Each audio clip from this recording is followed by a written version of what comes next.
The Seat Beside Me by R.J. Simmons. Chapter 1, 1929, The Empty Seat. Tom Whitaker pressed his forehead against the cool glass of the school bus window, watching dust spiral lazily in the late summer air. The bus driver had already started to ease the old vehicle forward, the engine coughing as if it too were reluctant to face another day of squealing children and rutted roads. Tom's eyes flicked down the dirt lane one last time. Nothing, he frowned. Anna was late again. He should have expected it. Anna Rose Hayes was always late. Late to school, late to church, late even when they met by the creek just to skip stones. Somehow, though, Tom always hoped today would be the day she arrived on time.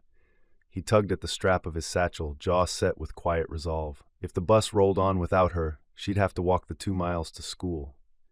That thought needled at him.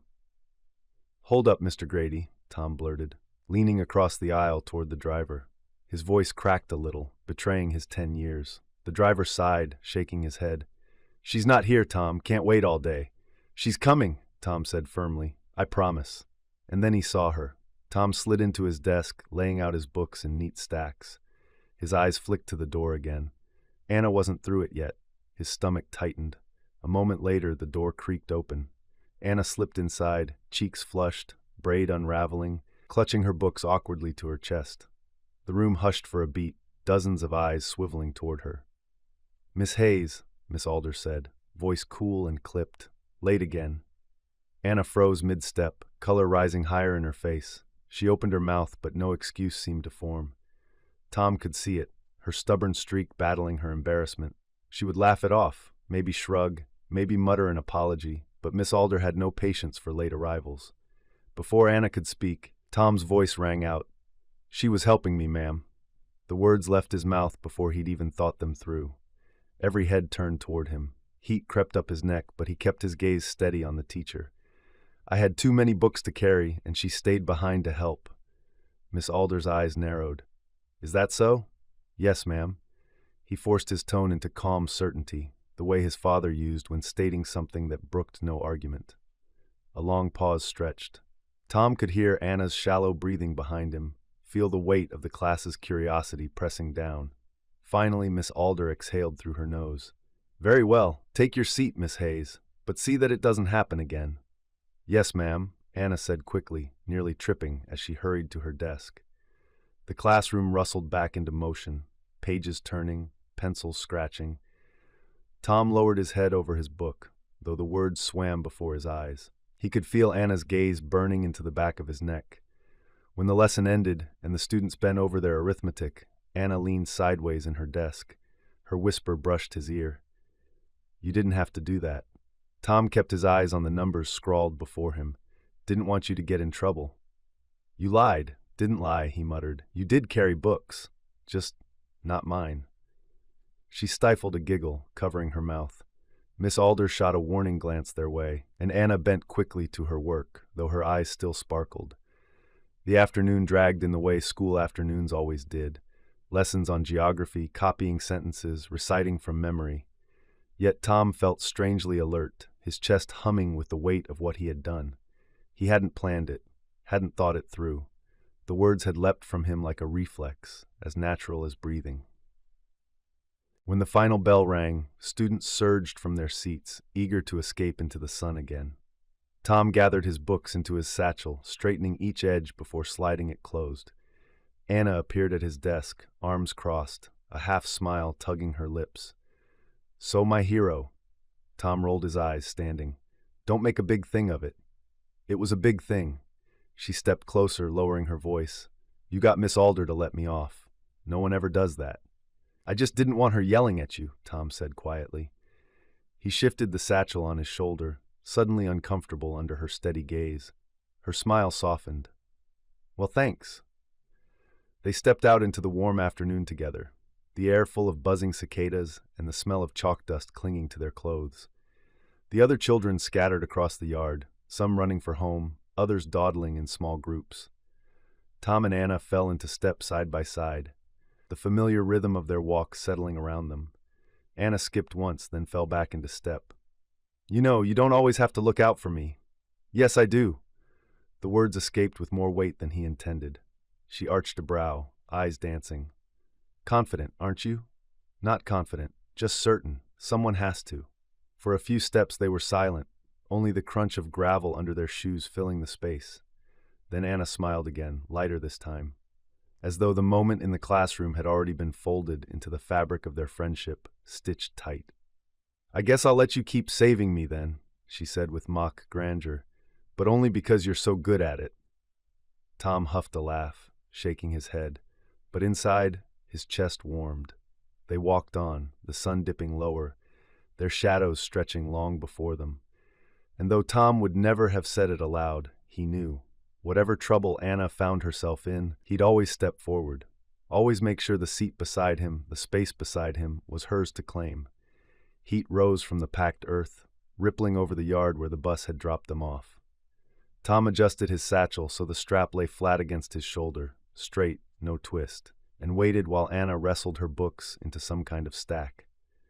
"You sure you've got those?" he asked. "Absolutely," she said, and then the top reader slithered sideways. Tom caught it with a palm before it fell. "Absolutely," he repeated, deadpan, sliding the book back into her arms. She wrinkled her nose at him. "Don't say a word." He didn't bother.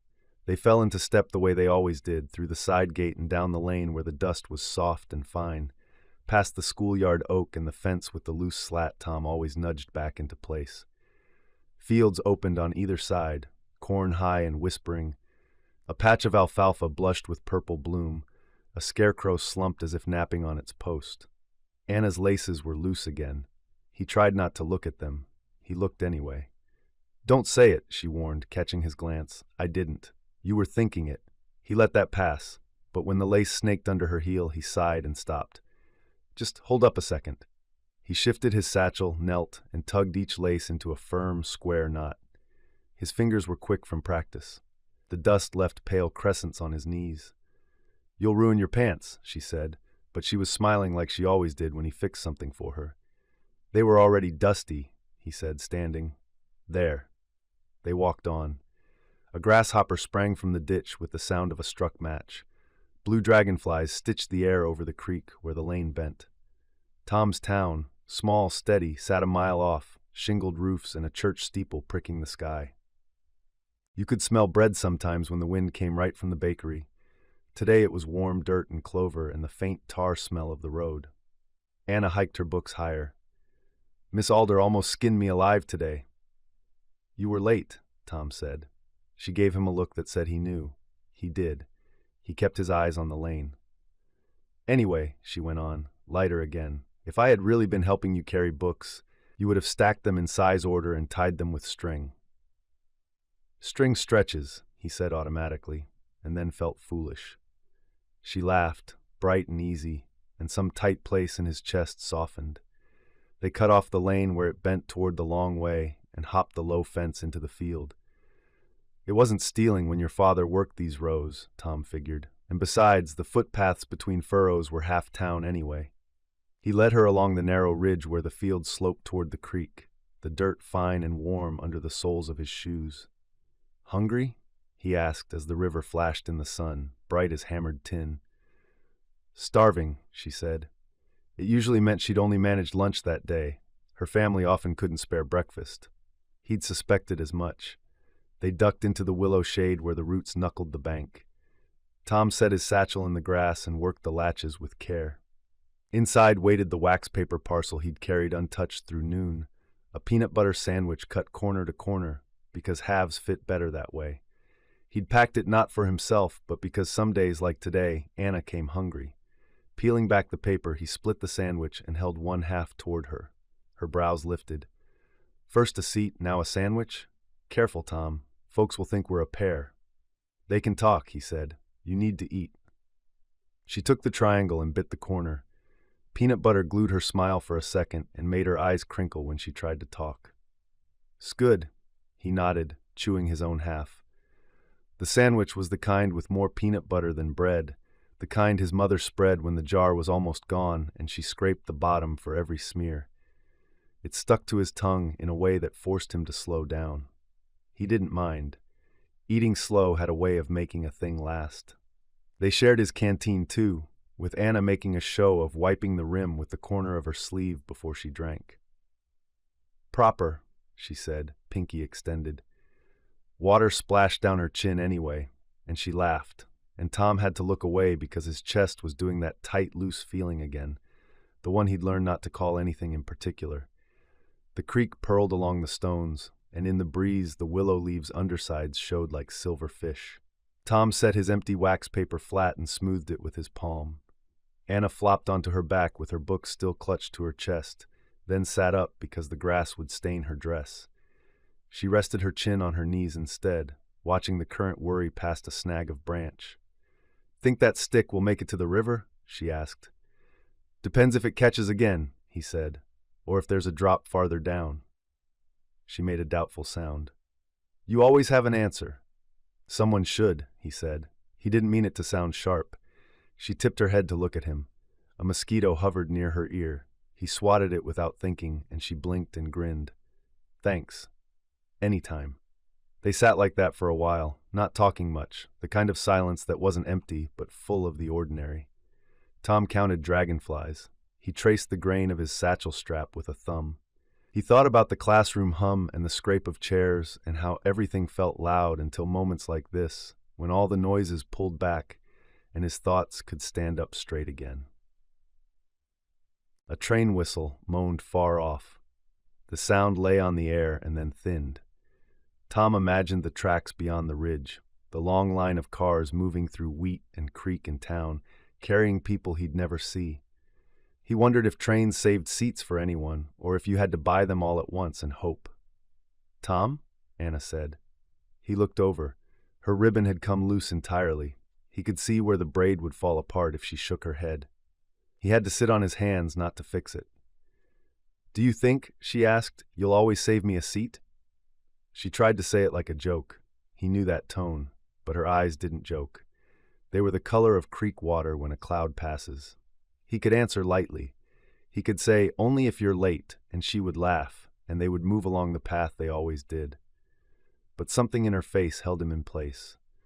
The question felt bigger than the creek bank, bigger than the afternoon. "Yeah," he said, and heard the words settle. "I will." Her mouth twitched like she might turn it into a tease, but she didn't. The breeze fussed with the loose hair at her temple. He felt the shape of the promise as he spoke the rest, and it surprised him how steady it was. "Even when we're 100, he added, trying for a grin and not quite making it a joke. "I'll save you a seat." 100, she repeated, and now she smiled with her eyes. "That's old." "We'll be bent and creaky," he said, warming to it. "I'll make sure you don't trip on your cane because your laces will still be untied." "My cane will be very offended you think it can't keep me upright," she said, drawing lines in the soft dirt with her fingertip. "But all right. If you're saving me a seat at 100, I'll be late just so you don't feel silly waiting."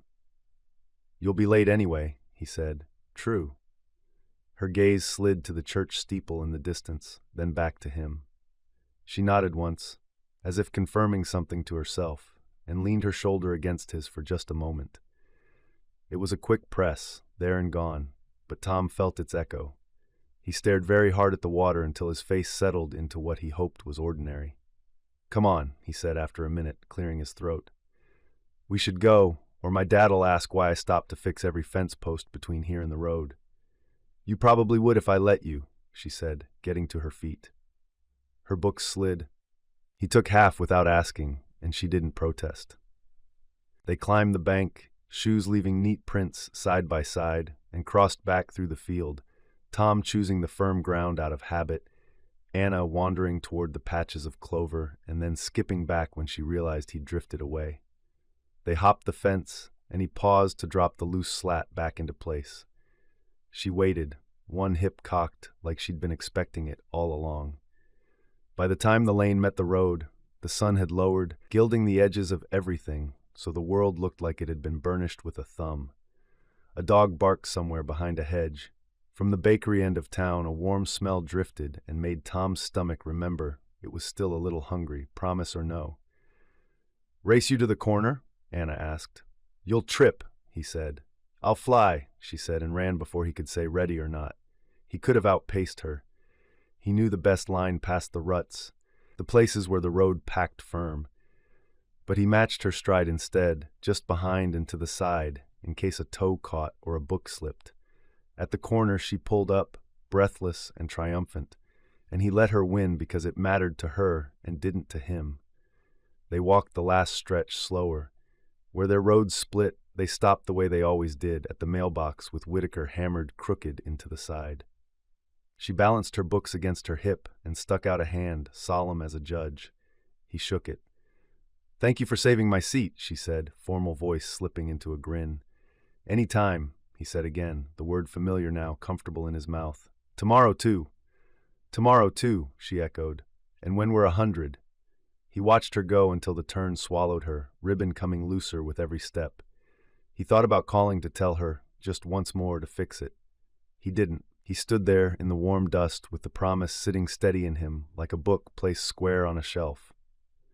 Then he turned up his own path toward the back steps, where chores and the smell of supper waited, where a place at the table would be empty until he sat, and where, if he closed his eyes, he could still feel the brief weight of her shoulder against his. Chapter 2. Maine is 1931. Church pews and peanut butter. Sunday mornings had their own rhythm in town, bells tolling from the white-steepled church, shoes clicking against boardwalks, voices hushed in greeting as families filed inside. For Tom Whitaker, the morning always began with the same small battle, his collar. His mother tugged it straight, smoothed the fabric with firm hands, and sent him along with a pat that was half blessing, half warning to behave. The Whitakers claimed their usual pew, third from the front on the left side, the one beneath the window that caught the morning sun and lit the pages of hymnals gold. His father sat square-shouldered at the aisle end, a quiet wall of steadiness.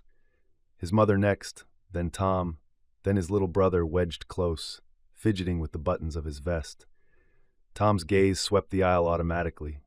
Empty pews filled quickly as neighbors settled, hats removed, hymnals passed. But there was one seat he always measured, the space beside him.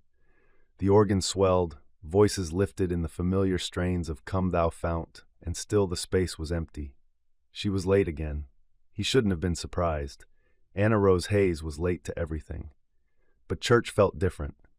Reverend Carter had no patience for stragglers, and every head turned when the heavy doors creaked mid-hymn. Tom's stomach tightened at the thought. And then they did. The doors eased open with a groan that cut across the organ's thrum. A few voices faltered. Anna slipped inside, cheeks flushed, braid askew, eyes wide as though she could will herself invisible. She clutched her hymnal to her chest like a shield. Tom's lips twitched despite himself. Sparrow in a storm, he thought. Always flying in at the last moment.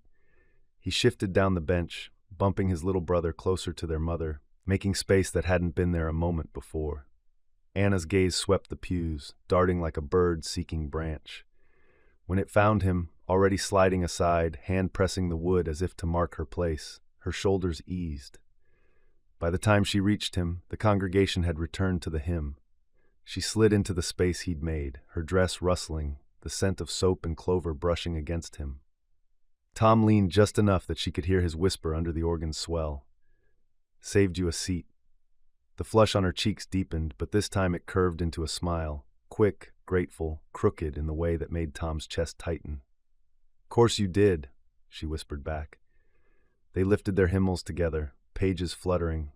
Her voice joined the song a beat behind the rest, breathless but bright. Tom kept his eyes on the words, but the sound of her, just off tempo, just late, like always, settled beside him as naturally as if the pew had been built for it. The hymn ended, voices trailing into silence. Reverend Carter stepped to the pulpit, spectacles glinting in the sunshaft, and called the congregation to prayer. Heads bowed, murmurs rose, and Tom bent his own.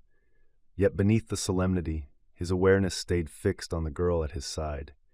The way her ribbon had slipped loose, the way her shoes dangled a little above the floorboards, heels scuffing nervously. When the amens faded and the congregation shifted back into the wooden pews, Anna leaned toward him, voice barely a breath. "Your brother doesn't look pleased to be squished." Tom glanced at the younger boy, who was indeed scowling, elbow pinned between Tom's side and their mother's sleeve. He smothered a grin. "Worth it," he whispered. Anna bit her lip, shoulders shaking with a silent laugh. She straightened quickly when Reverend Carter cleared his throat. The sermon began, a rolling cadence about patience and perseverance, about keeping lamps lit for the bridegroom even when the night stretched long. Tom tried to follow, he really did, but Anna's presence tugged at his focus. Her hymnal lay half open across her knees, a stub of pencil tucked in the spine. As Reverend Carter's voice droned on about oil and wicks, Anna slipped the pencil free, shielding the page with her palm. Tom angled his head just enough to see. A stick figure appeared in the margin, arms flailing, hair streaming like wild straw. Underneath she scrawled, "Guess who's late again?" Tom's mouth twitched. He tipped his pencil from his pocket, careful not to draw his father's notice, and added a second figure beside hers, straighter, with a square jaw, one hand extended toward the pew. Beneath it he wrote, "Seat still waiting." She smothered a snort into her sleeve. A woman in the pew ahead glanced back, disapproving. Anna lowered her eyes quickly, cheeks pink. But when she dared another glance at Tom, her grin lingered, conspiratorial. They passed the hymnal back and forth like that, scrawling small notes between lines of printed verse. A crooked pew sketched at the bottom of a page, a loaf of bread with crumbs trailing toward the word patience. Tom drew a watch with its hands pointing nowhere. Anna added a caption, "Broken, just like me." He frowned at that, more serious than he meant, and wrote, "Not broken, just late." She read it, blinked, and then pressed the hymnal closed with a soft snap, as if that was answer enough. Reverend Carter's sermon wound on. Sun shifted through the window, striping the floorboards. Tom's brother fidgeted, their mother hushed him with a touch. Tom sat still, shoulders square, but inside he felt oddly light, like carrying a secret weight that wasn't heavy at all. When the final hymn rose and the congregation stood, Anna's voice came quicker this time, truer to the rhythm. Tom added his own, steady and even. Their voices braided together, two notes in a larger chord, distinct yet fitting. As the last chord faded, Reverend Carter raised his hands in benediction. Hats settled back onto heads, pews creaked with shifting bodies, and the slow current of parishioners flowed toward the double doors. The Whitakers filed out with the rest. Tom's father shook the Reverend's hand. His mother exchanged greetings with neighbors. Tom lingered just inside the doors, waiting. Anna emerged from the pew a little behind, pausing to smooth her dress as though the lateness could be pressed away. She looked up, found him waiting, and quickened her steps. The bell in the white-steepled church had only just finished tolling when the congregation spilled out into the bright August sun. The gravel path crunched beneath polished shoes and scuffed boots alike. Mothers herded children, fathers tipped hats, and the air buzzed with a mingling of voices, relieved to be free of Reverend Carter's long sermon. Outside, the churchyard buzzed with chatter, families gathering baskets for the picnic, children darting toward the shade trees. Anna brushed her braid back, cheeks still pink from her hurried arrival. "You always save me," she said softly, not quite teasing, not quite serious. Tom shrugged, eyes on the gravel path. "Somebody has to." Her smile tilted. "And it's always you." He felt the truth of it settle in him, quiet as a hymn. Tom Whitaker walked at his father's side, the familiar order of his family intact. Father leading, mother just behind, his younger brother tugging at her hand. Tom moved steadily with them, satchel slung crosswise, but his eyes kept straying toward the corner where the Hayes family lingered. Anna's mother was speaking to a neighbor, head tilted, expression taut with polite patience. Anna herself, however, was leaning against the hitching post, braid fraying, shoe tapping idly at the dirt. She spotted Tom watching and lifted her brows, mouth curving in a grin that looked far too mischievous for a Sunday. He smothered his own smile quickly when his father glanced back. Order, Tom reminded himself. But when the Whitakers turned toward the town green where the picnic tables waited, he drifted naturally, inevitably, until his path aligned with Anna's. The green stretched wide at the edge of town, a patch of grass where maples cast their shade across quilt-spread families. Long tables had been hauled out, their planks bowed with the weight of Sunday dishes. Fried chicken crisp in wax paper, jars of pickles, loaves of bread, pies set to cool in the open air. The air smelled of clover and yeast and the faint tang of coal smoke from the blacksmith's forge down the lane. Children had already abandoned shoes to race through the grass. The town's hunger for food, for company, for a moment to breathe after a hard week, hung over the gathering like sunshine itself. Tom's mother joined the cluster of women arranging baskets. His father bent to confer with a neighbor about a balky plow horse. His brother darted after a group of boys with marbles clutched in his pocket. That left Tom, standing a little awkwardly, his hands in his trouser pockets, until Anna sidled up beside him. "You look like you're guarding a fort," she said, tilting her chin at his stance. "Maybe I am." He glanced down at her, trying to sound nonchalant.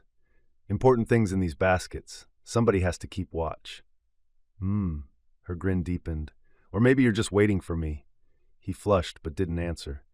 She took that as victory enough. Plates were filled. Tom's mother pressed a portion into his hands, bread thick with butter, a drumstick wrapped in paper, a single cookie tucked carefully beside the slice of pie. He carried it steady, shoulders square, as Anna trailed him toward the edge of the green. They claimed the spot beneath a broad oak, its trunk wide enough to hide them, partly from the gaze of elders who might scold for not sitting properly at the tables.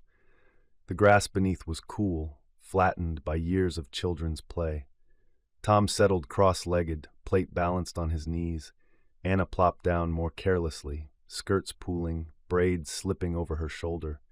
They ate in companionable silence at first, the kind of silence that hummed with the surrounding life of town. Voices drifted across the lawn. Laughter rose when someone spilled lemonade. A baby cried and was quickly soothed. Above them, the leaves stirred, dappling sun and shadow across Anna's face. She bit into her piece of chicken with unabashed relish, grease shining at her lip until she swiped it away with the back of her hand. Tom tried not to stare. He tore his bread into neat halves, butter smudging evenly across each bite. "Careful," she teased, nodding at his plate. "If you cut that bread any straighter, you'll ruin the fun of it." "Food should be tidy," Tom said. "Food should be eaten," she countered, already reaching to pluck a bite from his half. He caught her wrist midair, but she only grinned wider. "See, you'd starve without me." Tom rolled his eyes but let her have it. She popped the morsel into her mouth with exaggerated triumph. When his plate was nearly bare, only the cookie remained, a small round sugar biscuit, browned at the edges, dusted faintly with cinnamon. His mother had pressed just one onto each child's plate. Tom had saved his for last, the way he always did. Anna noticed. "You're not going to eat that, are you?" she asked, eyes sparkling. "Course I am." "Then you'd better hurry." Before he could react, her hand darted out. She snatched the cookie clean off his plate, already halfway to her mouth by the time his brain caught up. "Anna Rose." She took a triumphant bite, crumbs spilling down her dress. She said through her grin. "Best thing I've ever tasted."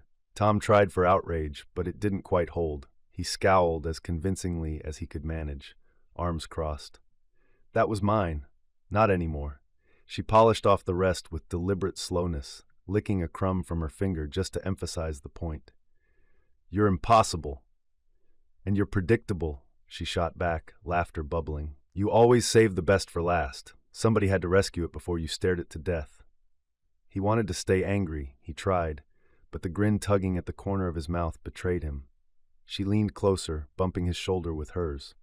"Tell you what," she said with a sly grin. "Next time, I'll be the one saving you a seat for dessert." He snorted. "That'd be a first. You'd have to beat me there." Still, the thought settled warm in his chest, stubborn as sunlight that refused to fade. Around them the picnic swelled into its Sunday rhythm.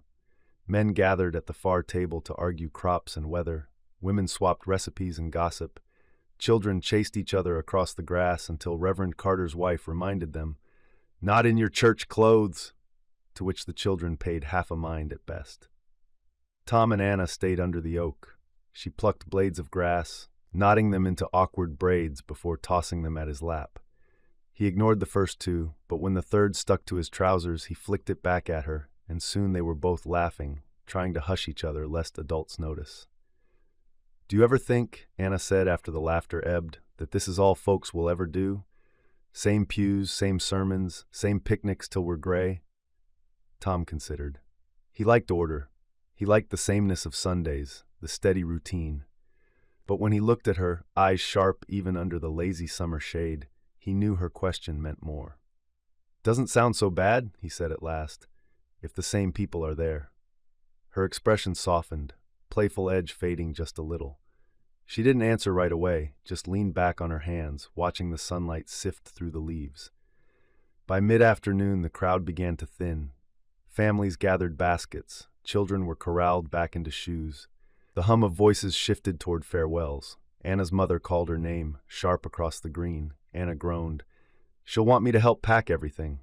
"Probably." Tom rose, brushing crumbs from his trousers, then offered her a hand. She took it, springing lightly to her feet. For a second she didn't let go, her small fingers warm against his. Then her mother called again, and the moment broke. Anna sighed, releasing him. "Thanks for sharing your sandwich, and your cookie. Especially your cookie. You stole it. Same thing." She flashed him one last grin before darting off to her mother's side. Tom stood a moment longer beneath the oak, watching as her braids slipped farther loose, as her dress swished through the grass. He shook his head, half smiling. The last of the baskets clattered shut. Reverend Carter's booming farewell rolled across the green. Tom's father gathered their family with a nod. They would head home soon, chores waiting, supper still to be made. But as Tom fell into step with them, he glanced back once. Anna caught his eye just before disappearing into the bustle of her own family. She mouthed something, 2 words, no sound. "Saved you." He grinned to himself, the afternoon sun warm on his back. The afternoon sun was dipping westward when the picnic began to break apart. Quilts were folded, pie tins scraped clean, baskets repacked with what little remained. Voices thinned into farewells. Tom helped his mother gather the last of their things, slipping jars into the wicker basket she carried. He liked the order of it, the way each dish had its place. But even as his hands worked, his eyes strayed toward the edge of the green, where Anna stood with her arms folded loosely across her middle. She was waiting for her mother to finish talking with the women, toe-tracing idle patterns in the dust. Her braid was fraying again, ribbon half untied. That was when Curtis Miller ambled past. Curtis was 14, 2 years older than Tom, already taller and broad through the shoulders. He had a way of strutting, chin tilted, as though the whole town was a stage built just for him. Tom had seen him pull wings from grasshoppers behind the schoolhouse and brag about it. He didn't like him. Curtis slowed when he spotted Anna. His mouth twisted into a smirk. "Well, if it ain't Miss Hayes," he drawled, loud enough for those nearby to hear. "Late again, weren't you? Always coming in halfway through. Guess lazy folks don't know how to tell time." Anna froze, color rushing to her cheeks. She tried to laugh it off, tucking a strand of hair behind her ear, but her eyes darted down to the ground. Something hot flared in Tom's chest. Before he even realized he'd moved, Tom was crossing the grass, jaw set. He planted himself square between Anna and Curtis, feet firm like his father when bracing against a mule. "Take it back." Curtis blinked, then let out a low chuckle. "Take what back? Only said what's true. Girl's late to everything. Ask anybody." "She's not lazy," Tom snapped. His voice carried sharper than he intended, and a few heads turned. His ears burned, but he didn't back down. "You don't know anything." Curtis cocked a brow, clearly amused. "And you do, I suppose? Always sitting by her, always covering for her in class. What are you, her guard dog?" The heat in Tom's chest turned to fire. Better than being a bully. For a heartbeat, the green went quiet around them, as though even the cicadas paused. Curtis's smirk faltered. He stepped closer, and Tom caught the smell of grass and sweat. Curtis was taller by half a head, shadow falling over him. "You want to say that again?" Curtis asked, voice low. Tom's fists curled. He'd never been in a fight, not a real one. He knew his father would tan his hide if he came home with a black eye. But looking at Anna's flushed face, at the way she hugged her arms tight as if bracing against the words, Tom didn't care. "I said," Tom repeated, forcing his voice steady, "you're a bully." Curtis's jaw flexed. His hand twitched at his side. For a moment, Tom thought he would swing. Tom's heart thudded so hard it rattled his ribs, but he planted his feet, ready. He wasn't going to step back. Then Anna's hand touched his sleeve. "Tom," she whispered, urgent. Her fingers tightened, tugging. "Don't." He glanced at her. Her eyes weren't angry. They were wide, startled, but there was something else there, too. something soft. Curtis barked a laugh, breaking the moment. That's what I thought. He gave Tom a shove against the shoulder, hard but not a full punch, then turned away, tossing over his shoulder. Keep chasing after her if you want, Whitaker. Won't change what she is. Tom staggered back a step but didn't fall.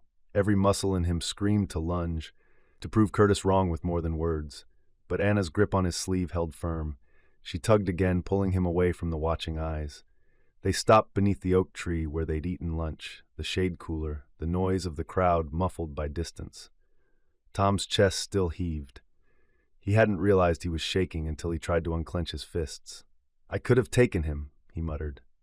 Anna stared at him, then let out a laugh, small, shaky, but real. Curtis is twice your size. I don't care. Tom's jaw tightened. He doesn't get to talk about you like that. Something in her face shifted. The teasing slipped away. She reached up, tugged lightly at his sleeve where she'd held him, and her voice softened. Thank you.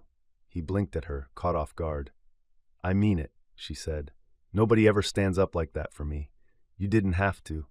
Tom felt the heat climb his neck again, different from the fire moments ago. He rubbed the back of his head, suddenly awkward. Course I did. For a moment neither spoke. The sounds of the picnic carried faintly, the scrape of benches being hauled, a child calling for his mother, the drone of Reverend Carter bidding farewell. But here under the oak it felt like the whole town had faded. Anna smiled then, small and crooked. Her eyes glistened in the dappled light. You're always saving me, she murmured. Seats, sandwiches, now even from Curtis Miller. Tom tried to shrug, to make it sound casual. Guess it's what I do. Her smile deepened, touched with something gentler than mischief this time. She let the silence linger before stepping back, smoothing her dress as though the moment had grown too heavy. Well, she said lightly, let's hope you don't make a habit of nearly fighting people. Your mother would have words. He huffed a laugh, shoulders loosening. Yeah, she would. They walked back together across the green, their steps slow, neither in a hurry. And though Tom's chest still thrummed with the remnants of anger, beneath it lay something steadier, a fierce certainty. Curtis could smirk all he wanted. Tom knew one thing for sure. As long as he was around, nobody would ever make Anna feel small without going through him first. The sun hung low when the Whitakers' basket was emptied and folded shut, when the Hayes family finally finished their lingering farewells, and the last of the town drifted from the green. Dust rose behind wagon wheels, children's voices carried faint and tired, and the organist's son latched the church doors with a groan of iron. Tom walked at Anna's side along the narrow road home. Their families trailed behind, caught up in separate conversations, which left the two of them free at the edge of the lane. The air smelled of clover and wood smoke, of pies cooling in someone's kitchen half a mile away. For a while they didn't talk. Their shoes scuffed the dirt, the rhythm of their steps falling into an easy pattern. Tom liked the quiet. It wasn't the stiff silence of Reverend Carter's sermon, but something looser, companionable, filled with crickets starting their evening song.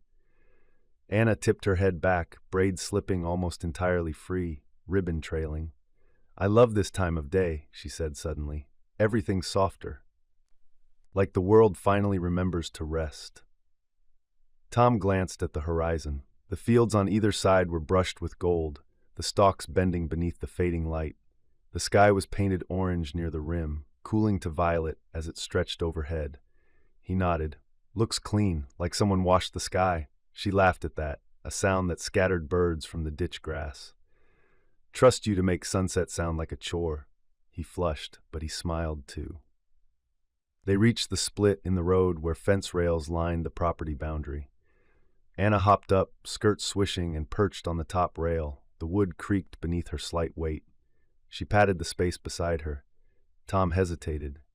His father would tell him fence rails weren't meant for sitting, that wood wore down faster that way. But Anna was already swinging her feet, eyes shining in the last of the light. He sighed and clambered up, settling carefully so the post didn't shift. From up here, the land spread wide, the wheat fields rolling toward the horizon, the creek glinting like spilled silver, the town's rooftops just visible in the dip beyond. For a few moments they sat in silence, side by side. Anna leaned back on her hands, watching the sun drag itself lower. Tom kept his palms braced on the rail, posture straighter, though he kept sneaking glances at her profile in the orange glow. She caught him. "What?" "Nothing." He looked away quickly. Her grin curved, sly. "You were staring." "Was not." "Were too." He huffed, ears hot, but she didn't press. Instead, she leaned her shoulder gently into his, just enough to jostle him. He held still, afraid any movement might break the moment. After a long while, Anna spoke again, softer this time. "You know, when Curtis said those things today," Tom stiffened. "Don't listen to him." "I'm not." She toyed with her loose ribbon, winding it between her fingers. "But it mattered, you stepping in like that. Nobody else would have." He swallowed. The memory of Curtis's smirk, the shove against his shoulder, still made his fists tighten. But more than that, the memory of Anna's face, flushed, a little ashamed, like the words had cut too deep, was what had driven him forward. "I'd do it again," Tom said simply. She looked at him then, really looked, and the fading sunlight made her eyes seem more gold than brown. "Why?" The question hung heavier than he expected. He could have brushed it off, made a joke about hating bullies, but that wasn't the truth. Not all of it. He picked at the edge of the rail, splinter rough beneath his thumb, and found the words before he could second-guess them. "Because you matter to me, and because it's my place, to keep a seat for you, to stand up if someone tries to push you out of it." The words slipped quiet into the air, but once spoken they couldn't be gathered back. Anna blinked. For a moment she didn't move. Then her lips tilted into a small smile. Not mischievous this time, not teasing, but something steadier. She looked back toward the horizon. "Always saving me a seat," she murmured. "Always," Tom said. He meant it more than he could explain, more than he fully understood. It was bigger than the pew at church, bigger than the picnic under the oak, bigger even than the school bus where it had all begun. It felt like a promise stretched beyond their small town, beyond the summer air thick with crickets. The sun kissed the horizon, spilling its last fire across the fields.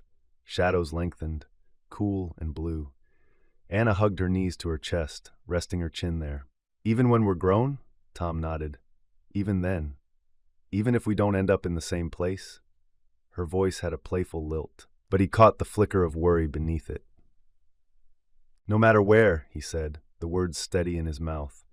She smiled faintly at the ground, as if the answer was enough. The evening deepened.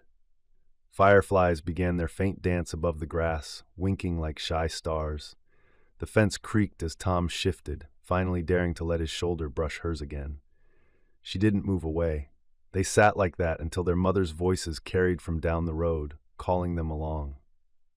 Anna hopped down lightly, brushing dust from her hem. Tom followed more carefully, boots crunching on the hard-packed earth. At the crossroads where their paths split, they paused. Anna's house lay east, his north. She rocked back on her heels, ribbon dangling loose, braid barely holding. "Thanks," she said softly. "For what?" "For today." She hesitated, then added, "For always." He felt his chest tighten. He only nodded. Words seemed too clumsy for the shape of what he felt. She smiled one last time before turning down her road, skirts swishing. Tom watched until the bend swallowed her, then started home himself, the echo of his promise steady inside him. He would always save her a seat, no matter where life pulled them, no matter how far. And though neither of them knew what paths lay ahead, war, loss, years marked by empty chairs, the vow lingered in the warm summer dusk, as sure as the setting sun. Chapter 3. 1936, Schoolyard Promises. The gymnasium always smelled faintly of varnish and chalk dust, a mixture that clung to the wooden rafters even when the tall windows were propped open. Afternoon light slanted across the polished floorboards, bright enough to glint off the brass of the climbing ropes and the scuffed surface of the basketball backboards. Anna stood in a ragged line of girls along one wall, trying to keep her shoes from squeaking as she shifted.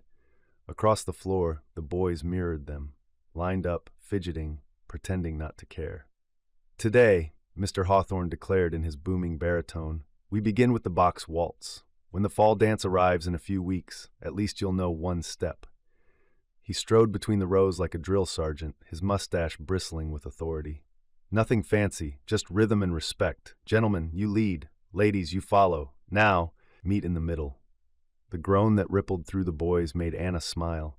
She'd seen them act tough in baseball, but now most looked like they'd rather face a firing squad.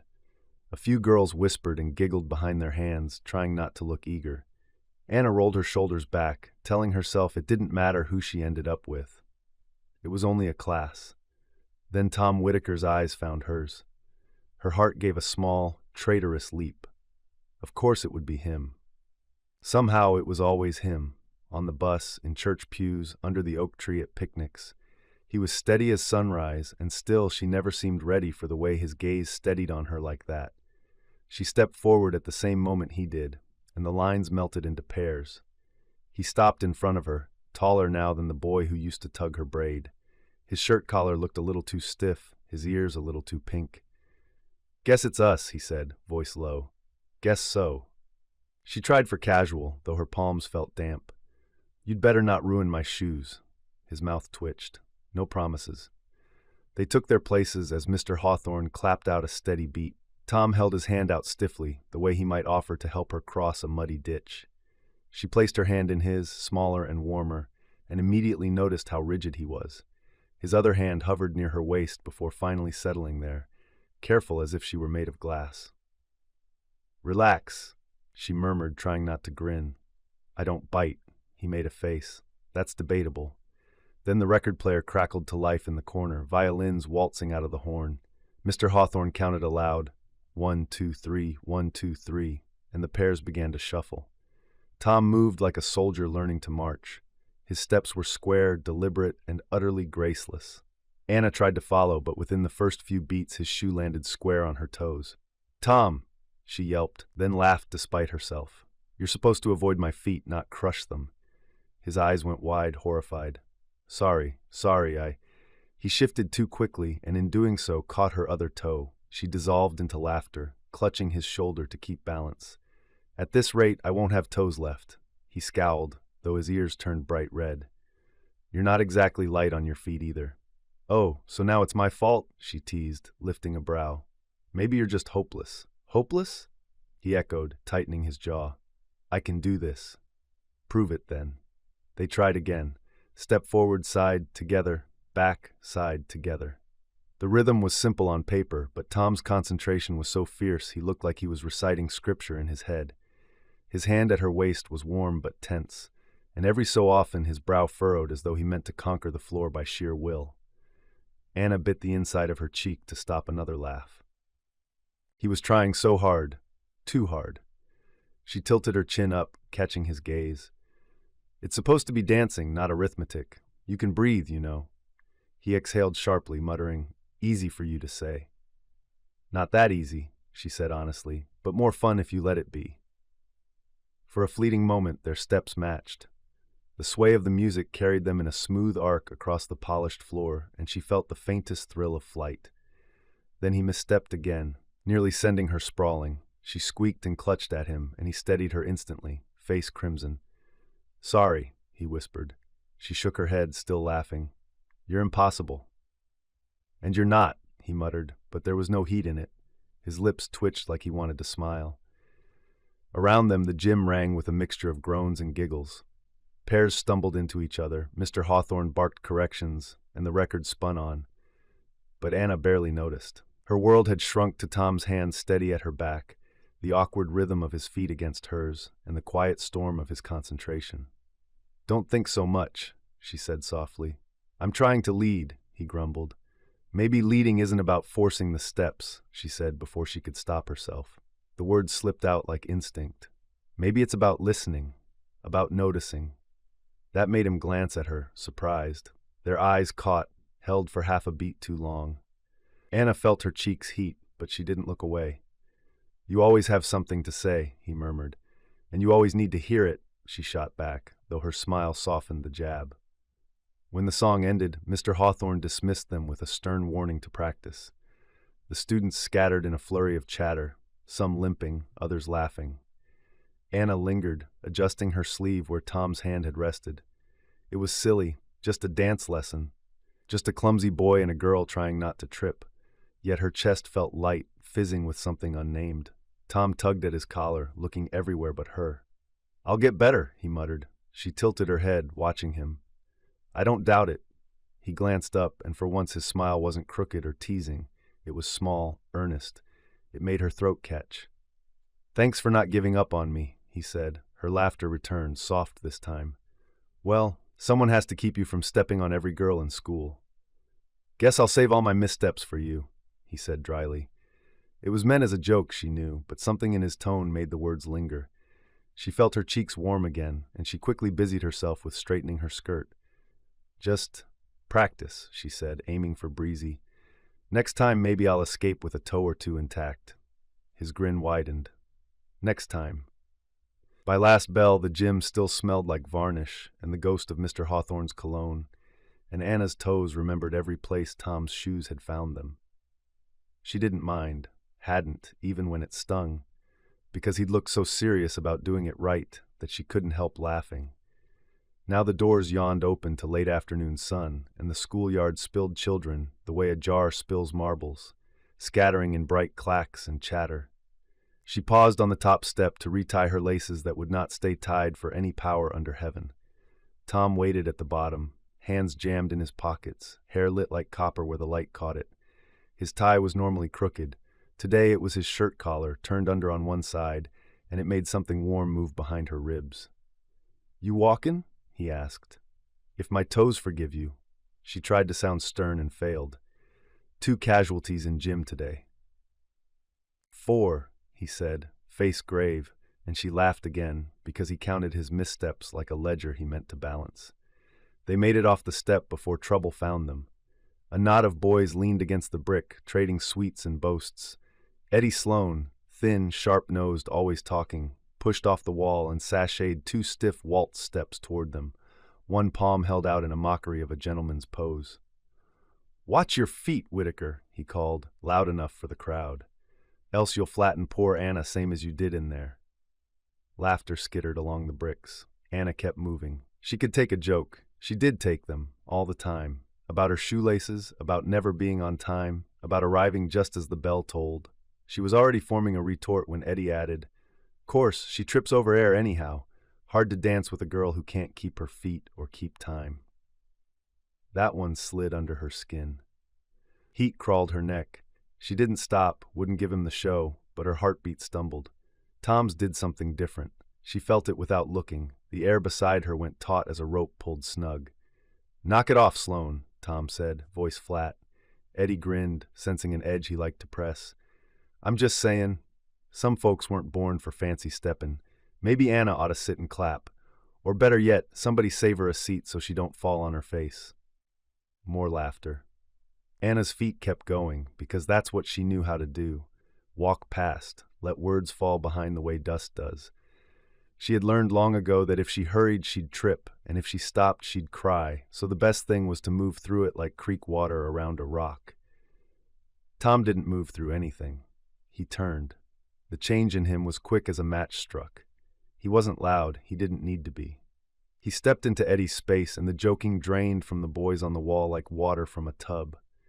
Tom's hand went to Eddie's shirt front, not quite fisting it, just a touch that said if I wanted to, I could.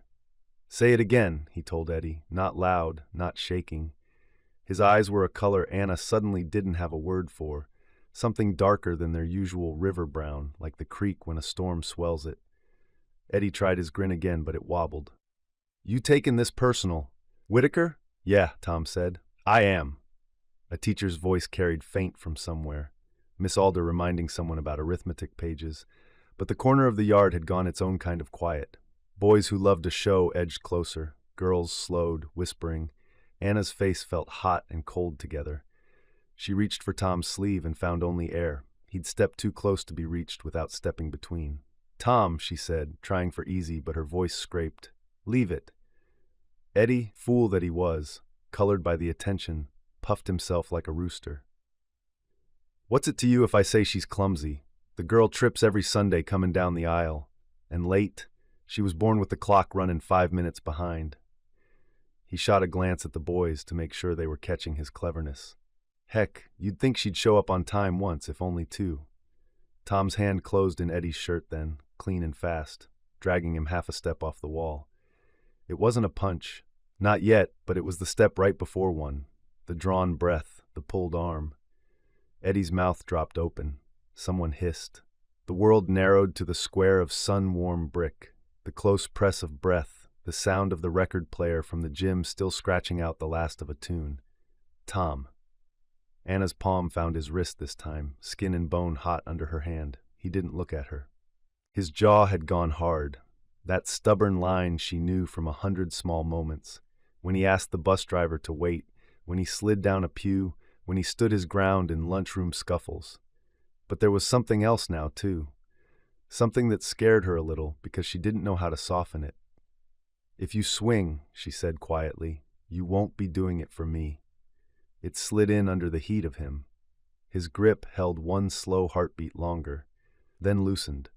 He set Eddie back against the brick like he was placing a jar on a shelf and stepped away so fast it made the air feel bigger. Eddie shoved his shirt smooth with shaky hands and tried for swagger. It came out thin. "Didn't want to fight anyway," he said, but nobody was looking at him. Every eye was on Tom. Tom turned his back on all of them, the bravest thing, and found Anna's face. She didn't know what her own expression had on it. Too much, probably. She made her mouth into something that wasn't a tremble and tipped her head toward the gate. "Walk me." They left the boys to their mutters. Gravel crunched. A breeze tugged the last brittle leaves on the maple by the pump. Anna kept her hand wrapped around the strap of her book satchel, the leather edging warm where her palm pressed. It kept her from reaching for Tom again, and also from not. They didn't speak until the school's shadow fell behind them and the field path opened, brown stubble underfoot and the creek glinting through bare willow branches. The quiet out here didn't press. It held. "You can't do that," she said at last, because someone had to put the words in the air. "I didn't hit him," Tom replied. He sounded tired, which surprised her more than anger would have. "You nearly did." "Nearly's a country mile from did." She huffed out a breath that wasn't quite a laugh. "If Mr. Hawthorne had seen—" "I know." "Miss Alder would have—" "I know." He kicked a stone, it skipped, then died in the grass. The path narrowed by the fence where the boards leaned and always had. He went single file and let her pass first, as he always did without saying, and that small courtesy softened something in her. She drew them both to a stop by the split rail where they sometimes balanced, but today she didn't climb. She set her satchel on the lowest rail and faced him. "You can't be my fists," she said more softly now. "I don't need fists." His mouth tugged as if at the edge of a smile that never quite formed. "Didn't feel like fists," he murmured. He dragged a hand down his face, then peeked at her through his fingers. No longer the bristling boy from a moment ago, just the one she'd shared 1,000 ordinary days with. "Felt like standing where I'm meant to." The words pulled at her chest. The creek murmured. A crow barked in the stubble. Somewhere a dog threw a short warning at a passing wagon. Anna looked at his knuckles, the skin unbroken, a ghost of white where the grip had been, and only then realized she'd held his wrist hard enough to leave a faint mark. She reached without thinking and rubbed it with her thumb, as if that could smooth it away. He watched her hand, not moving. "He shouldn't talk about you that way." "He shouldn't," she agreed, "but I'm not glass. I know you're not." His voice dropped. "You're you." It undid her a little, the way he said it. She pulled her hand back and hugged her arms around herself, because if she didn't, she would do something foolish like lean her forehead into his chest just to hear his heart and know it had slowed. She stared instead at her shoe. The lace she'd tied so carefully on the step had loosened again, treacherous as ever. Of all days for Eddie to choose. She tried for lightness and almost made it. "My feet are already casualties," and he had to add his mouth. "You handle most folks," Tom said. "You laugh and they look silly," but he wasn't teasing. He wanted to make you feel small, and you wanted to make him smaller. She lifted her gaze back to him, steadying. "That's not like you." He flinched a little. "Maybe it is, but I don't show it. My dad says the trick of a mule team is you don't yank. You hold. You keep a line firm and even, and they learn you won't give." "That sounds like your father," she said, and now she did smile. Tom's mouth pulled, rueful. "I could have held and I didn't." "You did," she said after a moment. "You stopped." He glanced toward the field, where the dry grass bent and straightened in the breeze. "I stopped because you called me." And you listened, she said, her voice gentler now, pride plain in it. So maybe there's hope for you after all, even for those clumsy feet. That won a real smile, brief, crooked, the one that showed the boy she knew under the jaw he was growing. The smile made the tightness in her chest loosen enough that something else could rise there, something she couldn't quite name and didn't try to. I meant what I said, he added, quieter, about where I belong. I know, she said, and she did. It had been there since the bus window years ago, since pews and picnic blankets and his seat at the edge of every room. It had a weight now she hadn't felt before, heavier, steadier, as if some side of their seesaw had settled on a new plank. She tipped her head toward the rail. Walk me the rest of the way. You can practice not stepping on me. I only step on you in approved settings, he said, mock solemn, and there was their old ease again, like a hand to hold as they crossed. They started up the lane, shoes whispering in the dust. The worst of her heat had faded. Embarrassment cooled into a kind of humming. Gratitude, yes, threaded with a thin wire that might have been fear, and under both a shine that felt like the creek when sun finds it after cloud. She was late to everything, she thought, and somehow right on time to this. Tom, she said, though she didn't know yet what question she meant to ask. Back there. If I hadn't said anything, would you have hit him? He didn't answer right away, and she found herself liking that. The way he handled words the same way he handled tools, or fence posts, or the careful folding of his shirt, with patience. Maybe, he said at last. I don't want to. I don't like the part of me that rises up like that. She cast him a sidelong glance. Then I'll just keep saying your name, remind you before you go too far. He nodded, something like relief loosening his shoulders, and I'll try to keep my hands for a better purpose. Like driving nails. They passed the mailbox with Whitaker punched crooked into the side. It made her smile, as it always did. Tom would fix it one day and then miss the crookedness. At the fork where their roads parted, she stopped. Wind tugged at the ribbon she'd shoved into her pocket earlier. Without thinking, she pulled it out and offered it across the space between them. Here, she said, for your collar next time. Can't have you going crooked, too.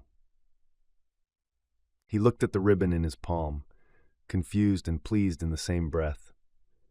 You know this is yellow. I can see, she said. It'll look ridiculous. Then it will match the two of us, she said, and the laugh they shared at that washed the last grit of the day away. She could have ended it there, walked off with a quip and left the rest unsaid. But she didn't. She stepped closer, close enough that her shoulder brushed his. Don't be my fists, she repeated softly. Be my place. His eyes warmed in that way that made her feel a little braver than she was. He didn't reach for her. He didn't need to. She felt the reach anyway, invisible and sure, like a chair slid out in a crowded room. Always, he said. She nodded, turned, and headed down her road, laces already working loose, heart already working something tighter, something like a knot that held. Behind her, she heard his footsteps linger and then turn toward home. Between them, the space felt different, no wider but deeper, as if a line had been drawn on the ground, not to divide but to mark what they'd crossed. The October night had turned sharp and cool, the kind that carried the smell of dry leaves and chimney smoke. Anna tugged her sweater close as she climbed the rickety bleachers behind the schoolyard. The boards creaked underfoot, weathered gray from years of sun and rain. From up top, the whole town felt small. Tucked into the curve of the fields, lanterns winking here and there like earthbound stars. Tom was already waiting, sprawled across the highest bench, with his long legs stretched, hands folded behind his head as though the bleachers were made for comfort. She grinned at the sight, typical Tom, acting like he belonged wherever he sat. You're late, he said without looking, his voice carrying up to her in mock gravity. You'd faint if I came on time, she shot back, settling onto the board beside him. Finally, he turned his head toward her, that grin tugging at the corner of his mouth. Maybe, ruin the whole order of the world. She laughed softly, then tilted her head back. Above them, the stars spilled thick across the dark, a river of light too wide to hold in her eyes at once. It was the kind of night that made her chest ache, so much beauty pressing down, and yet she sat on a splintered bench in her scuffed shoes. wondering if she'd ever find a place that felt as wide and sure as the sky. They sat in silence for a while, letting the chill wrap around them. The hum of crickets filled the pauses. Tom shifted once or twice, like he was trying to catch the right words. Finally, he said, "Ever think about what you'll do? After this? After school? After everything?" Anna hugged her knees, resting her chin on them. "Sometimes." And she hesitated, searching for words. Dreams always felt too tender to hold up to the air. "I don't know. I suppose I just want a place." "A place? Not somewhere on a map," she said quickly, trying to explain. "Just where I fit, where people want me, even if I'm never on time. Somewhere I don't have to wonder if I belong." Tom studied her, his brow furrowing the way it always did when he thought too hard. "You already belong," he said simply. She felt her cheeks warm. "You say that like it's easy." "Because it is," he answered, shrugging one shoulder. "At least to me." Anna looked away before her smile could give too much away. She traced a splinter in the wood with her fingertip, breathing deep to steady herself. "What about you? What do you want?" He didn't answer right away. When she glanced at him, his eyes were fixed on the horizon, far beyond the fields. "Adventure," he said at last. The words sounded big in his mouth, bigger than the town around them. "I want to see places nobody from here's seen, climb mountains, sail oceans, maybe even fight battles if I have to. I don't know. Just more than this." Anna's stomach dipped. She should have expected it. Of course Tom would dream of more. He was restless in a way she wasn't, shoulders too broad for this narrow town, always looking past the hedgerows as though he could see the edges of the world. Still, hearing it stung, like a reminder that one day he might walk into those dreams and leave her behind. She forced a smile. "You and your adventures. Probably trip over your own boots the first mile out." "Maybe," he grinned back, but it faded quickly. "But I don't want to go alone." Her breath caught. "Who would you take?" He looked at her then, steady and unflinching. "You, if you'd come." The words knocked the air right out of her. She ducked her head, hiding behind her hair. "I'd only slow you down. Then I'll walk slower." She laughed, but it was shaky. The sincerity in his voice wrapped around her, warmer than the sweater she clutched tight. He didn't say things like that often, earnest, without a grin to soften them. And when he did, she never knew what to do with the flutter it caused in her chest. For a while they just listened to the crickets and the occasional bark of a dog down the lane. Anna tried to memorize the way the stars looked above the oak trees, in case the moment didn't last. "You know," Tom said finally, his voice softer now, "wherever I end up, there'll be a seat for you. Always." Anna blinked at him, sure she'd misheard. "A seat?" He nodded, a crooked smile tugging at his lips. "Doesn't matter if it's a train, a ship, or just the steps of some place I'm passing through. I'll keep one empty until you show up, even if you never do." Her throat tightened. "That's ridiculous." "Maybe," he shrugged, "but it's true." She wanted to laugh it off, to call him silly and change the subject, but the look in his eyes rooted her still, steady, certain, like he'd already made the promise in his bones. She pressed her chin harder into her knees, staring at the dark stretch of fields so he wouldn't see the way her eyes burned. "You really think you'll go?" she asked after a moment. "I have to," he said. There was no bravado in it, only conviction. "There's more out there. I can feel it. But I don't want you to ever think adventure means leaving you behind." Anna's heart twisted. She wasn't sure which was harder to bear, the thought of him going or the thought of him staying because of her. "You don't have to promise things like that," she whispered. "I want to," he said. The silence stretched again, heavy and fragile.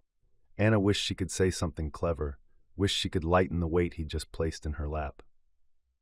But instead she reached out and touched his arm, just briefly before pulling back. "You're impossible," she murmured. "And you're always late," he countered automatically. "It's kind of our thing." They both laughed, the sound a little too loud against the quiet night. When it faded, Anna tipped her head back again, letting the stars fill her eyes. Adventure, belonging, two different dreams, and yet here they sat, shoulder to shoulder, sharing them as if both could be true. Maybe they could. She glanced at him once more, at the boy who had been saving her seat since she could remember. And now, under the stars, he was offering her something she didn't know how to name. Then I guess I'll hold you to it, she said quietly. Wherever you go. His smile was soft, sure. Wherever I go. And for the first time that night, Anna believed she might belong, not just in some far-off place, but right here beside him. Chapter 4. 1938, 2 left feet. The Hayes' old clock chimed 6 as Anna Rose fought with her hem for the third time. The fabric snagged against her stockings no matter how she tugged, and her ribbon, new, pale yellow, chosen special, had already slipped from her braid twice. She twisted it tighter, muttering under her breath. Late again. Always late. The whole school gym would already be buzzing. Lanterns lit, records spinning. Anna Rose. Her mother called from the front room. You'll miss the opening song. I know, she called back, though knowing never seemed to help. Her fingers fumbled with the ribbon one last time before she abandoned it, letting loose strands frame her flushed cheeks. She snatched her coat from the hook, shoved her feet into shoes that never stayed tied, and darted into the cool October night. The air smelled of wood smoke and fallen leaves. A harvest moon hung low over the rooftops, and the dusty road to the school stretched ahead like a gauntlet. Anna half ran, half tripped over her laces, clutching her coat closed as the chill nipped her collarbone. She dreaded what she'd see when she reached the gym. Rows of classmates already gathered, girls in pressed skirts, boys trying not to look stiff in their father's ties. They'd all notice her slipping in, the way they always did, her stomach twisted. But when the tall brick building loomed into view, its windows glowing amber, she spotted a figure standing just outside the double doors. Tom. He leaned against the rail, hands shoved deep in his pockets, his posture both awkward and certain at once. The porch light glinted on his hair, and his tie hung crooked at his throat as though he'd lost patience with it. Anna slowed, breath catching. He was waiting. When his eyes found hers across the gravel, his face broke into that grin she knew better than her own reflection. Relief loosened her chest. "'Bout time," he said as she trotted up the steps, panting. His voice carried warmth instead of reproach. He tugged at his tie, scowling at it. "Guess we're both a mess." She laughed, breathless. You look proper as a preacher's son." He tilted his head toward the doors. "Saved you a place inside." The words landed with a weight that wasn't new but felt deeper now, heavier in her chest. She ducked her head, trying to hide the smile tugging at her mouth, and pushed the door open.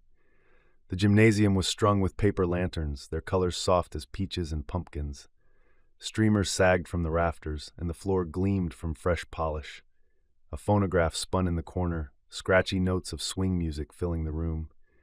Boys stood in nervous clusters, shuffling their polished shoes. Girls giggled in pairs, tugging at their hems and whispering. Anna froze just inside, overwhelmed by the bright press of bodies. But Tom's hand brushed her elbow, steady, anchoring.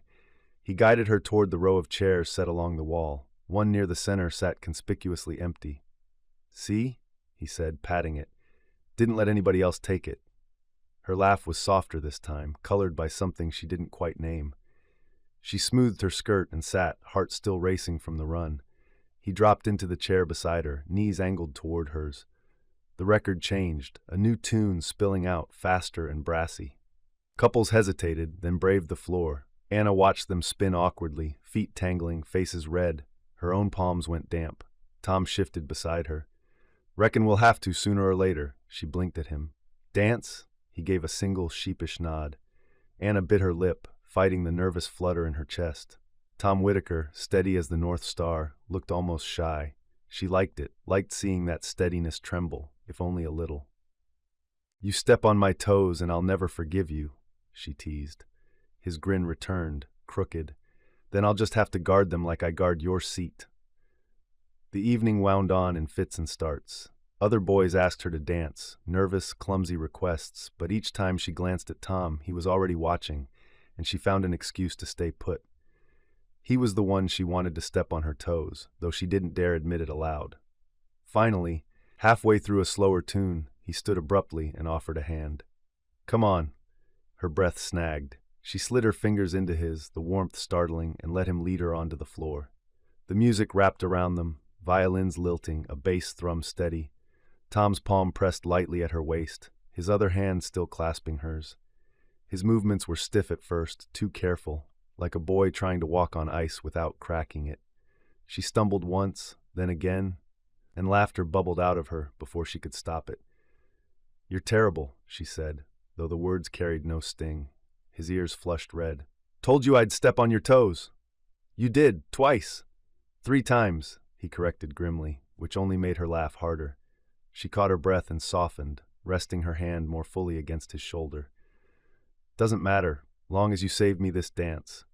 He looked at her then, really looked, eyes steady and unflinching, and for a moment the crowded gym vanished. It was just him and her, swaying clumsily in a bubble of lantern light, her heart pounding with something she didn't dare name. By the time the record ended, her feet ached and her cheeks hurt from smiling. Tom walked her back to their seats, still holding her hand longer than necessary before letting go. She folded her fingers into her lap, trying to trap the warmth there. Around them, the dance whirled on.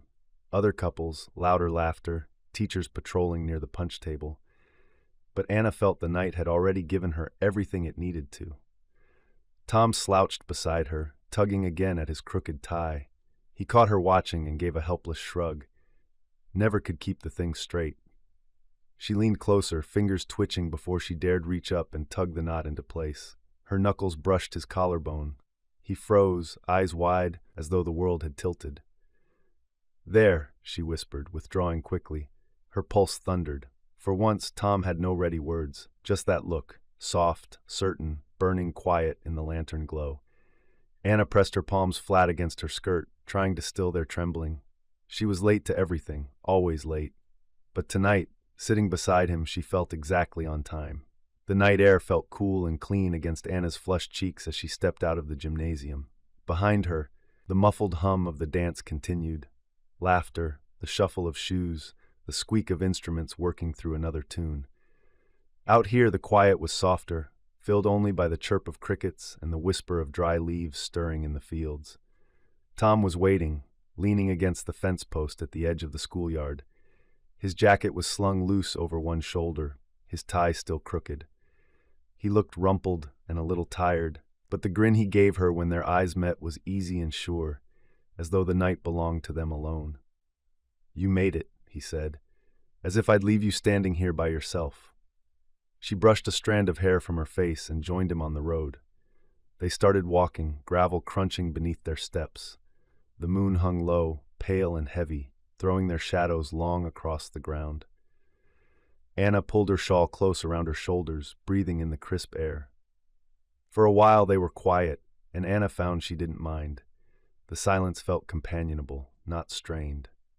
The bleachers rose empty and dark, the grass silvered with frost. She turned to look at him, her heart hammering in her chest. "Tom?" she whispered. "Tom?" she whispered. "Yeah? Don't let go," she said, nodding at their joined hands. "Even if I lag behind." His mouth curved into a small, certain smile. "I won't," and Anna believed him. The road home narrowed to a ribbon of pale dust, the fields on either side gone dark and whispering. The dance had left music buzzing faintly in Anna's bones. Now the night quiet pared everything down to footfalls and crickets. She and Tom walked close enough that their sleeves brushed now and then, and each light touch felt louder than the frogs by the creek. She needed something to do with the newness pooling in her chest, something to trim it into a shape she could carry without dropping. Jokes had always been her knife for that. So she lifted her hand between them and tried a boxy little step in the air. "Careful," she said lightly. "Your waltz nearly took my right foot as a trophy." It was nothing, really, said with a smile, said to tease herself as much as him. But the moment the words left her mouth, she saw him flinch. His pace shortened, their sleeves no longer brushed. "I know," he muttered. The 2 words were flat as a board. He fixed his eyes on the road as if it had done him a personal wrong. Anna blinked, smile faltering. "Tom, I'm just funny," he said, and even his humor sounded tired. "Real funny." She stopped walking. The dust lifted around her shoes and settled again. "I wasn't trying to be cruel." He didn't stop. He took 3 more strides before halting like a mule brought short at a fence, shoulders drawn hard toward his ears. When he turned, moonlight cut a thin line along his jaw. "Everybody laughed," he said. "You too." "I didn't," she bit the rest off. She had laughed. Not at him, she thought. At the knot their feet couldn't unpick, at the way his face went solemn, then sheepish, then determined again. She had laughed because she hadn't known what else to do with the fizzing inside her. It hadn't felt like laughing at him, but she heard how he'd heard it. "I was laughing with you," she tried. "I wasn't laughing." He scuffed the toe of his shoe into the dust, working up a crescent. "I was trying not to crush you." Something pricked behind her eyes, frustration, sharp because she cared. "You didn't crush me." "Felt like it," he said, and his mouth pulled apologetic, then shut against it like a door slamming. "Anyhow, you don't have to say it out loud. 2 left feet, the whole gym saw." The night cooled another degree. Somewhere a dog barked twice and went silent. Anna crossed her arms, as if she could hold the moment still long enough to name it. "I wasn't parading you for sport," she said. "If I wanted to be mean, I'd have said it to Eddie Sloan, not to you." "Eddie already knows," he shot back, heat flickering in his voice. "He was smirking every time I missed.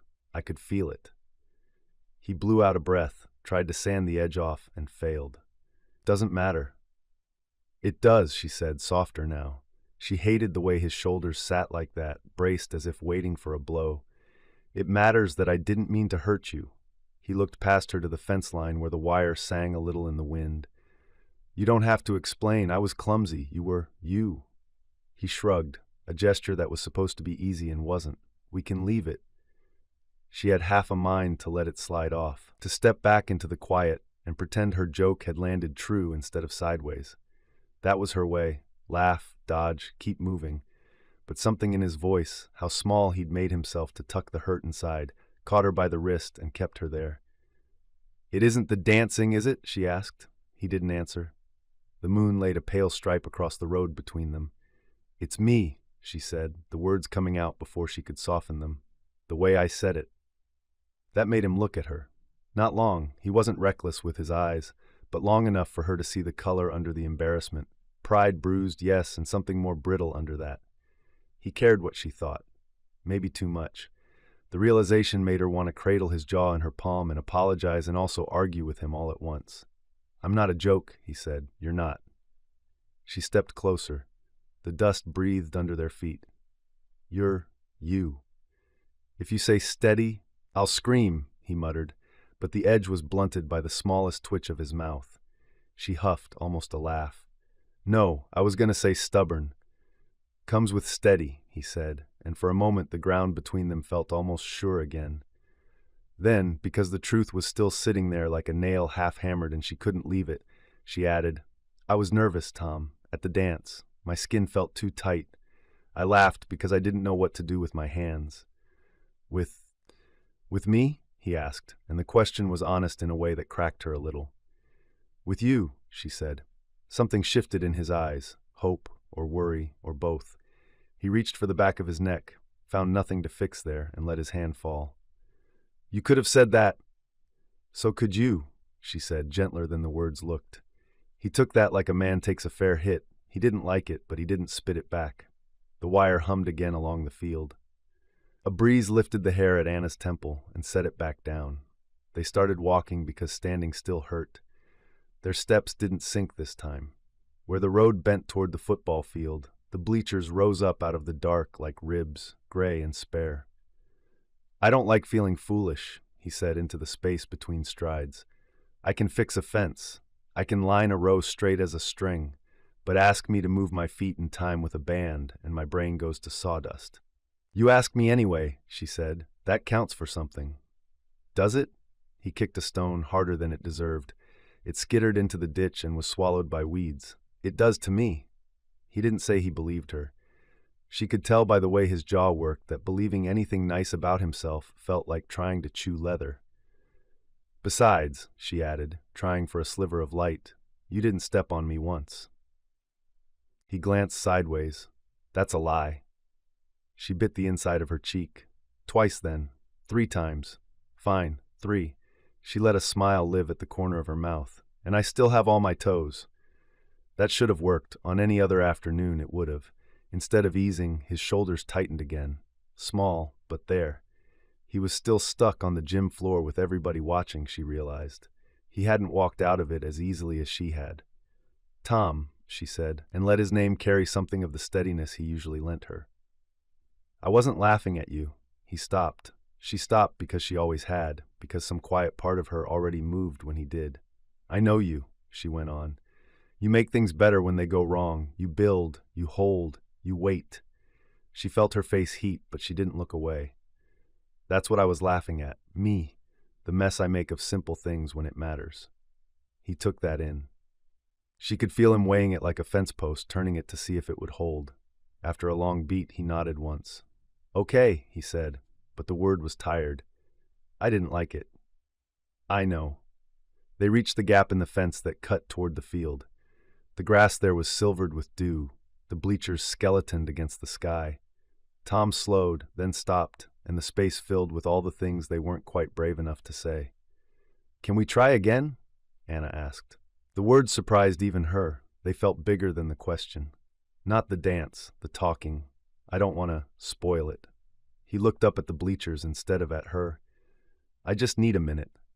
The minute felt like a door easing shut, not slammed, not locked, just closed softly between them. She swallowed and nodded. "All right." He shifted his satchel. She hadn't noticed he still had it slung across his shoulder, habit stitched so deep it followed him everywhere. "I'll be back," he said, as if they were leaving a porch and not each other. Then, after a second that stretched, "Don't," he started over. "Don't go far." The request was so him that it made her throat ache. "I won't." He turned toward the bleachers, cutting across the short grass with his head down, a broad shadow moving through the pale. Anna watched until he reached the lowest row and sat, elbows on knees, hands clasped, looking out at nothing. His tie, still crooked, always crooked, was a slash of darker gray against his shirt. She stayed at the edge of the road. The night pressed cool against her cheeks. Somewhere beyond the church, a train called low and long, a sound that always made her think of leaving and coming back, and how some places could be both at once. She hated fighting with him. It wasn't shouting that did it. There hadn't been much of that. But the way his quiet turned sharp, how he folded himself up when he was hurt. She had never known someone whose pride was woven so tightly with gentleness. Pull one thread and both tugged. Her first instinct was to make a joke big enough to cover the gap, then take it back when he smiled. She knew better now. Jokes were dull knives when what needed cutting was knotted deeper. She leaned her hip against the fence post and made herself breathe slow. She thought of his hand at her waist in the gym, tentative and warm. She thought of his fingers steadying her tray in the lunchroom so often when she nearly dropped it, of his voice making up a reason when she slipped into class after the bell and flustered and couldn't find any words at all. She thought of him on the porch of the schoolhouse this very evening, waiting like it was the most natural thing in the world. Maybe she hadn't laughed at him, but she hadn't made it easy for him either. A faint rustle drew her eyes back to the bleachers. Tom had straightened, hands scrubbing hard over his face, like he could wipe off the last 10 minutes. Then he leaned back and stared at the sky as if it had a blackboard he could copy answers from. "Stubborn," she murmured to the post, and the word was fond. She could leave. Let time do the work. Let morning soften everything. But she didn't want a night kept by silence curling under her pillow. She wanted to hand him something true and small enough to hold. The grass wet her shoes as she stepped off the road. She made her way toward the bleachers, not hurrying. At the bottom step she paused. He didn't look down, but his hands unclasped, fingers loosening like they'd hurt her before his ears had. "I'm sorry," she said. The words felt clean in her mouth. "I wasn't careful." He tipped his head enough to see her. His face was unguarded in the dim, young and not young both at once. He didn't answer, but the set of his shoulders gave. "I like dancing with you," she added, "even if we were terrible." One corner of his mouth tugged. "We were.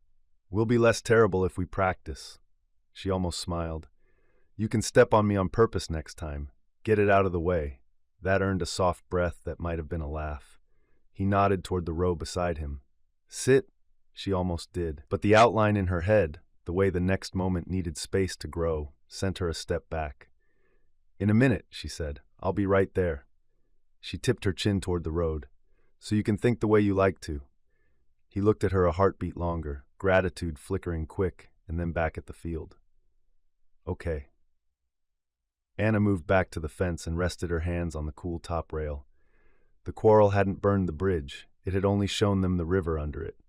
Fragile, yes. Uncertain, yes. But there. She waited. Not far, not gone. The crickets stitched the dark back together, and in the quiet between their notes she could almost hear the next thing forming. The first word of an apology he wouldn't love saying. The first word of forgiveness she'd be glad to give. When he stood, she'd go to him. When he sat, she'd sit. And somewhere in the middle of the bleachers and the road, their newness would stop wobbling and learn where to put its feet. That night, as she unlaced her shoes by lamplight, Anna noticed the faint ache in her toes. She should have been annoyed, maybe even cross with him. Instead, the soreness only made her smile, because every misstep, every stumble had been his way of trying, awkward, earnest, clumsy, and somehow entirely Tom. And if she was honest with herself, she didn't mind. Not at all. Chapter 5, 1939, Stadium Lights. By the time Anna turned the corner onto Maple, the night was already bright as day. Stadium lights stacked the sky in white squares, and the whole town seemed to have poured itself into the high school field. Coats and scarves, thermoses and hand-drawn signs, the brass of the band flashing like teeth whenever the drumline cracked. The air smelled of damp leaves, hot cocoa, and the sweet smoke that drifted from the concession grill. Somewhere beneath it all was the cold of November, slipping neatly through every open seam. The sight of the bleachers made her pulse snag. The aisles were crammed with knees and blankets, people leaning, waving, squeezing.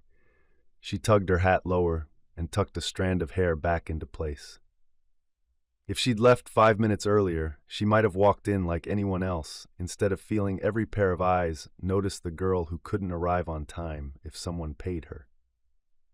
"Excuse me, sorry," she murmured, weaving past a row of toddlers with pennants, a cluster of old men in newsboy caps, a girl she recognized from choir who had rolled the waistband of her skirt to look like the cheerleaders.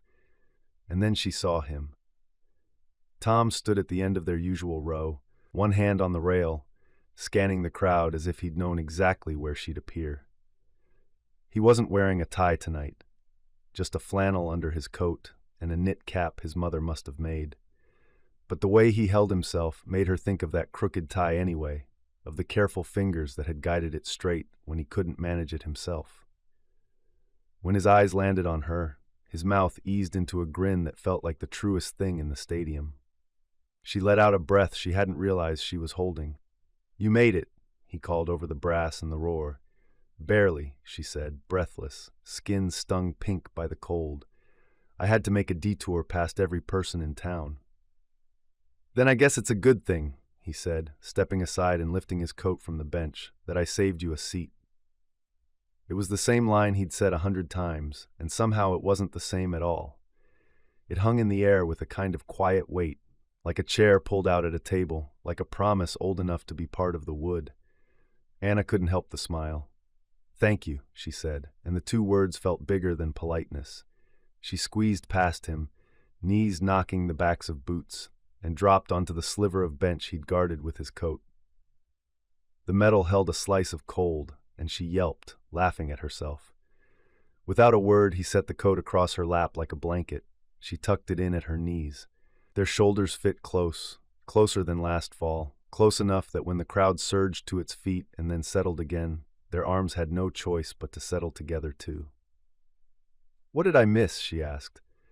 "About half of the first quarter," he said, leaning just enough that she felt his breath at her temple. "We fumbled. They returned it for 6, but they botched the extra point. We're down by 3. She nodded like she'd been following the game all season, instead of stealing glances at the field through the gaps in the lending library's stacks on practice days. A whistle shrieked. The line of boys collided like a row of felled saplings. The crowd dropped into one long inhale. Even the air seemed to brace. Tom tracked the play with his whole body, a slight forward lean, hands clasped as if he might catch the ball himself. He didn't cheer loud, never had, but he made a low sound in his throat when our halfback broke through the tangle and took off, legs pumping, numbers flashing, the stands erupted. Without thinking, Anna grabbed Tom's sleeve. Without thinking, his free hand closed over her fingers. They held like that for the 4 seconds it took the halfback to get dragged down, and longer than that after, lingering into the penalty call, past the referee's arms beginning to windmill. Heat rose through Anna that had nothing to do with the coat across her lap. He released her first, a rueful glance, as if to say, "I know, and also I don't know anything at all."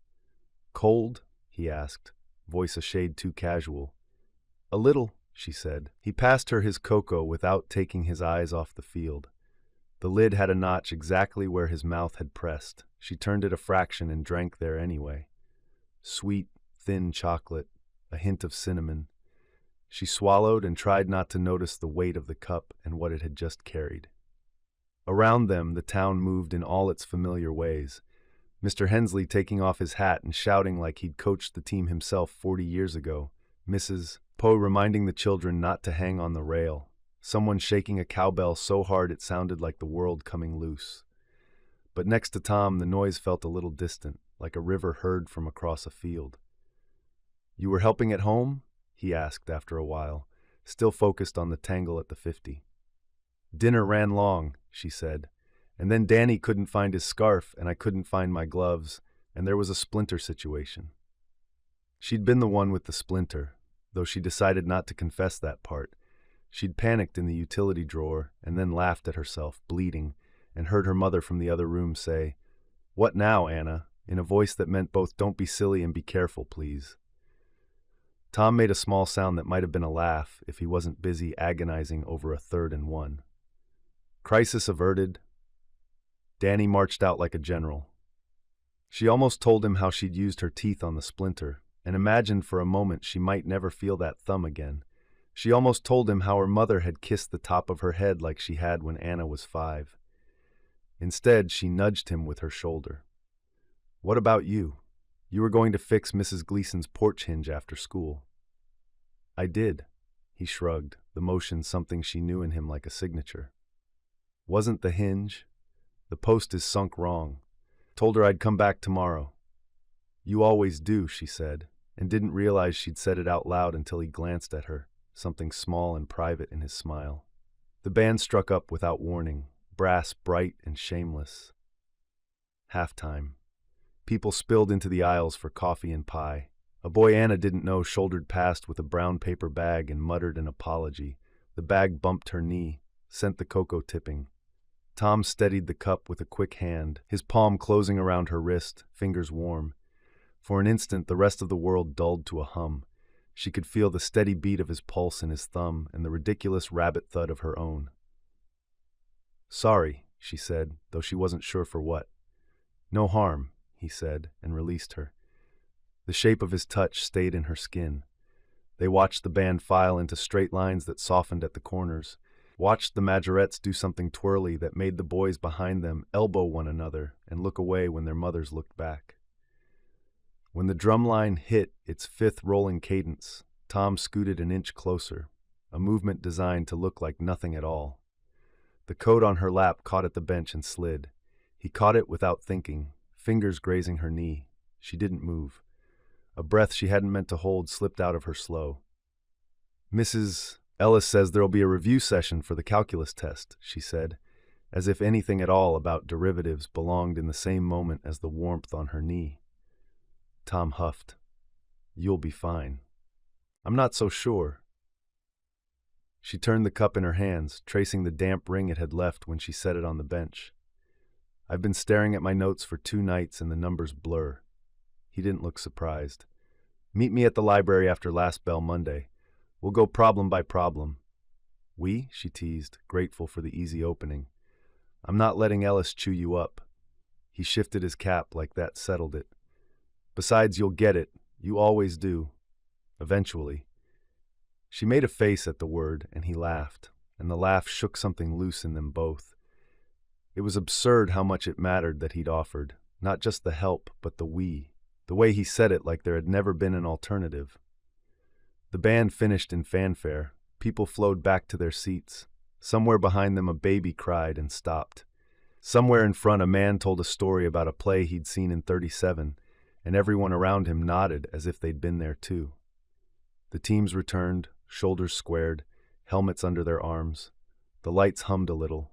Moths battered themselves at the edges of the glow. Fourth quarter unspooled itself in yards and inches. Anna found herself gripping Tom's forearm without realizing, and every time she unclenched her hand, she could feel the shape of him there. The quiet strength of it. His jaw worked on a penalty that shouldn't have been. He swore under his breath only once, and the word felt strange in his mouth, like something borrowed and immediately returned. When our quarterback rolled and found a gap that shouldn't have existed, Tom breathed. Yes, so softly she almost didn't hear it. When the clock stuttered and stopped, the horn went, and the stands rose as if pulled by the same string. He didn't whoop or throw his hat like Mr. Hensley. He just smiled sideways at her, that almost shy, can you believe we made it here smile, and her stomach did something foolish and lovely. They shuffled with the crowd toward the exit aisle, the bench drum of boots echoing the band's last cadence. At the end of their row, the flow paused, and they found themselves momentarily alone in a pocket of quiet. He looked at the empty space where his coat had been, and then at her, his eyes warm. "You always keep it for me," she said. It came out lighter than she felt. He answered without a joke this time. "I always will." The words landed between them like a folded note, small and easy to hide, and somehow everything. "Library Monday," she said, because if she didn't say something, she might say everything. "Library," he agreed. They stepped into the aisle, into the thick of the town, into the night that would carry them to whatever came next. As they moved with the press of bodies, their hands brushed and then did not move apart. She tried not to look at their fingers, finding the spaces they fit. She looked anyway. Under the stadium lights, it felt like the most ordinary thing in the world, and like a secret the whole town could see. They didn't name it. They didn't need to. The bleachers behind them rattled as someone jumped the last 2 steps. The band's last note went thin and disappeared. Ahead, the gate threw a rectangle of dark road and white breath, and the possibility of walking side by side a little longer, of letting this new warmth find the places it would live. "Ready?" he asked. She nodded, hand still against his, the coat still warm across her knees, the saved seat now a quiet warmth in her chest. "Ready," she said, and meant it. The library smelled of pencil shavings and old paper. That faint chalk dust tang that seemed to cling to the walls no matter how often the janitor swept. Outside the windows, November pressed itself against the glass, dusk gathering early. The clamor of the football field and the noise of the whole town felt far away here, muffled by the hush that asked for whispers. Anna leaned over her notebook, pencil tapping against the margin. Numbers swam on the page. Fractions bent into crooked ladders, and the letters beside them, X, Y, Z, looked less like symbols and more like a secret code meant to keep her out. She huffed softly and erased a line that had already rubbed the paper thin. Across from her, Tom bent easily over his own book, a crease in his brow as he read. He looked up after a while, noticing the mess of her page. "That's not how Ellis showed us," he said quietly. She shot him a look, though there wasn't much sting in it. "I don't need a lecture." "You do need a partner." He slid his book aside, reached over, and turned her paper toward him. The ease of it, how his hand brushed hers like it had always been meant to, made her throat tighten. Though she tried to hide it behind an eye roll, he sharpened her broken attempt into a neat diagram, boxy letters standing like little soldiers. "See? You set it up wrong. That's why it doesn't work out." Anna slumped in her chair, tapping her eraser against her chin. "You make it sound simple." "It is simple." His grin bent crooked, familiar. "Or maybe you're just hopeless." Her mouth opened, indignation flaring, but the gleam in his eyes gave him away. He was teasing. She swatted at his sleeve. "I am not hopeless." "You just proved my point," he said, leaning back, smug. 3 wrong steps before you even started." She tried to glare, but the corners of her mouth betrayed her. The sound that bubbled out of her was halfway between a laugh and a groan. "You're insufferable." "And you're smiling," he shot back. Their voices weren't loud, but the old librarian lifted her head from the desk anyway, peering over spectacles with an expression that could wither grass.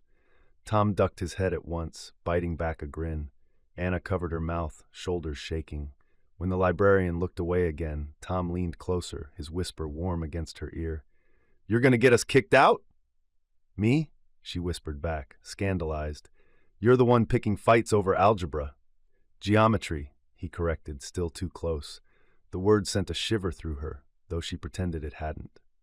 She bent over her notebook again, focusing on the problem, willing her cheeks to cool. He explained the next step in a low voice, steady and patient. She followed along this time, sketching the lines, trying to see it through his eyes. "There," he said when she finished. His approval was quiet but certain. "That's right." The pride that rushed through her was ridiculous, considering it was only one problem. Still, she found herself grinning, leaning back in her chair. "Maybe I'm not hopeless after all." "Not tonight," he said. "We'll see about tomorrow." She swatted at him again, softer this time. Their banter carried on like that, a familiar rhythm, until laughter slipped from her lips without her realizing. Not loud, just enough to echo faintly between the stacks. The librarian looked up once more, and both of them froze, shoulders pressed close like guilty children. This time, neither of them moved apart right away. Silence stretched, the kind that wasn't awkward, but thick with something unnamed. Anna kept her gaze fixed on her notebook, though she wasn't seeing numbers anymore. She was too aware of his arm brushing hers, of the warmth radiating across the small wooden table, of how the whole room seemed to shrink until it was only the two of them and the faint scratch of pencil on paper. Her heart beat too fast. She wondered if he could hear it. Tom cleared his throat, shifting, but not enough to break the closeness. "We should probably finish the set," he said. "Probably," she echoed, though her pencil lay still. For a long moment, neither moved. The world outside the windows had gone dark, the lamps glowing yellow against the shadows. Somewhere the clock ticked, steady and unbothered. Anna forced herself to glance at him. He was already watching her, eyes softer than she'd ever seen them, something unspoken resting there. It made her breath catch, and she looked away quickly, cheeks burning. She bent over her notebook again, but her hand shook faintly as she picked up the pencil. The next equation blurred. She pressed her lips together, heart hammering. She didn't know what scared her more, that he might say something, or that he might not. The bleachers looked different when the stands were empty. Without bodies and banners and drums, the long rows of aluminum felt like a quiet river, step after step catching the pale afternoon sun. A light wind pushed through the chain link at the far end of the field and set the corner flag to a slow, tired wag. November had burned most of the color from the trees. The sky wore that thin blue it saved for days when the air had teeth. Anna climbed to their row and sat in the middle, the way she always did when she wanted to feel alone without being lonely. From here you could see straight down the 50-yard line, and if you looked past it, the two-lane road where buses groaned and trucks trundled, and once, last spring, a red fox loped along the ditch like it was in a hurry for an appointment. She rubbed her hands together and breathed on her fingers. Library pencil smudges still shadowed her knuckles from the night before. The memory made her mouth tug. He'd said, "We'll go problem by problem," and it had sounded less like math and more like a way to live. Footsteps clanged below. She didn't have to turn to know who it was.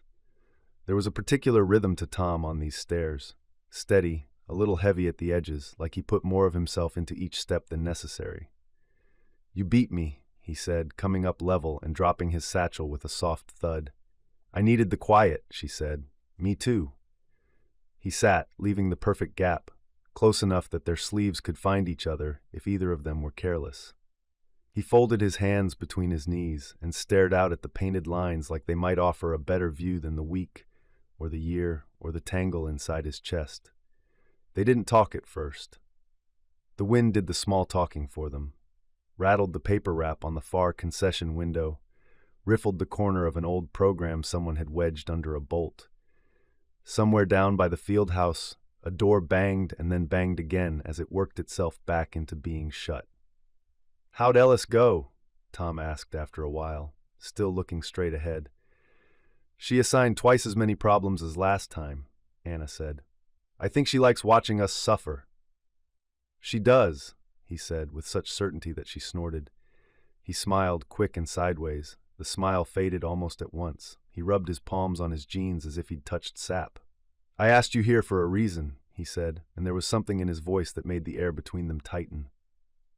Anna turned to look at him. Really look. He'd come without a cap today. The wind was teasing his hair into its own loose thoughts. He wore the same flannel from Friday night and the same jacket, as if repeating the clothes might keep the world from shifting under his feet. His jaw worked like he was chewing on words that didn't want to break down. "Tom?" she said quietly. "Yeah," he exhaled, a long, uneven sound. "I'm going to say this wrong." "You don't have to say anything." "I do." He dragged his hands over his face and let them fall. "I do, Anna." Her heartbeat tripped. She wanted to slow it with a joke and found she couldn't remember a single easy thing to say. He didn't look at her when he said it. He kept his eyes on the field, on the end zone nearest the scoreboard where the paint always scuffed off first. "I love you." The words were unadorned. No drum roll, no brass, just 3 solid boards laid end to end and pushed across the gap between them. For a second, Anna didn't understand English. The letters arranged themselves into shapes she recognized, but their meaning hit her with a delay, like thunder.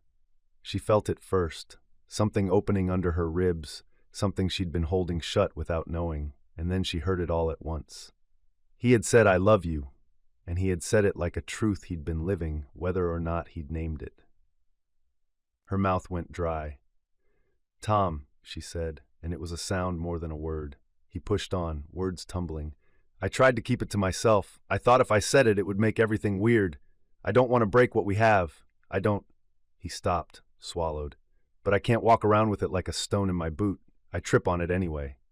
A laugh escaped her, quiet and stunned, and almost a sob. Her vision sharpened and blurred in the same breath. She looked back at the field, because looking at him felt like stepping out onto ice you weren't sure could hold. "I don't know what comes next," he said, softer now, each word chosen like a footing on a rocky bank. "I just know that when I save you a seat, my chest settles. That when I see you come up the steps at the game, I can breathe deeper. That when the librarian shushes us and your shoulders shake because you're trying not to laugh, I feel like there's nothing else I'd rather be doing with my life than making sure you have a chair and a pencil and a way to hear the joke." He gave a helpless little shrug, as if embarrassed by the plainness of it. The wind lifted the hair at his temple and set it down gently. Anna realized she was holding the edge of the bench so hard her fingers hurt. Love, she thought, and the word rang through her like a bell struck close. Fear came with it, as if the clapper had 2 ends. If she said it back, everything would change. If she didn't, everything would change differently. She thought of the library table and how silence had felt like a too small sweater. She thought of the walk home after the game and the warmth that had settled at the place where their hands kept almost finding each other. She thought of his cocoa and the notch in the lid and how much smaller the town felt when he wasn't beside her. "What if we break it?" she heard herself ask. "What if we say it out loud and it can't hold?" He nodded without surprise, as if he'd walked that circle in his own head 1,000 times. "Then we'll fix it," he said. "I'm good at mending things." She barked a laugh that was mostly a cry. "You can't hammer a friendship straight." "No," he agreed, "but I can hold a line, and I can tell you the truth." He finally turned to her. His eyes were steady, and there was no pleading in them, only offering. "I love you, Anna, whether you can say it back today, or next week, or not at all. That part is true." He looked away quickly, as if giving her privacy with her own face. The space between them felt suddenly precious and enormous, like the clean part of a page you were afraid to spoil. Somewhere below, a groundskeeper's cart coughed and stuttered and then quieted again. A crow flapped up from the fence, tossed by wind, found balance, and cut toward the tree line. Anna could feel her fear standing there, proper and exact, hands on its hips. It listed all the ways this could end badly, all the invisible strings they might tangle. It reminded her of every time she'd arrived late and hated the way people turned to look. It told her that speaking a thing made it fragile. Joy stood there too, soft and ridiculous, pointing at the simplest things, his hand steadying her cup, the way he'd taken a step closer on the bleachers without making a show of it. The fact that he had saved her a seat at a football game like it was a sacrament, and it had felt like one. She let the silence be just long enough to hear both sides and then decide. Her fear didn't leave. It only sat down, the way you do when someone pulls a chair out for you and you realize your legs are tired. "Tom," she said again, and this time she made herself look at him when she said it. His name had never felt so heavy in her mouth or so right. He glanced over, cautious and brave at once. She didn't rush. The words she wanted weren't fancy. She only wanted to place them carefully so they wouldn't tip. "I'm scared," she admitted, "but not of you." His shoulders loosened a fraction. "And I think," she huffed out a fragile laugh, "I think I've been walking around with the same stone in my shoe." The smile that flickered across his face startled her with its relief. She pressed her thumb into the seam of the bench until it hurt, as if she could press herself into steadiness. "I love you," she said. The second the words left her, the world didn't end. It widened. He closed his eyes, just for a heartbeat, like someone who has been swimming too long and finally found ground. When he opened them, everything in his face had gentled. He didn't grab for her hand or lean in or try to prove anything. He only let out a breath that seemed to empty something heavy from him and fill the air around them with warmth she could feel on her skin. "Okay," he said, almost a whisper, and his grin came crooked and young, the way it had on the playground and the bus and 100 summers. "Okay." They laughed then, quiet, ridiculous laughter that bent them both forward. Anna pressed her sleeve to her eyes and then felt foolish for crying and laughed at that too. The bleachers held them through it, old wood and new metal, the place where they'd shouted themselves hoarse for boys in helmets and where now they said softer things that mattered more. "What do we do now?" she asked when they could breathe again. The question sounded like a child's and a woman's both. "We keep saving each other's seats," he said, immediate, as if he'd carried the answer around for years waiting for the question. "We keep showing up." She nodded, swallowing past the brim of her throat. "Library after last bell," she said, because it was the smallest version of showing up she could think of, and because she wanted to say yes to something she could touch. "Library," he agreed. His knee knocked hers, a clumsy, perfect oath. Down on the field, the lights ticked as they cooled. A switch somewhere clicked. One bank of stadium lamps blinked back to life, testing themselves for the evening's practice. In the sudden rectangle of bright, the painted lines looked truer. The wind thinned, everything sharpened. Tom stood and offered her a hand up. She took it, feeling again the easy fit of their fingers, the way it had startled her the first time, and somehow not at all. He didn't let go right away. Neither did she. "Do you want to stay a little?" he asked, glancing up as the rest of the lights began to hum awake. She understood what he meant without him saying it. "I've got a seat," she said. "Might as well use it." He laughed, soft and certain, and together they climbed one row higher to watch the field come fully alight, the world below them brightening like a stage just before the curtain lifts. The stadium lights hummed overhead, buzzing faintly like a swarm of summer cicadas. One by one, they had clicked on, flooding the empty field below in pale, silvery glow. From the top row of the bleachers, Anna could see the whole stretch of grass lit up as if the night had parted just for them. She sat with Tom shoulder to shoulder, their knees bent against the cold metal step, his jacket sleeve brushing hers every time the wind nudged them closer. Their hands weren't joined now. They'd let go to climb higher after his confession. But the echo of his touch lingered like warmth even as November's chill seeped into her palms. Her heart still hadn't steadied. "I love you." She had said it, and the words kept playing back in her mind like a bell rung too hard, reverberating long after the strike. It should have scared her more. It did scare her, but in a way that also made her feel taller, braver, as if saying it had unlocked a part of her she hadn't realized she was missing. Beside her, Tom leaned forward, elbows braced against his knees. His breath fogged in the light. He looked older suddenly, not in years but in weight, as if saying the words had placed a crown of responsibility on him that he accepted without flinching. For a long while, they just sat like that, watching the wind stir the corner flags, listening to the echo of the empty bleachers beneath their sneakers. The world felt paused, holding its breath for them. Anna swallowed hard. Her voice felt too small to match the moment, so she said the first ordinary thing that came to her. "We're going to freeze if we stay here." Tom gave a soft laugh, muffled and shaky. "Probably." Neither of them moved. Anna pulled her knees up, wrapping her arms around them as if that could ground her. She snuck a glance at him. He wasn't looking at the field anymore. His eyes were fixed somewhere lower, nearer, on her, she realized with a start. She turned her face toward him, and their gazes collided. The air between them shifted, charged with something that wasn't quite spoken, wasn't quite hidden. He didn't look away. His jaw worked as though he were holding back another confession, one even more dangerous than the first. Anna's breath caught. She knew in a sudden terrifying rush what might happen next. Her whole body went still, except for her heart, which seemed determined to drum loud enough for him to hear. "Anna," he said softly. Her name sounded different on his tongue, weighted, reverent, as though he'd carried it his whole life only to discover tonight how it was meant to be said. "Yes?" The word came out hushed, shaky. He hesitated, then gave a lopsided grin that almost undid her. "This is probably a mistake."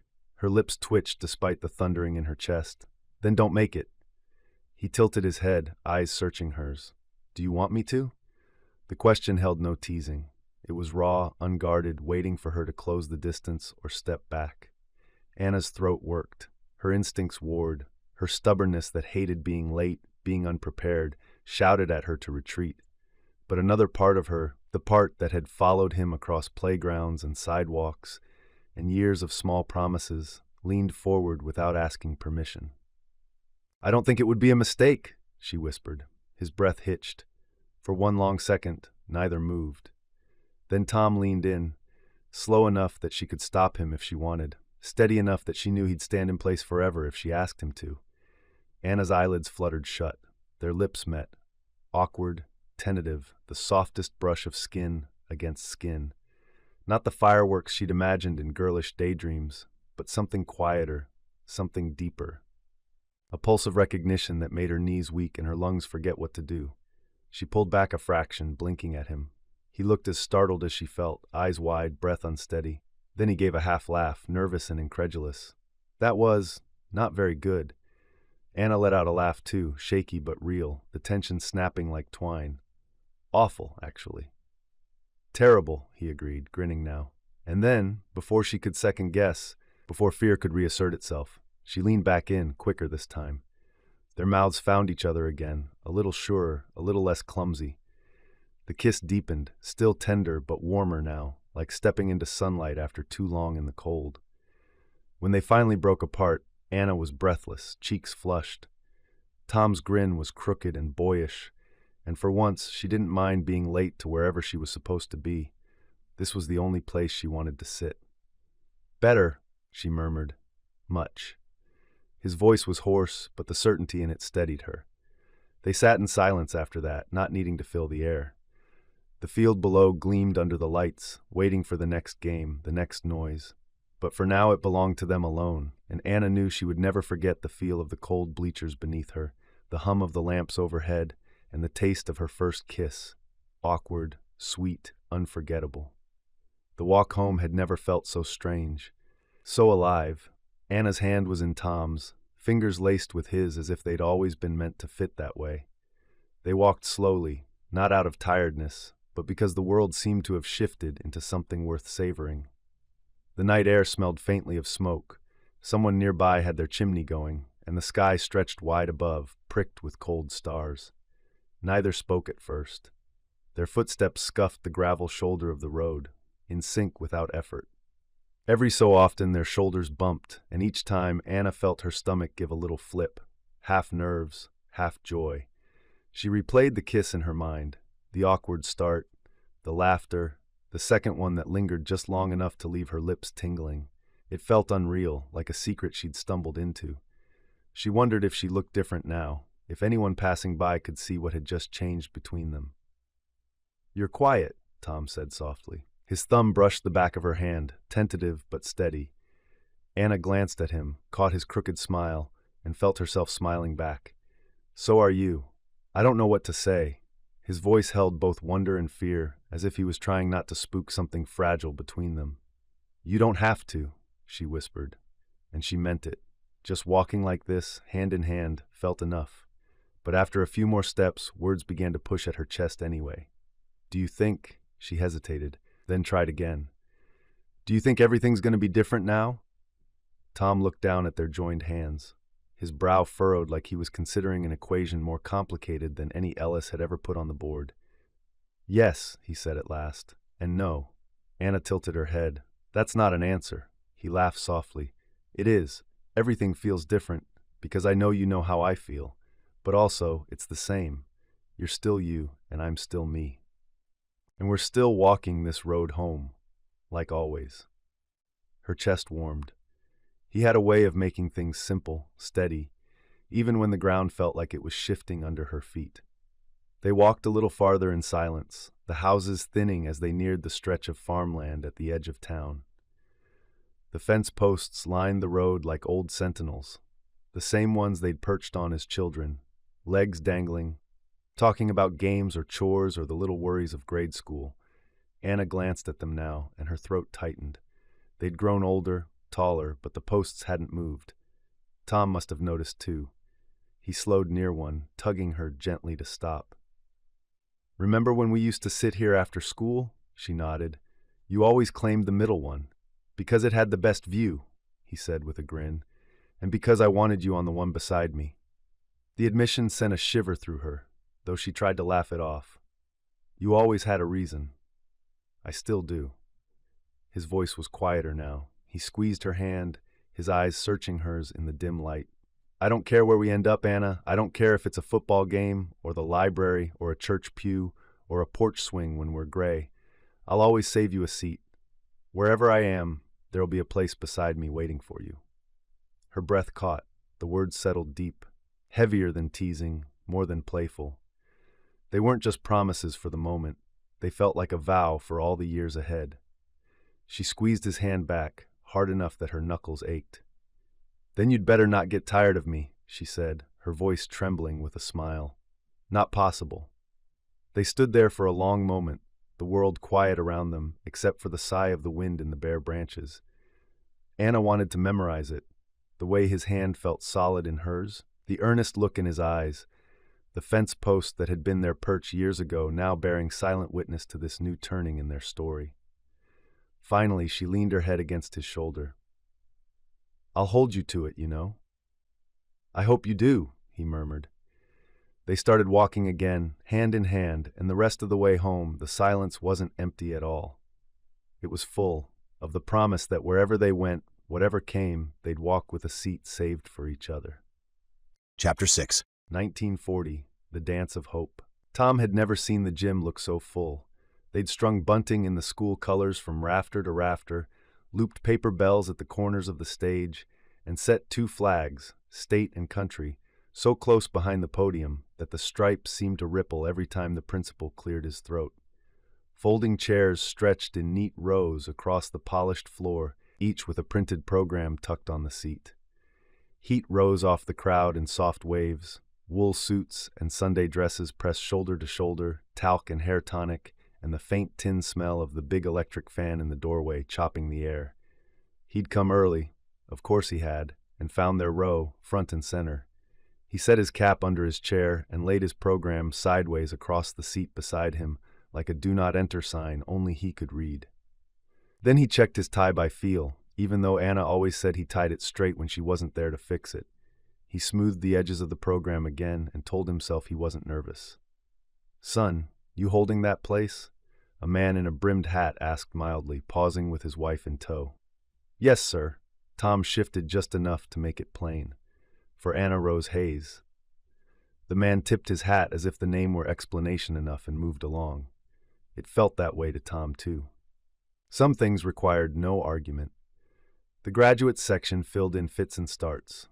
Boys thumping each other on the shoulder, girls whispering and smoothing skirts, caps bobbing as tassels were adjusted and readjusted. Mr. Hawthorne, coach coat buttoned so tight his mustache bristled with effort, marshaled stragglers into the last row. Miss Alder, with a pinched smile that was nerves more than disapproval, handed out extra bobby pins to a trio of girls giggling behind their hands. A teacher Tom didn't know flapped her arms like a heron in tall grass and hissed, "Shh, families," as if the word itself were discipline enough. Families. He could see his own midway up the bleachers, his father with his hat brim creased between two thick fingers, his mother a neat figure with a flower pinned wrong side up on her lapel. Anna's people, her mother, brothers squirming and already scolded, were 2 rows above. Danny spotted Tom and lifted his chin in a brave little nod. Tom flicked his own up in reply and felt a twist at the sight of their empty seat. "It's not empty," he told himself, and set his palm lightly on the program he'd used to keep it that way. Someone behind him whispered, "Radio said the British pushed back at Tobruk," and someone else muttered, "Long way from here." And then the piano struck a bright chord that skittered across the gym. The processional began. The principal, Mr. Andrews today, though Tom suspected he'd be principal forever, stepped to the podium and waited for the music to hush. "Ladies and gentlemen," he boomed, and the bleachers answered with a swell of pride and throat clearing and handkerchiefs already out. "Class of 1941, welcome." Applause rolled forward and broke softly around the first row of caps. Tom clapped, because that was what you did, and because his hands needed work. Then the clapping died, and his hands went back to the program on the chair beside him. He tried to hold his body casual, as if he weren't keeping watch on the front doors, the way he'd watched for her on playground edges and bus steps and church aisles since he was small enough to be picked up and turned around. He told himself to look ahead, to listen, to be present for the words meant for this day. He watched the principal's mouth moving shapes about horizons and duty and the future waiting just beyond the county line. He heard none of it. The double doors at the back drifted open, let in a square of bright morning and the county road beyond it. And there she was, squeezed sideways through the gap, breathless. One ribbon escaped from her hair like it had decided to arrive on its own schedule. Her cheeks were pink with hurry. Her eyes skimmed the packed bleachers, the wide sea of caps, and then arrowed to the front row and found him. He didn't mean to grin. He meant to be dignified, but his face did it for him, that old pulled-at-the-corner smile that felt like a gate he'd kept oiled for years. She mouthed sorry, and he shook his head once, slow. "Don't be." Tom stood just enough to make the path. Knees lifted, a program lifted, a bag tucked under, and then she slid past the row of shoes and sat, folding herself into the space he had kept as if the chair had been carved with her name. Her shoulder pressed his for a second longer than necessity. He set the program on his lap and leaned an inch to be heard under the principal. "Don't worry," he said, low and easy, the words older than either of them now. "I saved you a seat." Her mouth curved, the pink on her cheeks deepened, whether from hurry or the line he'd used 100 times, he didn't know. "Of course you did," she breathed. He wanted absurdly to fix the ribbon on her hair. He put his hand flat on his own knee instead. "And so," the principal pronounced, "as we send you forward, remember that the measure of a life is." The rest blurred. Tom had always been a good listener when he had something to fix or mend. Speeches gave him less to hold. He watched the dust drift in a thin beam of light near the rafters, watched the gym flag lean and settle and lean again in the breeze from the fan, watched Anna's hands still and then rest one on top of the other, the way she did when she needed to make herself quiet. When the valedictorian spoke, a pale boy Tom knew better with his head under a car hood than behind a lectern, Tom clapped hard enough for his palms to sting. The boy made a joke that wasn't much of one. People laughed anyway, grateful for the chance. The girl next to Anna handed her a tissue, misinterpreting the sheen in her eyes. And Anna took it with a soft thank you, even though she wasn't crying. They started calling names. Lila Whitehall. Applause. Thomas Whitaker. The row ahead stood and shuffled. Tom rose, the world making a long, bright tunnel between his chair and the stairs to the stage. He became aware of his body the way he was aware of it when hauling fence posts. Hands, feet, breath, order. He stepped onto the riser, took the 2 boards that passed for steps, and felt the unsteady give of the stage under the long marching line of graduates. The principal's hand was dry and warm. The diploma board slid slick against Tom's palm. For 1/2 second, he looked into the bleachers and found his father's hat brim lifted, his mother's eyes shining, and above them Anna's gaze, steady and bright. He grinned at that. He couldn't help it, and Principal Andrews smiled back as if Tom had told a joke there no one else could hear. "Hayes!" Anna rose. Tom was almost to the bottom step when her name boomed the length of him. He turned enough to see her rise. She smoothed nothing, there was nothing to smooth, and mounted the steps with that mix of grace and hurry that was hers alone. When Andrews pressed the diploma into her hands, Tom saw the principal lean in and say something kind to her. He could tell by the lift at the corner of her mouth, the way her eyes crinkled. She scanned the crowd until her eyes caught him, standing still against the stream of graduates. When their gazes met, his grin broke free, the familiar, knowing one that said, "I saved it, you found me, and that's enough." They collected at the far end of the row, diplomas held like fresh-cut boards that still smelled of sawdust. Someone down the line started the school song too low. By the second line, a dozen voices had found it, and by the chorus, the whole gym was pulling the notes up together. Tom's voice wasn't pretty, but he sang anyway, because he'd learned somewhere between wrenches and hymnals that singing with a group made a different kind of sense than singing alone. Mr. Andrews talked again. There was a prayer that asked for guidance with hands folded and eyes shut, and Tom found his own hands doing it without looking at them. When they finished, caps went up, some timidly, some like the boys who threw them had been waiting 4 years to let go of something. One cap thunked off Tom's shoulder and landed in his lap. He handed it to the girl it belonged to, and she mouthed sorry, and he shook his head because today didn't require apologies. "Let's get you to your people," he said to Anna when the crush shifted and the aisle opened a narrow path.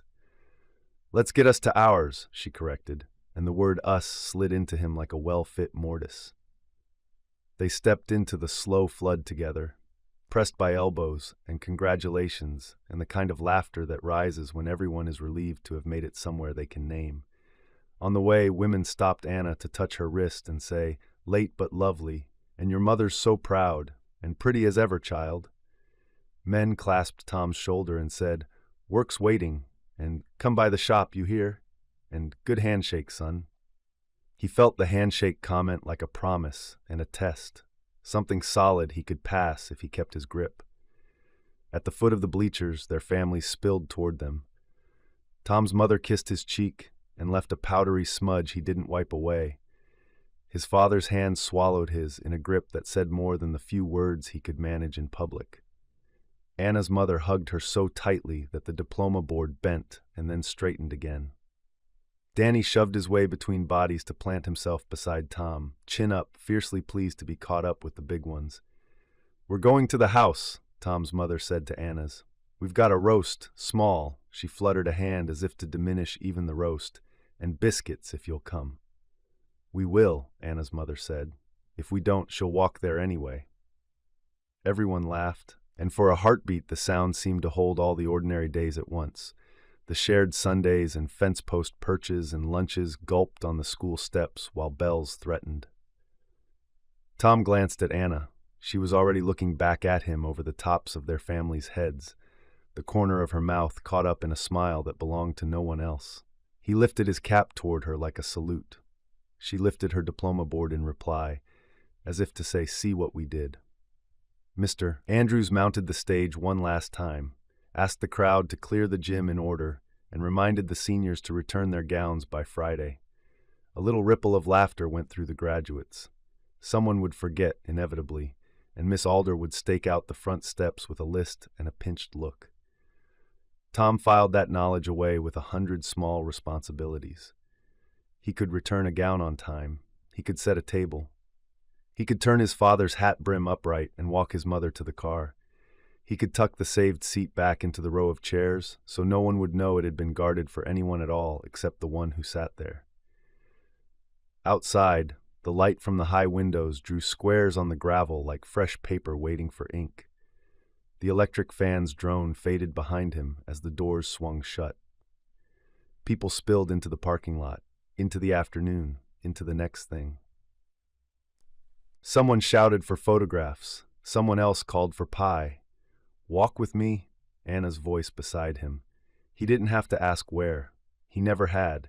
He offered her his arm because it felt right, and because she liked it that way, and because he wanted to anchor himself to this particular ordinary. She took it. Her hand settled at his elbow with the ease of a habit that had taken years to learn. "Congratulations," he said, though the word felt thin compared to the fullness in his chest. "You too," she said, "and thank you." "For what?" "For the seat," she said lightly, and then, because they were older now and the words were bigger, added, "For all of them." He didn't answer. He just smiled that grin she knew, the one that belonged to the two of them, and led her toward their waiting families and the small feast. The Whitaker farmhouse smelled of roast beef and biscuits before Tom even stepped through the door. The screen creaked shut behind him, the hinges squealing like they always had no matter how many times his father oiled them, and the sound was instantly followed by voices, familiar ones crowding the narrow kitchen. "Set the table, Danny," Clara Hayes was saying, her tone warm but sharp enough to keep her youngest in line. "Forks, not spoons." "Yes, ma'am," Danny muttered, already balancing a stack of forks in one hand, the mismatched tines flashing in the light from the single overhead bulb. Tom ducked through the doorway, diploma board still under his arm. His mother, apron dusted with flour, was bent over the oven. His father stood nearby, carving knife poised above the roast like a soldier guarding the flag. And Anna was in the middle of it all, hair pinned half loose from her rush, laughing as she tried to wedge herself between his mother and Mrs. Hayes to reach the stack of plates. Her cheeks were still pink from the ceremony, her ribbon stubbornly falling out, and Tom thought he could watch her chase it all his life and never get tired of it. "There he is," his father said, not looking up from the roast, but shifting the knife in a way that meant pride more than words. Tom set the diploma on the counter and rolled his sleeves, easing into the rhythm of home. "Need me to mash the potatoes?" "You can carry them," his mother said, shooing him toward the bowl. "Your hands are too steady for smashing." He grinned at that, lifting the steaming dish carefully and following Anna into the dining room. The table was already crowded, extra chairs dragged in from the porch and the sewing room, everyone shoulder to shoulder. Danny darted around the chairs with the forks, scattering them like a farmer broadcasting seed. "Sit there, Tom," Anna's mother instructed, pointing to the spot near the head of the table. Tom set down the potatoes and pulled out his chair, but before he sat, he reached for the chair beside his. "This one's hers." Anna raised an eyebrow at him, carrying the stack of plates with both hands. "Think I couldn't find it on my own?" "Nope," he said, deadpan. "Just saving you the trouble." The grin she tried to hide spread anyway as she slid into the chair. "Then I guess I'll always need you to save me a place at the table." She said it lightly, a joke meant for everyone to hear, but when her eyes flicked sideways to his, Tom felt the words land heavier than the laughter that followed. His mother chuckled as she set down the biscuits. "He's been doing that since grade school. Don't expect it to change now." "I don't," Anna replied, her voice as warm as the steam rising off the platters. Conversation rose as the meal began. Plates passed hand to hand, spoons scraped against dishes, and the roast disappeared slice by slice. Whitaker said little as usual, but when Tom carved his own piece, his father gave the faintest nod, approval carried in silence. Clara Hayes fussed at Danny for spilling peas, then relented and gave him more than he deserved anyway. Anna leaned close to Tom as she buttered her biscuit, whispering, "Your mother's biscuits are better than mine." "You don't bake biscuits." "Exactly." She bumped his shoulder, and he nearly dropped his knife. Tom laughed. The sound swallowed into the hum of the table. He tried to fix the image in his mind, her elbow brushing his, the lamp glow in her hair, both families together in a way that felt like more than neighbors. The world outside was shifting fast, everyone knew it. But here for a moment it was just bread and beef and the sound of Anna's laugh beside him. After dessert, apples stewed down with cinnamon, served in chipped bowls, the families lingered, chairs scraping as they eased back. Stories began to circle. Mrs. Hayes recalling Anna's first spelling bee, Mrs. Whitaker telling how Tom once tried to build a fort out of fence posts and nearly knocked himself senseless. Anna buried her face in her hands at that one, Tom rolled his eyes, though the corner of his mouth betrayed him. By the time the lamps burned low, plates were stacked and coffee poured for the parents. Anna rested her chin in her hand, eyes heavy-lidded but still bright. Tom caught himself watching her, not the conversation, and felt a quiet certainty settle into him. He'd saved her a seat tonight, but he knew, without words, that what he wanted was to save her a place beside him always. As the last cups were drained and the chairs pushed back, Clara Hayes sighed contentedly. "Well, a fine day." "A fine day," Tom's father echoed, and though the words were simple, they carried the weight of blessing. Anna stretched, then stood slowly, smiling across the table at Tom. "Thanks for the seat," she murmured, almost too soft for anyone else to hear. Tom rose too, his hand brushing the back of her chair. It'll always be there. And for the first time, he let himself believe it was a promise he could make and keep. The town hall never felt so crowded. By the time Tom and Anna arrived, the benches along the walls were already full, and families spilled into the aisles, fanning themselves with folded bulletins or programs left from last Sunday's service. The overhead lamps cast a dull glow across the room, humming faintly, as though even they felt the strain of the gathering.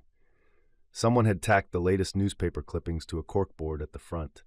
Headlines shouted in bold type, "German forces advance," "U-boat attacks in the Atlantic," "Roosevelt promises aid." Each sheet was already creased from too many hands smoothing them flat, too many fingers jabbing at maps they didn't fully understand. Tom found a space near the back where he could lean against the wall. Anna slipped in beside him, her skirt brushing his pant leg as she folded her hands in her lap. She was quiet, too quiet for her. Normally she'd whisper some sharp remark about the gossip swirling around them. Tonight her eyes lingered on the clippings, her brow drawn tight. "Big crowd," Tom said, low enough that only she could hear. She nodded without looking at him. "Feels different, heavier." The mayor took the podium, his voice strained against the din. "Ladies and gentlemen, thank you for coming. You've heard the news on the radio. Britain's calling for more help, and Washington's listening.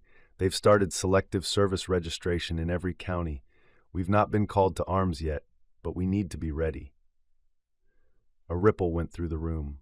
Someone muttered, "It's coming, sure as winter." Another man whispered too loudly, "They'll need our boys soon." Mothers drew their children closer, even if those children were near grown. Tom felt the words like weights settling in his chest. He wasn't surprised. He'd been following the headlines, hearing the same whispers on the shop floor and outside the feed store. But standing here, pressed shoulder to shoulder with neighbors, the reality sharpened. This wasn't just noise on the radio anymore. This was their town, their generation, being counted before the storm. Anna shifted beside him and he glanced down. Her knuckles had gone white where her hands clasped. "You all right?" he asked softly. She gave a quick nod, though her throat bobbed as she swallowed. "Just thinking." The meeting went on. Rationing, the Red Cross drive, talk of scrap collections and knitting circles. The words flowed past Tom, dull and distant, until the mayor finally folded his notes and dismissed the room with a half-hearted prayer for peace. As families began to shuffle out, the chatter rose again. Tom didn't move. He kept his back against the wall, watching the flow of people, listening to the fragments of talk. Enlistments already rumored in the next county, letters from cousins training down south, the certainty that things would not stay the same. Anna tugged at his sleeve. "Let's go." They slipped into the cooler night air. The crowd dispersed into the gravel lot, voices carrying under the pale wash of the moon. Crickets filled the silence between words, their steady chirp at odds with the heaviness pressing down. They walked a stretch in silence, their shoes crunching on the dirt road. Tom shoved his hands into his pockets, rolling his diploma board under his arm. He felt Anna watching him, waiting. He let the words out plain. "I've been thinking of enlisting." She stopped walking, just stopped dead in the middle of the road, as though the ground had given way. Her face turned toward him, pale in the moonlight, her eyes wide. "Tom," her voice was barely a whisper, "you can't mean that." He kept his gaze forward, jaw tight. "I do. It's coming, Anna. We can all feel it, and I can't just sit here fixing fences while everyone else goes." She stepped closer, gripping his sleeve with both hands. You don't owe the world more than your life. You don't. Not to prove anything. It's not proving, he said, the words rough before he steadied them. It's answering. If the time comes, I need to be where I'm called, beside the ones who stand up to evil, not hiding behind them. Her grip faltered, but she didn't let go. And me? Where does that leave me? The question cut deeper than anything she'd said before. He looked at her then, really looked, at the way her chin trembled though she held her gaze firm, at the shimmer in her eyes that she refused to let fall. I don't want to leave you, he said, the words pulled raw from his chest. But I can't pretend it won't happen, not with the way things are. For a long moment, neither moved. The night pressed around them, heavy with cricket song and the faint echo of voices still fading from the town hall. At last Anna drew a shaky breath. If you go, she swallowed hard. If you go, then promise me you'll come back. Promise me I'll still have you to save a seat for me. Her attempt at the old joke broke on the edge of her voice, fragile as glass. Tom reached for her hand, folding it into his. I promise, he said, though the promise felt too large for any man to make. Still, he held it steady, because she needed him to. Wherever I go, your place is waiting. Always. Her breath shuddered out, and she leaned against him, her forehead brushing his shoulder. He wrapped his arm around her, anchoring them both in the middle of that lonely road. Neither spoke again as they walked the rest of the way home. The silence wasn't empty, though. It was full of fear, of love, of a bond straining against the weight of a world about to change. Tom held her hand the whole way, and though he couldn't see what waited on the horizon, he knew one thing with a clarity that steadied him. Wherever the road led, she would be beside him in his heart, and he would save her a seat, even if it meant carrying it with him into the unknown. The evening settled warm and heavy over Maple Street, the kind of June heat that held the day's breath long past sunset. Moths battered themselves against porch lamps up and down the block. Radios murmured behind screens, ball scores, a swing tune fading in and out, a man's voice talking about Europe in the even cadence of people trying not to scare anyone. Fireflies stitched bright, unsteady stitches along the hedges. Tom stood at the foot of the Hayes steps with his hands jammed in his pockets and the box digging a stubborn corner into his palm. He'd taken off his cap and smoothed his hair back twice. The second time made no difference. Nothing would, except doing the thing he'd come to do. He told himself he'd wait until the right moment, when the cicadas eased, when the house quieted, when the porch swing creaked just so, when courage squared itself in his chest. But the truth was, courage had already arrived and was pacing. If he didn't let it out, it might wear a hole straight through him. Anna's mother had answered when he knocked. "She's out front," Mrs. Hayes had said, opening the door just enough for the music and the smell of lemon oil to slip past her. The look she gave him, measuring, kind, said she knew why he'd come. She tipped her head toward the porch and let the screen fall back. Anna sat in the swing, one foot idly brushing the porch floor to keep it moving. The lamplight cut a soft oval around her. Beyond it, the yard pooled into shadow. She'd braided her hair and then given up on it halfway. Loose strands had sprung free and caught the light when she turned at the squeak of the hinge. "You walk too quietly," she said, smiling as her foot stilled. "I almost didn't hear you." "I can stomp if it helps," Tom said, stepping onto the boards. His voice sounded rougher than he meant. "Please don't. Mama's set on pretending this swing won't fall if we treat it nice." She patted the space beside her, then tugged the swing into rhythm again. The chain answered with a soft, steady clink. "Sit." He lowered himself to the far end. That felt safer. It didn't help. The swing kept bringing them close, setting them apart, bringing them close, like a question asked and almost answered, over and over. "Town hall was a lot," she said after a moment, picking at the hem of her sleeve. "Mama says we'll join the ladies sewing on Thursdays. I told her I can't sew a straight line to save anyone's life." "Straight lines are overrated," he said. He meant it to be light. It sagged under its own weight. They rocked. The porch clock inside struck the half hour with a tinny certainty. Down the street, a dog gave one short bark and thought better of it. "I talked with my dad," Tom said. That wasn't where he'd planned to start, but the words came and he let them. "About the shop. About if I go. He didn't say enlist. The porch didn't need the word. It was sitting there between them like another guest in the corner chair. What did he say? She asked quietly. That he'd hold the place for me. Tom felt the truth of it even now, the way his father had gripped his shoulder and then, after a long silence, squeezed once. He didn't make it a speech, just said he would. He huffed a breath. He's not much for speeches. No, she said, and he could hear the smile in it. You both save your words for when they count. He nodded. The box dug a new corner against his skin. He took his hand out of his pocket and put it palm down on his knee, like he did when he needed to keep from fidgeting around small parts. He should wait, he told himself. Make conversation, let the air loosen, do this neatly. But the neatness had deserted him. All he had left was the simple fact of what he knew. Anna, he said. She turned her head. He felt it more than saw it. I can't think 2 days ahead without seeing you in it, he said, the words plain as boards. I don't know what the next year is, or 10, or however many God gives, but I know the chair beside me is yours, and I want to make it so in every way a man can. It wasn't poetry. He didn't own any. Her breath caught, a small sound that seemed to ring the porch railing like a struck glass. He pushed the box across the last of his fear and into his lap. It wasn't much, a narrow square of worn velvet he'd borrowed from the back of his mother's drawer, and returned with a ring in it that had been his grandmother's. A simple band, the gold softened by decades of hands and dishwater and Sunday gloves.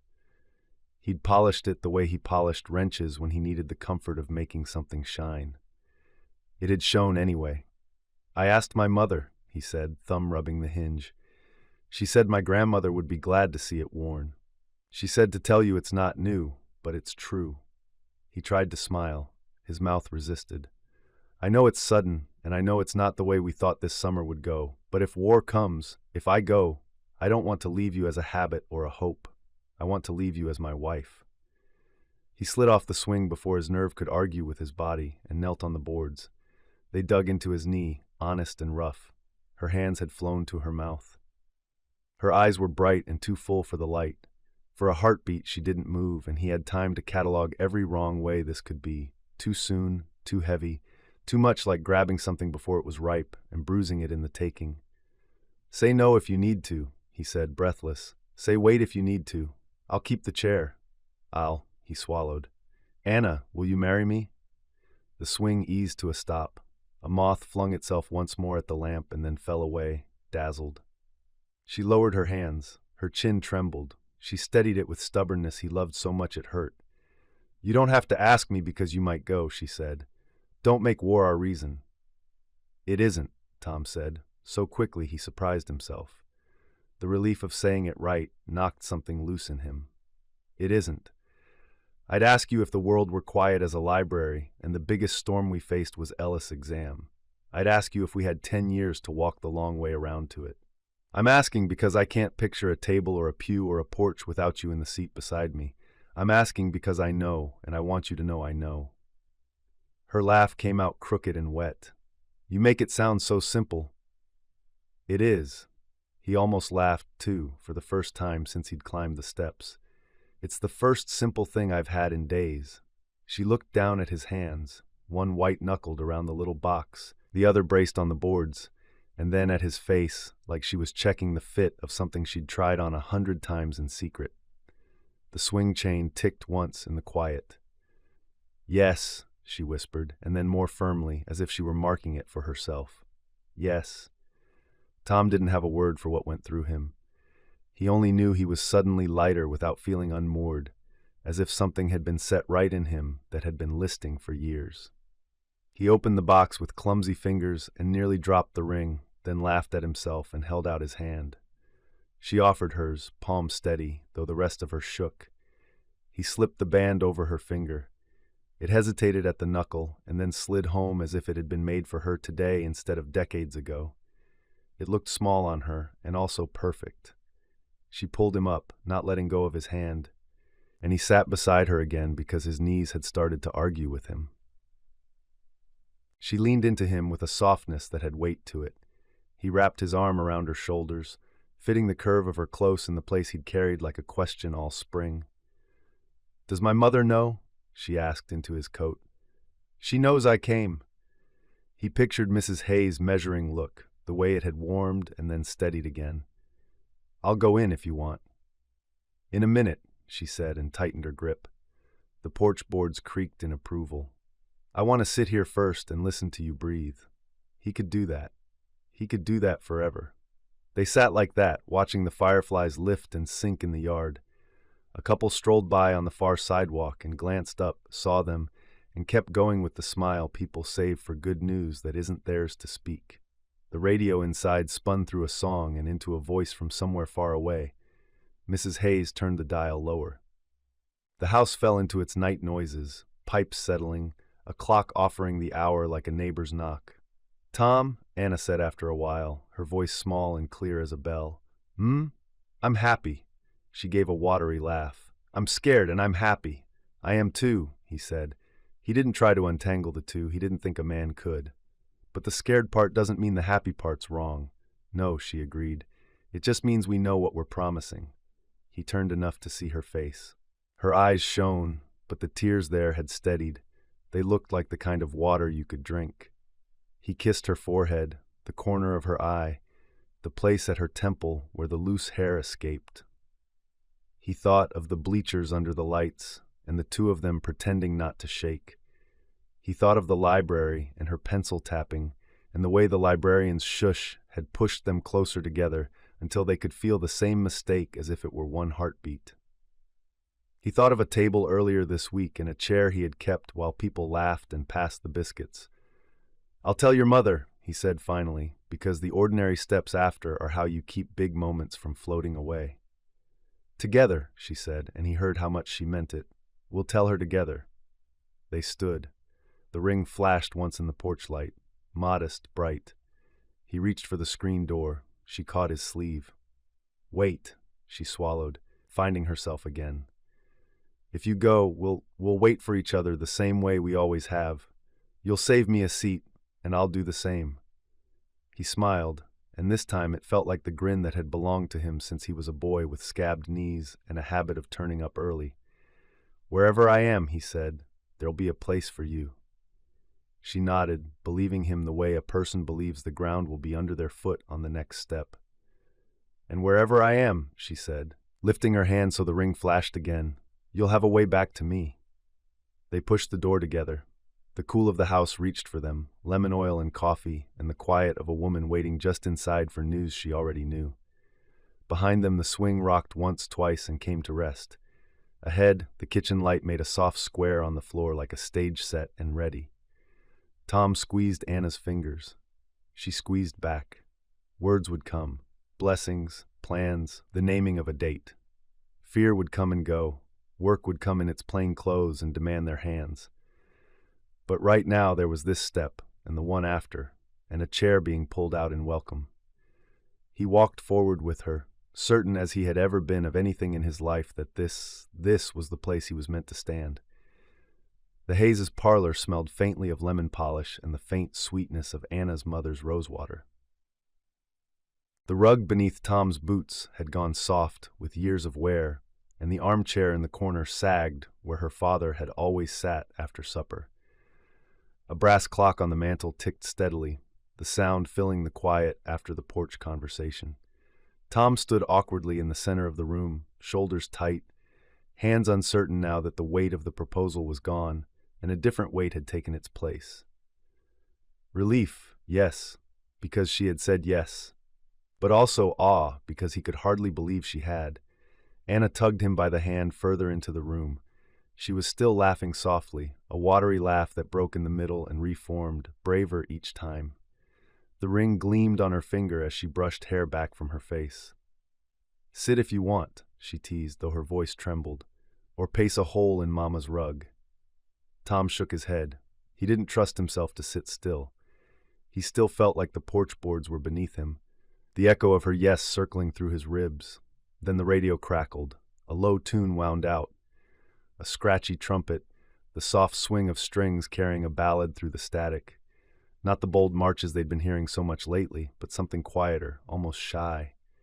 Anna tilted her head toward it, a smile curling at the edges of her mouth. It's almost like it knows. Knows what? That we need a little music. Before Tom could answer, she slipped free of his hand and crossed the room, turning the dial just enough to make the melody clearer. Then she looked back at him, eyes shining, lips curved in mischief and something more, and held out her hand again. Dance with me. Tom blinked. Here? Where else? Unless you'd like to march down Main Street and show the whole town your two left feet. Her teasing landed differently now. Not sharp, not careless, but warm, inviting. He groaned anyway, because it was expected of him. You know I'm no good at it. You don't have to be good. She wiggled her fingers at him. You just have to try. He stepped forward, taking her hand. It fit into his as though it had been waiting there all along. She pulled him closer until his free hand found its way to her waist, tentative at first, then steady as she leaned in. The room was small, hardly enough space to stretch their arms, but the swing of the melody gave them a rhythm. They shuffled more than glided, turning slowly in the oval of worn carpet.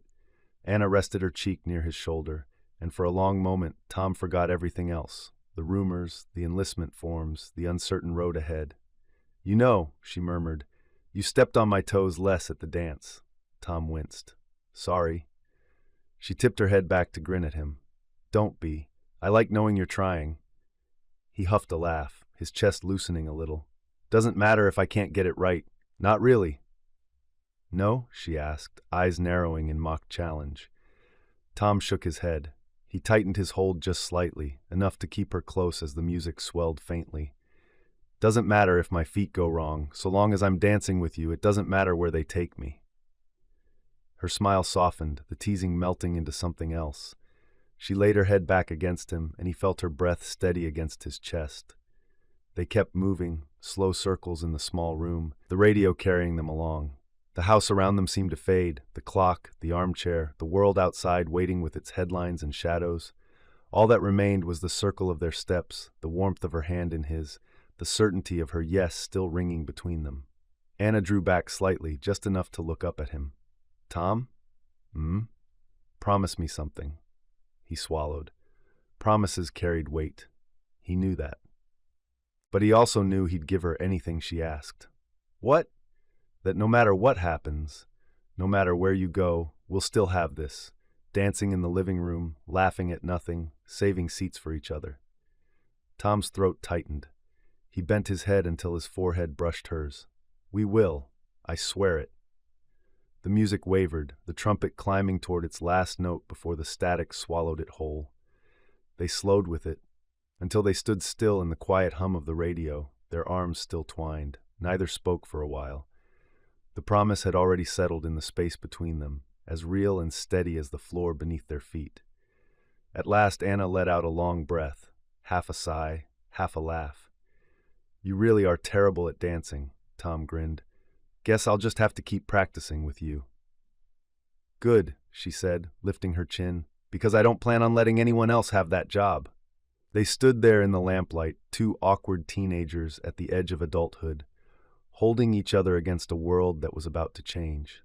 And for that moment, just that moment, it felt as though time had been kind enough to pause, letting them claim their first dance of hope before the music carried them on.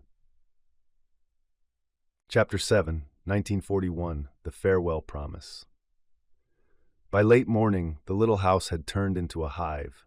Doors opening and shutting, voices crossing like threads, the iron on the stove ticking itself cool and then hot again as her mother pressed the last crease from a dress that they borrowed. The sun pushed through the thin curtains in bright squares and made the dust look like a celebration all its own. Hold still, Mama said, her mouth full of pins. I am, Anna said, and immediately shifted her weight because the shoes were a half size too big and the borrowed hem skimmed them in a way that felt like a trick. The dress had belonged to a cousin who'd married in spring, lace browned a shade with time, the skirt simple and soft as if it remembered other vows. Someone had tacked on a narrow ribbon at the waist. For a little joy, Mrs. Whitaker had said the day before, sliding it across the table with a conspirator's smile. It refused to stay tied.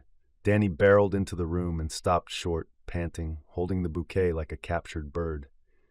They're here, he whispered too loudly, as if the neighbors might be skulking under the window to hear. Mr. Whitaker's truck is out front. Mrs. Poe says the church is filling and the organ's already going. His eyes, usually full of mischief, went wide at the sight of her. "You look, wow," he decided, and flushed, pleased with himself. Anna laughed, the sound catching on a breath she hadn't realized she was holding. "That good, huh? Don't you make her laugh," Mama scolded, reaching for another pin. "I just set that seam and I won't be doing it a fourth time." The house smelled like soap and starch and the rosewater Mama dabbed behind her ears on Sundays. Every small thing felt magnified. The click of pins in the saucer, the hush of the iron, the canvas-soft whisper of skirt against skirt when she turned. Anna tried to take a long breath and found it could only be short ones. The ribbon surrendered another loop. She wanted to laugh and cry and run and sit all at once. "Here," Mama said, softer, pushing the last pin into the bodice with a swift, sure twist. "Hand me that ribbon again." She retied it, firmer this time, and smoothed the bow flat. Then she stepped back and looked at her daughter not like a seam that needed setting, but the way she looked at a field in summer, measuring the fullness with pride she didn't show often. "You're going to be late," she said, but her smile undid the sternness. "I know," Anna said, and the old joke steadied her better than a prayer. "But I'm ready." They piled into the truck in a flurry that felt too ordinary for what they were doing. Mr. Whitaker's Ford grumbled as if it had opinions about Sundays. Tom's father tipped his hat without ceremony, as if he'd done this 100 times. Mrs. Whitaker squeezed Anna's hand as she climbed up, and Mama tucked the hem in so it wouldn't catch. Danny sat on the running board until Mama barked, and he scrambled back into the cab, clamping down his grin. The bouquet, wild daisies, a handful of Queen Anne's lace, something blue borrowed from Mrs. Ellis's garden, sat in Anna's lap like a tame thing. Maple Street was already half empty, porches deserted, only a stray pair of shoes left on a stoop as their owners hurried toward the church. From a block away, Anna could hear the organ practicing its patience, swelling and subsiding as if it, too, had pins between its teeth. The truck pulled up to the curb with a soft wheeze. Men in ties and girls in pressed frocks were still slipping through the red doors. Fans tucked in palms, hats held like benedictions. They had strung a few paper bells under the eaves. Someone's little sister had looped summer flowers along the rail with a piece of twine. It was all small and earnest and beautiful in a way that made Anna's chest ache. "Go on," Mama said, straightening the veil where it sat on the comb like a tame bird. "And lift your feet, please. We made it this far." Anna stepped down, careful, then immediately caught the heel of her too big shoe on the trailing hem and saved herself only by clutching Danny's shoulder. He yelped, a sound halfway between pride and terror. "You'll be fine," he said, patting her hand as if she were the child and he the older sibling. "He's waiting." The vestibule was cool and dim, a relief after the brightness of the street. The air smelled of wood polish and old hymnals. Mrs. Poe fussed with the veil again, then gave up and patted Anna's cheek instead. "Everyone's turned," she whispered, as if gossip itself were a blessing. "It's time. Time." The words slid through Anna like a bell tone. She stood just inside the doors and looked down the narrow slice of aisle left between bodies and prayer books and fans. Faces she'd known since she knew what a face was, watched her with open joy. Mrs. Gleason, whose porch hinge Tom had fixed twice this spring, wiping under her eyes. Mr. Hensley, hat clutched in both hands like the organ had sucked all the air out of him. The choir girls leaning as one to see over each other's shoulders, ribbons trembling. And at the end of it, Tom. Everything else went quiet. He looked taller at the altar, which was ridiculous. He'd been the same height yesterday. His suit fit good but not fancy, pressed the way his mother pressed. His tie was straight for once, though she doubted it would stay that way if she put her hand on it. His hair had refused, as always, to lie entirely down. But his eyes had that steady warmth that found her the way a hand finds a chair in the dark without knocking it over. When he saw her, his mouth did that pulled-at-the-corner thing that always felt like a secret meant only for the two of them. The organist, perhaps sensing the bride's tendency toward dawdling, began again with more determination. Mrs. Poe's hand shooed the doors wide. Someone chuckled gently. Only here could a congregation laugh with love and not unnerve a bride, and the sound loosened Anna's knees just enough to make her first step true. She took another. The hem whispered, the veil tickled her cheeks, the bouquet made her arm ache with the importance of not letting it droop. She felt each face like a bead on a string, nodded to some, smiled at others, careful not to look down to check her feet because she knew if she did, she'd catch the toe and tumble and never stop. Halfway, her breath ran ahead without her. She caught it. It waited. She let the old moments come up like handholds. The first time he'd rescued her tray in the lunchroom when she slipped, the crooked tie in the school gym, the night they'd said yes to a future neither could map, the fence posts where they'd balanced as children and called the space between them theirs. Closer. The world narrowed until it was just the line south of center aisle and the man at the end of it. Tom's mouth moved. Nothing dramatic, just that familiar almost smile made into words. And though she couldn't hear him over the organ, she knew what he said because he'd said some version of it her whole life. The last few feet she barely remembered. She reached the step, and there he was, right there, handing the bouquet to Mrs. Whitaker because his hands needed to be free for hers. When his fingers closed around hers, the jitter in her knees stopped like someone had turned off a switch. "You're late," he murmured, low enough that only she could hear it, and not as a scold but as the gentlest fact in the world.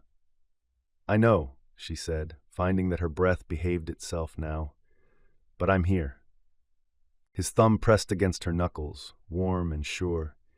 He tilted his head, just a fraction, toward the two plain chairs set off to the side beneath the chancel rail, the ones for the hymn between vows, the ones she hadn't noticed in all her looking. "Saved you a seat at the front," he whispered, and at that the fear fell clean out of her. "Of course you did," she whispered back, and had to swallow twice to keep from laughing and crying both. The preacher cleared his throat gently, and the organ softened to a kindly hush. The summer heat had crept in on the hems of every dress and trouser. Hand fans stirred in small breezes. Tom's father stood straight as a fence post on the first pew, hat held at his chest. Mama dabbed her eyes and smiled at the same time, an expression Anna had seen maybe twice in her life and would carry with her forever.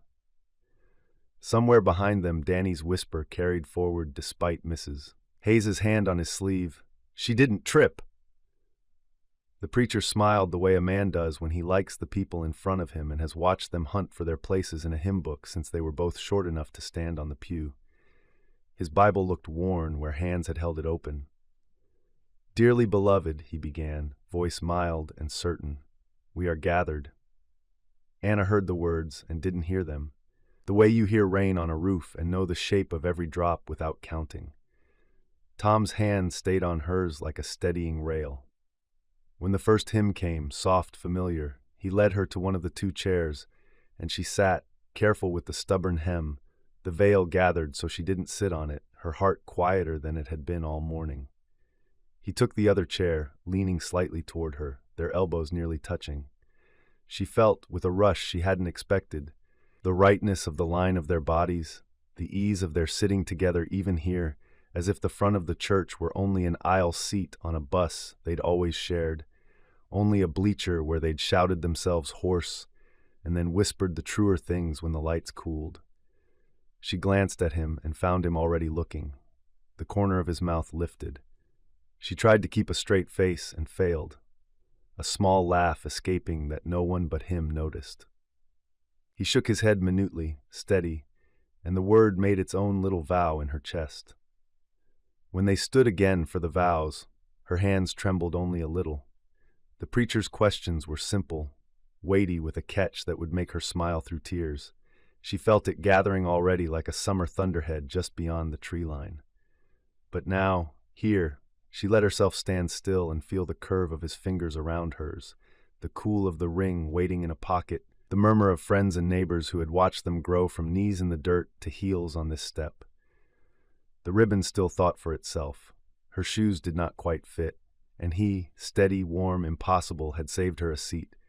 The rest would follow in its good time, hymn by hymn, word by word. The preacher's voice rose and fell. The organist found the right key. Somewhere a baby fussed, was quieted. The little paper bells stirred as if a breeze had found them. Anna drew a breath that reached all the way down, and when she let it go, she did not feel lighter so much as more solid, as if the aisle beneath her feet and the hand in hers and the chair at her side had all agreed on the same simple truth. I am here, and so is he. The church seemed both too small and too vast at once. The ceiling's wooden beams arched like the ribs of some great ship, and Anna felt as though she were being carried along on a tide she could neither stop nor slow. She stood at the altar, Tom's hand clasped in hers, and tried to steady the tremor that ran from her fingers to her heart. The preacher's voice was calm, measured, a rhythm as old as faith itself. Reverend Carter had baptized them both, had preached sermons they doodled through as children, had clasped Tom's shoulder after his confirmation. Now his voice wrapped around them like a mantle. Dearly beloved, we are gathered here in the sight of God. Anna swallowed hard, her throat dry. She should have been thinking only of the words, of the sacredness of this moment. But she was Anna Rose Hayes, soon to be Anna Rose Whitaker, and her mind always ran a few steps faster than her feet.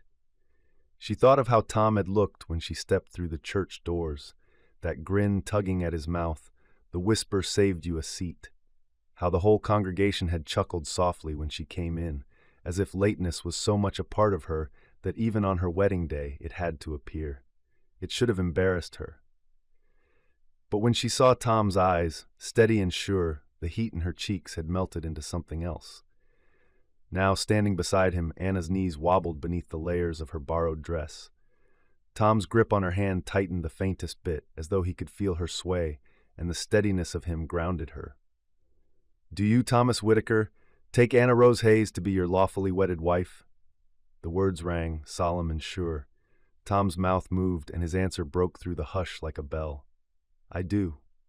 It was only 2 words, but his voice cracked, rough with something deeper than nerves. The sound snagged in Anna's chest, tugging at her until her eyes stung. He meant it with his whole being. That was Tom, every promise in his life spoken like it was binding for eternity. Reverend Carter turned toward her, and Anna blinked hard, straightening her shoulders. And do you, Anna Rose Hayes, take Thomas Whitaker to be your lawfully wedded husband? Her tongue caught. She felt the weight of every eye in the room, the hush of friends and neighbors. Mama's tears muffled into a handkerchief, Danny leaning forward on the pew, wide-eyed. She thought of how Tom had stood up for her since they were children, how he'd waited outside dances, saved her seats, carried her through quarrels and reconciliations. Her lips trembled, but her voice found its way clear. I do. Relief surged through her as the preacher nodded. They repeated the vows for better, for worse, in sickness and in health, to love and to cherish.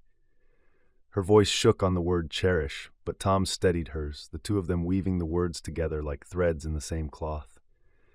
When it came time for the rings, Walter Whitaker stepped forward with a small, plain band of gold. It gleamed modestly in Tom's hand, no jewel, no flourish, only the promise it bore.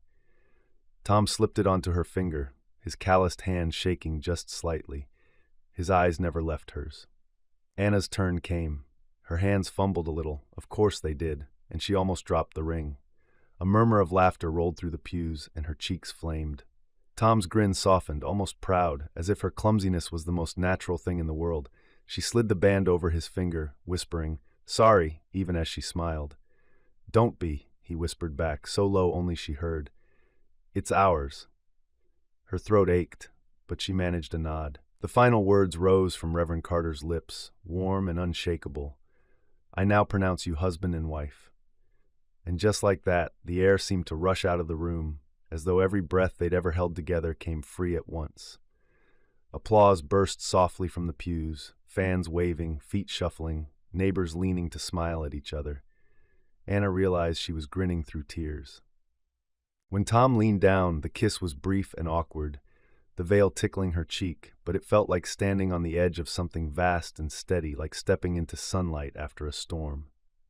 Afterward, as they turned to walk back down the aisle together, Anna nearly tripped on the hem of her gown. She caught herself, laughing under her breath.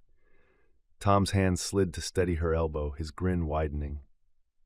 "Nearly made it," he murmured. "Don't sound so surprised." She shot back, eyes dancing despite the tears. The congregation chuckled again, warm and affectionate, as if her clumsiness was simply part of the vows they'd all witnessed. Anna flushed but smiled, realizing this too was woven into their story. She was late, and she stumbled, but Tom was always there, steady as ever, holding her upright. As they reached the doors, the summer sun poured in, bright and unrelenting. Anna blinked against it, the air heavy with honeysuckle and the faint tang of dust from the road. The bells on the eaves stirred faintly, as though even the wind had come to watch. Her hand in Tom's, the ring warm on her finger, Anna stepped into the light with him. And for the first time in her life, she wasn't worried about being on time or being clumsy or less than perfect. She was his, he was hers, and in front of everyone they loved, they had vowed forever. The town hall had been dressed as fine as it could be managed. White paper streamers looped from the rafters, tables lined with borrowed lace cloths, and jars filled with summer flowers crowding the windowsills. The air smelled faintly of sawdust from the floorboards, and something sweet from the pies cooling along the counter. It wasn't grand, but it was theirs. And as Anna walked in on Tom's arm, the sound of neighbors clapping and cheering nearly bowled her over more than the sunlight had at the church.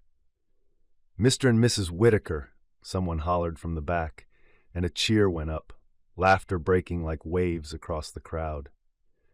Anna felt her cheeks flame, but Tom's hand squeezed hers with the same calm steadiness he'd carried through the vows.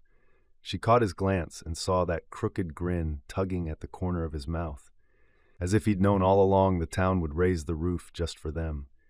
The tables were soon crowded, plates heaped with fried chicken, potato salad, biscuits, and every kind of pie. The Whitakers had roasted 2 hams, and Anna's mama had baked enough bread to fill a small barn. Food was love here, and love overflowed.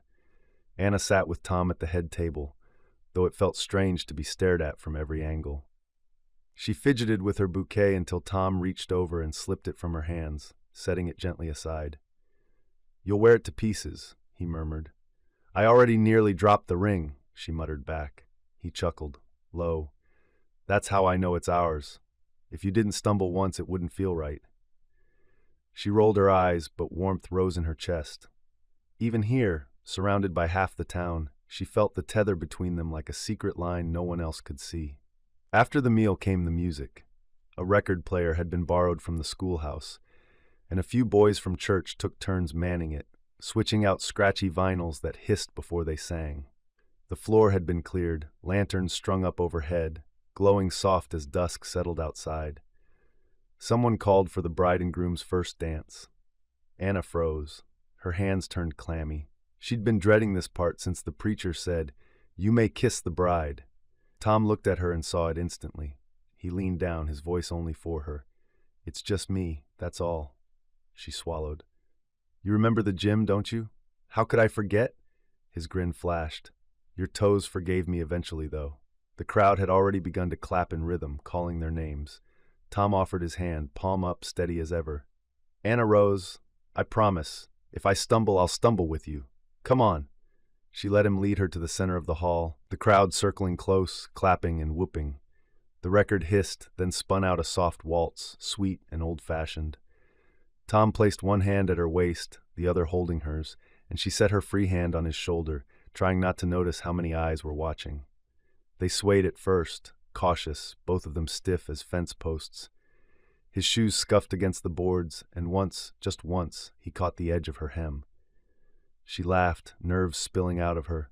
"Still 2 left feet," she whispered up at him. "Don't care," he whispered back, grinning wide, "as long as both are pointed your way." Her laughter softened, rolling into something steadier. He wasn't graceful, but he was hers, and the warmth in his eyes made the whole hall fade into background noise. They moved clumsily but together, their steps finding rhythm even in their missteps. Neighbors cheered when Tom spun her once. Clumsy, yes, but he caught her elbow before she wobbled too far. Anna blushed as they came back together, faces close. She could hear his breath, could see the flush at his neck, and for a moment the noise of the crowd blurred into a single pulse in her chest. "See?" Tom murmured, his forehead nearly brushing hers. "Told you it's just me." The song wound down, the record crackling before a fiddle tune kicked up. Others rushed to the floor, couples twirling and stomping, children darting between legs.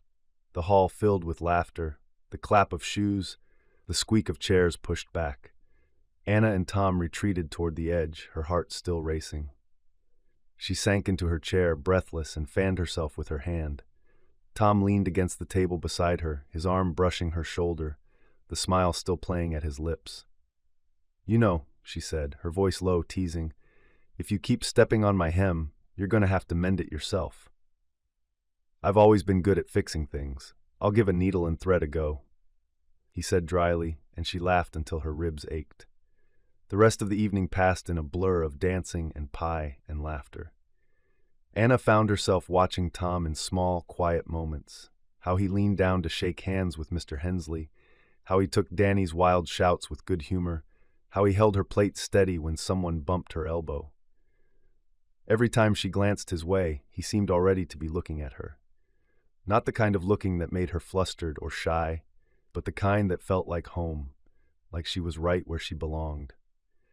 When the music finally slowed and the lanterns burned low, Anna leaned against him, tired and giddy all at once. The townsfolk were still laughing, still clapping each other on the back, but the world had narrowed to the chair they shared and the warmth of his shoulder under her cheek. She thought of the vows spoken only hours before, of the way his voice had cracked on "I do," of the ring still warm on her finger. The reception was a celebration, yes, but beneath the laughter and pie and scratchy records, she felt the weight of something more enduring. Tom shifted slightly, his lips brushing her hair. "Still glad you didn't trip down the aisle." She smiled against his shoulder. "I'm sure somehow you would have caught me." He chuckled, and the sound wrapped around her like a blanket. She closed her eyes for a moment, listening to the rhythm of his breathing, the low murmur of voices around them, the record spinning its last tune. The night was theirs, clumsy feet and all. And as the hall pulsed with the joy of their families and neighbors, Anna knew this. This laughter, this hand steadying hers, this chair saved at his side, was the beginning of forever. By the time the pies were picked clean and the last fiddle tune wound itself out, the lanterns had burned low. A golden haze filled the town hall, flickering off paper streamers and making shadows dance across the walls. Children dozed in their mothers' laps, men loosened their collars, and women leaned together with soft laughter. Anna leaned against Tom's shoulder at their table, her eyes heavy with weariness, but her heart still floating, full. All evening she'd caught herself smiling at the ring on her hand, as if it were some miracle that had landed there instead of slipping through her clumsy fingers. Now, sitting close to him, the world felt safe, wrapped in the warmth of neighbors' voices and the thrum of his heartbeat under her cheek. But then the door banged open. The sound startled everyone into silence. A boy darted in, breathless, his cap askew. It was Harold, the preacher's youngest, a paper clutched in his fist. "Extra!" he shouted, as though the whole town wasn't gathered right there. "Extra, straight from St. Louis!" He waved the folded sheet above his head. Someone whistled for him to bring it forward, and he clattered down the aisle of tables, the newsprint smudged from his hands. By the time he reached the front, a knot of men had already gathered. Mr. Whitaker, Anna's Uncle Henry, a few of the older veterans who always stood together at parades. The room, so alive a heartbeat ago, quieted into a waiting hush. Anna sat up, her pulse thudding, and felt Tom's hand still warm against hers. Mr. Whitaker cleared his throat and read aloud, his voice carrying over the room. President Roosevelt announces further mobilization, selective service numbers increasing, expanded draft calls expected before year's end. A ripple moved through the hall, low and uneasy. The words seemed to hang above the tables, heavier than the lantern smoke. Anna's stomach tightened. She turned to Tom, searching his face. His jaw was set, his eyes fixed on the paper as though he could read through it, past it, into something only he could see. Someone muttered from the back, "Means war's coming sure enough." Another added, "Already started, just not here yet." The older men nodded gravely. Mothers pulled children closer against their skirts. The young men shifted on their feet, a nervous energy buzzing now that had nothing to do with dancing. Anna's throat felt dry. She squeezed Tom's hand. But he didn't look at her at first. Only after the murmur had swelled and ebbed did his gaze drop to hers. He gave a small smile meant to steady her. It didn't. "Tom," she whispered, low enough that only he could hear. He tilted toward her, their shoulders brushing. "Yeah? You're thinking about it." It wasn't a question. She could see it, the way his breath came a fraction deeper, the way his hand tightened around hers. He didn't answer right away. He never did when the truth was heavier than words. Finally he said, quiet, "Feels like it's coming closer every day, and when it does, I can't sit it out, Anna. Not if it's ours to bear." Her breath hitched. She gripped his sleeve with both hands, holding fast as though she could keep him rooted in that moment, in that hall, in the safety of tonight. "Just don't try to be more than flesh and blood. I only need you to come back whole." His voice cracked sharper than he meant, and he softened it quickly. "It's something I have to do." Her eyes burned. She wanted to argue, to shout, to demand he stay where her hand could reach him. But the words tangled in her chest, because she knew him, had known him since they were children, and this had always been inside him, the same quiet resolve that made him stand up for her in schoolyards and save her seats at dances. "Tom," her voice broke. "What if?" He pressed her hands between his, steady, sure. "Don't borrow tomorrow's worries before it comes. Tonight's ours." The lantern light flickered across his face, catching the solemn line of his mouth, the soft determination in his eyes. For a moment, Anna wanted to freeze the room, to lock them there forever among the flowers and pies and laughter, safe from the shadow creeping in through that crumpled newspaper. But time moved forward. It always did. The paper was folded and set on the front table. The older men drifted into quiet clusters, voices low, the women joining them with worried eyes. The younger boys stole glances at Tom and the others, measuring themselves against what might be asked. Anna stayed at his side, her hands tangled with his. She tried to smile when neighbors passed, but her lips felt stiff, her cheeks aching. The music hadn't started again. No one seemed in the mood for dancing now. At last, Tom leaned close, his lips brushing her hair as he whispered, "I'll be all right." She turned her face up to him, desperate to believe it. His smile was small, but it was his, the smile that had carried her through 1,000 small days and nights. Anna forced her own lips to curve, though her eyes stung. She clung tighter to his hand, as though that alone could tether him to her side against whatever came. The night had started with laughter, music, and pie. But as the last lanterns guttered low, Anna felt the shadow of war settle into the hall, draping itself over their joy like a heavy cloak. And beneath it all, she held onto Tom's hand, whispering silently to herself the promise she would have spoken aloud if she could. "Don't go. Not yet. Not ever. Normal." The room they'd rented for the night was small and square, with a brass bed that creaked if you breathed too loudly, and a window that took in the dark line of cottonwoods by the depot. Someone had set a blue vase on the dresser with a few leftover daisies, sagging now after a long summer day. When Anna lifted the glass shade on the bedside lamp, the light pooled soft and golden over the quilt, and she had the oddest urge to cry, not from sorrow exactly, but from everything being too big inside her all at once. Tom closed the door behind them and stood with his hand still on the knob, as if steadying the whole world from the inside. The hush that fell at the reception when the newspaper came out was still ringing in her ears. Mobilizations, training camps filling, names on lists. Someone's brother already sent word from Fort Leonard Wood. She had smiled for the last toasts and even teased Tom when he stepped on her hem, because he looked like he needed teasing, but under it all a tightness had drawn around her ribs and never let go. "Sit," Tom said gently, like he always did when he suspected she was 2 thoughts from running. He tapped the edge of the bed and gave her a half grin. "Saved you a seat." She laughed, or tried to. It came out thin. "That line is going to follow us everywhere, isn't it?" "That's the plan," he said, crossing to her. He set his hat on the chair by the window and then, after a beat, lifted the hat again and placed it on the dresser instead, leaving the chair empty. She noticed. He meant for her to notice. The old joke, his promise, made into a little altar of wood and open space. She reached for his hand. Their rings had felt strange and perfect at the same time all evening. Cool circles they kept bumping together when they passed plates or shook hands. She turned his palm up and traced the pale lines that work had already started making there. That, too, made her want to cry. How young they felt, and how old they already were. "Tom," she said, her voice caught. "What if?" He knelt in front of her before the if could unfurl. "Anna." He didn't say anything else for a moment. He rested his cheek against her knee like he had when they were kids, and the teacher sent her to the hall and he came and sat beside her, both of them pretending the scuffed baseboard was a horizon they could walk into. In the quiet, the depot bell clanged once in the distance, a night train, slow and heavy. "Today was ours," he said finally. "Tomorrow too, if I have anything to say about it, and whatever comes after, we'll make that ours as well." She thought of the white aisle and the way his voice had broken on cherish.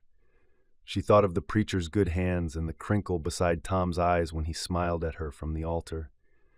She thought of the way the town hall had smelled like lemon oil and coffee and sawdust when they danced. And she thought of the newsprint smudges on the fingertips that handed the paper around like a piece of bad cake no one wanted but everyone took. "You always sound so sure," she said. "I don't," he said, the honesty of it softening her fear. "I just know what I can promise." He stood and set his hands on either side of her, caging her lightly. Up close, she saw where the barber had missed a wisper of hair at his collar, and she had the ridiculous urge to smooth it with her hand. Instead, she lifted her chin and met his eyes. They were steady, the same steady that had kept her from getting into worse trouble when being late to class turned into being late to curfew. The same steady that had spoken to her mother when Anna forgot the bread again, and the same steady that gripped her hand when she nearly tripped down the church steps that morning. "What can you promise me?" she asked. He leaned down so his forehead touched hers. "That no matter where I go," he murmured, "there'll be a place beside me with your name on it. On the bus, on a train, at some chipped mess table, in a pew if I can find one, on the edge of my bunk, on a patch of ground under a moon I don't recognize. I'll make it yours. I'll keep it empty until you're in it." The words worked at the knot around her ribs. She let out a breath she hadn't meant to hold and felt it shiver through him too. "No matter how long it takes me, no matter how late I am," she whispered, because joking was a way to keep the world from tipping. He smiled against her mouth before he kissed her. Especially then. The kiss was not like the hurried, bright ones they'd practiced at corners when no one could see. This was slower, threaded through with all the afternoon had been and all the night might be. When they broke apart, her cheeks felt hot and her hands steadier. He sat beside her and toed off his shoes, and she set them neatly side by side on the rug because it felt important that something be in order. "I'm going to write to you," he said, pulling at his tie with less success than usual. She took pity and unknotted it for him, the silk slipping like a sigh through her fingers. "Every chance they give me.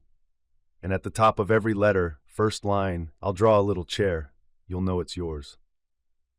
"I'll keep them," she said, imagining a stack tied with ribbon, a family of paper chairs waiting in a drawer.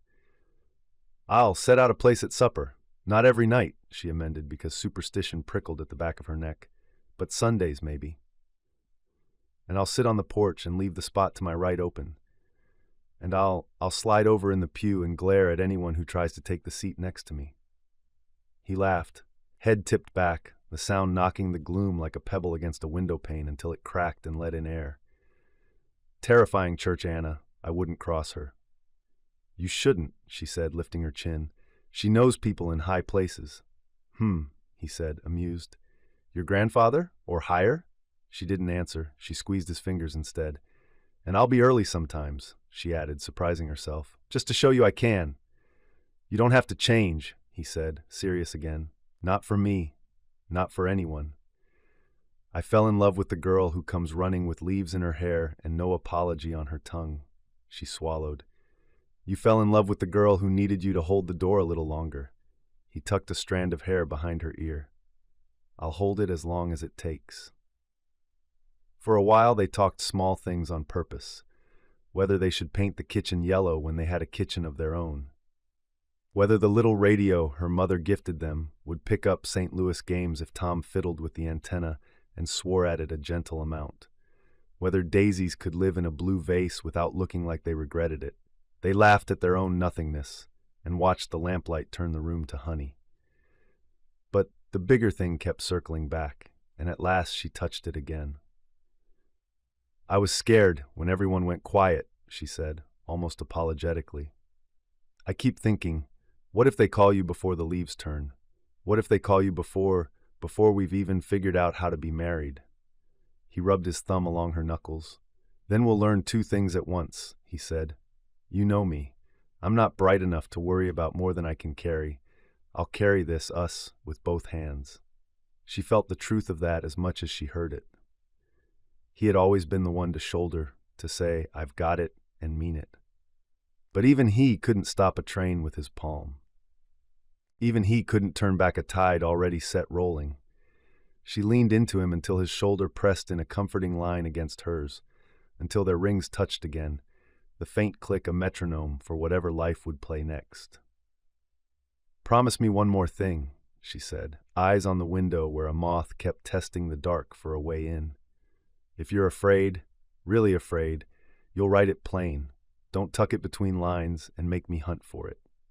I'd rather hold the whole of what you feel than pretend away pieces." He was quiet a long breath. "All right," he said, "on the condition that you do the same. No pretending to your mother you're eating just fine if grief makes your stomach small. No telling the ladies at church you're managing if you're not. You can tell them I said to sit with you, and if they don't, you can send me their names." "Tom," she said, half scolding and a little in love with him again for saying it like that. "I mean it," he said. "A seat isn't always next to me. Sometimes it's next to the person who will hold you up when I can't. I want you to have 100 seats if you need them." She turned that over. He had a way of turning her jokes into something tender and more durable. "I'll start with one," she said, touching the chair by the window with her gaze. "Here. Tonight." "Tonight," he agreed, and the word was a blessing. They slipped off the heavy weight of the day as best they could, the way you shake dust from your skirt before you step inside. They spoke of the morning, how the lace at her sleeve snagged on the church door, and he freed it with clumsy, gentle fingers, how she nearly missed the cue to walk, how his voice had cracked, and he'd thought for a second he would have to start the vow over, and then decided better to let it crack. These pieces, told and retold, seemed to fly up like sparks and settle over them as a warm layer. Much later, with the lamp turned low and the window open to the night air, Anna lay on her side facing him. His profile was a paper cutout against the spill of light, strong nose and honest mouth, and lashes she'd always secretly envied. She pressed her palm to the sheet between them where heat met heat and closed her eyes. "In case I'm late," she whispered, surprising herself with the simplicity of the words as they came. Will you wait for me?" He was quiet. She could hear the small catch in his breathing as sleep tugged at him, and he tugged back, unwilling to surrender this last waking minute. At length, he reached across the space and set his hand over hers, anchoring it there. "I'll wait," he said. "I'll be early." She smiled into the pillow. "Show off." "Only for you," he said, drifting. She lay awake a while longer, counting the slow pulses in his wrist with her fingertips. When she finally slept, the chair by the window sat like a promise in the room, holding shape against the dark. And if she dreamed of trains she did not board and platforms edged with soldiers, she also dreamed of a hand held out down an aisle, of a spot kept open in a row of hard-backed seats, of a boy on a school bus making room beside him with a stubborn grin. In the morning, nothing would be settled.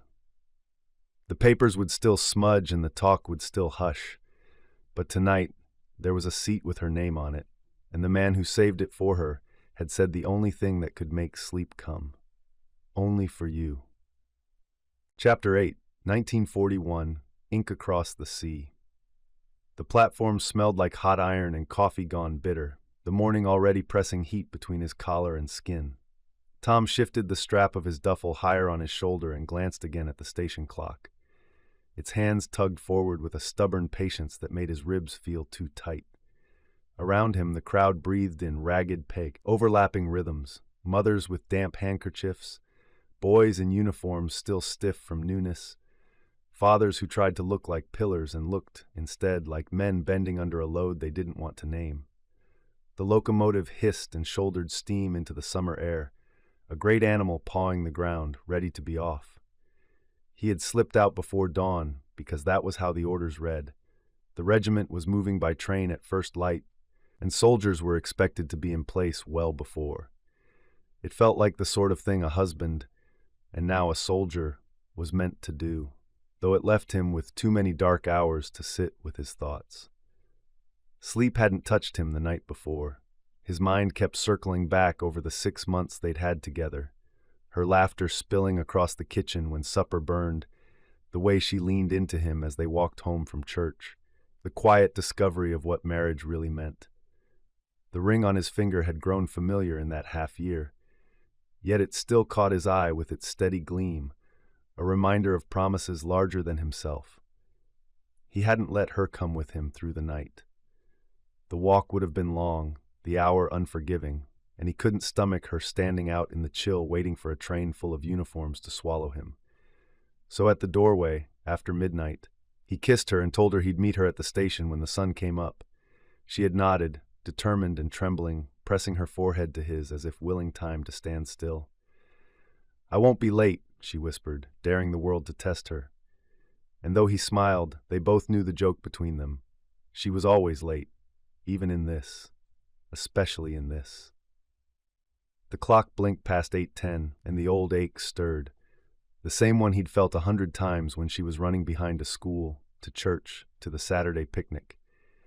He had never minded the waiting once he understood that it was part of her, like her laugh, like the way she read the last page of a letter first, and then went back for the beginning after.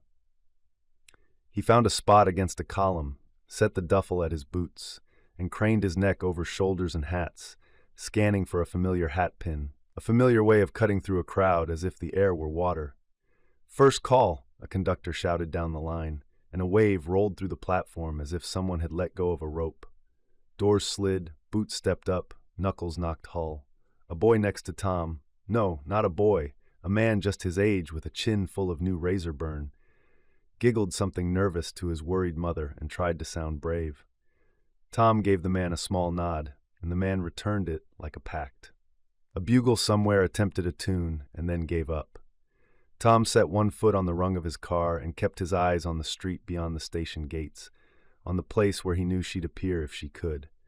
A gust of grit stung his throat. The station master's pocket watch flashed as he snapped it shut. Tom told himself the things his father would have said. "The train won't wait. You go when it's time to go. There is honor in showing up when the hour calls." He climbed the step and moved into the car, the air cooler inside, the windows all thrown open. The aisle clogged with duffels and elbows, and the tired, jolly banter of men pretending the same joke for each other's sake. He took the nearest bench, pushed his bag under with his boot, and left the seat beside him open without thinking. Habit, he supposed, or hope shaped into a place. Second call. The car shook like a throat clearing. He leaned to the window and let his breath fog the glass. The platform had become a painting of faces, smudges of color and light and grief. And then he saw her, shocking in her ordinariness, her Sunday dress not quite zipped at the shoulder, a string of pearls borrowed from her aunt sitting slightly off-center at her neck. Her hat had surrendered somewhere along the way. She clutched it in one hand and a paper-wrapped parcel in the other. She was moving fast, late and not even pretending otherwise, slipping around bodies with apologies and smiles, getting caught, pressing forward again. His heart gave that old, ridiculous leap like it was 15 again, spotting her across the schoolyard, braids swinging, knees skinned. He slapped the window with his palm and shouted her name, but his voice drowned in steam and wheels. She looked up anyway, as if hearing had become a habit with them. Her eyes found him. She lifted the parcel high, laughing breathlessly, and tilted her head in that way that meant, I know, I'm here." The last inches closed between them by sight alone. He pressed his face to the glass, the cool a little shock across his cheekbones, and shaped the words slowly so she would see. "Saved you a seat." He pointed to the empty space beside him, spread his hands like, "See?" She made a face at him, half cry, half grin, and then she tried to hand the parcel through the window as if she could unmake physics by will. He reached instinctively and knocked his knuckles against the frame. Between them the glass held firm. A porter barreled past her with a luggage cart and jostled her to the side. She recovered with that little stagger he'd seen 1,000 times and never failed to love, the one that made it look like she'd planned to trip and turned it into a dance step. She pressed the parcel to her chest and leaned close to the window, so close he could see the tiny freckle beside her left eye. "You forgot lunch," she mouthed, slow and careful, a teacher giving a dictation. He spread his hands again, guilty, and she nodded, triumphant. He could read her lips as if they were touching. Peanut butter. Diagonal, like you like. He felt foolishly, fiercely lucky, as if peanut butter and diagonal cuts were a code that could keep a man safe overseas. He reached into his pocket and pulled the small thing he'd tucked there before dawn, the church program from yesterday, folded until the paper went soft at the edges, his thumbprint ghosting the word processional. He lifted it to the window. She laughed again, eyes bright and damp. The engineer's whistle blew, long and low, a sound that seemed to pull at the bolts in his knees. Men shifted, stood, sat, pretended to spit into their hands and rub away fear. Tom swallowed. The taste of oil and cinders sat heavy on his tongue. "Time!" the conductor barked. The train trembled.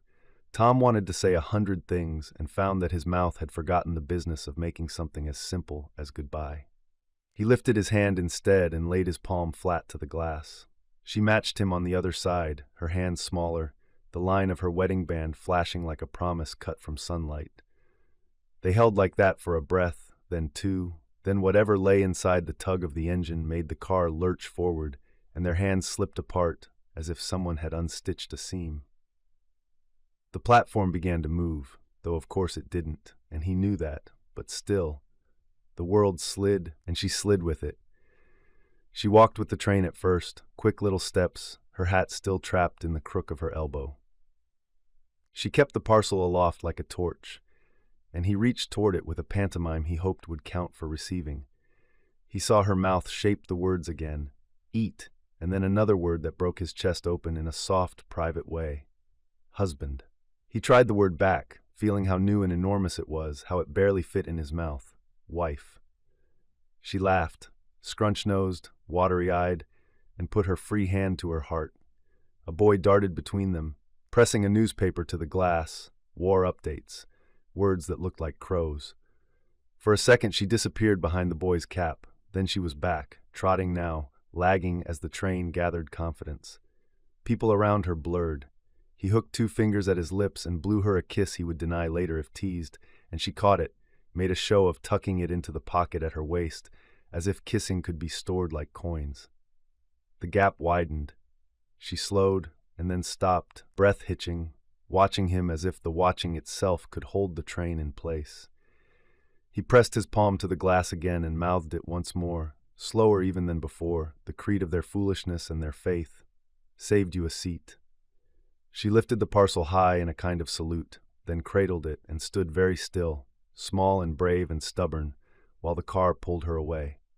The platform became a ribbon, then a smear. The station roof slid backward over their heads like closing eyelids, and then there was only track and trees, telegraph poles ticking off distance like seconds on a metronome.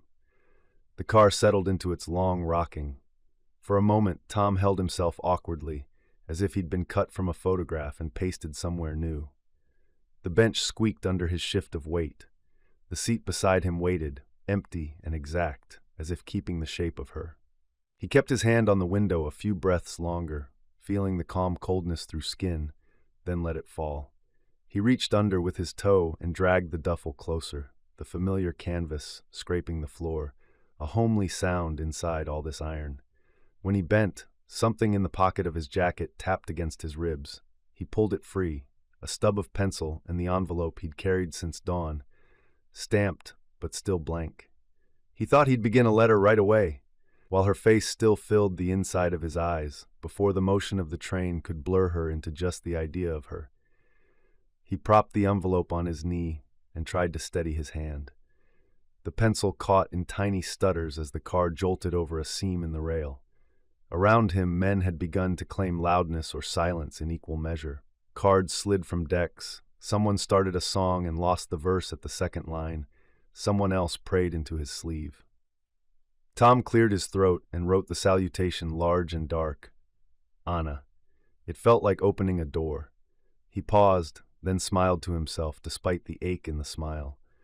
The first sentence came easy because he wasn't really composing. He was just telling the truth as he'd wanted to tell it through the glass. I left a seat open beside me, just in case you came aboard after all. He stopped and read that twice, trying to decide if it was silly or something truer than dignity. The ring on his hand caught the light. He turned it once, and the memory slotted neatly, the weight of her palm meeting his on the window, the quick, ridiculous bite of peanut butter in his future. A shadow crossed the page. The man with the razor burn, Hank, he'd finally said when his mother let go, sat down across the aisle and tipped his chin toward the empty spot at Tom's side. "Anyone claiming that?" he asked, respectful of a territory he didn't understand. Tom shook his head and then nodded both at once. "Yes," he said softly and then louder, correcting himself. "No, it's yours." He patted the cushion once, and Hank slid in with a grateful groan. Tom tucked the envelope back into his pocket for a moment and pressed his palm flat to the bench a second longer, as if the wood could keep a secret. When he looked out again, the town had already peeled back to fields. The telegraph wire flashed in the sun, a bright thread running forward, forward, forward. He imagined words flying along it, letters faster than trains, faster than anything, and pretended for a moment that if he spoke into the rattling window, the wire would carry his voice straight to her kitchen table. He leaned in anyway, because pretending had kept them alive more than once. "Saved you a seat," he said again, out loud this time, so quietly he barely heard himself. The bugle's wail split the gray dawn like a blade. Tom groaned before his eyes even opened, rolling from the thin mattress onto the chill planks of the barracks floor. Around him, a chorus of shuffling feet, muttered curses, and creaking bunks filled the long wooden room. Men yanked on boots and buttoned uniforms with fumbling fingers still clumsy from sleep. Boot camp had a way of teaching speed. You either learned to move faster than your body thought it could, or you learned to endure the wrath of the drill sergeant. Tom, never one for tardiness, had adjusted quickly. He was usually on his feet before the second blast of the horn, but that didn't mean he liked it. By the time the sun crawled over the horizon, he and the rest of his company were already outside on the hard-packed field, rifles in hand, boots pounding dust. The sergeant's voice barked over them, sharp, relentless, like a crow determined to peck the weakness out of their bones. Tom's arms burned from push-ups, his calves ached from endless marches, and his palms blistered where the rifle stock rubbed raw, yet he did not complain. Complaining wasted breath. And besides, he'd promised Anna on the train platform just days ago that he would come back to her. Complaints didn't win wars or bring men home alive. Discipline did. Still, when the day's drills ended, when the men dragged their sore bodies back into the barracks and collapsed onto their bunks, Tom found himself thinking of her. Always her. That night he pulled the stub of a pencil from his kit and smoothed a sheet of government-issue stationery against his knee. The barracks were noisy, men telling jokes, some singing snatches of song, others writing letters just as he was. But the sound faded for him as he bent low over the paper. "Dearest Anna," he began, the words stiff at first. He wasn't practiced at pouring his heart onto paper, but the pencil tip scratched steadily, loosening as his thoughts found rhythm. He told her about the drills, about how the sergeant seemed convinced none of them had ever walked straight in their lives, about how one fellow tripped over his own rifle and sent the entire company into punishment push-ups. He wrote about the dust, the sweat, the hunger that gnawed at him even after mess hall suppers. Then, because he couldn't help it, he shifted tone. "I keep catching myself saving you a place," he scribbled, smiling faintly at the absurdity of it. "At chow, I'll set my tray down and leave the space beside me open. Old habit, I guess. The fellas don't know what to make of it. One asked if I was waiting for someone special. I told him, she's always late, but I'll save her a seat anyway. They laughed, but they don't know how true it is." He paused, staring at the words, imagining her laughing at that line, head tilted, eyes bright. The ache of missing her pressed into his ribs. He continued, "Don't worry about me, Anna. The days are long, but I'm strong enough. And every mile I march, I tell myself it's one step closer to home. I'll write whenever I can. Until then, remember, there's always a seat waiting wherever I am." When he signed his name, his fingers lingered over the letters. Thomas Whitaker. Too formal. He crossed it out, writing simply Tom. That was how she knew him best. Life in camp hardened them quickly. The drills grew fiercer, the runs stretched longer. Blisters toughened into calluses. By the end of the second week, Tom hardly recognized his own reflection in the cracked barracks mirror. Jaw leaner, eyes sharper, posture straighter. But what startled him most was how easily laughter wove itself into hardship. Evenings, when drills ended and supper trays were cleared, the men swapped stories like coins. Jokes about clumsy marches, about letters from girls back home, about the sergeant's terrible temper.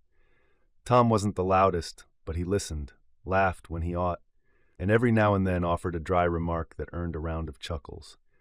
And always, before lights out, he returned to his letter. He wrote in scraps of time, 10 minutes here, a half hour there, until the page was full. Then he started another. He wrote about the weather, dusty as Kansas in August. He wrote about the men. One fellow snores loud enough to rattle the bunks. He wrote about the ache in his legs, the constant polish required for boots, the way the sergeant barked like thunder, but sometimes, just for a moment, almost smiled. But threaded through every line was her. "I still see your face on the platform," he confessed in one letter. "You came running, late as always, but in time. In your time. You always are, somehow." In another, "Today, while we marched, I thought about walking home from school with you. Do you remember the fence posts? You'd climb them and balance like you were walking a tightrope. You nearly fell more times than I can count. I used to tell you to be careful and you'd laugh at me. I suppose not much has changed." And finally, on one restless night when homesickness clutched at him like a fist, "The bunk beside mine is empty tonight. Fellow moved to another squad. Strange thing, but I caught myself wishing you could sit there, chattering about nothing while I fall asleep. Funny how quiet feels louder without you." The days blurred, a rhythm of drills, chow, polish, march, sleep. But each night the rhythm cracked open with the scratch of pencil against paper. Sometimes the words came hard. He would stare at the page, muscles aching too much to think. On those nights, he'd write only a line or two. "I miss you, I'm tired, but I'm saving your seat." Other times the words spilled freely, a river of memory and hope. The men around him noticed. "You sure write a lot of letters, Whitaker," one teased. "Girl must be something." "She is," Tom answered simply, and that was all he needed to say. Toward the end of training's first month, their company completed its first long march, 10 miles under full pack. Tom's shoulders screamed, his throat burned, but he pushed forward, boots pounding in rhythm with the men around him. When at last they staggered back into camp, the sergeant surprised them all with a rare word of praise. "Not half bad," he barked, and the men grinned through exhaustion. That night, Tom's letter was shorter than usual, his hand trembling from fatigue, but he still forced the pencil across the page. "Anna, today I thought I might fall over, but then I remembered your face, the way you smiled at me on the train. I remembered the words I mouthed through the glass, saved you a seat. I kept marching because I couldn't stand the thought of breaking that promise. I'll always keep it, always." He folded the letter carefully, sealing it as though it held more than paper, as though it carried a lifeline stretched across the ocean. When he lay down that night, the bunk hard beneath him, the barracks full of snores and murmured dreams, Tom closed his eyes and whispered into the dark, "Saved you a seat, Anna." And for a moment, despite the distance, it felt like she was right there beside him. The kitchen smelled faintly of soap and onions, and the June air drifted in through the screen door, heavy with the sound of cicadas. Anna sat at the table with her elbows braced against the wood, pen poised above the lined paper. The house was quiet, her mother humming faintly in the garden, her father long since retired upstairs. But her thoughts were noisy, restless, tumbling between worry and memory. A half-finished letter lay before her. The words didn't seem enough. She had crossed out one sentence already, "I miss you too much." It looked childish, desperate, and Tom deserved better than desperation. He needed to hear the things that would tie him back to home, to laughter, to the familiar rhythm of their lives. So she drew a steadying breath, pushed her hair back from her forehead, and began again. "Dearest Tom," she wrote, and her hands softened with the words. The days since he left had dragged like heavy skirts, each one long but strangely hollow. She filled them as best she could, with chores, with errands, with helping her mother at the store, but every task felt like it carried his absence tucked inside it. The garden rows stretched longer without his voice teasing her for pulling weeds slower than he hammered fence posts. The walk to church felt lonelier without his long stride matching hers. She wrote about these things, but with a twist of humor. "Yesterday at church," she scrawled, "I came in late. Yes, you can stop smirking now. And our pew was empty. It seems the whole town knows that is our spot on Sundays. Everyone noticed me slipping in as usual, but I still looked down the row as if you'd be sitting there waiting, tapping the hymnal against your knee. Old Mrs. Garner said I looked like I'd lost something. I told her I had, but not forever." Her lips curved, though her eyes stung. She told him other little stories too, things she hoped would make him smile at the end of his grueling days. "Do you remember the Miller boy who once tried to tie firecrackers to the school bell? Well, he's grown no wiser. He tried to set off sparklers behind the church this week, nearly singed his eyebrows. Reverend Carter said the boy had best pray for more sense than he was born with. The whole town laughed, even me, and I laughed extra, just for you." Her pen scratched across the paper quickly now, eager to share everything, as if words might shorten the distance. She wrote about her mother's garden, about the gossip in town, about how the summer heat made everyone sluggish by afternoon. But always she circled back to him. "I keep a chair empty at supper," she confessed in neat, careful script. "Mama shakes her head at me, but I can't help it. Feels wrong not to leave you a space. Even if you're half a world away, it steadies me. So you've a seat here, Tom, every night. I suppose we're both saving each other spots." When her hand cramped, she set the pen down and massaged her fingers. She leaned back in the chair, gazing at the bare wooden seat across from her. The lamplight threw a faint glow on the table, and for a moment she pictured him there. Hair mussed from a long day, elbows resting heavy, voice low and warm. She imagined him teasing her tardiness, imagined herself tossing a retort back at him, until the ache in her chest eased just slightly. She reached again for the letter. "I read your words aloud sometimes," she admitted, smiling ruefully as she wrote. "I hope you don't mind. It makes the silence easier. Yesterday I read the part where you saved me a seat in Chow Hall. Mama said I blushed like a schoolgirl. Perhaps I did, but it was the first laugh I'd had in days, and it felt like you were in the room, rolling your eyes at yourself." At the bottom of the page she added a sketch, crooked, childish, but hers. A little pew with a stick figure seated, one space left open beside it. She captioned it, "Your place is here, Tom, whenever you come home." Folding the paper carefully, she slid it into an envelope and pressed the flap down firmly. Then, as she always did, she kissed her finger and tapped the seal. A silly habit, but one she couldn't break. Later that week she wrote again, perched on the porch swing as fireflies winked in the dusk. Her pen moved more easily in the open air, the smell of honeysuckle drifting on the breeze.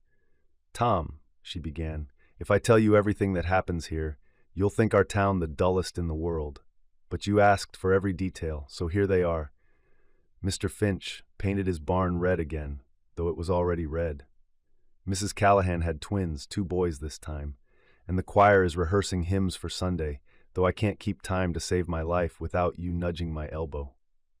She hesitated, then added, "Sometimes I feel so small without you here, but then I remember what you wrote, that every mile you march brings you closer to home. I'm counting miles too, Tom. I'll keep counting until you're back." She tucked the letter against her chest when it was done, eyes closed, rocking slowly on the swing as if she could rock herself straight into his arms. Her third letter of the week came one night when she couldn't sleep.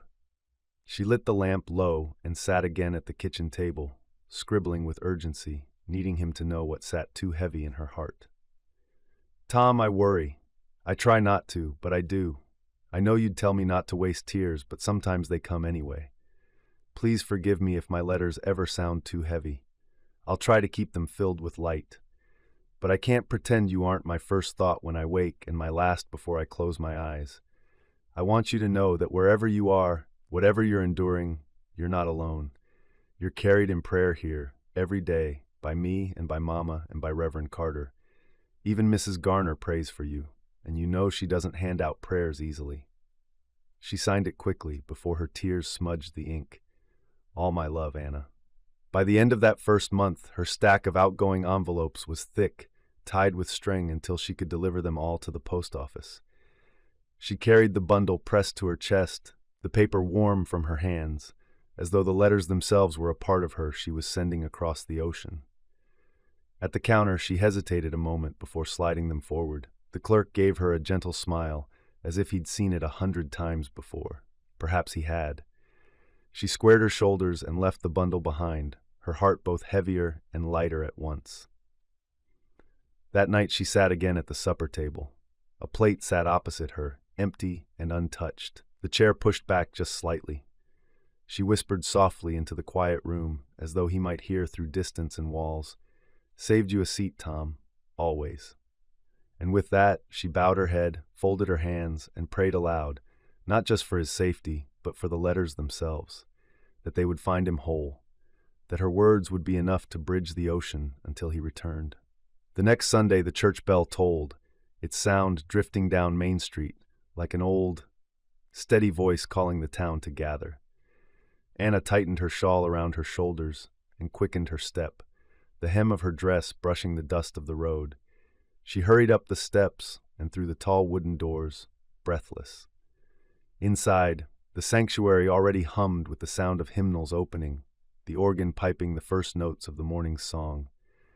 The smell of beeswax candles and old hymn books wrapped around her. She pressed her hand to the doorframe for a moment, steadying herself before moving into the aisle. Her eyes went, by instinct, to the second row on the right, their row, and there it was, empty. The sight hit her like a physical blow, stealing the air from her lungs. Every Sunday since he'd gone, she had slipped into that pew, half expecting, half hoping to see him waiting, smiling as if she were the only one who mattered. But today the space gaped wider than usual, as if the whole sanctuary conspired to remind her of the missing. She slid into the pew quickly, cheeks warm under the gaze of a few parishioners who noted her tardiness with knowing looks. Normally she'd laugh it off, make some quip about keeping the preacher humble, but today humor felt far away. She opened her hymnal, but the words blurred. Around her, voices lifted, strong, earnest, carrying the weight of wartime prayers, but her own throat tightened. She closed her eyes, clutching the hymnal as if its leather spine might anchor her against the sudden swell of loneliness. At supper that evening, the house felt too quiet.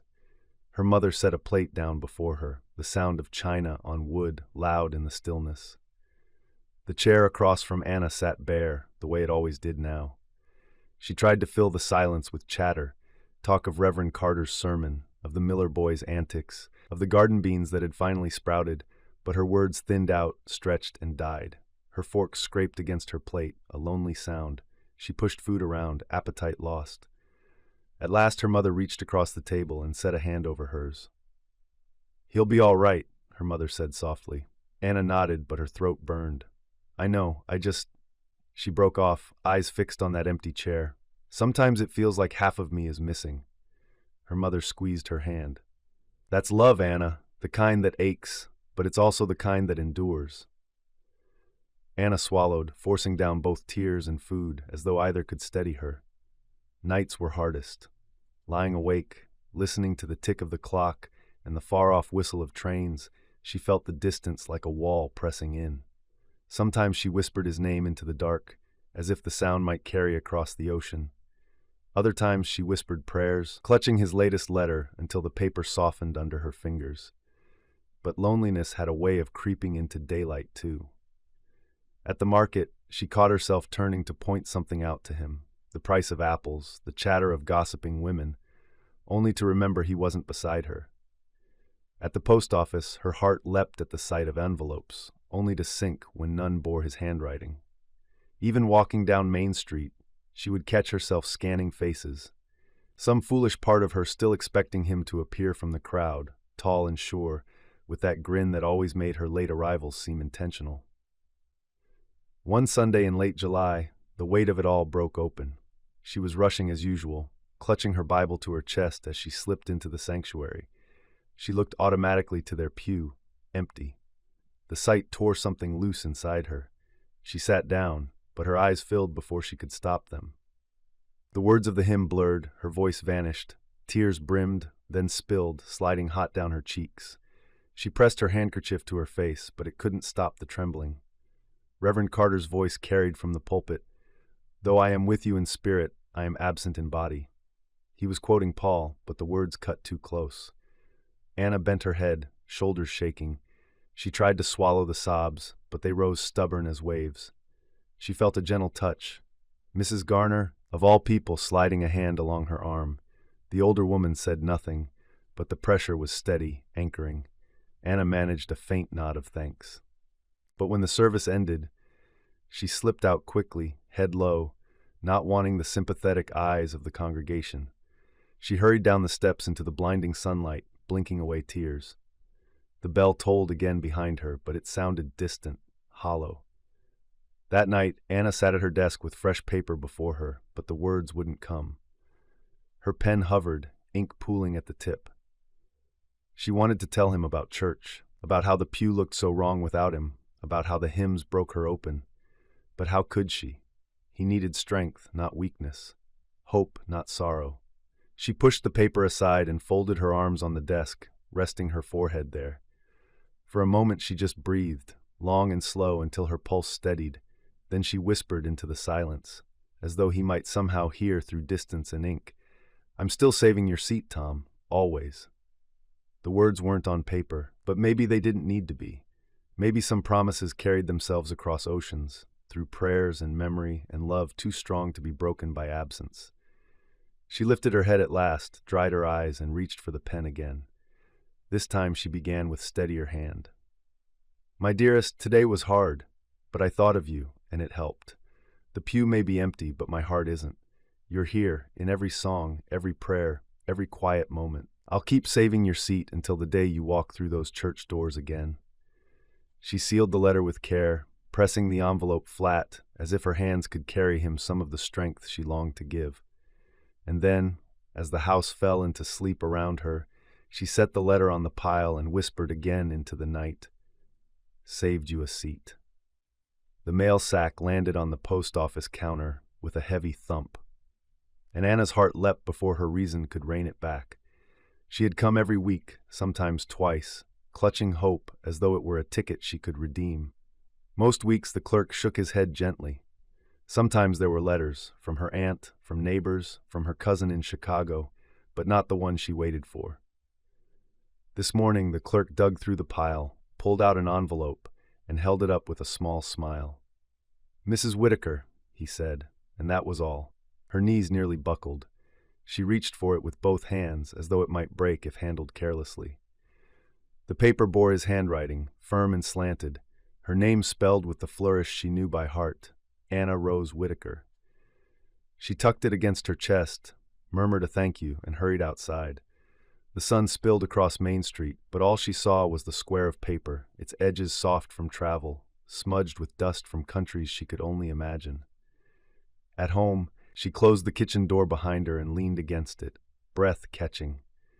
She wanted to tear the envelope open at once, but she forced herself to sit at the table. Her hands trembled as she slid a finger under the flap. The seal gave way with a sound that felt like a promise kept. The first line was simple. "My dearest Anna." She pressed her lips to the page before she even read further. Then, heart steadying, she let her eyes move down the lines. He wrote about the journey across the sea, how the ship had groaned and tilted, how some men had turned green and kept to their bunks. He wrote about watching the horizon, endless and unbroken, and how he whispered her name against the wind, wondering if she could somehow hear it on the breeze. He told her about the camp overseas, rows of tents pitched on foreign soil, drills in mud instead of dust, rations of bread that tasted faintly of salt and smoke. But between each detail, there was her. I close my eyes and picture you walking into the kitchen, hair falling loose, hands busy with something ordinary. That thought keeps me steady when the ground feels unsteady. Ordinary with you is better than anything else without you. Anna pressed her palm to the words, as though she could absorb them into her skin. Halfway down the page, she found the line that undid her. There's an empty chair beside me in the mess tent. The fellows don't question it anymore. I suppose they've learned it belongs to you, even if you're an ocean away. I know I can't hold that seat forever, but keeping it open helps me remember I'm not alone here. She covered her mouth, tears spilling quick and hot. Not from sorrow this time, but from relief so sharp it almost hurt.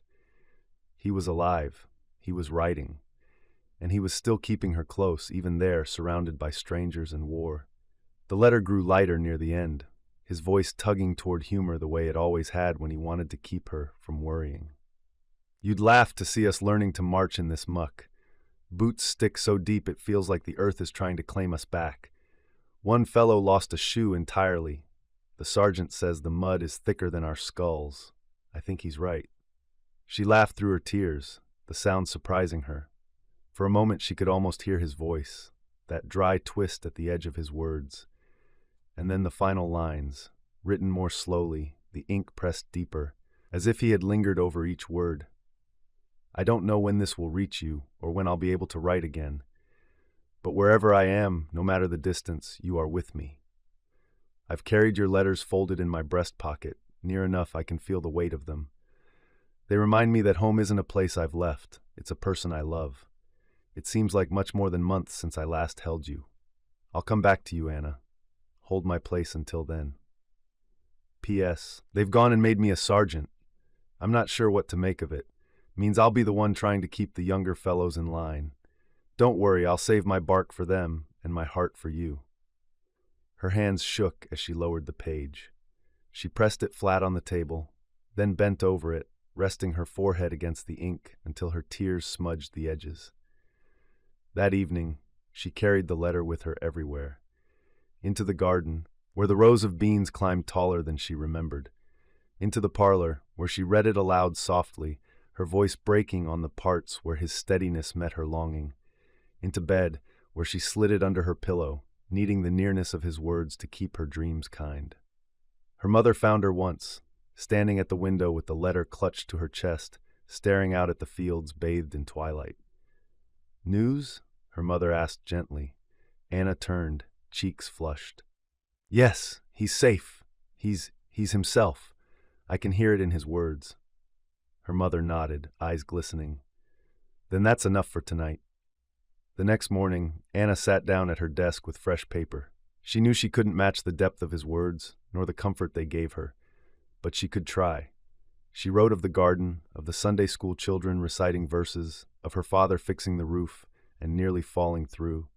She wrote of how the town seemed smaller without him, how the evenings stretched too wide, and at the end, she answered his promise with one of her own. "Your place here is kept, Tom. At the table, at church, in every part of my days. I'll hold it as long as it takes. You are not forgotten, not for a breath, not for a heartbeat. Come back to it. Come back to me." She sealed the envelope, kissed the corner, and whispered into the still room, "We'll both keep watch." For the first time in weeks, she felt peace settle over her. His letter had crossed an ocean. Hers would follow it back. And between them, however long it took, they would keep the thread unbroken. Chapter 9. 1942, a double blessing. She woke to the tin taste in her mouth and the small, mean certainty that she wouldn't make it to the sink.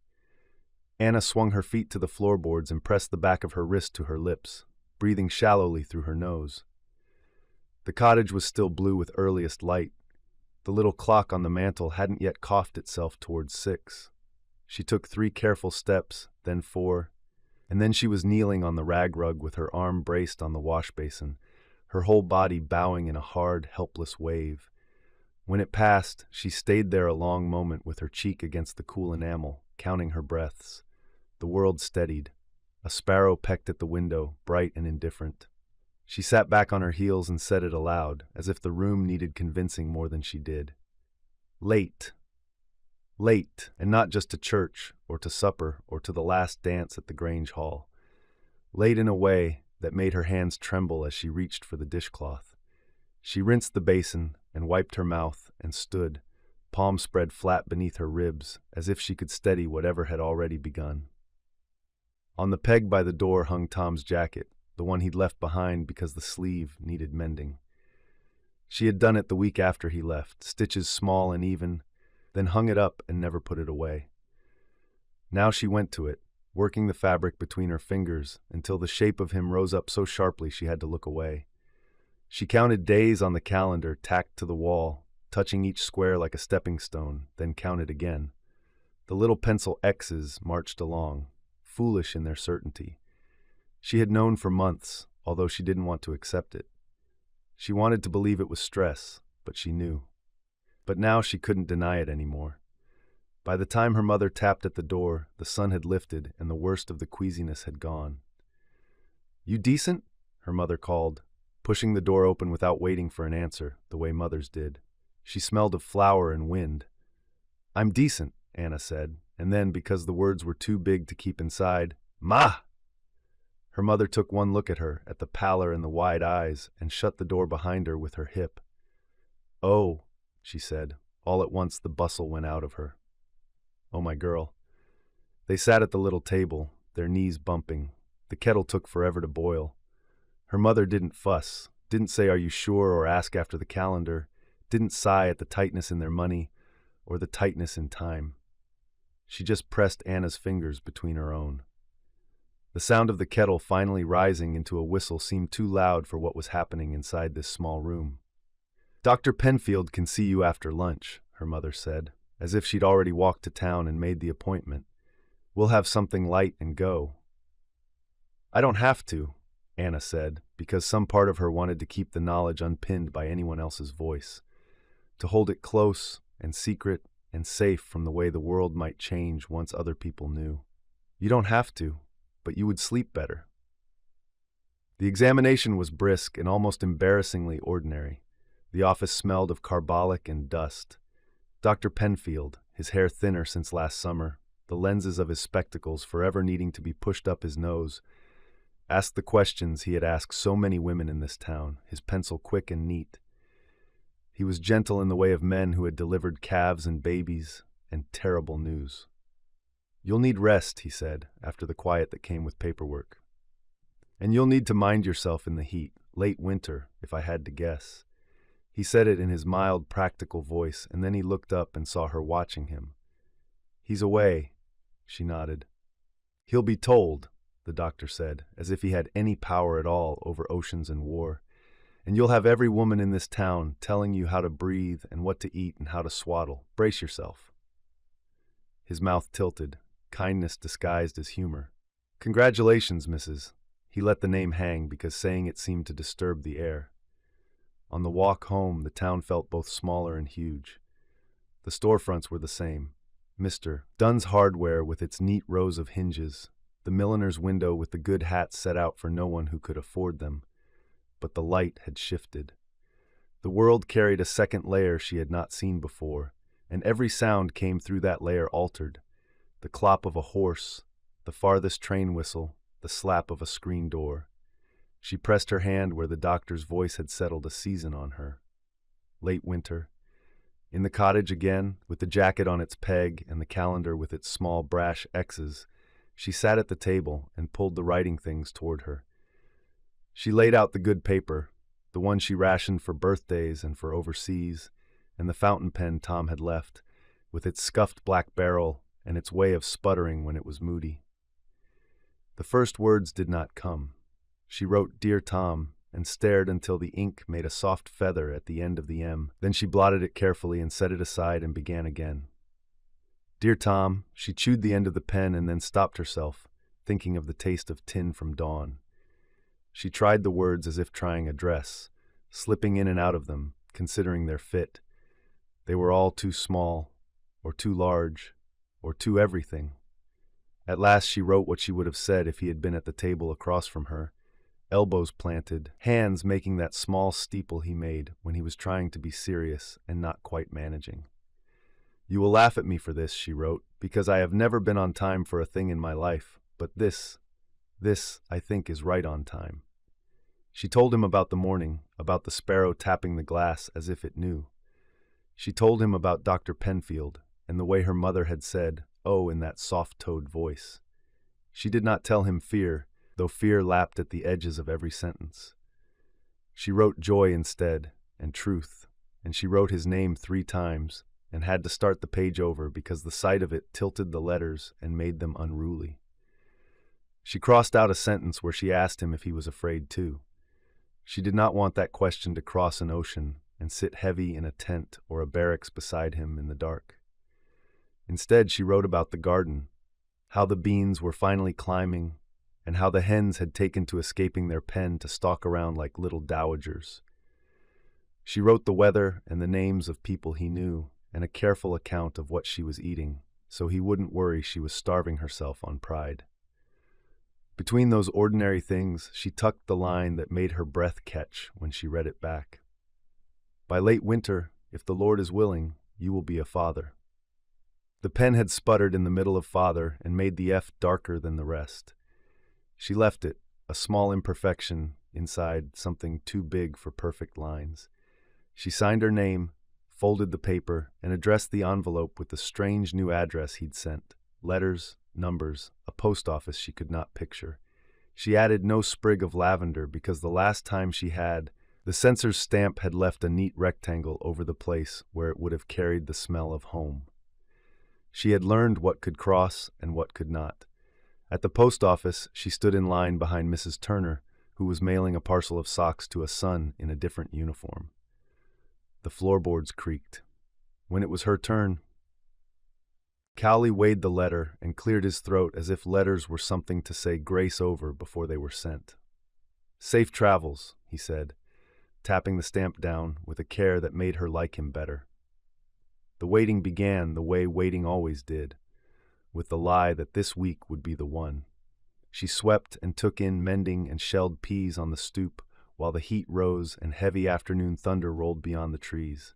The nuisance of queasiness gave way to a steady tiredness that settled behind her eyes and in her back. Sometimes she caught herself looking for him the way you look for a favorite book on a shelf, hand lifting to the familiar place and finding only space. At night, when the cottage went quiet, she lay on her side and tried to measure time by the stretching of her skin. She could not feel anything yet beyond the ache of muscles and the new heaviness of being, but when she set her hand there, it was as if a small answer rose to meet her palm. She spoke into the dark, not words, just breath, as if breath itself could make a bridge. The letter came on a Tuesday, which had never been a generous day before. Harold the postman knocked twice, and then peered through the screen with his cap in his hand. "For you, Mrs.," he started, then gave up on the rest and offered the little square with its foreign military feel. It was V-mail, the kind that arrived like a ghost of itself, photographed tiny and returned to paper again. His handwriting looked strange in miniature, the familiar lean shoved inward. She shut the door with the letter between her hands and stood a moment with her back to it. She did not hurry. When she unfolded it at the table, the first line seemed to rise from the page as if his voice had been caught in the ink. "Anna?" He had printed her name in careless capital letters, as if he couldn't write fast enough in the ordinary way. After that, the script returned, the loops too tight, the lines running together, whole phrases swollen with exclamation points he would have teased her for if she'd used them. "I read your words 5 times before I remembered to breathe," he wrote. 5 times, and I might as well have been 10 years old again, legs too long for the church pew, trying not to kick you with my knee. I can't stop smiling. The men think I've lost it. Let them. They're slapping my back like I did something heroic with a shovel and a seed, and I keep telling them the hard part is all yours. She pressed her fingers to the loop of S in yours, and then she let them fall, because the next line had that thinness to it, the careful phrasing she had come to recognize, the way you talk around a thing that cannot be changed. "If the brass has anything to say about it, we won't be home by Christmas," he wrote. He did not write, "I won't be there." He did not write, "I am more sorry for that than for all the other sorries I have." But there it was anyway, plain as the white of the paper. He wrote instead, "I will count every day with you. Tell me everything. Tell me how the beans climb and what the doctor says, and if your mother is bossing you too much. Tell our—" He had started to write boy and scratched it out, the little blackened place on the paper like a wink. "Tell our mystery that I am learning the art of patience. I never was good at it, but I have reason to try now." He had drawn a small square where his signature would be, and written inside it, "You know my name." It made her laugh aloud, ugly sudden, hand to her mouth. She read the letter again and then again, the part of her that had been unsure, the part that had wobbled in the hours before sleep and thought of ration books and the stove that smoked and the way loneliness could sink teeth into you, loosened its grip. She carried the letter to the peg by the door and held it up beside the jacket as if comparing shades. Then she tucked it into the top drawer of the little chest with the good towels and the birth announcements she'd bought and not yet written on, because it felt like daring the weather to change. When the cottage cooled that evening and the crickets took up their restless chorus, she boiled potatoes and sliced 2 tomatoes thin and left a plate out on the table, the way she still did. Habit and hope braided together. She ate at the edge of his chair, knees turned toward the empty place, and read his words once more by lamplight until the paper went soft under her thumb. When she finally blew out the flame and lay down, she slipped her hand beneath the quilt and rested her palm on the warm curve that wasn't yet a curve at all. "On time," she whispered into the dark, and in saying it, she felt something in herself quiet. Outside, a train called from far off, a low, long note like a promise that had to travel a long way to be kept. She closed her eyes and imagined him hearing it too, wherever he stood beneath whatever sky, both of them turning their heads, same sound, same moment, each in their separate night. Snow drifted sideways across the window pane, soft as torn lace, as Anna clutched the edge of the kitchen table and tried to breathe through another wave. The fire in the stove crackled low, but heat barely seemed to reach her. Her mother Clara moved briskly about the room, sleeves rolled to her elbows, face set in that no-nonsense calm Anna had grown up trusting. The midwife, Mrs. Fowler, was already pulling sheets from her satchel, her hands practiced and steady. "It's early yet," Clara said, though her voice carried a weight of urgency. "But those pains are real enough. We'd best prepare." Anna nodded, though the motion sent a tear sliding down her cheek. Not from fear, though she felt plenty of that, but from the hollow awareness of who wasn't there. Every throb of pain seemed to remind her. Tom should have been by her side. He should have been pacing the floorboards, or fumbling clumsily to fetch hot water, or clasping her hand as though he could anchor her to safety. Instead, he was across an ocean, fighting a war that might take him further still. She bent double, the contraction cutting deep. A cry escaped before she could bite it back. Her mother's hand pressed firm between her shoulder blades. "That's it, darling. Let it come. Don't fight it." Anna's thoughts spun. She had pictured this night countless times since confirming her pregnancy, imagined Tom's face when he finally held their child. She'd even dreamed of it once. He had walked through the door in uniform, snow dusting his shoulders, only to drop to his knees beside her with laughter and tears both shining. That dream stung now because the truth was stark. He would not walk through that door tonight. Another contraction racked her, pulling her down to her knees on the braided rug. She gasped, sweat breaking out along her hairline despite the cold. The midwife crouched, eyes sharp.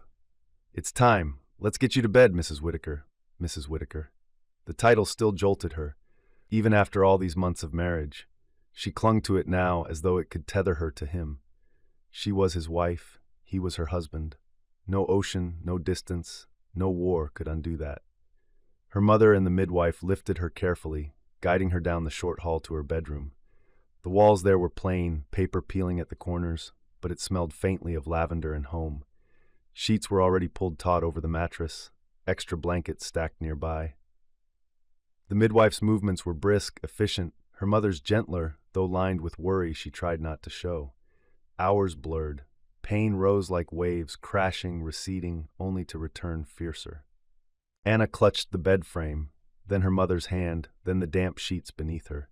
She thought of Tom, his crooked grin, the way his thumb brushed circles on her wrist when he wanted to reassure her.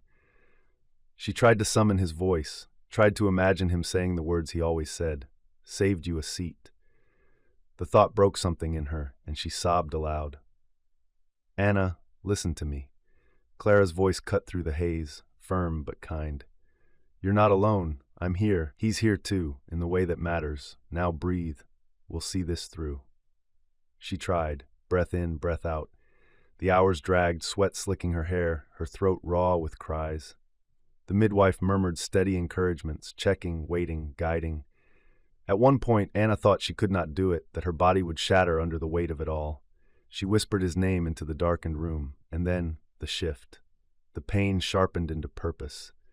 The midwife's voice rose, urgent but steady. "Now, Anna, now." She bore down, strength ripping through exhaustion. The cry that split the night was not hers. It was higher, smaller, miraculous, a baby's wail. Her head fell back, tears spilling freely. "Tom," she whispered. "Tom, we did it." But the midwife was not finished. "Again," she urged, surprised but calm. "There's another." "Another?" Anna's eyes flew open, but there was no time to question. Another wave seized her, and with it came the impossible truth. Not one, but two. Minutes stretched into forever. Then the second cry rang out, thin and strong, joining the first in a harmony of new life. Anna collapsed against the pillows, body trembling, mind reeling. Two swaddled bundles were placed in her arms. One small face turned upward, eyes scrunched, mouth seeking. The other blinked solemnly as though already studying the world. Tears blurred her sight. "Twins," she breathed, awestruck. "Two little girls." Her mother's hand brushed damp hair from her forehead, her own eyes shining. "Two blessings," Clara said softly. "Lillian and Catherine, perhaps? The names you used to whisper about?" Anna laughed. The sound ragged but true. "Lily and Kate," she whispered, testing the names aloud. They fit as though made for the girls themselves. She looked down again at the tiny, perfect faces pressed against her chest. Awe and terror mingled in her heart. She was mother to not just one but two daughters. How would she manage alone? Could she raise them without him here? But even as doubt gnawed, joy swelled stronger. She kissed each downy head, inhaling their newborn scent. "Your daddy will be so proud," she murmured. "So proud and so sorry he isn't here." She could almost hear his voice, that familiar teasing promise. "Save me a seat." "Yes," she whispered to the babies, her smile trembling. "We'll save him a seat, won't we? Right here between us." The room was hushed now, only the crackle of the fire and the soft coos of the infants. Outside, snow piled high against the porch steps. Inside, time seemed to still. Anna leaned back against the pillows, her body aching but her heart impossibly full. She had never felt so weak and so strong in the same breath. She traced her finger along Lily's tiny hand, then Kate's. They clutched at her as if afraid to let go. "I won't let you go," she whispered. "Not ever. And when your daddy comes home, he'll hold you too. Until then, I'll hold enough for both of us." Her mother adjusted the blankets, tucking them in close. The midwife cleaned her instruments quietly, giving the family space. Anna closed her eyes for a moment, exhaustion sweeping her. But even in the haze of sleep, she felt the weight of her daughters anchoring her to this moment, to this miracle. Snow kept falling outside, and though Tom was half a world away, Anna knew with a certainty deeper than pain or fear, that he was with them too. The cottage smelled faintly of starch and milk. Days blurred into nights now, measured not by clocks but by the twins' small, insistent cries. Anna had scarcely combed her hair since their birth, yet the rhythm of tending to Lily and Kate felt like something holy, bone-deep exhaustion stitched together by awe. It was Clara who suggested the photograph. "He should see them," her mother said gently, watching Anna rock both babies in the worn chair by the window. "Not just hear of them. He should see you together. It'll make the miles less cruel." Anna hesitated. She looked down at herself, hair loose and tangled, her dress plain and wrinkled, shadows beneath her eyes. A far cry from the image she wanted Tom to carry with him. But when she looked at the girls, Kate wide-eyed and alert, Lily dozing with her tiny fist tucked beneath her chin, she realized he wouldn't care what she wore. he would only want to see them. So 2 mornings later, when the pale winter sun slanted through the windows, Clara coaxed her into the rocker with both girls bundled close. "Hold still, love," she murmured as the photographer, Mr. Fielding, adjusted his tripod in the cramped parlor. His cheeks were red from the cold, and he fussed over his camera like a man handling a newborn himself. "Now," he said finally, ducking beneath the cloth, "just look down at them, Mrs. Whitaker. Don't worry about me." Anna obeyed, though her throat tightened. She smoothed Lily's gown and shifted Kate against her shoulder. The shutter clicked. Another exposure. The moment froze. When the photograph was ready, days later, sepia-toned and faintly blurred at the edges, Anna stared at it for a long time. She looked tired, yes, and her hair was a mess. But her arms cradled 2 tiny miracles, and her expression, soft, weary, radiant, was truer than any PEWS smile could have been. She wrapped the photo in tissue, slipped it carefully into an envelope, and added it to her next letter. "Dear Tom," she wrote, "they say a picture speaks 1,000 words. This one will tell you more than I ever could. Here we are, your girls and me. They both have your nose. Kate kicks like you too." She signed her name with a flourish, kissed the corner of the photo before sealing it, and prayed the picture would reach him uncreased and whole. The letter that came back weeks later bore the thin, familiar military paper. Anna recognized his hand instantly, tight, hurried strokes, as if the words had rushed out of him faster than his pen could keep up. She opened it at the kitchen table, the babies fussing in their cradle beside her. "My Anna, I don't know how the mail made it through with that photograph intact, but I swear to you, it near undid me. I held it in my hands and could not breathe for a minute. I tried to be quiet about it, but the fellows in the barracks are sharp-eyed. They saw me go red as a fool, and then worse. They saw me cry. Yes, cry. Full on, with no hiding it. That's the truth of it. They laughed, of course. Teased me something awful. Said I'd gone soft. Said I'd have to turn in my boots for an apron. But Anna, don't think I minded. I'd be laughed at 100 times over for those girls. For you. I kept telling them, those are mine, my wife, my daughters. I must have shown the picture around 24 times, though I'll admit I snatched it back quick in case someone's dirty fingers smudged it. They won't let me live it down, but I don't care. I carry it in my breast pocket now, right over my heart. It's worn already from how many times I take it out. Anna, when I look at them, I see every reason I need to come home. They're perfect. You're perfect. The Lord has been good to us. Tell Lily and Kate their father is a fool who weeps like a boy, but loves them like a man should, with all he is. And tell them I'll come to hold them, even if it takes 1,000 miles. That picture will keep me steady until then. All my love. Anna pressed the letter to her lips, tears springing hot and unashamed. She looked over at the cradle, where Lily's tiny chest rose and fell in sleep, and Kate's fingers curled around the quilt edge, like she meant to claim the world already. She bent and lifted them both, one in each arm, settling back into the rocking chair. The old wood creaked under their combined weight. She rocked slowly, the letter resting open on her lap. He cried when he saw you, she whispered to her daughters, her voice thick with joy. Can you believe it? Your daddy crying. The babies stirred, one sighing, the other whimpering, and she hushed them with soft kisses. The chair rocked on, carrying her into the evening, the words of Tom's letter warming her more than any fire could. For the first time since the night of their birth, she didn't feel quite so alone. It began with a knock at the door one morning. Mrs. Turner stood there with a steaming casserole cradled in her arms. Don't argue, child, she said, bustling past before Anna could protest. You've got mouths to feed, and your hands are too full for fussing with ovens. She set the dish on the stove, patted Anna's arm, and left with a wink at the cradle where Lily and Kate lay. The next day brought Mrs. Hawthorne with a basket of bread rolls still warm, and the day after that, young Mary Jenkins from church came by to scrub the floors. My mama said you'd never ask for help, so I'm here before you can stop me, Mary said, grinning as she rolled up her sleeves. At first, Anna felt overwhelmed.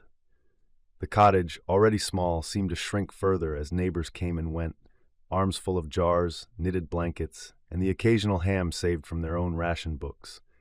Gratitude swelled in her, but it mingled with an ache she couldn't set down, Each kindness only reminded her who wasn't there to share it.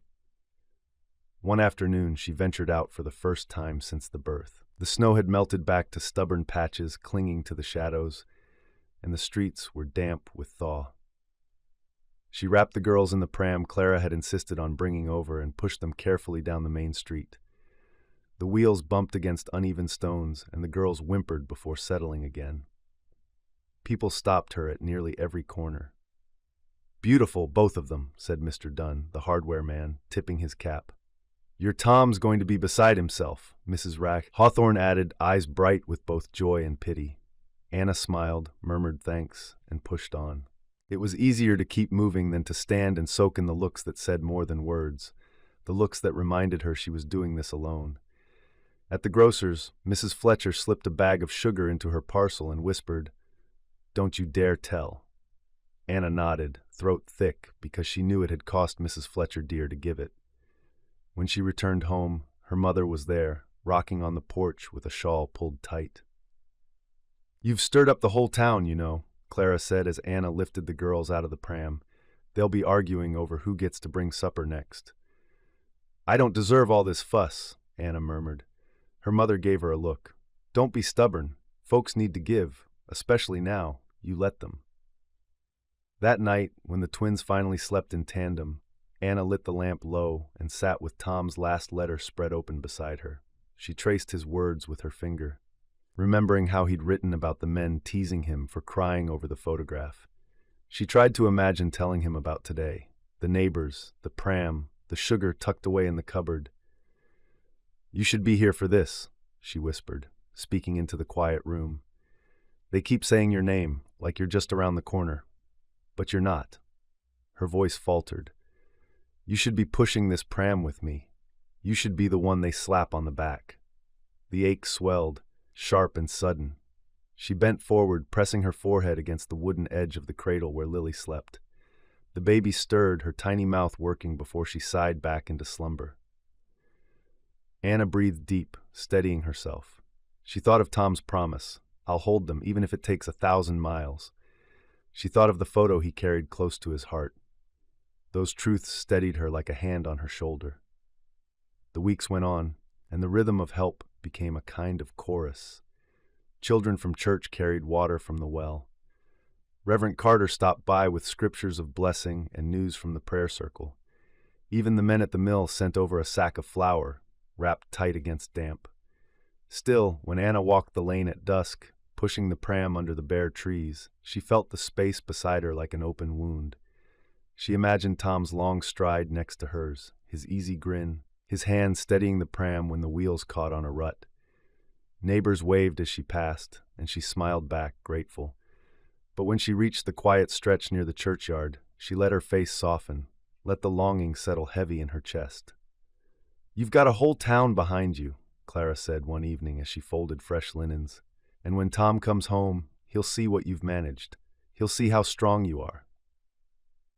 Anna nodded, though strength felt less like something she possessed and more like something she borrowed day by day, from the Lord, from the neighbors, from the tiny hands that clung to her dress. She kissed her daughters' heads before bed, whispering the same words each night. "Your daddy loves you, and we'll save him a seat right here." The cottage was fuller now, full of blankets, full of food, full of neighbors' care. But as she rocked the twins beneath the dim lamp, she knew there was still one empty chair at the table, waiting. And she prayed, as she had every night since their birth, that the Lord would guard that seat until Tom could fill it again. The postman's knock came on a wind-bitten morning, the sort that made every sound sharper in the brittle air. Anna opened the door with Kate fussing against her shoulder and Lily drowsing in the crook of her arm. Harold tipped his cap, his breath white in the cold. "Letter for you, Mrs. Whitaker," he said, handing over the thin envelope. "From overseas. Looked important, so I put it right on top." Anna managed a smile of thanks before nudging the door shut with her hip. Her heart had already begun its quick, uneven race. She laid Kate gently in the cradle beside her sister, kissed each downy forehead, and sat at the kitchen table. The envelope trembled in her hand. She slid it open carefully, afraid of tearing what had come so far. The paper inside was folded small, the ink blotted here and there, as though written in haste and cramped conditions. She smoothed it flat against the table and began to read. My Anna, you said once that pictures speak 1,000 words. Well, your picture still hasn't shut up. It talks to me every night, louder than the men snoring all around me. And now you've gone and given me more words that won't leave me alone. I don't know how to say it any other way. I love you. I love them. I love everything about the life we have, though I'm not in it like I should be. The fellas here think they're clever. They say I've gone soft as butter. Maybe I have. I told them butter's good. It keeps bread from being dry, keeps things together. They didn't have an answer for that. I get teased, yes, but I wear it like a badge. Let them see I've got something worth missing. Not all of them can say the same. When I look at that photo, Anna, I see more than tired eyes and 2 bundled babes. I see hope. I see the proof that all this fighting is for something real. 2 someones, in fact. I can almost feel their weight in my arms. And when I can't sleep for thinking on it, I tell myself what I need you to promise me. Save me a seat between those little girls. Keep it warm, keep it waiting. I'll get there, even if I have to swim across the ocean to do it. Tell Lily and Kate their father already loves them bigger than the sky, even if he's clumsy at writing it down. Tell them I'll be home. Tell yourself the same, because I mean it with everything I am. Your husband always, Tom. Anna's hand flew to her mouth. She read the letter again, slower this time, as if drawing breath between the lines. The words seemed to thrum with his voice, playful, stubborn, fiercely loving. She could almost hear the grin in his description of the teasing, almost see the glint in his eyes when he spoke of butter and bread. But it was the line, "Save me a seat between those little girls," that undid her. She pressed her forehead to the paper, tears spilling silently onto the table. The ache of absence pulsed stronger for a moment, but it was quickly flooded by warmth. This was Tom, through and through, making a promise as impossible as swimming an ocean and meaning it all the same. She lifted her head, wiped her cheeks with the heel of her hand, and stood. The cradle creaked as she leaned over it, brushing her fingers across Kate's fist and Lily's soft cheek. Both stirred but did not wake. "Your daddy wrote to us," she whispered, her voice shaking but sweet. "He says we're saving him a seat right between you." She touched the space between their tiny swaddled forms, an empty gap that suddenly seemed holy. "And we will, always." The rocker beckoned from its corner, and she carried the letter with her, lowering herself into the chair with a sigh. She cradled the twins close, one against each arm, and began to read Tom's words aloud. Her voice was quiet, uneven, but steady enough for the girls who did not understand language yet, only the sound of their mother's love. She read the teasing parts with a smile, the tender parts with tears. By the time she reached the line about swimming across the ocean, her laughter and sobs mingled together until she could hardly tell them apart. She rocked, the chair creaking in rhythm with her words. The room was hushed, except for the gentle sighs of the twins and the wind scratching against the shutters. In that small, dim light, Anna felt his presence close, not as an ache this time, but as a warmth that wrapped around the 3 of them. When the girls finally drifted into sleep, their breaths slow and even, she folded the letter carefully and tucked it into the same drawer as the photograph. Then she sat a moment longer, staring at the empty chair across from hers at the table. "Yes, Tom," she murmured, her voice soft but firm. "Your seat is saved, right here, between them, beside me, wherever you need it. We'll keep it warm." The lamp hissed low, the room quieting toward night. Anna closed her eyes, rocking gently, her heart steadied by his words. She carried the weight of 2 small girls in her arms, the echo of his promise in her chest, and the faith that one day, by ship, by train, by miracle, Tom would take that seat again. Chapter 10, 1943, Behind the Wire. The first shell tore the earth open less than 50 yards from Tom's position. The blast punched the air out of his lungs, showering the foxholes with hot dirt and splinters. Before his hearing returned, the German machine guns found their rhythm, long, punishing bursts that chewed bark from the trees and snapped branches into kindling. Men flattened themselves into the mud, eyes wide and uncomprehending, waiting for a voice to cut through the noise. Their lieutenant raised a hand to signal a push and never got it down. The burst took him high in the chest. He crumpled backward, eyes startled at the sky, fingers pawing for breath that would not come. The line shivered, then began to break. Tom moved before he thought.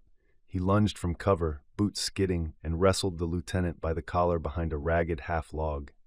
"Easy, sir," he said, though the man's eyes had already gone foggy. The cloth came away dark and wet in Tom's hands. He pressed down hard and felt nothing but the slip of blood. Not dead yet, but far from life. He turned back to the men and saw what he feared. Boys mostly, hands shaking on their rifles, each pair of eyes searching for the one that would tell them what to do and finding no one. A green recruit closest to Tom fumbled a cartridge, dropped it into the muck, and looked like he might cry. "Hold your fire until you see them," Tom shouted, voice riding the racket. "Aim low. One shot at a time. Steady." Several heads snapped his way. He wasn't their officer, but someone had to be. He forced his tone tighter, iron bar straight. "You want to go home? Then look sharp and do as I say." That gave them something to grip. When the next gray-green shapes pressed through the scrub, Tom called it, and the rifle spoke. Cracks and thuds, deliberate, paced. 2 fell, then a third. The boys found a groove they could stand in. On the flank, the company's machine gun choked and went silent. Tom felt the absence like a floor giving way. Without that gun, the Germans would rake them sideways and peel them out of their holes. "I've got it," he barked. He slung his rifle, broke cover, and sprinted low across the open. The fire stitched the ground at his heels, the dry bite of bullets throwing dirt into his shins. He dove behind the sputtering weapon, shouldered the trembling gunner aside, and ripped at the bent belt with hands that knew more than his head did. The metal scorched his palms. He fed a fresh belt, racked the bolt. The gun coughed, then roared. Tom dragged the barrel across the tree line in controlled arcs. The German push hiccuped, then stalled as their men hugged what shelter remained. Tom kept the rhythm, ruthless but measured. 3-count bursts, breathe, 3-count. The smell of oil and cordite soaked his throat. When his own men began firing with intent instead of panic, he let himself believe they might live out the hour. By dusk, the worst had burned itself down. The ground held, scarred, cratered, and slick with what it had cost, but it held. The groans of the wounded sawed through the dark. A medic crawled past Tom muttering, keep your head down," as if it were a prayer that could be answered if spoken enough. They worked the rest of the light triaging what they could. Tom moved on his knees from hole to hole, touching shoulders, speaking names. He learned them fast because he had to. Miller with the torn ear, who refused to take the bandage because he could still hear with it. Harlan with his fingers blistered raw from a too-hot barrel. Pruitt, whose fear made him talk and talk and talk until the sound was a background hum that meant he was still alive. When darkness finally took the field, the men settled into a raw quiet. A corporal scrounged a tin of coffee from somewhere, and a handful of them passed the cup as if it were sacrament. Tom took a mouthful that tasted like rust and grit and felt it sink into him. He circled once more, making sure each hole had at least one soul who could still shoot and one who could still shout if needed. He checked on the lieutenant. The man's breath had gone thin as paper. Tom took off his helmet and stood there with it in both hands, not praying. He could never find the right words with other men listening, but promising in his chest the only way he knew, I will keep them. I will keep them alive if I can. A voice from the dark. Thanks for earlier. Pruitt's face was a pale oval 2 holes over. Didn't figure I'd see sundown. Tom kept his eyes on the dark trees.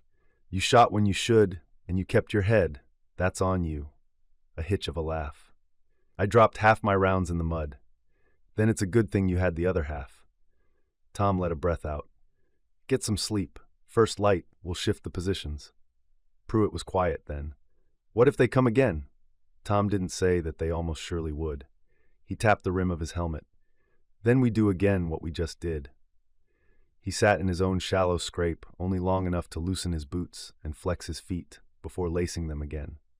He could feel the shape of fear in his stomach, solid, unblinking, but it behaved when he had something to do.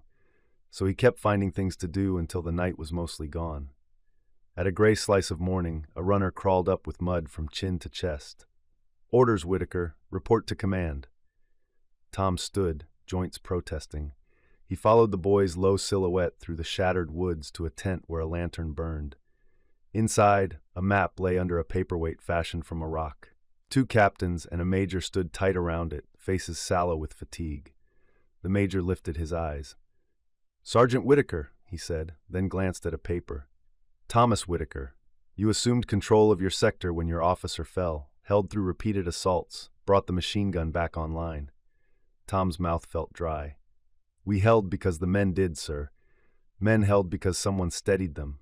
The major let the words hang. He tapped the paper with a forefinger. "We're short of leaders who can do that. Effective immediately, you are granted a battlefield commission. Second lieutenant." The tent was too small for the size of it. Tom kept his shoulders square. "Yes, sir." "Supply can scare up a set of bars," one captain said. "You'll make your rounds, see who's missing, write the report, coordinate with the platoon sergeants on your flank, eat if you can manage it." The major's eyes softened by a degree. "Good work yesterday, but there may be harder work today." "Understood." Tom saluted, hand steady because it needed to be. Outside, a quartermaster in a filthy overcoat fished through a tin and produced a scuffed pair of gold bars. "They're not new," he said, pinching one between forefinger and thumb. "But then, neither are you." He handed them over and with a crooked grin offered a short length of twine. "No pins left. Tie 'em till you find better." Tom threaded the twine through the eyelets, cinched a bar to each collar. They sat crooked. It felt wrong to touch them, as if the metal were hot. He rolled his shoulders, and the weight settled, not heavy in itself, but heavy in what it meant. When he walked back through the trees, the first man who saw him hesitated, eyes flicking to Tom's throat, then said, "Sir," like the word tasted unfamiliar. "Save the sir for when I'm wrong," Tom said softly. "Otherwise it'll go to my head." That won him a tired smile. He began the rounds, counted rifles, counted men, counted the holes where someone's pack still lay with no one in it. He crouched with the sergeant to his left, a hard-jawed veteran named Vance, and made quick, neat marks on a folded scrap. Ammunition, water, wounded stable enough to move. He delegated a work party to deepen the foxholes and another to move the gun a few yards left, where the ground gave a cleaner field. He sent Harlan with 2 others to haul in a pair of stretchers left in the gap. The lieutenant died just after noon. A medic pulled the blanket up to the man's chin and nodded once in Tom's direction. Tom nodded back and wrote the name carefully, trying to shape each letter as if neatness might be a kind of honor. He took off his helmet again for a moment in the wind and put it back on. By midday, the line looked like a place men could sit without flinching. The coffee made another circuit. Someone produced a tin of hard candy from a flattened pack and broke the pieces with his teeth, passing the fragments. The sugar hit like light. Pruitt drifted near, hesitant. Sir?" Tom turned. The word landed more easily this time. "Go on." Some of us were saying you should tell us where to be if it comes like that again, the way you called it." We listened. Tom let that sit a moment. He glanced down the battered line and felt the familiar stone of fear in his gut tilt a little, as if it had found a flatter place to rest. "All right," he said. "Here's what we do. If the trees start spitting again, you don't try any last heroics standing up to trade shots. You press low, you count to 10 before you move, and then you move to where I point. Don't bunch, don't chase. If your rifle jams, you clear it slow or you pass it back and you take the next one handed forward. Understood?" Nods. A few yes, sirs, more sure this time. "And eat," Tom added. "It tastes like a dirt, but it's food. You can't shoot straight on an empty belly." A laugh from someone down the line, honest and quick. It felt like a small victory. Night came by inches, the cold cut sharper. Tom took a turn on the splintered bench someone had dragged behind a fold of earth. Not to rest. Rest came in pieces now, but to be where his men could see him if they looked. In the dark, he found a bit of clear ground with the heel of his hand and smoothed it flat. He wrote her name with his forefinger. Anna. Each letter careful, as if carefulness could bridge oceans. He pictured her face, the small crease that came when she was running behind and knew it, the grin that followed when she found him, and the empty place he'd kept beside him anyway. He could hear her saying, "Not an accident. You were built for carrying others' burden." He didn't know if that was true, but he knew he would carry because there was no one else to do it here. A voice settled beside him on the bench. Vance, the sergeant, hands knotted together between his knees. "Hell of a day, sir." Tom nodded. "We'll have another tomorrow." Vance grunted, a sound that wasn't quite approval and wasn't quite doubt. "Men'll follow you," he said after a moment. "Not because of those bars." His chin flicked at Tom's collar. "Because you were in the mud with them." Tom looked at the ruined field, the pale smudge of the road beyond, the line of their holes like bad stitches. "I plan to stay there." "Good," Vance said. He stood with the small effort of a man who'd learned not to show pain and melted into the dark. Tom reached down and brushed his palm over the letters, smearing them back into earth until the ground was smooth again.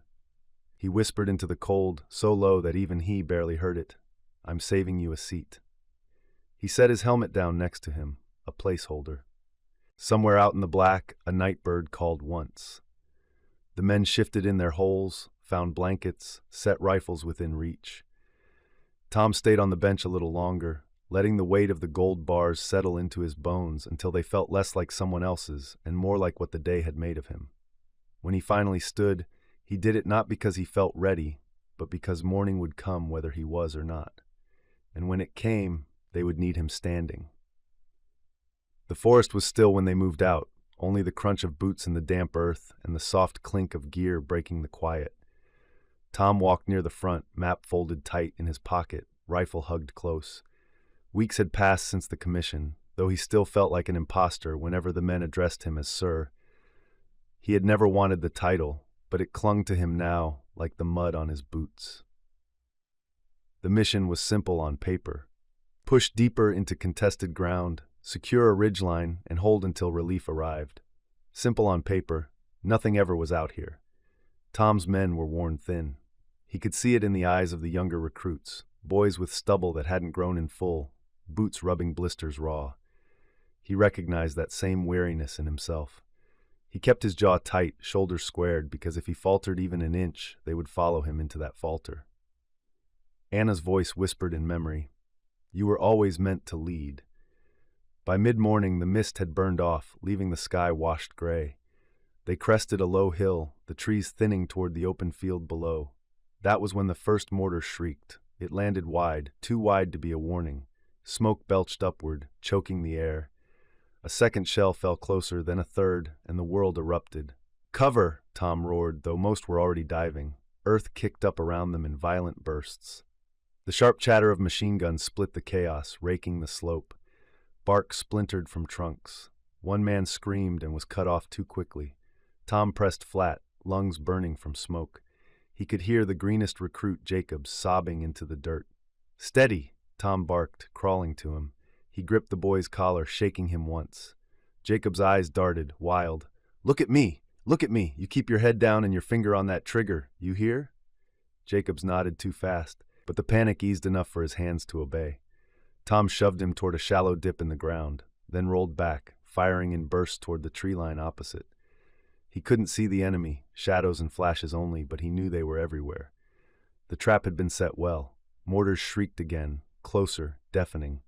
Dirt showered down, stinging his face. Men yelled for medics, for mothers, for God. Tom's ears rang, but he forced his focus. "Fall back by squads," he shouted, voice cracking. "Keep fire steady. Don't bunch up." They tried. God help them, they tried. Through the haze, he spotted their flank buckling, enemy infantry pressing in hard. He ran low, stumbling through craters, grabbing shoulders, shoving men into position. A bullet clipped the edge of his helmet, sending him sprawling. He hit the ground, heart hammering, ears roaring, but he pushed up, alive. They were being surrounded. He knew it with the sick certainty that settles in the gut before the mind can argue. Too many of them, not enough of us. A private fell beside him, chest heaving, whispering a prayer through bloody lips. Tom squeezed his hand before moving on. The line collapsed inward. Rifles clicked empty, bayonets fixed in desperate hands. Still they held, a pocket of fire in a sea of gray uniforms pressing closer. Tom fired until the bolt slid back on an empty chamber. He swung the rifle like a club, teeth bared, and for a heartbeat he thought maybe, Just maybe they could fight through. But then came the shout, harsh German commands rolling over the din. More rifles, more boots, too many. A rifle butt struck him across the back of the helmet, driving him to his knees. He looked up into the barrel of a Mauser. Another blow sent stars bursting in his vision.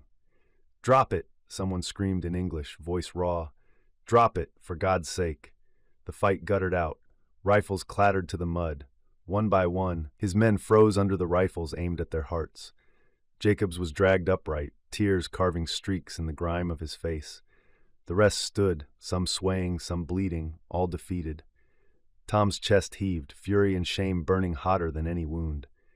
He wanted to lunge, to claw, to spit defiance, but he saw the trembling faces, the hopeless eyes of the men around him. To fight was to slaughter them all needlessly. Slowly, he let the rifle slip from his grip. It landed heavy in the muck. The Germans shoved them into a column, boots sinking into mud as they were herded away from the field. The smoke thinned behind them, revealing the broken ground they had fought to hold. Craters gaped like open graves. Bodies lay still among the trees, scattered like discarded coats. The line had not held. Tom stumbled forward, wrists bound, shoulders aching. His boots felt filled with stone. Each step was harder than the last, not from exhaustion, but from the weight of what he carried, of what he had failed to carry. He tried to keep his chin high, to let the men see resolve in his face, but inside something cracked. Anna. Her name was a drumbeat, pounding with each forced step. Anna at the kitchen table, ink smudged on her hand as she wrote him letters. Anna with her hair tumbling loose, laughing too loud in the quiet of their little house. Anna holding the twins. Lily, Kate, two tiny girls who didn't even know the sound of their father's voice. He thought of the photograph he still carried, creased and worn soft at the edges, the one she had sent after their birth. Her hair had been untidy, her smile weary but luminous. The girl swaddled in her arms, eyes shut tight against the world. He had cried over it in secret, teased in jest by his fellows but too full of pride to mind. Would he ever see them again? The column trudged on, mud sucking at their boots. The enemy guards barked orders, rifles jabbing if anyone slowed. Tom kept his gaze ahead, jaw clenched so hard his teeth ached. He could not, would not let the men see his fear. But his last thought, before the forest swallowed the field behind them, was of home, of Anna's handwriting curling across a page, of the sound of his daughter's laughter, imagined though it was.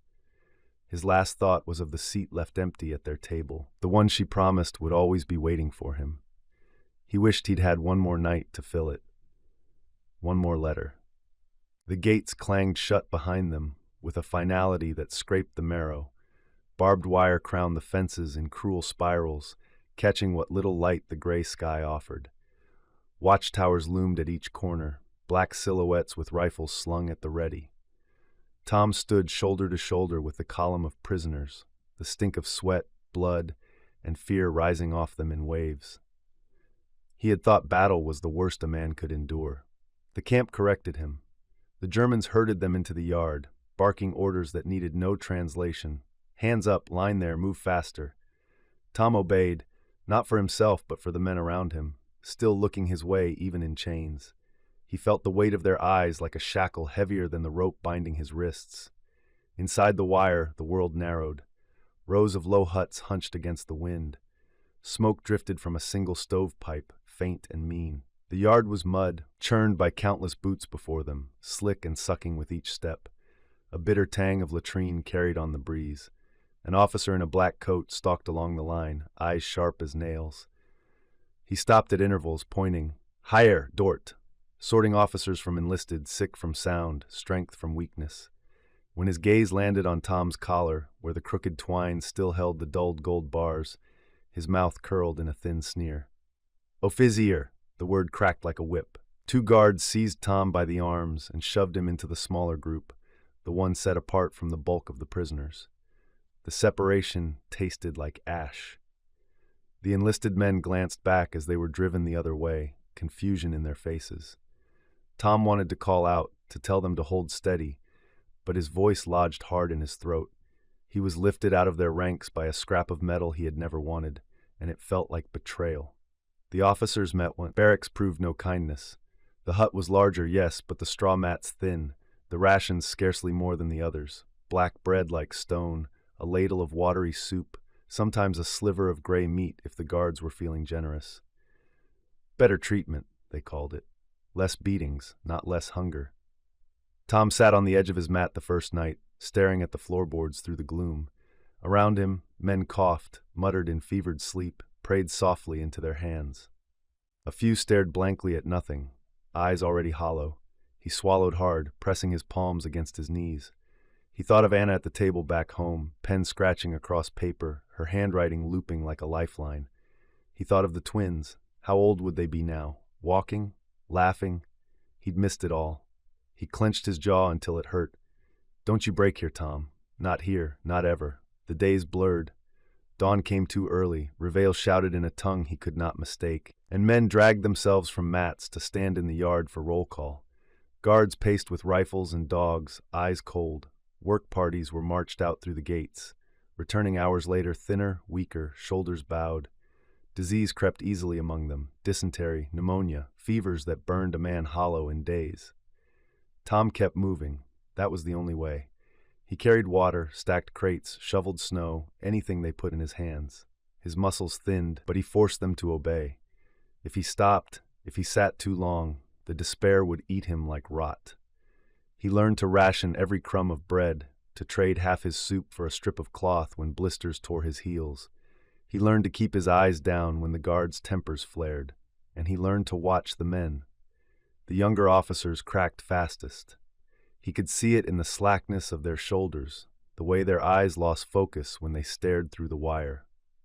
Some lasted weeks, a few days. Tom forced himself to speak to them, low and steady. Even if it tastes like sewage, or walk with me just a lap round the yard. Words simple as nails, but sometimes it was enough to hold a man one more day. At night, he clung to memory like a weapon. Anna's laughter, always late, always grinning as if she'd beaten the clock somehow. The way her hand felt in his, small but certain. He would close his eyes and hear her voice calling his name across the churchyard, see her running breathless to the pew where he had saved her a seat. That memory lit a small fire in the dark, one the guards could not douse. There were moments, even in the filth, that drew him back from the edge. Once, a fellow prisoner, a grizzled British major with a limp, passed him half a potato under the cover of his cloak.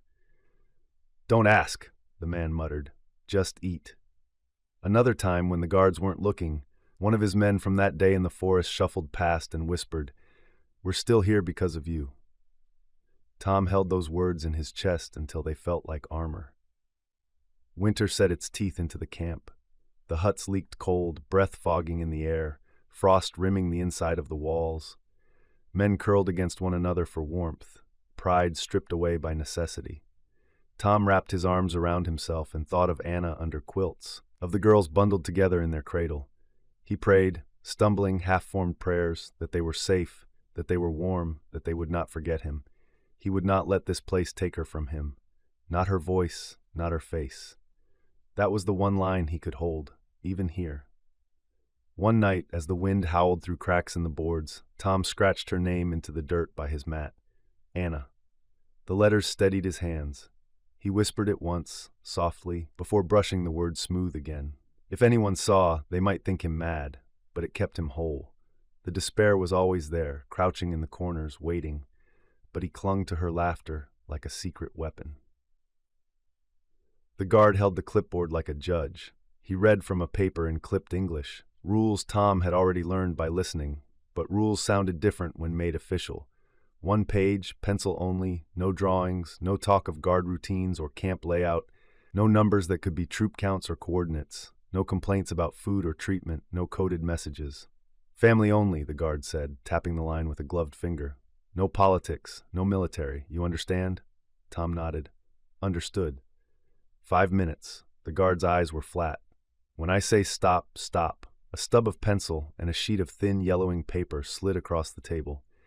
The paper had a softness to it, as if it had been handled too many times before reaching him. Tom sat at a long, scarred bench with 3 other officers, each bent over his own page, each wearing the same starved concentration, as if a wrong word might cost more than a meal. He smoothed the page with both hands to keep it still. His fingers trembled, then steadied when he pressed the heel of his palm against the wood. The bench was splintered and unkind. The irony of that wasn't lost on him. He'd promised her a seat 1,000 times. Here he was, finally saving one in earnest. He put the pencil to the page, and for a heartbeat, nothing came. Not the things that churned inside. Hunger, lice, the smell that clung to men who had stopped hoping. None of those were allowed, and even if they had been, he would not give this place the dignity of ink. Not in her eyes. He wrote, "My dearest Anna," the letters looked too neat, schoolhouse tidy. He slowed his breathing and let his hand remember the old rhythm of grocery lists and fence measurements, the notes he used to leave in her apron pocket when he left before dawn. He wrote again, "I am well." He paused. The censor would like that sentence. He added another, safer, warmer. "I am well enough." He glanced up. Across from him, a British major's eyebrows lifted as if to say, "Careful." Tom dipped his head, then pushed on. "The weather here is as changeable as a baby's temper and keeps us honest. We spend part of each day out in it, and part under a roof that creaks like our old barn in a good wind." He could almost see their barn then, the winter light crawling across planks he needed to plane, the nail he'd bent and left for another day. He felt a swell that was both ache and comfort. He aimed for steady. "You will be pleased to know I have found a seat on the dining bench that no one seems eager to steal. I can't imagine why. The splinters work hard. I keep it empty beside me whenever I can, and, as always, I'm saving you a place. If you were here, you'd tell me I'm being foolish, and then you'd take it anyway and pretend you were on time." His mouth tipped before he knew it, a tired shadow of a smile. The guard paced behind them. The clock in Tom's head started to count. He wrote faster. "How are our girls? Are they still trading shifts, keeping you awake, or have they agreed to share? I like to think they've discovered the great joys of sleep now that they know the world is big enough to wait for them. Give them a kiss from me on each cheek, even if they squirm. Tell them their father is very proud of how fast they are growing and that he is practicing being patient, which you know is a skill I have been late to learn." He almost wrote their names and stopped. Not for the censor. He doubted names would be struck, but because the thought of pressing those two small names into this paper felt like placing something soft on a wire fence. He chose another path. "I carry your last photograph with me, the one where you are smiling like you are about to laugh at something only you can hear." One of the fellows said it isn't fair. A man can look at a thing like that and not expect to get dust in his eyes. I told him it must be the weather blowing sideways in here. The others made a great show of teasing me, said I was becoming sentimental, and then asked to see it too. I let them for exactly 1 second because we share, but we are not fools. There. The truth turned so it wouldn't cut. He could hear the men's laughter that day, the way they had gentled after the joke, passing the creased picture with care. He heard Pruitt mutter "pretty little ones," and then cough hard like he'd swallowed a stone. "I am eating. I am sleeping some. I have friends enough here to borrow salt when I need it and lend it back when I can. The days are long, but I have seen longer in harvest time and survived those too. Do not worry more than you must. Worry will take your strength, and I need you strong so you can keep the home lit. I think of you at the table in the evening, and that thought works the way a good stove works. It warms everything near it, even the parts not touching." He paused again, watching the pencil's dark shine. The guard's boots clicked. 2 minutes, the guard said in German. One of the other men translated under his breath. Tom's chest clenched. He forced himself not to rush. Rushed words looked like panic, and he wanted none of that in her reading. "Church on Sunday. Are you still slipping in during the first hymn?" "I hope so. It would worry me if you were suddenly punctual. Tell Mrs. Albright I said her lemon squares are a scandal, and that I will argue the point with her in person when I come home. Tell Mr. Harrison the fence line by the west field needs another brace post, or the winter will have its way with it. He'll pretend I'm wrong, and then fix it anyway." He thought of the men who had not come back from the work parties, of the way the straw mats were reassigned without ceremony. He would not give that space words. He wrote instead, "I have learned to be grateful for small things, warm water, a button that holds, a joke shared low so the guard doesn't hear it. Today I am grateful most of all for this paper and for the thought of you holding it. The guard coughed a warning. Tom's hand flicked, almost panicked now. He wanted to cram the page with every small story he'd been hoarding for months, but there wasn't room. There was never room for everything a man carried. He closed his eyes, just a second, and saw her pushing hair behind her ear, smudging ink with the side of her hand because she wrote fast when she had too much to say. He opened them and finished. Please give my love to anyone who asks after me, and to those who don't know to ask. If you can, sit for me at supper and leave the chair to your left empty. I will try to do the same and think of your elbow there, nudging mine when I reach for the bread too early. We will have more to say in another season. For now, I love you. Be late if you must. I'm saving your spot. He set the pencil down. His hands would not stop shaking, not from cold. He folded the paper once, then once more, holding the fold down with a thumb until it accepted the crease. He wanted to kiss it, to press his mouth to the place where her hands might rest when she read, but he didn't. He slid it forward. The guard took each letter and stacked them, then paused to fan them out. He pointed at one line from another man, scratched it out, grunted. When he reached Tom's, his eyes tracked the sentences with a bored efficiency that was somehow worse than suspicion. He tapped once on "I am well enough," as if debating the permissibility of enough, then let it pass. A stamp came down, inked and heavy on the corner. Geprüft, approved. The letters were gathered and taken away, not with ceremony, but like any other work. Collect, count, carry. When the door closed behind the guard, the room seemed to exhale.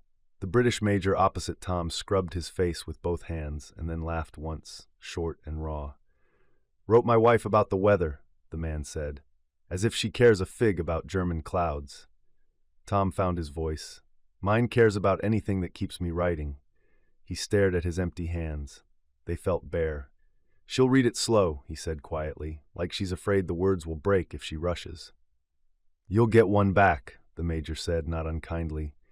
"They come, like birds that forget a place and then remember." Tom wanted to believe that. He swallowed and stood, tucking the pencil stub into his breast pocket as if it were a keepsake. The bench groaned when he rose.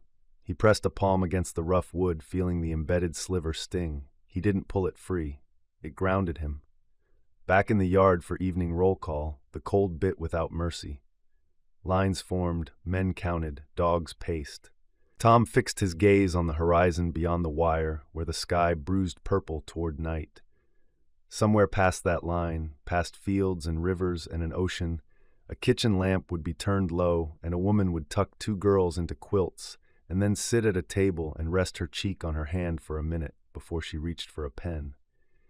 He could almost hear the scratch of it from here. Afterward, he ate his bread slowly and traded half his soup for a patch to mend his elbow.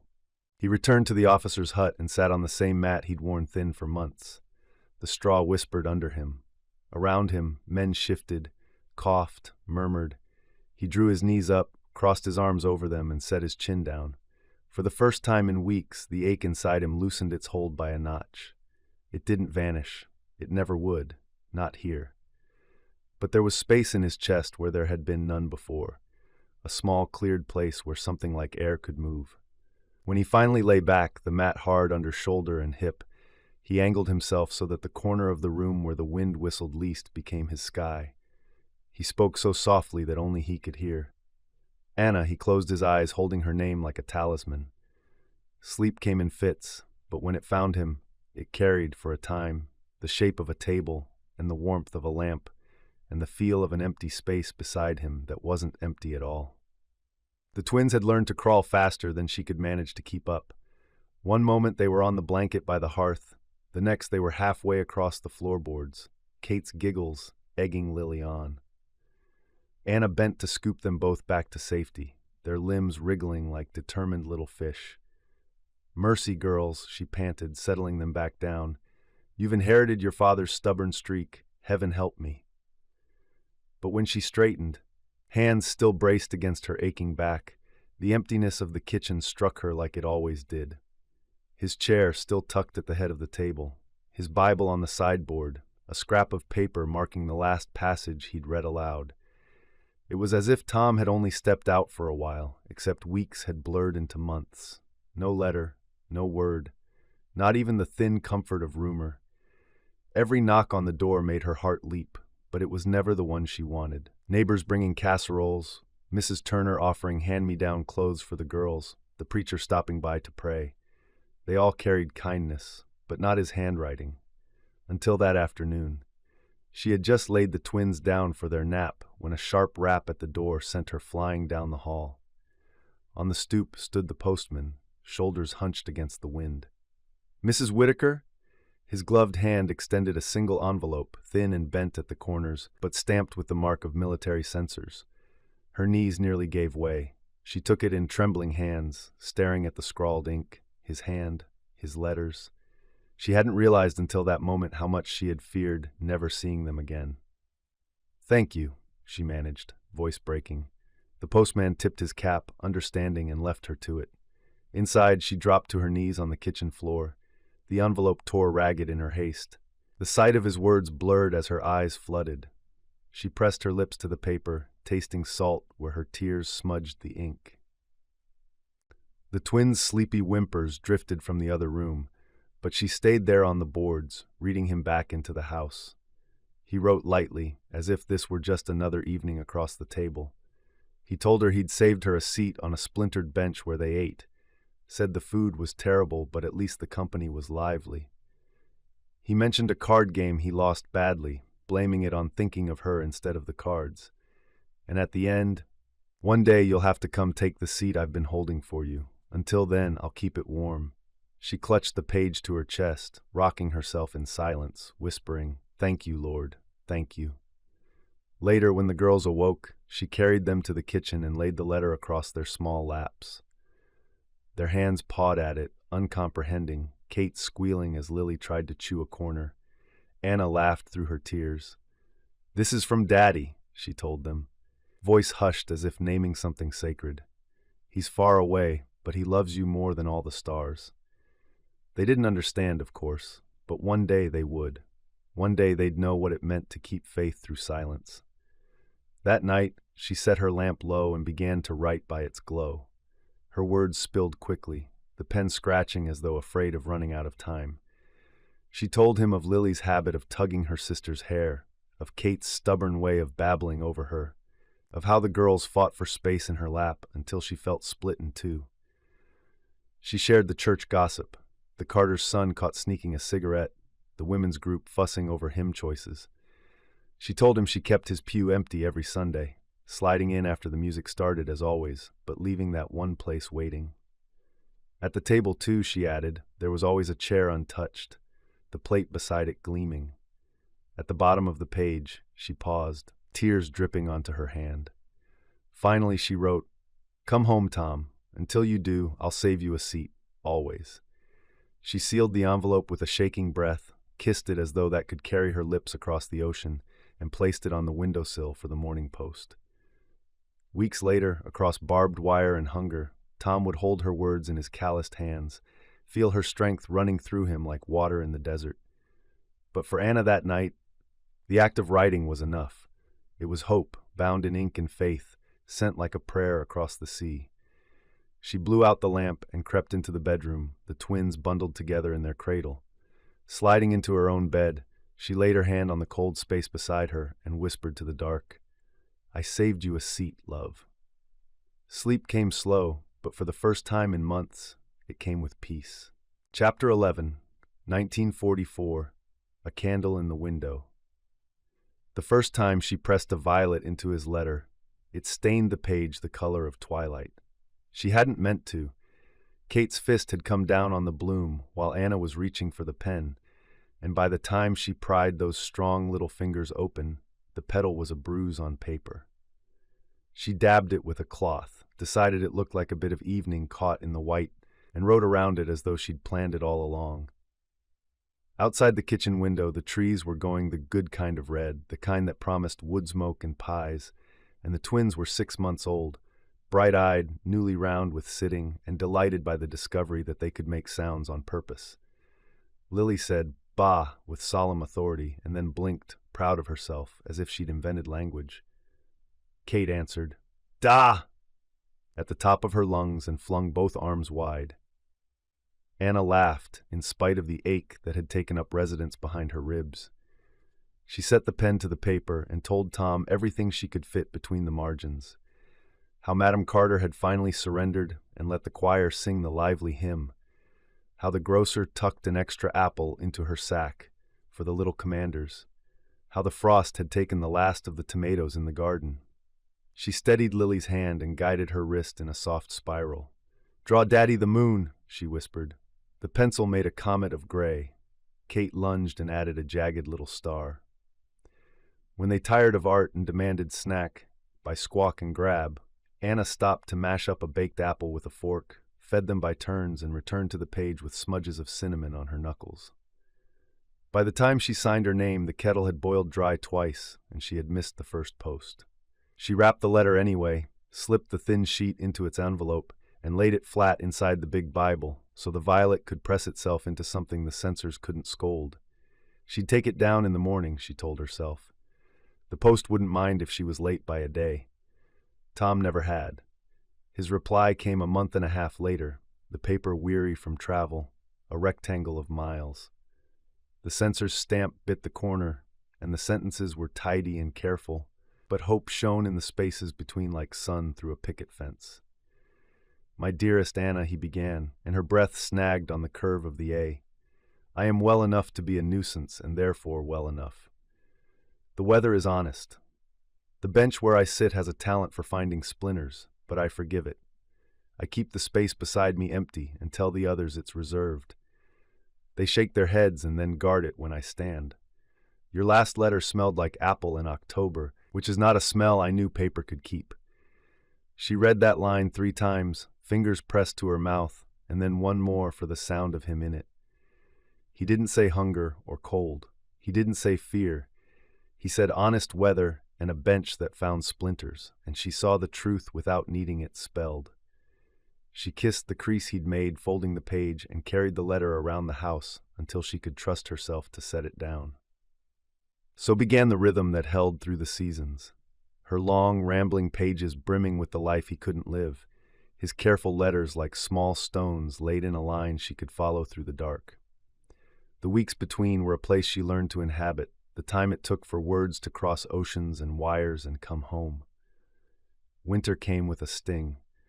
The twins cut their first teeth, Kate first, then Lily in noble imitation, and Anna wrote to tell him how they gnawed the corners of everything not nailed down. She described the way Lily could sit upright now, sway-backed and proud, and how Kate, impatient as ever, kept throwing herself forward onto her belly as if the floor might take her somewhere. She pressed a sliver of pine needle into one letter, stitched in place with a cross of thread so tiny the censor might miss it, and sketched the frosting of ice on the inside of the window panes. His answer arrived in January, the ink a shade paler as if the cold had drunk half its courage. "The stove in our hut has opinions," he wrote. "Sometimes it decides to heat only the left side of a man, so one ear will burn while the other grows icicles. I am lobbying for fairness." She barked a laugh that surprised her and then cried because he had made her laugh. Later at the table, she tucked his letter beneath the salt cellar, and whenever her hand strayed there, she felt steadier, as if she were holding him by the sleeve. Spring peeled back the frost, and the girls learned that the world could be crossed on hands and knees. Anna wrote of grass stains and the triumphant wobble of 2 small bodies pulling up on the hem of her skirt, of Kate banging a wooden spoon against a pot like a parade marshal, of Lily discovering the mirror and falling in love with the other baby who lived there. She sent a flattened clover, 3 leaves luck enough, and traced 2 tiny hands on the last page, pressing each finger down gently on the pencil to capture its length. She worried the clover would be stripped away for contraband, but his reply mentioned it in a turn that made her close her eyes. "Tell the girls the green leaf found me. It's taped to the wall by my mat, and the fellows say it makes the place look like a hotel. I told them to be quiet in the lobby. Summer brought heat you could drink, and the twins' hair, flax pale and wild, stuck to their foreheads as they chased each other around the table legs.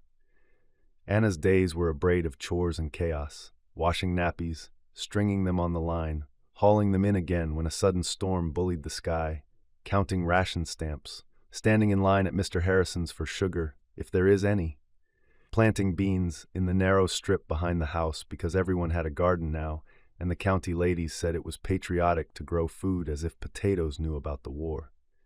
She told Tom all of it, not to burden him, but to build a bridge he could walk over in his mind. When she hadn't much time, Lily sweeping a cup of milk into her lap, Kate already halfway up the stairs, she wrote in quick bursts, sentences like laundry pinned between gusts. Your mother sent me peaches. I canned them yesterday and hid a jar at the back of the pantry for when you come home. The choir is flat but faithful. The well is holding. Every day I save your place at the table. You would scold me for the lean roast we manage, and I would tell you to hush and eat. She decorated the margins with pressed petals from marigolds and zinnias, resistant flowers that refused to bow their heads to heat. She let the girls scribble with a dull graphite stub until the paper looked like a map drawn by a happy storm. She slipped in a lock of Lily's hair as soft as cloud, then thought better and took it out, too precious, too personal to risk to a censor's bored hands, and kissed the page instead, which no one could confiscate. His replies were less frequent. She learned to mark time by them, like a sailor does by tides, but they came, sturdy and full of sideways light. Your last pages were my vacation, one began. The pressed orange petal has been promoted to sun and does the job admirably above my bed. The bench is unchanged, but has stopped arguing when I sit. I told it a story about a girl who is always late. The bench says it understands her completely. Sometimes he risked a line that made the guard's stamp hesitate, she was sure of it, because it made her stop and hold her breath before reading on. What we carry can be put down for a moment when a letter sits where it belongs in a man's hands. She wrote back, heart thudding, knowing he wouldn't be allowed to say more and saying it for him anyway. She told him how she had been late, of course, for Mrs. Albright's tea, and how the ladies forgave her in a burst of fluttering hands because Kate chose that exact moment to announce herself to the room by belching like a soldier. She told him that Mr. Harrison had come round to prop the west fence at last. You were right, he admitted grudgingly. I didn't like it being said, but I like the fence standing. She told him that Lily had begun patting things she loved with her whole palm. Her doll, the dog at the parsonage gate, the cool glass of the window in the morning, and that when Lily patted Anna's cheek, she had to sit down because her knees gave out. Autumn circled back wearing a different dress, and the girls were 15 months, taller, faster, more themselves. Kate learned to open the lower cupboard and present Anna with the pot she wanted before Anna knew she wanted it. Lily took to lining up chestnuts along the windowsill and humming in a contented, private way. Anna gathered a handful of gold leaves from the big elm at the corner, and after testing which pressed best, chose one small enough to lie flat under the paper's skin. She wrote to him that the tree had shaded the two of them since they were children, that she could still see him swinging from its lowest branch, scabby-kneed and grinning because he'd sworn he could fly. When the letter came back across the world, it was shorter than the last. She set the kettle on and read it standing, swaying a little because the words moved through her with their own weather. I have not flown, he wrote, but I have remembered the heat of a sun-warmed branch in August. I have remembered dust in my mouth from running too hard, and you scolding me for tearing my good shirt and then tearing yours the next day to keep me company. If remembering is a kind of traveling, I have been away and back all morning. She pressed the page to her chest until the kettle screamed, then let the twins pat the paper with hands still wet from the wash basin, leaving water-dark prints across the corner. She banished a pang at the thought of smudges. The truth was, this was what she wanted him to hold, the exact mess of their days. By the time winter lowered its shoulder and shoved them hard, the girls were 17 months and clever in the way that required all of Anna's attention. They spoke in almost words, bubbling consonants, inflections borrowed from adults with comic precision, and shadowed her heel to toe, two small moons tugged by her gravity. She told Tom as much, careful to save the truest verse for their own space when they arrived. For now, she wrote around them, sketching the curve of what was about to be. In the last letter of the year, after she had wrapped jars against the cold and tucked the girls into their quilts side by side, she sat at the table and stared at the blank for a long time. The house was so quiet she could hear the clock breathing. She set the pen down and traced her own hand on the paper, then lifted Kate's hand and added its smaller twin and finally Lily's. 3 outlines nested together, as if they might keep each other warm by touch alone. "We are here," she wrote under them. "Every night I set your place at the table and tell the girls not to grab your fork. They fail at least half the time. Come home to scold them yourself."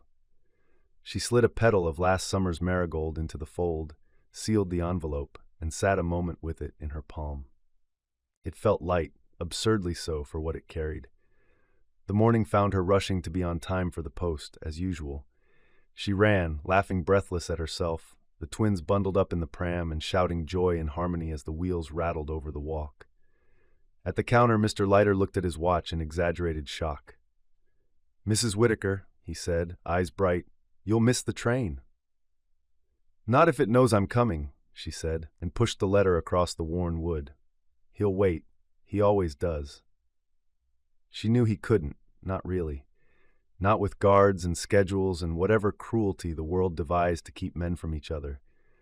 But the thought steadied her just the same, like a hand at her elbow as she found her pew after the first hymn had already started.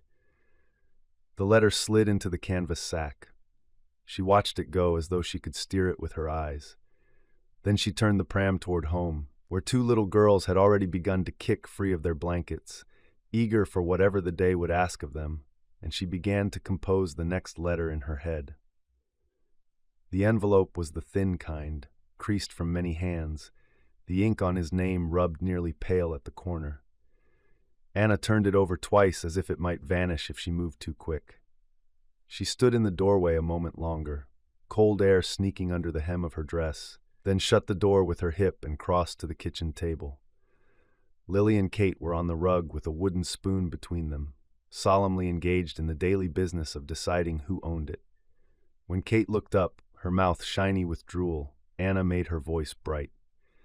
"A letter from Daddy." Both little heads swiveled, though neither could know what that meant yet. They knew the word daddy in the way a bird knows its own shadow. Instinct more than understanding. She slit the envelope carefully.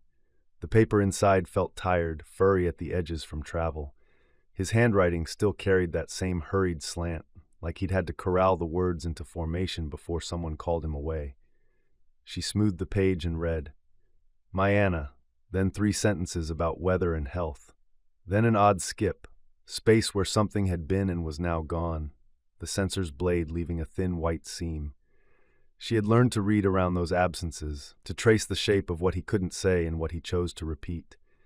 He always asked after the girls, always called them his 2 miracles. He never wrote about hunger or cold. He did, however, tuck tiny notes between the careful lines, the smallest glints of himself, humor sidelong, hope plain as the last word before the period. A rhythm had formed without their consent, his letters trimmed lean by other hands, hers long, spilling. She let the rhythm hold her when everything else felt unsteady. He had drawn a tiny square at the end of the page this time, a little bench with 2 stick figures. One figure had an arrow pointing to it, me, and the other, beside the space left open, had no label. "Saved you a seat," he'd written beneath, the letters bolder, as if he'd pressed harder into the paper to make sure that part would cross. The sight made her laugh without deciding to, then sent tears hard after it. She folded the letter to her chest, pressing its tired paper heart against her own. On the rug, Lily abandoned the spoon and crawled toward the chair leg with dogged determination, bumping her forehead and blinking in affront. Kate considered the spoon hers now and banged it once against the floor as if completing a transaction. "Your father is silly," Anna said, swiping at her cheeks. "You'll see." By afternoon, the kitchen smelled like soap and starch, and a little of carrots from a pot that wasn't doing what it was told. While the twins napped, she pulled out the stationery she saved for him. The good paper Mrs. Turner had brought after the birth. A little too fine for the house, but exactly right for crossing oceans. She dated the top corner and began. Tom. She tried to keep her sentences like stories, and her stories like rooms he could walk through. She told him about the twins' morning quarrel over a spoon, about the way Lily bit the rim of the wash basin lately and looked ridiculous and brave, about how Kate had discovered clapping and now applauded every event, including her own burp. She told him the town gossip, the milkman's new horse with the one white sock, the way Mr. Finch's barn leaned a little more each week. She told him of her mother's insistence on washing the windows in January because sunlight won't come in if it has to fight for a place to sit. When the words began to sound like work, she set down the pen and opened the little book she kept in the drawer, pages flattened over saved petals. She'd learned to press them between waxed paper and the big family Bible, so they'd hold their shape instead of turning to dust. From autumn, she had a maple leaf small as a child's palm. From last summer, clover and one stubborn cornflower that had grown along the fence. From spring, she could almost smell it, violets. She chose one of the violets, taped its stem so it wouldn't rattle loose, and slid it into the envelope with care. A pressed flower was not much, but it felt like she'd found a way to tuck their air into his pocket. The next week, a letter took longer than it should to arrive, and she told herself not to watch the lane, not to crane at the sound of steps. When it did come, she read it at the sink, hands still damp, leaving little thumbprints that dried to faint clouds. "My Anna," he began, and she felt the first knot loosen. He described nothing in particular, stars through slats, a man who snored, a chess game he'd invented on a scrap of cardboard. Between those things, "Tell Lily and Kate their father loves them larger than a field in June," and where the censor's white seam ran thin and long, the sentence at the end, "I am saving your seat." He didn't have to say where, she felt it, beside him in the line to eat, beside him on a bench that was more splinter than wood, inside whatever tired hope he refused to quit. In return, she filled 6 pages. She sketched the kitchen and the chair he'd left empty, crooked, yes, but unmistakable, and beneath it wrote, "Your place is here, Tom." She tried not to apologize for the length anymore. The postmistress had stopped raising her eyebrows when Anna set thick stacks on the counter every Saturday. "I swear I can hear the ocean when I look at you," the woman had said once in a tone that could have been scolding or mercy. Spring turned up damp and abrupt. The ruts in the lane filled with water and reflected the house in broken pieces. Lily's first tooth announced itself with fever and fury. Though Anna would save the way it finally cut through for a later page, a later scene, when she could bear to name a first. She wrote instead, all understatement, "The girls have discovered they possess voices. The possibility of song is ruining naps." She signed that letter with a doodle of 2 music notes and a smile she didn't feel until the ink made it real. She began tucking the twins' marks into his envelopes, too, asked Lily to hold a pencil and smiled at the wild, heroic line that bolt-streaked across the page, guided Kate's hand to make a circle that looked briefly like a potato before collapsing into joy. "For Daddy," she would say, letting each girl press a palm to the paper, leaving the soft ghost of her hand there. She gathered up stray curls that came loose on the brush and tied one to a card. She knew the censors would cut what they liked, but hair seemed harmless as grass. On Sundays, she walked into church later than she meant to. Every time. She nodded at faces that tilted toward her, kind and knowing. She slid into the pew where his family always made room, and if her eyes went to the gap beside her, well, she kept that notice to herself. She had already written him about the choir's insistence on singing too slow and how the hymns made her breath catch lately. She saved what the pew itself felt like for another day. Summer arrived loud. The twins learned the trick of pulling themselves up by the edge of the washstand. This, too, she put off naming directly.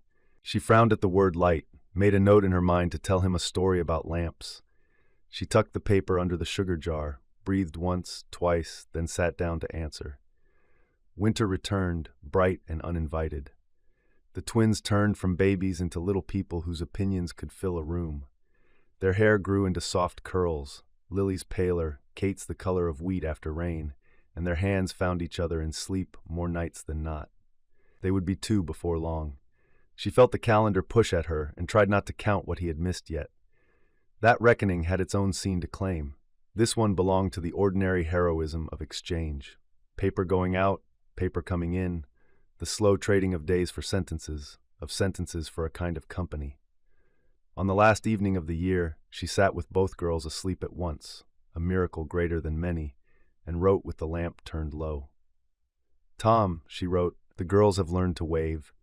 They wave at everything, the cat, the kettle, their reflections in the window when it gets dark. I think they're practicing for you." She paused, listened to the house creak. She drew 2 small hands at the bottom of the page, clumsy and sweet. Above them she wrote, "We're here. Your chair is warm." She sealed the envelope and pressed the edge with her thumb, the way she always did. Then she laid the bundle of letters she'd written that week together, tied them with string, and left them by the door where she would not forget to carry them to town. In the morning she would button coats, tug mittens, laugh when someone flung a hat down as protest. She would arrive at the post office, late as always, and the bell over the door would scold her and forgive her in the same breath. She would send hope out into the cold again and trust stubbornly that it would return. Sunday had learned the trick of sneaking up on her. One minute she was buttoning Kate's dress with her teeth because both hands were occupied corralling Lily. The next, the church bell was already wagging its iron tongue, and the twins were applauding the sound as if they'd made it happen. "Shoes," she reminded them, breathless, fishing 2 right shoes from the basket by the door and sighing at herself. She found the lefts, coaxed small feet into leather with a patience she didn't quite feel, and tied ribbons into bows that would not survive the first hymn. Lily's curls refused their barrette. Kate had discovered that collars make decent napkins. By the time Anna wrestled everyone into coats and out into the light, the bell had given its last call and the lane was quiet, except for the rattle of the pram and the twins' commentary on puddles. They were 19 months old now, quick as minnows and just as slippery. They waved at the sparrows, at the clapboard houses, at Mr. Leiter's bicycle leaning against the post office, as if everything in town were a friend they hadn't seen in a while. Yes, all right. Good morning to you too," Anna said, laughing despite the knot that lived beneath her sternum. It loosened a half-inch whenever the girls laughed. It tightened again when the church came into view. The red brick building stood square on its lot, white trim bright against the sky. She could hear the last measures of the opening hymn through the open windows, voices layered imperfectly, woven into something that sounded like home if she let it. She was running behind. Of course she was. She would always be late. The day she arrived on time would feel like a lie. Inside, the air smelled of varnish and old songbooks and the faint sweetness of the lilies someone always set up front. Fans shushed idly in warm weather. Coats rustled in cold. She slipped through the vestibule and caught Mrs. Whittaker soft, triumphant. There she is, as if Anna were a bird who'd finally found her branch. Tom's family sat halfway down on the right, where they'd sat since before the church had paint. His mother, tiny and sharp-eyed, had left a space open in the pew as if it had been cordoned with ribbon. When she looked up and saw Anna, her face folded into a smile that was equal parts welcome and relief. Tom's father tipped his head, the brim of his hat resting on his knee between big hands that had spent their life turning soil. Anna slid into the waiting space, shifting the girls in ahead of her. The pew creaked its familiar greeting. Lily patted the wood as if testing it for truth. Kate made a grab for the hymnal, and finding it heavy, put her cheek against its cover in a gesture of sudden affection. "Morning, love," Tom's mother whispered, covering Anna's fingers with her own for a beat. The woman's hand was cool and dry, the squeeze quick. Strength transferred like a coin passed palm to palm. "Morning," Anna whispered back. She let herself breathe. The knot stayed. By the time she straightened, the hymn had finished and the congregation was settling. The open space beside her stayed open. She didn't need to look at it to know the exact length of it, the curve of the varnish worn smooth by years of Whittaker elbows. The emptiness had learned to keep company with her. She'd stopped flinching at it. She had not stopped noticing. The pastor prayed. He prayed for boys they all knew by name and for those they didn't, for mothers who sat straight in their dresses and stared at their hands, for fathers who nodded at the floor to keep their faces steady, for rain enough but not too much, for strength to do more than worry. Anna bowed her head with everyone else, but her prayer went sideways, slipping under the words spoken aloud. Bring him back to this place. Bring him to this very spot. Let him stand in the aisle and wait, the way he always did, and then let him slip in beside me like it's the most ordinary thing in the world.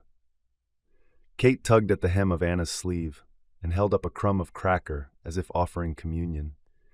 Lily's fingers found the edge of Anna's scarf and worked the fringe loose one thread at a time. Shh, Anna breathed, smiling, and settled them each with a half-hymnal to page through. The twins' mouths moved, imitating the shapes of words without finding any yet. They were learning to sing before they could speak. The thought undid her in a soft, private way. The sermon that morning was about waiting. It could not have been otherwise. Every sermon was about waiting when half the town had someone on the other side of water. The pastor spoke about lamps trimmed and ready, about bridesmaid foolishness, about the quiet work of keeping oil on hand. Anna listened, but also did not. She had learned to let certain words move through her like wind. She felt them, but they didn't knock anything over. Midway through, Lily decided her shoe was a prison and kicked it to freedom. It thumped into the open space beside Anna and turned on its side, the scuffed sole like a face pulling a mock grimace. Kate applauded the escape. A ripple of low laughter spread behind them. Anna reached over the gap, retrieved the shoe, and for a heartbeat her hand hovered above the empty place the way a bird hovers above water, deciding if it is a mirror or a mouth. She set the shoe on her lap and tied the bow again, slower this time, her throat tight with a feeling that refused to name itself. On other Sundays it went differently. Once in the cold of January, she arrived to find a knitted scarf laid along the pew like a flag. Someone had left it to mark the space for her. She knew it by the stitches, Tom's cousin's way of turning yarn into rows of love, and by the color, a blue so steady it fooled the eye into seeing warmth. On a spring Sunday, there was a small bouquet tucked into the corner. 3 violets and something green, tied with twine. No note. She had pretended not to know who had done it and had carried the flowers home in her pocket, where their crushed sweetness surprised her all afternoon. Sometimes she made it through an entire service without looking to her left. Some Sundays she failed before the first amen. She never let her eyes linger long, as if the empty could be made greedy by attention. The girls learned the liturgy of the place at their own speed. Lily mastered the art of the whisper, leaning into Anna's shoulder to breathe secrets with exaggerated seriousness. "Boo-booba," she pronounced, and Anna nodded as if entrusted with state matters. Kate believed in volume. She sang La with zeal on the tail end of the doxology, late by a measure as if honoring her mother's timekeeping. Tom's father held Kate on his knee sometimes, letting her trace the leather cracks of his Bible cover with a finger. Tom's mother carried peppermints in her purse and rationed them like gems. When Lily's patience frayed, a mint placed silently in her hand could smooth the world. After the benediction, the aisle filled with bodies and talk. The Whitakers gathered themselves slowly, as if speed might jar something fragile. Neighbors leaned in with the same phrases that had been making their circuit through the town for months. "You're looking well, Anna," and "any word," and "we keep praying." The questions were mercifully gentle. The answers stayed the same. "We're managing," she said, which meant some days were made of laughter and starch and soap, and some days were made of holes. "Not yet," she said about word. "Thank you," she said for prayers, and meant it each time. Mrs. Albright's hand found Anna's elbow. "You come by this week," she instructed in the tone of a woman who brooks no refusal. "We're doing hymn practice Wednesday, and I need a high part. You can bring the girls. They can bang on the piano like mine used to." "I'll try," Anna said, smiling at the fiction tucked into those 2 words. She always tried. Sometimes trying meant not weeping into the dishwater. On the first Sunday of Advent, they lit a candle and someone's voice shook over the reading. The twins were old enough now to notice light and to want it. Kate reached toward the flame with both hands and said, awestruck, "Hot," and Lily echoed, ought, and the congregation's chuckle unknotted something in Anna. She stole a glance at the space beside her and, without meaning to, whispered a line into it. "They're learning words, Tom. They're learning light." On Easter, the church wore hats and lilies, and Anna arrived even later than usual because the girls had discovered the chaos that is ribbon. She stood in the vestibule a moment, adjusting bows while the opening hymn swelled, and caught a glimpse of herself in the wavy glass of the cloakroom mirror. A young woman with sleep marks she hadn't earned since girlhood, a thread coming loose on her cuff, eyes that had learned new depths. She thought of Tom in his boyhood suit, the one that never quite fit his wrists, and almost smiled. Inside the sanctuary, the open space waited as faithfully as any parishioner. She sat, and for one heartbeat it felt like the pew itself leaned toward her, making room in a way that had nothing to do with inches. She prayed different prayers as the months overlapped. Early on, she had prayed the same words again and again, as if repetition could wear a groove deep enough to catch God's heel. Bring him home, bring him home, bring him home. Lately, she prayed smaller and more precise, for one letter, for strength on Tuesdays, for patience enough to let Lily pull apart the bread and eat the insides first, for Kate's cough to be nothing, for her own mind to turn away from the cliff edge of worry when it called her by name, and always, always, for that one place in the pew to be filled by the only body it was meant to hold. When the service ended and people moved toward the doors in a stream of wool and words, Anna lingered. She smoothed the hymn book on the rack until it sat square. She set the twins each on one hip in turn to pull their coats around small, warm arms. Tom's mother tucked a peppermint into Anna's palm as if she were a child too. Tom's father cleared his throat and said, to no one in particular, "We'll keep that space," as if anyone had suggested otherwise. "Thank you," Anna said. The knot shifted. It never left. Maybe it wasn't meant to. But it moved, and sometimes that was enough. She shepherded the girls into the aisle. The twins waved at the stained glass Jesus with the lamb, at the pastor, at the ceiling fan. At the door she turned and looked back once. The pew held steady, quiet as a promise. She let her eyes rest on the empty place, and leaning toward it the way she used to lean toward Tom when words didn't need to cross the gap, she said what she always said and never said aloud. "Please." Then she gathered coats and curls and a diaper bag that always seemed lighter leaving than returning, and stepped into the bright, forgiving day. The bell in the steeple did not ring for the end of service. You couldn't unring what was done. But it chimed anyway in the beat of her feet on the steps, in the twins' delighted shrieks at a stray cat, in the slow, familiar rhythm of a town that knew how to save a place and wait. The yard was chalk white with frost. Men stood in rows that wavered as if heat were rising off them instead of cold. The guard with the fox fur collar counted in German, the numbers snapping like teeth. 44, 45. Tom's breath smoked out in small, steady ghosts. He watched the line in front of him tug to attention, one man after another discovering he still had a spine. The counting stopped. A dog barked once, bored. The gate clanged, the yard spilled open, and work details began to form. Water party, wood party, latrine crew, the group that would be marched beyond the wire and come back smaller at dusk. Tom's name didn't land on a list this morning. He didn't trust the small mercy of it.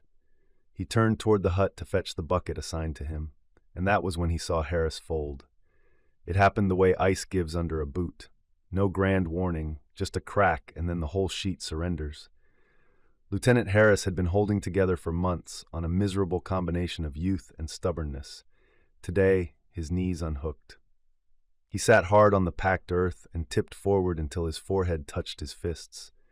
Tom crossed the distance before he could think of a reason not to.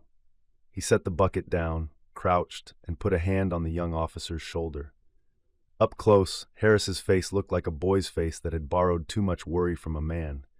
The weeping wasn't dramatic. No arching shoulders, no sound, just water leaking steadily from eyes that had spent the night awake. "Breathe," Tom said quietly, not to be heard and not to be obeyed, but to break the silence into something that could be shared. Harris dragged in a breath, and then another, as if each one were stubborn, mule-stiff. "I can't," he said, and then more honestly, I don't know how to do this any longer. Tom knew that feeling, how the yard narrowed and the sky pressed low and the math of days became impossible to balance. He didn't offer a sermon. Sermons slide off men in this place. He lowered himself until he was sitting in the frost beside him. The cold soaked his bones through his thin trousers. It wasn't clever, but it was near. Across the yard, the British major with the limp, Hobbs, watched and shifted his weight as if to come and then decided to let Tom have first crack at it. The guard's attention slid across them and away. Men in these yards broke all the time. It didn't rate a rifle butt unless the breaking made noise. "You get any sleep?" Tom asked. Harris gave something that might have been a laugh if it had any air in it. I had a letter 2 weeks ago. My Mary wrote that the baby says, "Da!" She wrote it like I'd be proud. His mouth twisted. I am proud, and I'm not there. Tom nodded once. He didn't say I know. Knowing wasn't the point. He thought of Anna's last letter, the way she'd drawn 2 small hands at the bottom of the page and written, "We're here. Your chair is warm." He'd read it until the paper felt thin as his own skin. "Listen," he said, pitching his voice low so it sat between them like a secret on the ground. "My wife, Anna, she's going to be furious with me if I don't make it home." Harris blinked, thrown by the turn. "Furious? Absolutely." Tom kept his face solemn. "She'll have no one to save her a seat. Whole town will be in chaos. Church pews, supper table, the picture show if they ever fix the projector. No one to stake out the spot and glare at latecomers with love in his eyes. You want that on your conscience?" It was ridiculous. It was also the truest thing Tom owned. A habit worn into him since boyhood. A promise that felt like a rail he could grip in a moving train. Harris's mouth hitched. The sound he made this time was a laugh that remembered how to be a laugh. "Your wife glares with love?" "She's very talented." Tom leaned closer. "And she'll expect me there. I've spent my whole life telling her I'd keep her a place. She started believing me at some point, poor woman. If I don't show, she'll have to save her own seat, and that breaks every rule of the game." Harris wiped his face with the heel of his hand. The motion left a raw streak on his cheek. "Mary doesn't like to be late," he said slowly. "She makes lists, and then she makes lists of her lists." "Then she needs you even more," Tom said. "Somebody has to teach your child the art of missing the first verse of the hymn and still hitting the chorus like you meant to." A couple of men within earshot grinned without looking at them. That was how humor had to work here, aimed down, not up, soft enough to slip past the guards, strong enough to catch a man by the collar and swing him back from the edge. Harris's shoulders loosened by the width of a thumb. He looked at the frost between his boots. "I don't know how to think past this hour," he said. "Every time I try, the wire gets in the way." "Don't," Tom said. "Don't think past the hour. Think to noon. At noon, the soup is worse than usual, and that means it's over faster." He jerked his chin toward the officer's hut. "And the bench will fight you for your backside. It's important work, besting that bench. I'm saving a seat. You can take it if you show up before me." "You're saving me a seat," Harris repeated, as if testing whether the words could hold his weight. "I'm saving everybody a seat," Tom said. "The bench doesn't know what hit it." They sat a few minutes more, pretending they weren't stealing them. Frost gnawed up through Tom's trousers until his legs hummed with cold. He let it. The yard felt wider by an inch. Hobbs limped over finally and produced 2 chips of something from his pocket. Hard candy, contraband scrounged from a barter that had probably cost him half his bread. He dropped one into Harris's palm and rolled the other into Tom's. "For your restaurant," the Brit said dryly. "You can offer Tic Tacs after the soup." Harris closed his fingers around the candy like it might leak away. "Thank you," he said, voice level now. "Don't thank me," Hobbs said. "Thank your lieutenant here. He has a talent for making empty places look reserved." He tipped his head toward Tom, eyes sharp with approval he'd never say aloud, and stumped off to bully a card deck back to life. When Harris stood, he swayed and then steadied. "I'll work the wood party," he said, almost a question. "Good," Tom said. "Chop like you're scaring winter. We'll meet at the bench." He watched the younger man join the line, shoulders still low but no longer folded. The yard carried on, guards shouting, buckets slopping, breath making the same old smoke. Tom picked up his own bucket and headed for the pump. The handle squealed, complaining like an old ant, but water came. He filled, hauled, filled again, the rhythm a kind of mercy. By midday, the soup had the thin courage of boiled weeds. Tom took his ladle, the warm tin burning a stripe across his palm, and drifted toward the end of the table where the bench listed like a ship that had taken one too many waves. He touched the scar on the plank where someone had carved a crooked initial. He couldn't swear it wasn't his doing. Harris arrived with the others, hatless, a wind-raw stripe across his brow. Tom slid a hip to the left, thumped the wood with his fist, and announced, without flourish, "Reserved." A few men laughed. Someone down the table, a farm kid from Nebraska with ears like sails, tapped the bench with a spoon to solemnize the claim. Hobbs murmured, "Hear, hear," and tucked in. "Tell us about the seat," a voice from the far end said. Pruitt, the talker, rescued from the enlisted yard and planted here by a clerical twist and Tom's stubborn insistence. "Is it as fine as they say?" "It's a rickety throne," Tom said. "Wobbles at the exact moment you think you've got your balance. Splinters on the hour. The view, however, is excellent." "What's it look at?" Pruitt said, grinning because he already knew the answer. "Home," Tom said. He let the words sit, unadorned. Then he added, to keep them from sliding into silence, "Also Hobbs's Nose, which is a noble mountain range." Hobbs snorted. "Careful, I'll sneeze and bring the roof down." They ate. The soup fought them and lost. Tom made a performance of discovering a potato scale as thin as a thumbnail at the bottom of his tin and declared it a feast. It was theater, but sometimes theater was what men needed to remember. They were still in the audience for their own lives. Afterward, while others drifted to their corners for the midday lie-down that wasn't rest, Tom stayed on the bench and mended a seam that had opened on his sleeve. The needle was a traded miracle, the thread a surrender from a sock. He sewed with a focus that quieted him. Across the yard, a guard smoked and stared at nothing. The sky was the flat tin of a winter lid. Harris lowered himself beside Tom, not quite touching. He didn't speak for a while, and Tom didn't make him. When he did, his voice was scratchy with use. "What's your wife's name?" Harris asked finally. "Anna." Harris nodded, as if that were a good name to build a bridge with. "Anna will be furious, you say?"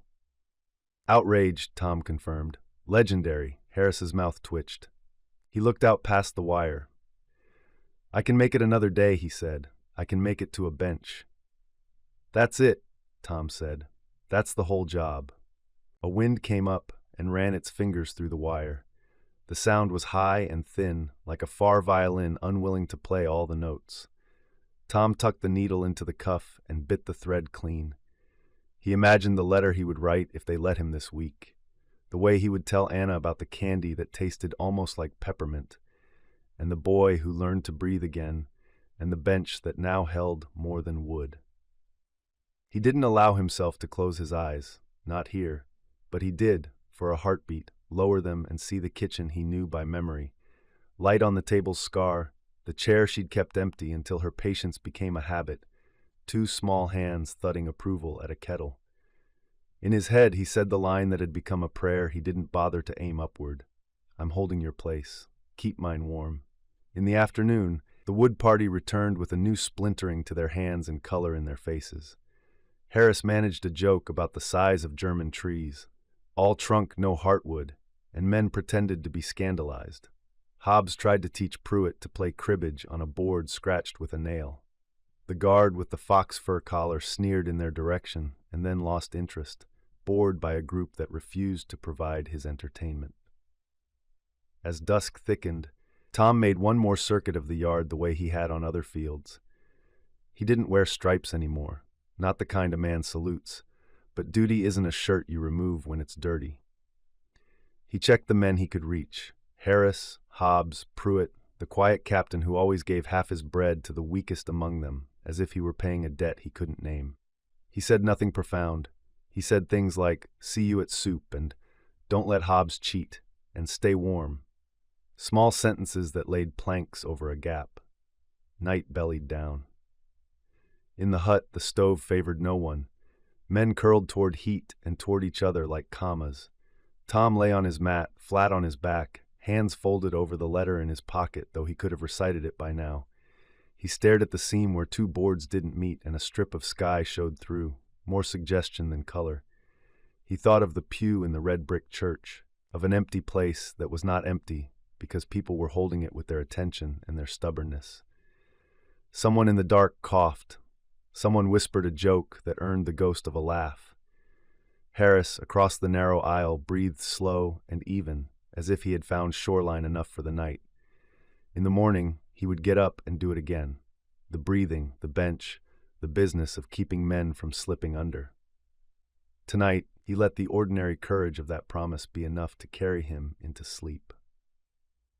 By mid-morning, the wash had frozen on the line into small white flags. Anna pinched each cloth to test it, breath fogging the air, then gave up and brought the basket inside to drape across chair backs like surrender.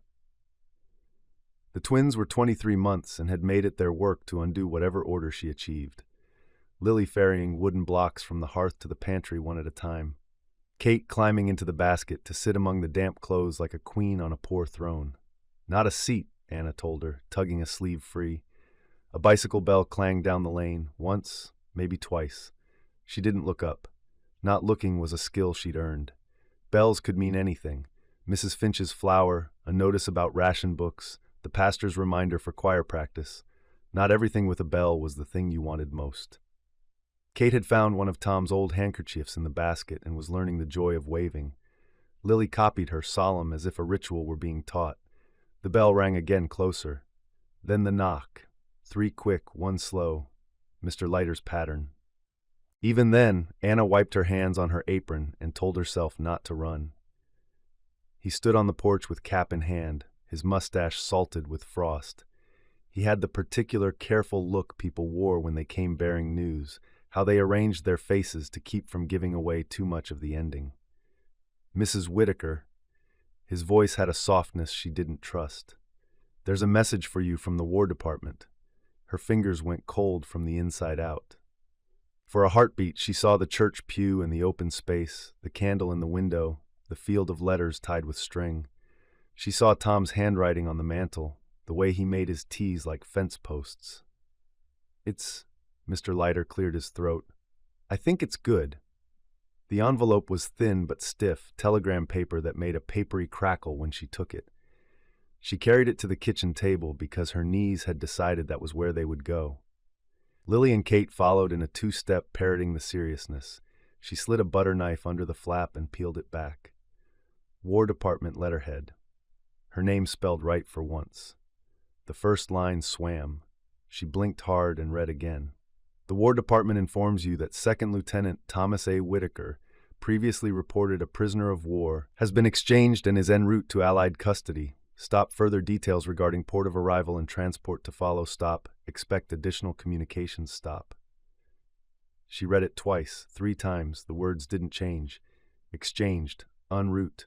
Ordinary words, train words, military words, stepped into her kitchen and made the floor tilt. Mr. Leiter, she said, and then nothing. The rest of the sentence didn't know how to happen. His eyes shone. I'll bring the next notice soon as it hits the wire, he said. You'll be the first. He stood there a second longer, as if ready to catch her if gravity got proud, then gave her his hat brim and left her to the blessed privacy of joy. Anna pressed the paper flat with both hands. Her palms trembled. A laugh rose and collided with a sob and came out as something that startled the twins. Kate's eyes went wide. Lily patted Anna's knee the way she patted the dog at the parsonage gate. Girls, Anna said, and the word broke her all over again. She dropped to the floor and pulled them into her lap, telegram crinkling between them. Listen, your daddy? She couldn't finish. She tried again, half laughing now, because laughter was the only way the sentence could get across. Daddy's coming home. Lily said carefully, looking around as if he might step out from behind the woodbox. Kate said with gusto, home, and clapped so hard her palms turned pink. Anna pressed her nose into each soft head in turn and let tears run where they liked. She had cried down the length of the war, quiet tears into dishwater, quick ones in the pantry where no one saw. But these were different. These tears were loud inside, a rush that scoured and left something clean behind. She stood too fast and had to sit again. Then she stood slower, telegram held against her like a talisman, and did the first thing that made sense. She went for her coat. "We're going," she told the twins, and somehow the coat found arms, the shoes found feet, the hat sat cockeyed on curls. The lane to the Whitaker farm was hard with frost. The ruts remembered every wagon. Anna pushed the pram through them and heard the twin voices narrate the journey, rock, bird, cold, as if greeting old friends. Tom's mother met her at the gate, eyes narrowing not in suspicion but against hope's bright light. "You got something," she said, and it wasn't a question. Anna handed her the telegram because her own mouth wouldn't hold the news properly.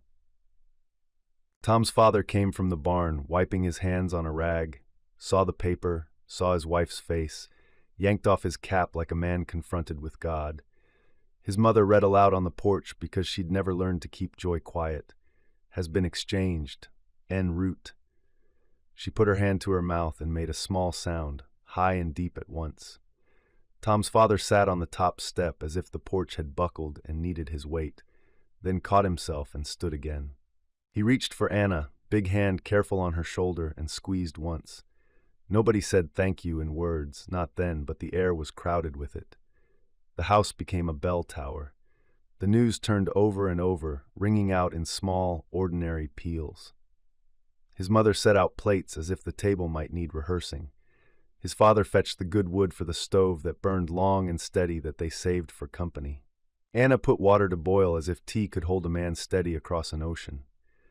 The twins found the broom and dragged it heroically until it knocked against the sideboard and made their grandmothers wince and laugh at the same time. At last the bustle had to sit down. They opened the Bible to the page where the pressed petals slept. Violet, clover, cornflower, fragments of months. The telegram lay across the tissue-thin paper like a new leaf grown overnight. Tom's mother traced the black type with a finger that shook, then laid her hand on the pressed flowers and said, "He kept them." Anna nodded, throat thick. He kept them. She could see it. The violet pinned above his mat, the cardboard chessboard, the bench with a space guarded by stubbornness. Practicalities intruded, as they must. "It could be weeks," Tom's father said gently, reading the telegram's silences. "Depends on ships, on trains." Anna nodded. Joy was a bridge, but it still had to cross a river.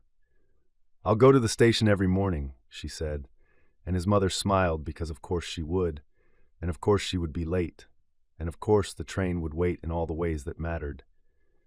She went home with the telegram tucked into her coat, the edges warming against her ribs. The house looked suddenly unfinished in the best way, as if it had been paused mid-breath and could now inhale. She propped the broom in a corner, rolled the rag rug back and beat it on the porch until dust wintered out of it, opened the windows a finger width and let cold air march in like a band. She stripped the bed and shook the pillows until feathers sighed around her like snow. From the wardrobe she pulled his shirts, the ones she'd kept washed and folded because she didn't know how not to.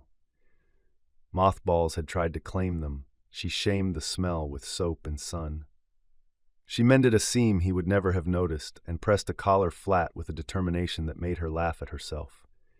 In the kitchen, she took down the plate she'd been keeping bright by habit and set it in its place for supper, not empty anymore but expectant. The girls caught the change at once. "Da-ee?" Kate asked, tapping the plate with one solemn finger as if invoking a spell. "Soon," Anna said. "Soon if the world minds itself." When the twins went down for their nap, she sat at the table with the telegram and a fresh sheet of paper and wrote, knowing the letter might not find him before he did her. "Tom," she wrote, "the War Department says you have been exchanged. It doesn't say when, only that you are on your way. I am trying to be sensible about it and failing. Your mother cried. Your father remembered to breathe." The girls waved at the telegram. It seemed polite, given the circumstances. She paused, smiled, and kept going. "I have the kettle on and the bed made, and your chair, you should know, is offended we ever suggested it might be anyone else's. There is a candle in the window. I told you I would leave it, and I have. If you see a line of lights when you close your eyes, one of them is ours. Aim for it. If they make me wait at the station, I'll be there, even if I miss the first whistle. You've saved me a seat in 100 places. I am saving you this one, now and always. Come home." She folded the letter and sealed it and set it on the mantel under his photograph, knowing the post could wait until morning.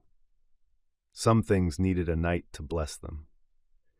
In the late afternoon, she bundled the twins and walked back to town to tell the pastor because he would want to ring the kind of bell you couldn't hear with ears. Word went where word goes. Mrs. Albright hugged her so hard the girl's hat popped off and rolled under a pew. Mr. Harrison muttered that the west fence would look better with 3 men working than 2, and then turned away, blinking like sawdust had gotten in his eyes. That evening, as the sky thinned to steel and the first star shrugged itself awake, Anna struck a match. The candle in the front window took flame like a sigh. The twins leaned on the sill, breath fogging the glass, and raised their hands in greeting to the small, steady light. "Hi, Day," Lily said softly, and Kate echoed, "Home." Anna stood behind them with a hand on each small back, feeling their ribs move under her palm. On the table behind her, the telegram lay between the salt and the sugar, ordinary among ordinary things. She found she liked it there. Joy ought to learn how to live in a kitchen. A freight train whistled far off, thin as a thread through cloth. She closed her eyes and listened as if the sound could spool toward her across fields and rivers and wire. "I'll be at the station," she murmured, not to the twins or to the room, but to the promise itself. "I'll be there, Tom. Don't you dare be late." For the first night in a long time, when she tipped her face toward heaven, her prayer did not have to climb so far to be heard. The light burned on, the seat was waiting, and somewhere on water or rail, a man she loved was pointed home. Chapter 12, 1944, Between Here and There. The station clock was wrong, or her feet were. Either way, she was late. She could hear the train before she saw it, a low animal moan rolling over the town, followed by the long, gritting squeal of brakes testing steel. She hitched her skirt and ran, breath turning the gray afternoon into scraps of fog. The twins were with his mother, bundled and bribed with peppermint, so she had only her own clumsy self to manage, which somehow made the lateness feel more like a choice she couldn't defend. "Lord," she panted, half a prayer, half a scold, "keep him there 2 minutes longer." The depot came into view, red brick gone dull with winter, the wooden platform shining dark where steam had settled. The train eased in with a shudder, black engine hulking, couplers clanking like knuckles knocked in greeting. Windows along the cars showed faces bright as lamps. Some boys, some men who had forgotten how to be boys and were busy relearning. Voices rose in a jumble, mothers calling names, a child crying "Daddy" like a bell, the station master hollering the town's name as if he could claim it from the thunder of wheels. She shouldered through the crowd, "Excuse me, sorry, so sorry," catching snatches of talk. The warm sugar smell of Red Cross donuts, the sharper bite of coal. A porter swept her past a cart stacked with duffel bags, and for an instant the sight made her chest fold, so many lives reduced to canvas and rope. She craned, searching uniforms as if each one might turn into him if she wished hard enough. For a few terrible seconds she didn't see him. The platform stretched too long and too loud, every hat brim wrong, every jawline familiar and not his. The telegram in her pocket went hot, then cold, as if it remembered how thin paper was. Then she saw the shape of his shoulders. Not because they were broad. They weren't anymore, not like before. It was the set of them, the way they held more than their share of air. He stood a little apart from the press of people, near the end of a bench that had lived 100 winters on this platform. A Red Cross blanket was folded over one arm, a dented enamel cup in the other hand. His coat looked borrowed, the collar sat wrong at his neck. His cap was tucked into a pocket as if his head had forgotten how to wear it. Tom. The name leapt inside her, so strong that for a foolish instant she expected it to fly out of her mouth and carry across the clamor like a sparrow returning to a hand. She made herself walk the last yards, not run. He was here, and she was here, and there was a dignity in arriving without collision. He looked up when she was still 3 steps away. His eyes found her as if he'd rehearsed it. Whatever he had braced inside himself, whatever careful arrangement he lived in now shifted a fraction. He smiled. It wasn't the easy boyish grin that had gotten him in and out of trouble since he was 12. It was smaller, a little crooked, but it was his. She stopped an arm's length from him, as if that was the distance across which the truth could be seen cleanest. Close. The changes showed themselves like old friends who had been away too long. Cheeks thinned, a new seam from brow to temple that hadn't been there when she kissed him goodbye, the careful stillness in his hands as if quiet had to be taught to them. His eyes were the same, though, deep in a way that had always made so much room. She began, and the old words fell into place with no help from her. I'm sorry I'm late. His mouth lifted on one side, and the old mischief flashed and was gone, like sun slipping between clouds. He reached without rising and tapped the empty plank beside him. Good thing I saved you a seat right here, he said, voice shaky and trying for light, the boy and the man finding each other in the sound.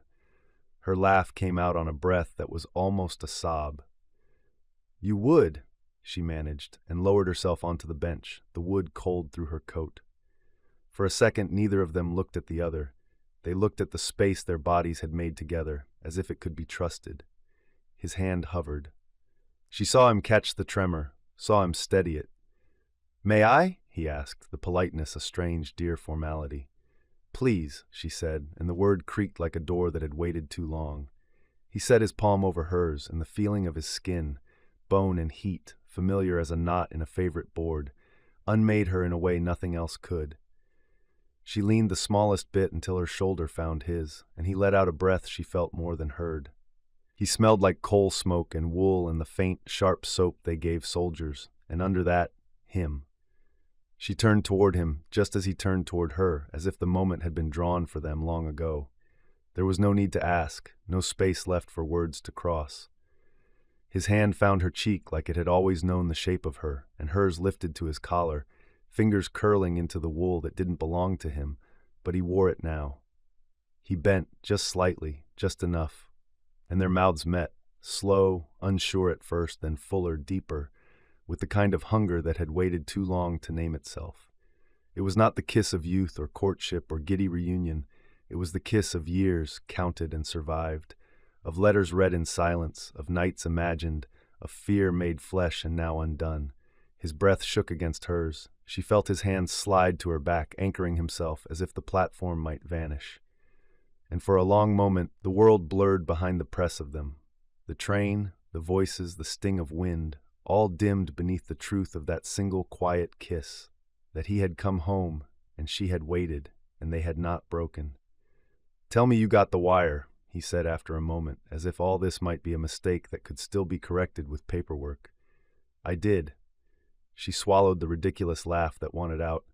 Mr. Leiter nearly fell over on the porch telling me. Your mother cried. Your father pretended he didn't. He huffed something that looked like a grin's shadow. That tracks. A Red Cross woman in a sturdy hat came by with a tray. Coffee? She asked, quick eyes flicking between them, measuring needs no one said out loud. Tom lifted his cup, and Anna put a hand over the rim to steady the shake that returned when he moved. He noticed and let her. She noticed that he noticed, and didn't name it. The coffee scalded his tongue and made him blink hard. He drank anyway, as if heat were proof he could be burned by ordinary things. Where are the girls? He asked, and the question wore a kind of reverence. With your mother. They would have tried to climb the engine. She smiled, felt her mouth do a thing it hadn't done in months, lift without effort. They wanted to wave at you from the window when we got home. They practiced on the cat. I tried to tell them we would be very late getting home, and Grandma would have them in bed before we arrived. How big? His voice caught. How old do they look? They'll be 2 in a breath. She held up her hand, pressing air to measure it. Kate has learned to clap for herself after anything. Burps, sneezes, victories. Lily pats things she loves. You will be patted. I'll allow it. He went quiet for a heartbeat.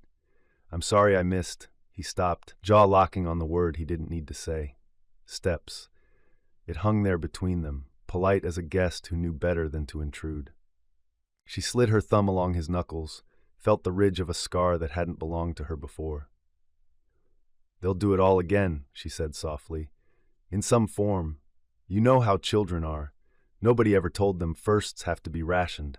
He nodded, the motion small, then looked at her as if asking permission to look and not just glance. She let him. His gaze went over her hair, the few strands that refused their pins, over the creases at the corners of her eyes, the scar on her finger from the day a jar lid fought her. He touched that finger with his, very gently, the way a man tests a thing to see if it still holds.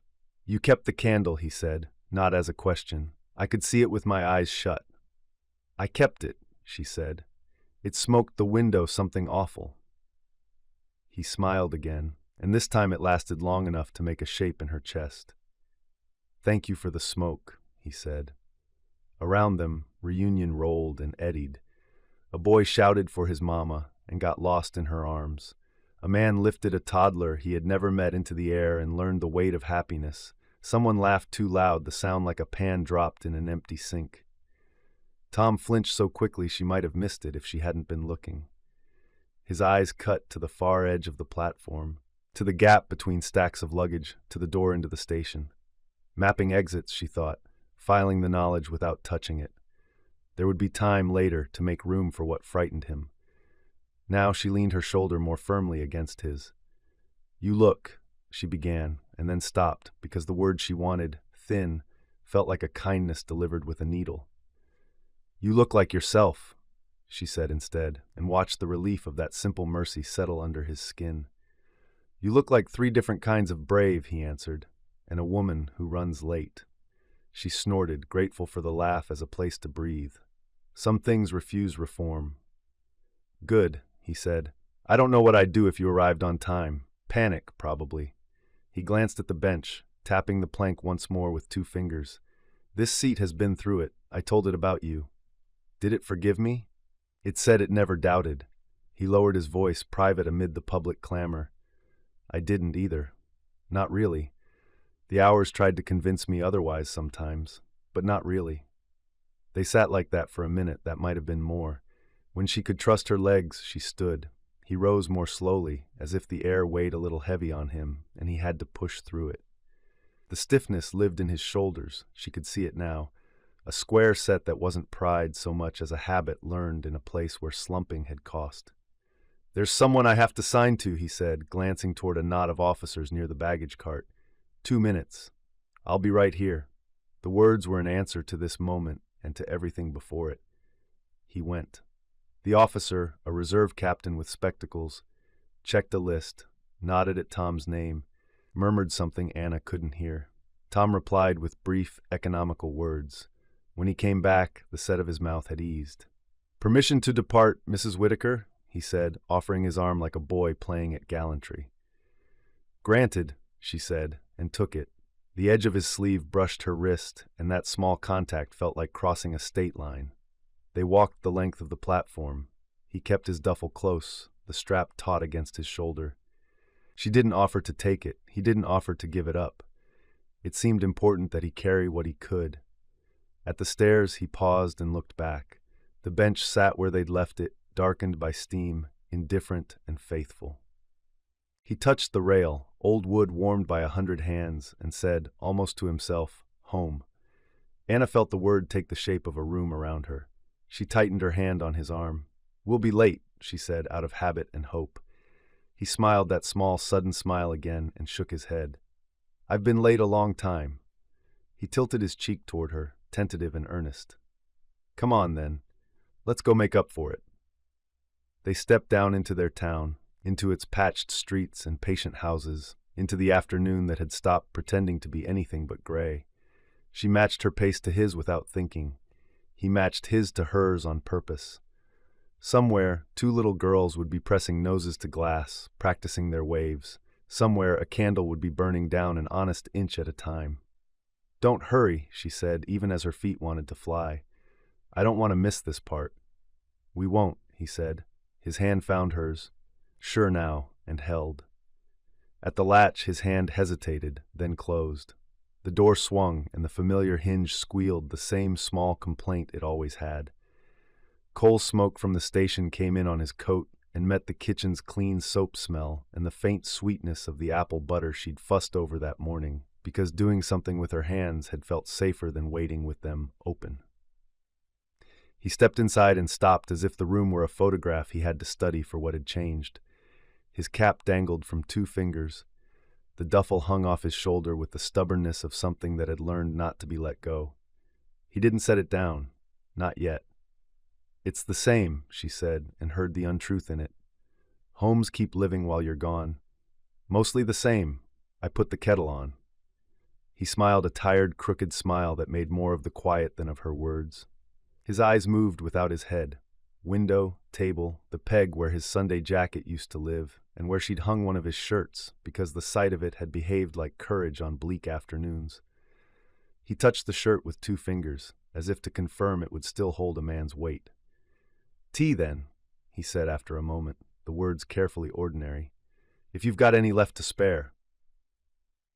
"I've got a whole store of it," she lied with cheerful precision, and moved toward the stove. The flame ticked as it caught. Her hands remembered the rhythm of cups and sugar, the way to steady the thin clink of a saucer so noise didn't make anyone feel jarred. He moved with her shadow close, not hovering but within reach, as if proximity were a skill he had to learn again. On the mantel, the telegram lay under the salt and sugar where she'd left it. Beside it, the photograph in its simple frame, the one she'd sent to camp, that had traveled only across a room instead of across the world. He saw it and stopped again. The picture was old enough to have gathered a little dust at the edges. He didn't wipe it. He let the blur be. "Do you want to see them?" she asked, lowering her voice without thinking, as if the twins might hear from rooms away. His throat worked. "More than I want air." She led him down the short hall. The floorboard by the pantry still popped under a careful foot. He avoided it on instinct, and then noticed that his body had done that, remembering for him, and looked briefly startled, like a man caught being tender with himself. In the small bedroom they'd claimed for the girls, twilight lay soft, as if someone had set it there with 2 hands. 2 little beds faced the window. Lily had somehow turned sideways in hers and slept with 1 foot propped on the railing. Stubborn, even in dreams. Kate was on her stomach, fists under her chin, hair a wheat blonde tangle over her cheek. Their breaths made the gentlest of tides. She struck a match. The wick took flame, small and sure. The window silvered with the reflection, and for a heartbeat the room contained 2 candles, the real one and the one the glass made out of insistence. He looked at the flame like a man getting his bearings by a star. "For the fellows still finding their way," he said, "and for me, if I wake up lost. We'll make a habit of it," she said, "at least for a while." By the time they climbed the narrow stairs to their room, the day had grown heavy on his shoulders. He set his duffel at the foot of the bed and stood with his hand on its strap, not quite letting go. The bed looked larger than it had the night before, and smaller too, as if it had accepted both of them, but didn't want to boast. He chose the side farthest from the window. She did not remark on it, only moved the quilt aside and fluffed his pillow as if this were a thing wives did when their husbands came home from ordinary days. He sat and bent to pull off his boots. His fingers hesitated at the laces, and she knelt to finish the knots without making a ceremony of it. His socks were darned, his work showing in small, neat scars, evidence of mending that had held. When he lay back, he did it with an alertness that didn't fit a bed. He arranged himself so he could see the door, and she had the sudden picture of him on that rickety bench he'd written about, body set to spring even while sitting. She slid under the quilt and turned onto her side to face him. In the dim, his face softened, the camp-thin planes of it made gentle by the commonplace miracle of blankets and a roof. "You don't have to be all the way here tonight," she said quietly, because pretending had never served them. "You can arrive in pieces. I'll keep track and hand them to you when you want them." His mouth tugged. "I thought I was the one always saving you a place." "You were," she said, and tucked her hand into his where the blanket made a small cave of warmth between them. "Turns out, sitting beside each other works both ways." He stared at the ceiling for a long breath. A wagon clattered far off. The house answered with a settling creak, like an old hymn admitting it still knew the tune.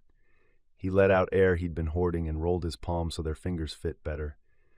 "Good," he said, "because I feel between, like the train braked and I'm still standing in the aisle." "We'll stand there together," she said, "until it feels like a room again." He laughed once, soft and real. "You and your rooms." Someone has to furnish them. She reached up and nudged a curl off his brow, the gesture so familiar it startled her to find it waiting. Sleep if you can, he nodded. His eyes shut, then flicked open once at some memory she couldn't see, and then closed again. His breaths evened but never sank fully. Twice he tensed, the kind of small brace a body does when it expects noise, and each time she stilled her own breath until his steadied. The candle downstairs thinned itself by inch by inch. She could smell a hint of its smoke drifting up like a bedtime story's last page. When sleep came for her, it came from the edges. She drifted and returned and drifted again, anchored by the warm weight of his hand. Just before she slid under, he spoke, so quiet she wasn't sure it wasn't the house.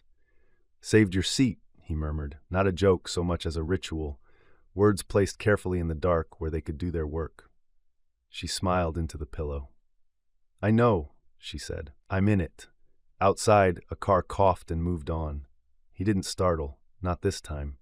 She felt his fingers tighten once around hers, then loosen, and promised the ceiling beams and the stars beyond that, if the night sent terrors before dawn, it would find them both awake to meet them. For now, the bed held. The house breathed. The candle burned low and steady in the window, keeping its quiet watch for morning. By 4 o'clock, the kitchen looked like a hymn about abundance. Casseroles multiplied without ever being announced, ham and scalloped potatoes from his mother, chicken and rice from hers, a green bean dish wearing onions like medals, 2 pies that arrived with great ceremony, and no explanation as to who had claimed which. The twins orbited the table like small comets, Lily patting chair legs as if to bless them, Kate clapping whenever someone set a new dish down, as though she had commissioned it personally.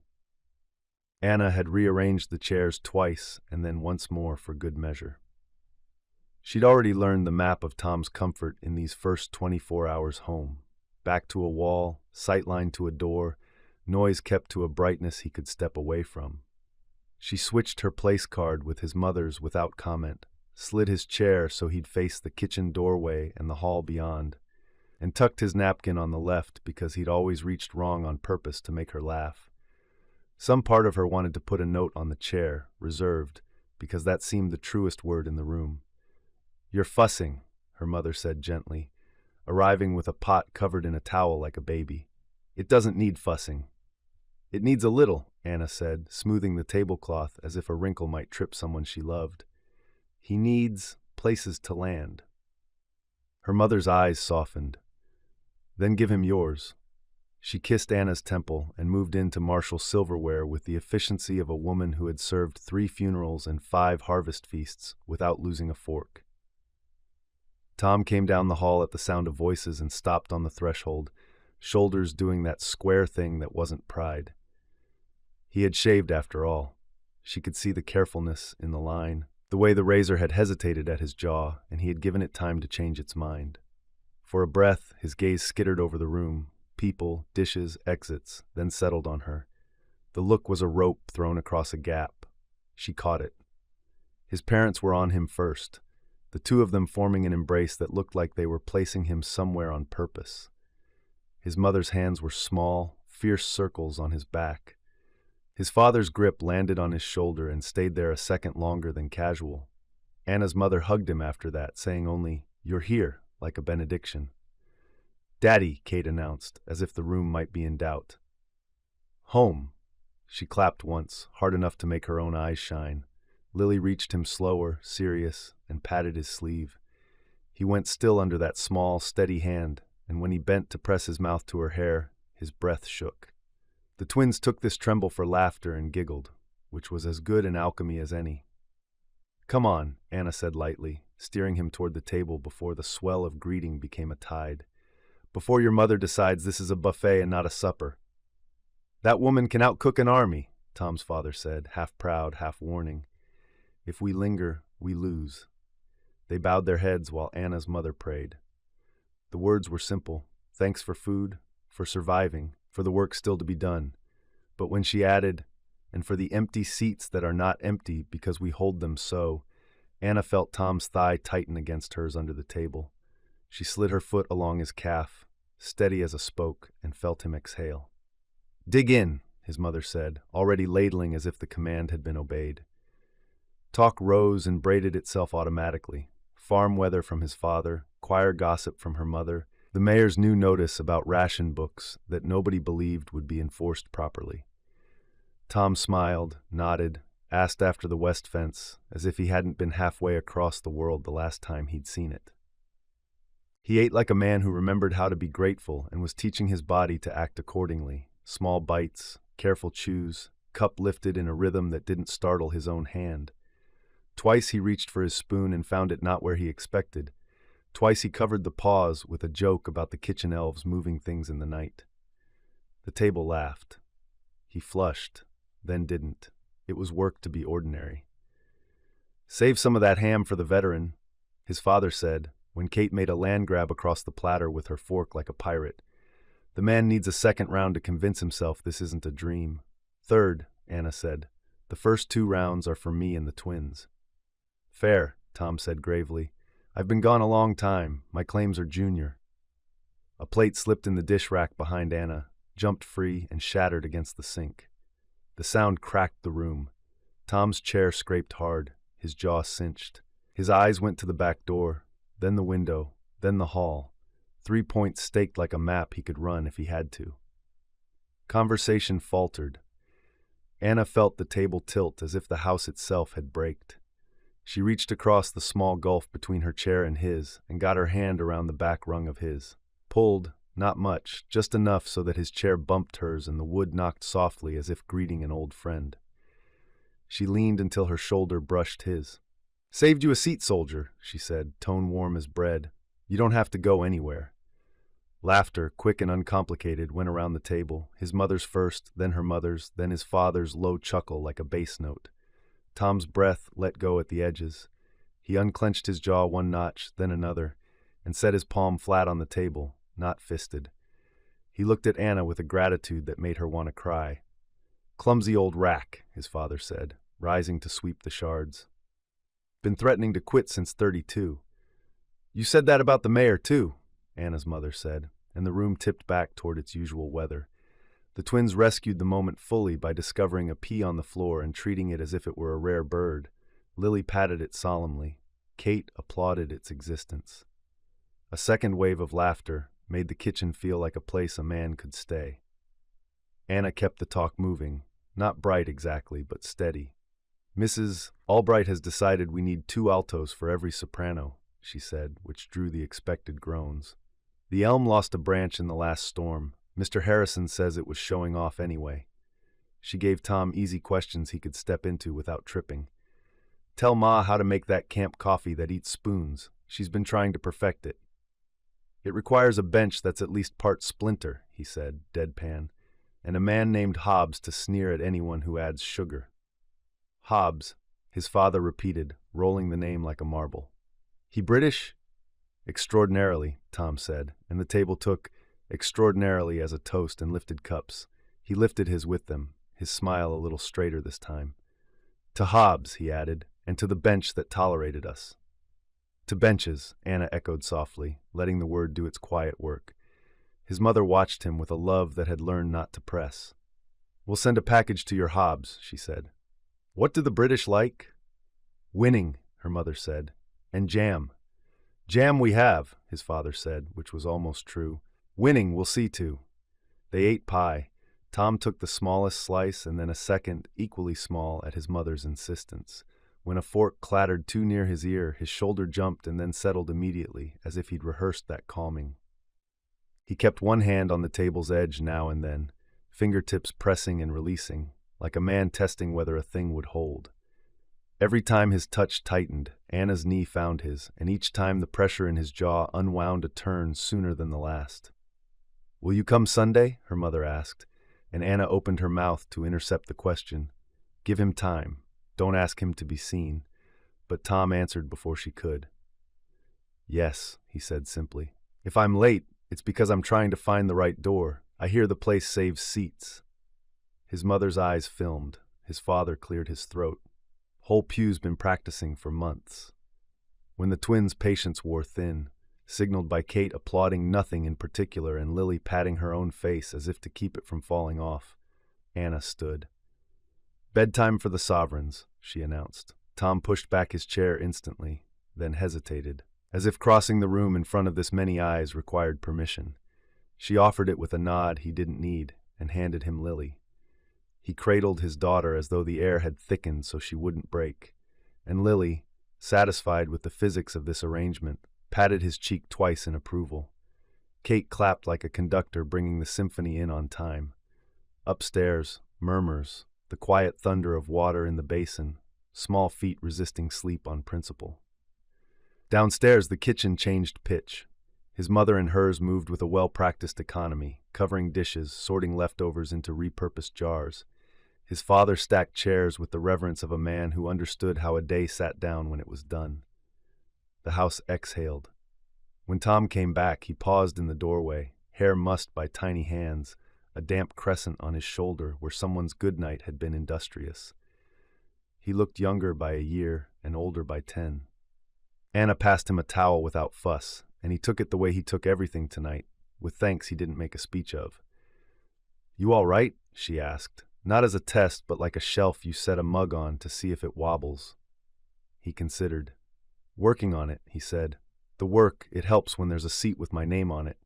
She nudged his chair with her hip. "Then stop standing like you mean to leave." He sat. The table had lost some dishes and gained elbow room. Cups made rings on the cloth like small calendar marks for a thing completed. Her mother pried a final bit of pie loose and tried to give it to him. He passed it to his father. His father passed it back around the circle until it found Kate's empty high chair tray, where it sat like a joke waiting for a better audience in the morning. Good nights came in a slow tide, coats fetched and scarves wound, hats clapped onto heads, hugs exchanged in the doorway, where cold made everyone lean closer for warmth.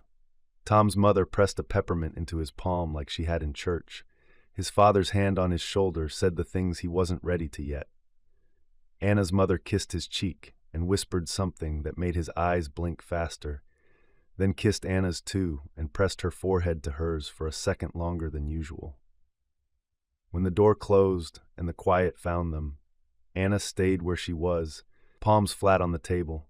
The candle in the window burned a steady inch. She could hear the twins settling upstairs, the house answering them with a creak like a scent. Tom lifted his plate and hers, set them in the dry sink, and turned back. His gaze tapped the doorway, the window, the hall, and then returned to her. He tugged his chair, an inch closer until their knees met under the table. "Saved me a seat," he said, not joking now. "I always will," she said. He let that sit. Then, as if granting himself permission, he leaned forward and set his forehead briefly against hers. It wasn't a kiss, it was a laying down. When he drew back, some tightness had gone out of his mouth. "Thank you," he said. "For what?" "For making the room arrange itself in a way I can handle." She almost laughed because she'd moved a chair and a napkin, and he made it sound like she'd rolled a stone away from a door. "Then stay," she said simply. He nodded, stood, and reached for the dishpan. She rose too. They worked side by side, sleeves cuffed, hands in warm water that smelled of lye and lemons. Now and again, a dish knocked another and made a bright sound. Each time his eyes flicked up. Each time they found her and stayed. The candle in the front window had burned itself down to a brave little stub. It made a puddle of wax in the saucer and a soft, patient light on the parlor wall as if it were practicing dawn. Upstairs, the house lay still, joists resting, stairs remembering footsteps, the faint tick of the hall clock finding its way through the dark. Beside her, Tom slept on his side facing the door, one hand under the pillow, the other open on the quilt. Anna woke to the sound of his breath changing. It went from steady to staccato, from here to somewhere else. He drew in air with a small, rough sound, half gasp, half word, and then another. His shoulders tensed under the blanket, as if bracing for a blow. She lifted her head, the room coming into focus with the quick clarity of a mother listening for cries in the night. "Tom?" she said, not loud, testing the name against the dark. His legs kicked free of the sheet. He flung an arm across the bed, searching for a rifle that wasn't there, fingers closing on nothing. A sound came out of him that made her chest seize. It wasn't a scream yet, but the beginning of one. "Down!" he barked, a command dragged up from a place with wire and winter and guns, his voice rang in their room. He lurched upright, tangled. The quilt fought him, and he fought back like a drowning man shredding water. Tom. She was already on her knees, catching his wrists before he could pitch forward. She didn't grip hard. She learned quickly his body answered gentleness faster than force. Tom, love, it's me, Anna, home. She brought his hands down to the blanket. Feel this, she murmured. Your mother's stitching, the one she did by the stove a few years back. See, you teased her for the crooked corner. She pressed his palm flat to the quilt, then guided it to the bed frame, to the nick he'd made age ago moving a trunk, to the cool brass of the lamp. Wood, brass, thread, you're in our room. His eyes were open and not seeing. A sob burst out of him then, raw and wordless, and the scream finally found its path. It ripped the quiet in two. Down the hall, one of the twins whimpered. The other stirred and mercifully settled again with a sigh like a feather changing its mind. Anna didn't look away from him. She couldn't afford to. With me, she said steadily. Right here. Tom, look at me. His hands found her forearms and clamped, not to hurt but to anchor. He panted, throat working, the sheen of sweat on his brow even in the cold. I can't, he swallowed hard. The words came in a rush he couldn't shape. I can't get them out the wire, the bench, Harris. The names collided, fragments breaking on his teeth. She brought one of his hands to her cheek and pressed his palm there. Skin, she said, because naming ordinary things sometimes opened a door. Warm, alive, that's me. She leaned in until his knuckles felt her breath. Listen, kettle's cold. Clock's tick is slow and bossy. The candle's trying to outlast the night. You are home. The next breath he took slowed by a fraction. His eyes found the line of her face and followed it like a path. Anna, he said at last, and her name sounded like water. She nodded. Anna, the late one, right on time. The corner of his mouth tried to lift and failed. Another tremor went through him, smaller. He bent another higher, as if echoing the moon. Home, Kate. Anna started to rise, but Tom's hand touched her wrist, hesitant. Let me? Are you sure? He nodded, stood, and for a second wobbled on old seas. She steadied him with a touch at the hip. He crossed to the doorway, and she watched him pause, one last brace out of habit, then go down the hall with steps that learned quiet as they went. She heard the creak of the girl's door, the whisper of his voice.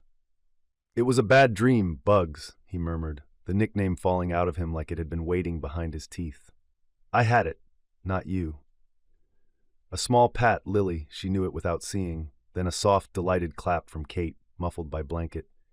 Shh, he said, gentler than she had ever heard him speak, and the tiny claps turned into the small thrum of a child settling. When he came back, the room had grown warmer by the space of those minutes. He sat again, nearer this time, as if the bed had moved in the interval. The tremor had left his hands. His eyes looked wrung out and human. Thank you, he said, a phrase too small for the work they'd just done. For what? She tucked the quilt around his thigh where it had slipped. Sitting up with my husband? For not asking me to be better yet. He glanced at the window, where the candle's reflection held steady alongside the glass's ghost. For the light, for knowing the quilt stitched to name, for the... He blew out a breath. Ridiculous patience you've kept coiled somewhere behind your ribs. I'm late to everything, she said. It buys patience I don't deserve. That undid him into a real smile, crooked and beloved. He lay back, slower this time, his body accepting the bed inch by inch. He kept her hand when he went, refused to break the contact like a swimmer who knows better than to let go of the rope. Should we blow the candle? She asked. He thought, then shook his head. Not tonight. Let it keep watch, for the fellows still wandering, for me if I forget the way again. Then we'll keep it, she said. She reached to turn down the lamp. The small island of light narrowed and pooled. Grieving and gratitude made neighbors on her tongue. She swallowed both and lay on her side facing him. They stayed awake a while, not talking. The clock set one soft foot after another. Somewhere outside a dog barked once and then thought better. When at last his breathing deepened, it did so without that knife-edge catch she'd heard an hour ago. Sleep came back like an apology. Just before she drifted, he spoke into the space between them, the words barely moving the air.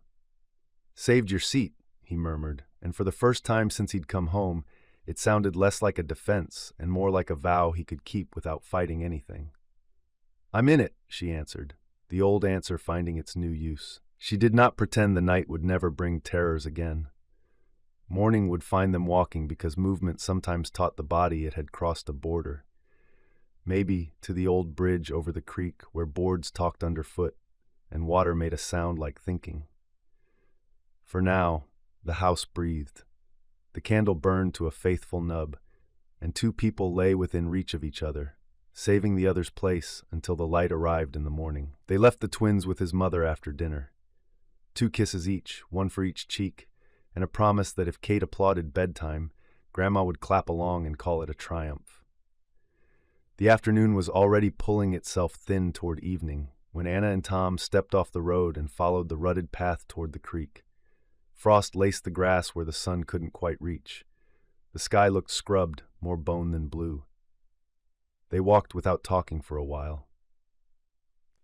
Tom kept to the edge of the path, the habit of skirting open ground sitting in his body like a lesson learned too well. Now and again his hand found the small of her back, not to urge or steer, but to check, to count, to confirm that she was where he meant her to be. She didn't mind the inventory. If anything, it felt like proof he was still practicing presence. The bridge appeared as they topped the low rise, old timber, weather-silvered, 2 plank rails, and a deck that undulated with the creek's long memory. She could not remember a version of herself that did not know this bridge. It belonged to their childhood like gravel and scraped knees. They had fished off it with string and bent pins, dared each other to spit into the current, leaned over the side so far, once that Tom's mother had swatted both of them. Today the boards greeted them with their usual complaint. Each step called up a music of groans and soft knocks, an old hymn sung by wood and nails. The creek shouldered by below, winter swollen and the color of tea left too long. Thin ice clung to the margins, the brittle kind that broke like candy when a stick touched it. Somewhere upstream a dog barked exactly twice and then decided better of it. Tom stopped at the crown of the span and set his hands on the rail. He didn't grip, not at first. He let his palms rest there flat, as if greeting the bridge before asking it to hold him. Anna took her place beside him and copied the gesture. The wood was cold enough to sting. Sap smell and creosote rose up when the wind turned. "Do you ever feel like my body made it home, but the rest of me is lagging a mile back?" She blew out a breath that had waited all day to be let go. "Yes," he nodded, as if the word were a plank he could step onto. "Between," he added. "Like there's a bank behind me I can't get back to, and a bank in front of me that doesn't believe I've arrived." His mouth tugged as if catching a splinter of humor in his own sentence. "Whole life I've been good at crossing things, fences, fields, the street when I shouldn't. This." He tapped the rail twice. "I don't know the trick for this."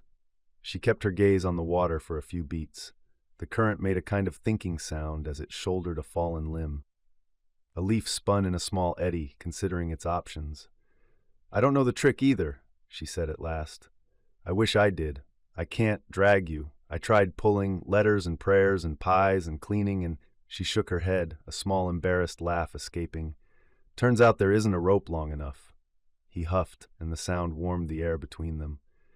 "You do make a persuasive pie." "I'm glad it has its place," she said, and bumped his shoulder with hers. "But it doesn't build bridges, not by itself." They stood in the mutual honesty, which was more comfortable than pretense, but still required effort, the way holding a baby does even when you love it more than your arms. "I went to church," he said after a moment, "and sat in the seat your mother saved. My legs knew how to be there. The rest of me kept counting exits. In my head, I said the words along with the pastor because my mouth remembered them without asking me. I felt like a man doing a good impression of sitting. "I watched your jaw," she admitted, a little smile not mocking. "It unclenched 3 times during the sermon and twice in the hymn." He turned his head. "You counted my jaw?" "I count things," she said, "not because I'm worried you'll break, but because sometimes numbers feel like handholds." He seemed to try the idea on and found it fit. His hand slid around the rail and held it properly for the first time, fingers whitening and then easing. If I say I'm tired of people telling me I'm lucky, he ventured, voice careful, do I sound ungrateful? No, she said. You sound like a person who knows luck isn't everything. He was quiet. The wind lifted and let go of his hair. Downstream, a patch of sun made a moving coin on the water, then spent itself. I feel wrong in rooms, he said, like I'm wearing a coat that fits somebody else. Trouble is, outside doesn't feel right either. Somewhere between the door and the road, between the road and here. He tilted his chin at the creek bank, between that bank and this one. She let herself look at him full on then. The higher cheekbones, the new seam near his eye, the way the skin over his knuckles seemed thinner than the last summer he'd helped her haul in laundry. She reached for his hand and threaded her fingers through his. He flinched, but only because the cold made his bones protest.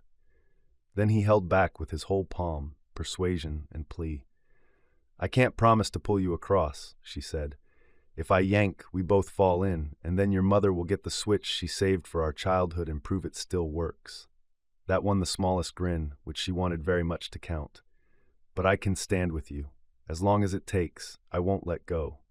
He swallowed, throat working. What if that's a very long time? Then it's a very long time, she said, and surprised herself with how light the sentence felt once it was said. She hadn't realized how heavy not saying had been.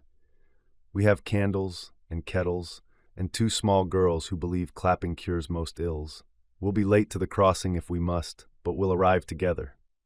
He blinked quick, and she saw the moment he accepted the mercy of not having to be hurried. He leaned his forearms into the rail now, spine unwinding by degrees.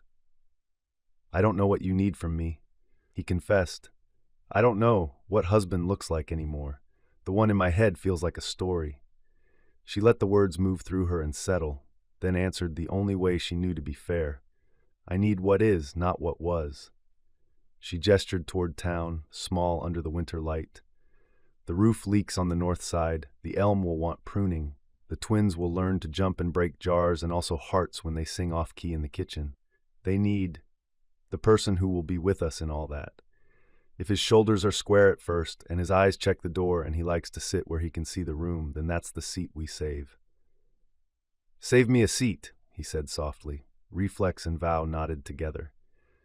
I have, she said, at the table, in the pew, in the bed when you wake in a country you hate, on the bench by the window when you watch for the postman even though he's already come, on this bridge.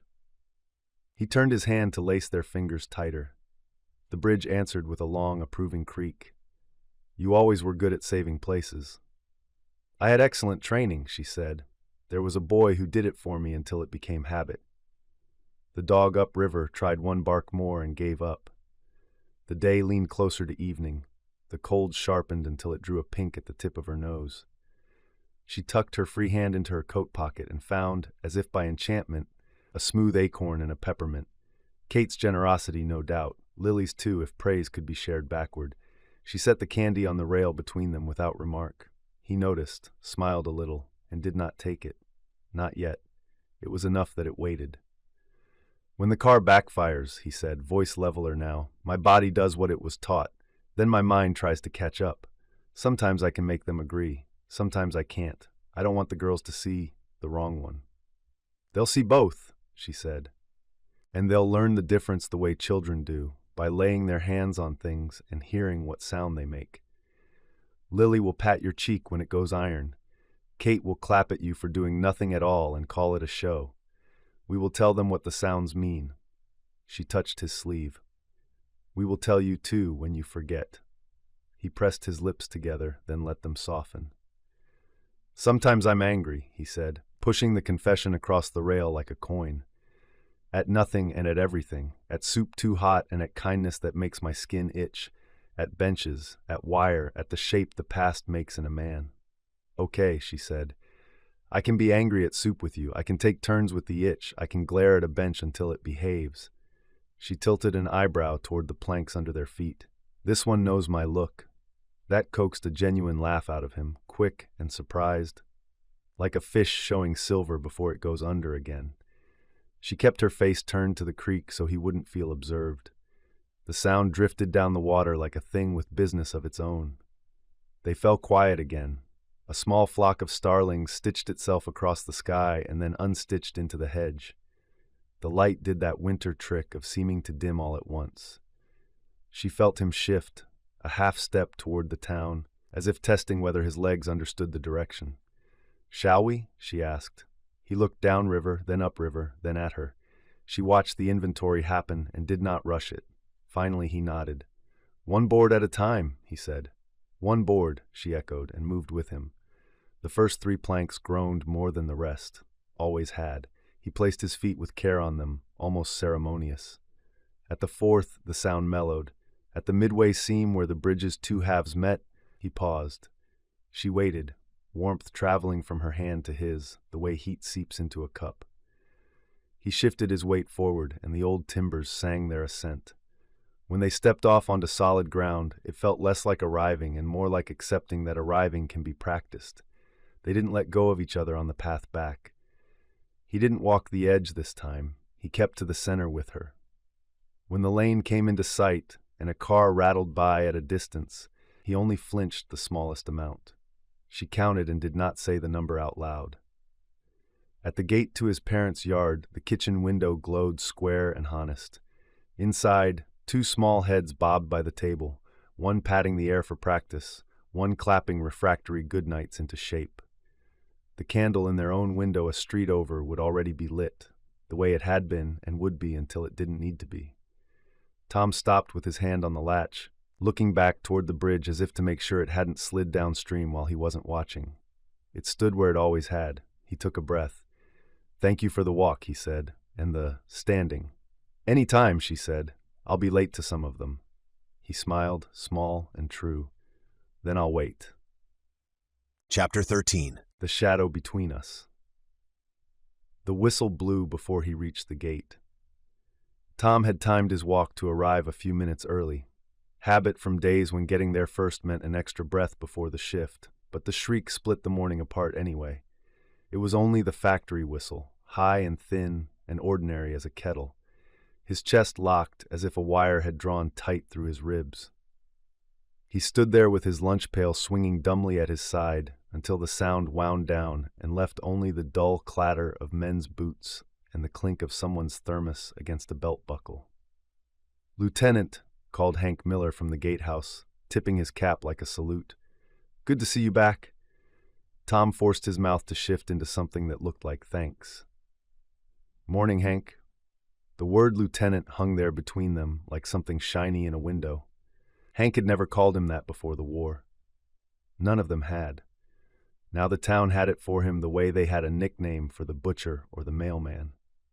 He could tell himself it was respect, and sometimes it warmed him, but this morning it felt like a jacket that didn't fit the way it once had. He stepped through with the others. The building was as he remembered it. Long brick walls, windows smudged with years of dust and vapor, the smell of oil and hot metal already leaking from the doors. Outside, the air held the last of the night's cool. Inside, the heat met him like a wave off a foundry. The floor boss, Earl Benton, spotted him at once. Benton had a face that looked built to frown, all angles softened by factory grit, but he stuck out a hand, his other palm clapping Tom's shoulder with gentle care. "Well, look who decided to bring his hands back to honest work," he said. There was a grin in it, but his eyes kept slipping, measuring. "It's good you're here." Tom closed his fingers around Benton's. He remembered this handshake. He remembered the scar along Benton's thumb from an accident with the press 3 summers ago, a white line across weathered skin. Memory he could hold. Memories of summers spent earning money to help his family get by.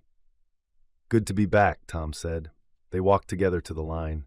He passed men who called good morning and slapped his back, a couple of the younger boys watching him with something like awe, like he'd turned from a piece of the town into something made of the poster in the post office window. At church last week, Mrs. Valdez had taken his hand in both of hers and said, "Our brave boy," and then had cried all over his knuckles. The American Legion had asked him to come say a word at their next meeting. Someone left a pie on their porch with a note and 2 hand-drawn flags from the neighbor kids. All of it kindness. All of it a burn he couldn't quite stand near. "Same station if you're up for it," Benton said, nodding at the section where the stamping press ate sheet steel and gave it back in neat, punched shapes. Your hands always had the right rhythm. Tom's throat worked. He nodded and set his lunch pail down on the shelf where he used to keep it. The shelf still had a notch where he'd dropped a bolt bucket and dented the wood. He touched that mark with 2 fingers like it might be a blessing, then picked up his gloves. The press loomed, harmless as a barn if you didn't think about what it could do, if you didn't look at the warning sign stenciled in red, or the guardrail that always sat just slightly loose no matter how often someone tightened its screws. It had a sound that belonged to it. The heavy gasp of the piston, the slap of sheet, the bang as the die thudded home. The first piece slid toward him, and his hands remembered what to do before he did. Feed, align, foot pedal, release. He breathed on the count of the cycle. By the 10th piece, the noise began to blend. The bang became another bang, which became an echo of something that wasn't this room. Someone down the line dropped a wrench, and the clatter skittered across the concrete like a ricochet.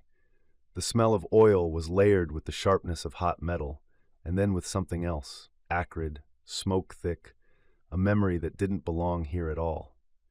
The air in the factory wasn't winter, but sudden frost ran along his spine the way it had when a guard had slammed the barracks door, and the cold came in like a blade. The press exhaled on top of his own breath, and his boot found the pedal too early. The die came down with a shocked punch, and everyone jumped because mistakes sound different, even inside a cave of noise. "You good, Tom?" Benton called, without looking like he was calling attention. He had a way of talking to a man as if they were discussing the weather on a porch. "Fine," Tom said, and hated the way it snapped out of him. He kept on. The press flinched and flinched through him. A siren started up somewhere outside. No, not a siren, a truck's brakes, squealing their thin metal protest, and he had to close his eyes a moment because the sound was wrong, wrong, wrong. The shape beneath his hands was a stamped bracket. It might have been a mess tin. It might have been a tin cup. Men had tapped those against wood, their hollow chime rattling along the boards when rations were withheld, making the guards shout to shut them up. He could taste grit between his teeth. Somebody laughed at the far end of the line. Just a joke, nothing. And the laugh folded itself into a cough, and into a shout, and into the memory of a man screaming under mortar fire. And for a moment the metal in his hand was not a bracket at all, but the edge of a crate he was trying to drag across a floor, slick with mud, while his breath sawed and sawed like it belonged to someone else. He missed his count. The press punched down into emptiness and jarred the whole station. Tom jerked his hand back hard enough to bruise his shoulder on the post behind him. "Hey," said Benton, there without seeming to have crossed the space. "Take 5. I'm all right?" The words came out through clenched teeth. He set the next piece, jaw set, boot hovering. "Take 5, Benton repeated, not loud, not asking. Tom's heel slipped off the pedal.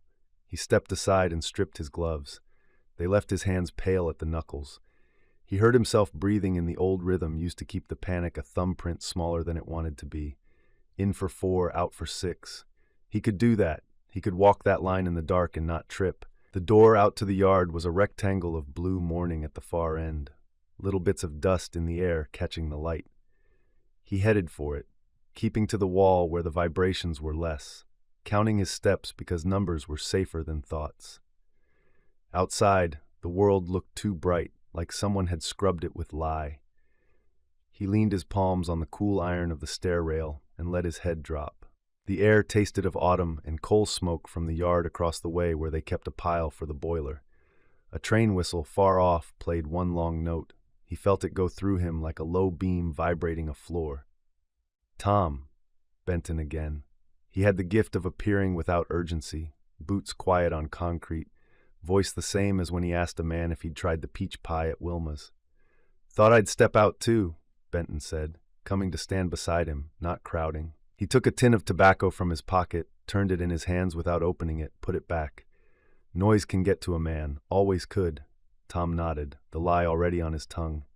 "I'm fine. It's nothing. Must be the heat." He swallowed it. "I can put you in the crib for a while," Benton went on. "Tools, inventory, Couple hours in the shipping office too, if you've a mind. Quieter. Its work needs doing. He turned his face out toward the alley so Tom wouldn't have to look at his eyes. Just till your ears and hands settle back in. Pride rose, bitter and familiar. It said other men manage. It said you came home when plenty didn't. Stand up and carry it. He could feel the town behind that pride. The men who met him on the sidewalk and asked no questions because they didn't know how. The boys at the drugstore counter who turned to watch him with their milkshakes paused halfway up. The women who had pressed notes into Anna's palm after church with recipes and sympathy, and the same soft-eyed look. He saw the little velvet case on their mantel with his ribbons in it. He could still hear Mrs. Valdez calling him brave. The words scraped. Relief came up behind the pride like a chair in a room you hadn't noticed, sturdy in there when your legs gave out. The thought of the crib, cold steel laid in neat rows, numbers on tags, the low hum of a fan, felt like the first square of shade under a tree. He made himself breathe. "If you need me there," he said, trying to make it about the factory and not himself. He kept his eyes on the alleyway, where a cat moved along the fence and balanced on a narrow slat as sure as if it were the ground. Benton didn't let the pause become something. "I do," he said simply. "We'll try it. No rush about coming back to the press. It'll be there tomorrow, same as it was today." Tom nodded. The knot in his chest uncoiled only a fraction, but it was enough for air to move. He rubbed his forearm where the old trauma from a guard's rifle butt would ache when rain was coming. Some days he pretended it had come from falling off a ladder. Today he didn't pretend anything. They walked inside together, and Benton peeled off toward the office to make the shift official, like it was just a thing on a clipboard. Tom drifted to the tool crib and stood for a beat inside the narrow caged room. The fan turned slow above him, its blades whispering rubber on dry air. Everything here had a place. Each wrench hung under its number. Each bin had the right bolts, 5/8 here, 1/4 inch there. The only bang was the soft bump of drawers sliding. Men came and went with request slips. Need a drift pin, need a new chuck key. Mine fell into the pit. Tom handed them out. He checked off boxes. His hands worked, and the rest of him, head, chest, the part of him that had never quite come home on the train, sat back on some inner step and watched. The first hour passed that way, then the second. The shop's big noises droned into a distant surf he could ignore. Through the mesh, he saw sunlight slip in a square across the far wall and move the length of a riveter's compressor. A boy came by, a new kid, hair still more farm than factory, and stopped halfway through asking for a 10-inch adjustable. "Sir," he blurted, then flushed. "I mean Tom, sorry." Tom slid the wrench through the opening and let the kid off with a nod. The boy's ears still glowed when he turned away. The word didn't sit any easier for being in a child's mouth. At noon he took his pail out to the loading dock. A couple of the men smoked and passed around a news sheet. Ray Jackson nudged a place open for him on the step. "Got a seat," Ray said, "if you want it." Tom sat. He ate his sandwich in careful bites and chased them with coffee gone lukewarm. The dock boards creaked under their weight. A truck rolled by on the street, its engine rattling loose in its frame, and he kept his shoulders loose on purpose. When the truck backfired at the corner, something flinched behind his ribs anyway, but his hands stayed on his knees. "You gonna be up at the Legion next Tuesday?" Ray asked, like a man asking if he'd be at bowling. "They're doing a supper. Said they'd like to hear you tell about it." Ray scratched his cheek with a dirty knuckle. "Doesn't have to be the rough parts. Folks just want to, know." Tom looked at the street. A woman pushed a pram, one hand on the handle, one shading her eyes. The baby's blanket was yellow. He imagined the sound of the little breath inside the carriage, soft and saw-toothed with sleep. He set his sandwich back into the pail carefully, as if it were something breakable. "I'll see," he said. It was the safest thing you could say when you meant you didn't know how to step into a room and be two people at once. The afternoon was better in the way a quiet room is better than a loud one, not because anything is solved, but because you can hear yourself think. He finished out the shift with numbers and parts and the whisper of the fan. At the whistle, men scraped back stools and stretched and joked the way men do when they've earned fatigue honestly. He cleaned the crib counter, aligned the pencils, closed the logbook. Benton met him at the door on his way out. "Tomorrow?" he asked. Tom nodded. "Tomorrow." He stepped into the late sun and felt it settle on his shoulders. On Main Street, a couple across the way slowed when they saw him and gave that smile people give a man they've already decided something about. He lifted a hand, because it was the sort of man he wanted to be, and kept walking. He tried to inventory what had happened, the way he had catalogued the bins.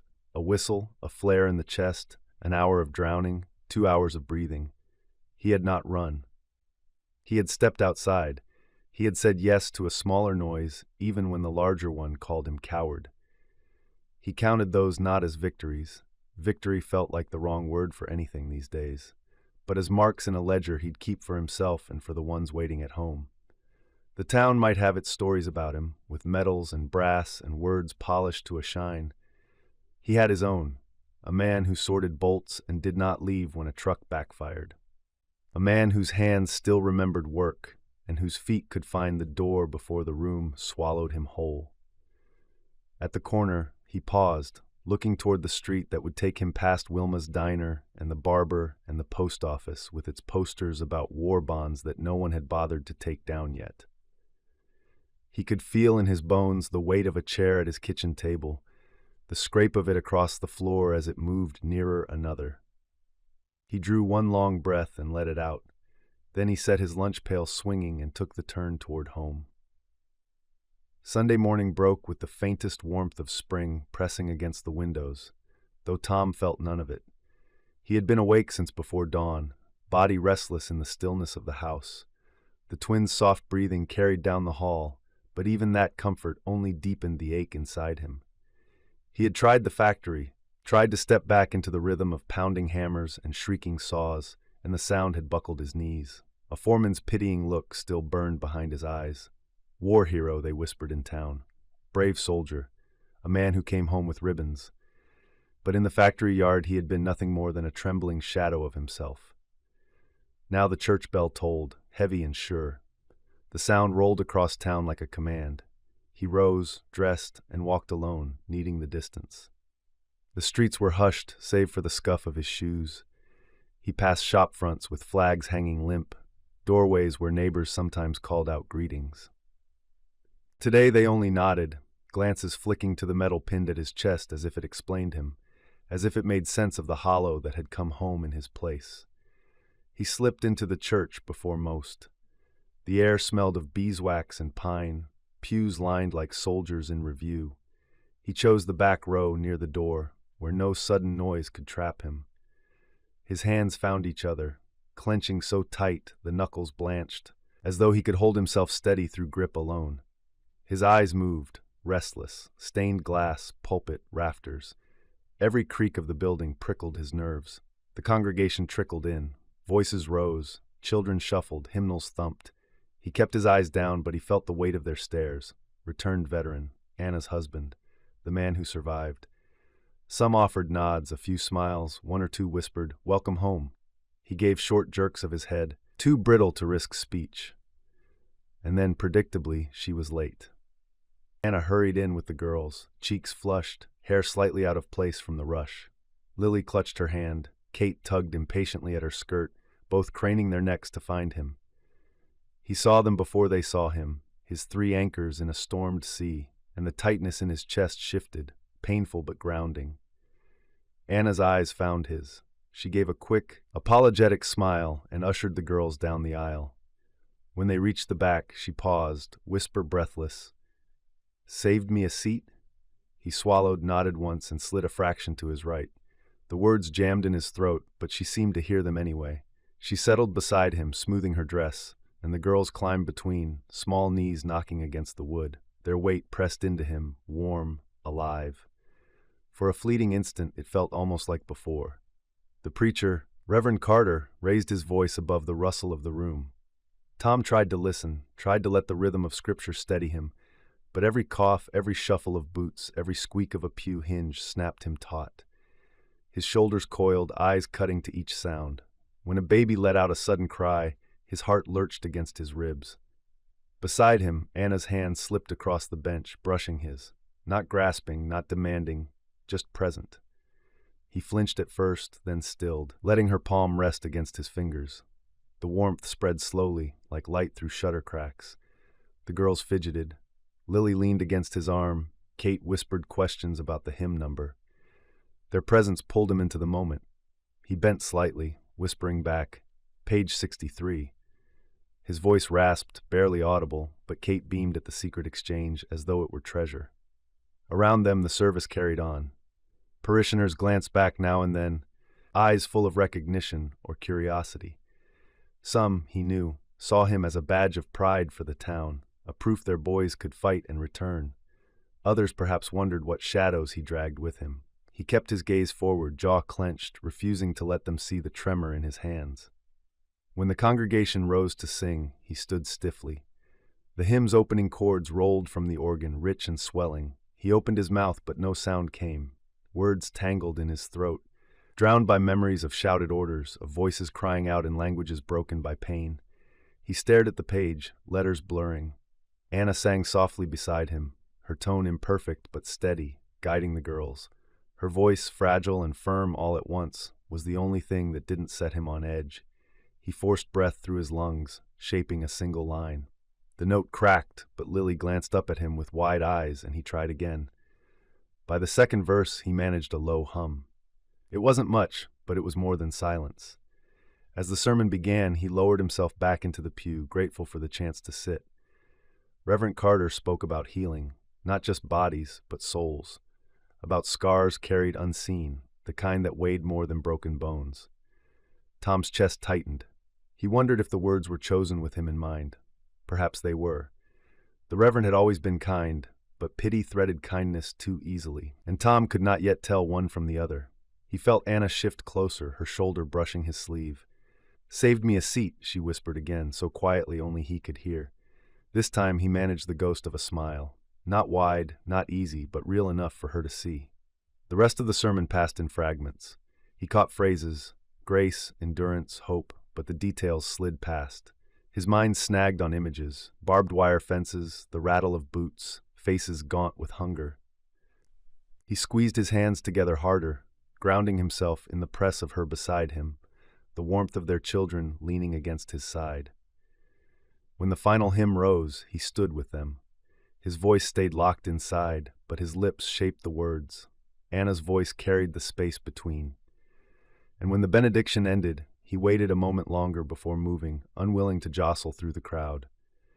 Neighbors came by, offering handshakes and greetings. "Good to see you back, Tom. We're proud of you, son." He nodded, forcing the polite half-smile he had practiced. The girls chattered, tugging at their mother's hands, and Anna answered with her usual brightness, shielding him from longer conversations. At last, they stepped into the sunlight. Tom drew in a breath that felt deeper than any taken inside. The air was clean, touched with lilac. The bell tolled again overhead, and though his shoulders jumped, he stayed rooted. Anna glanced up at him, eyes searching. He looked away, scanning the street, the carriages, the distant hills. Always scanning. But he stayed. That mattered. As they walked home, Kate skipped ahead, asking if they could have biscuits with supper.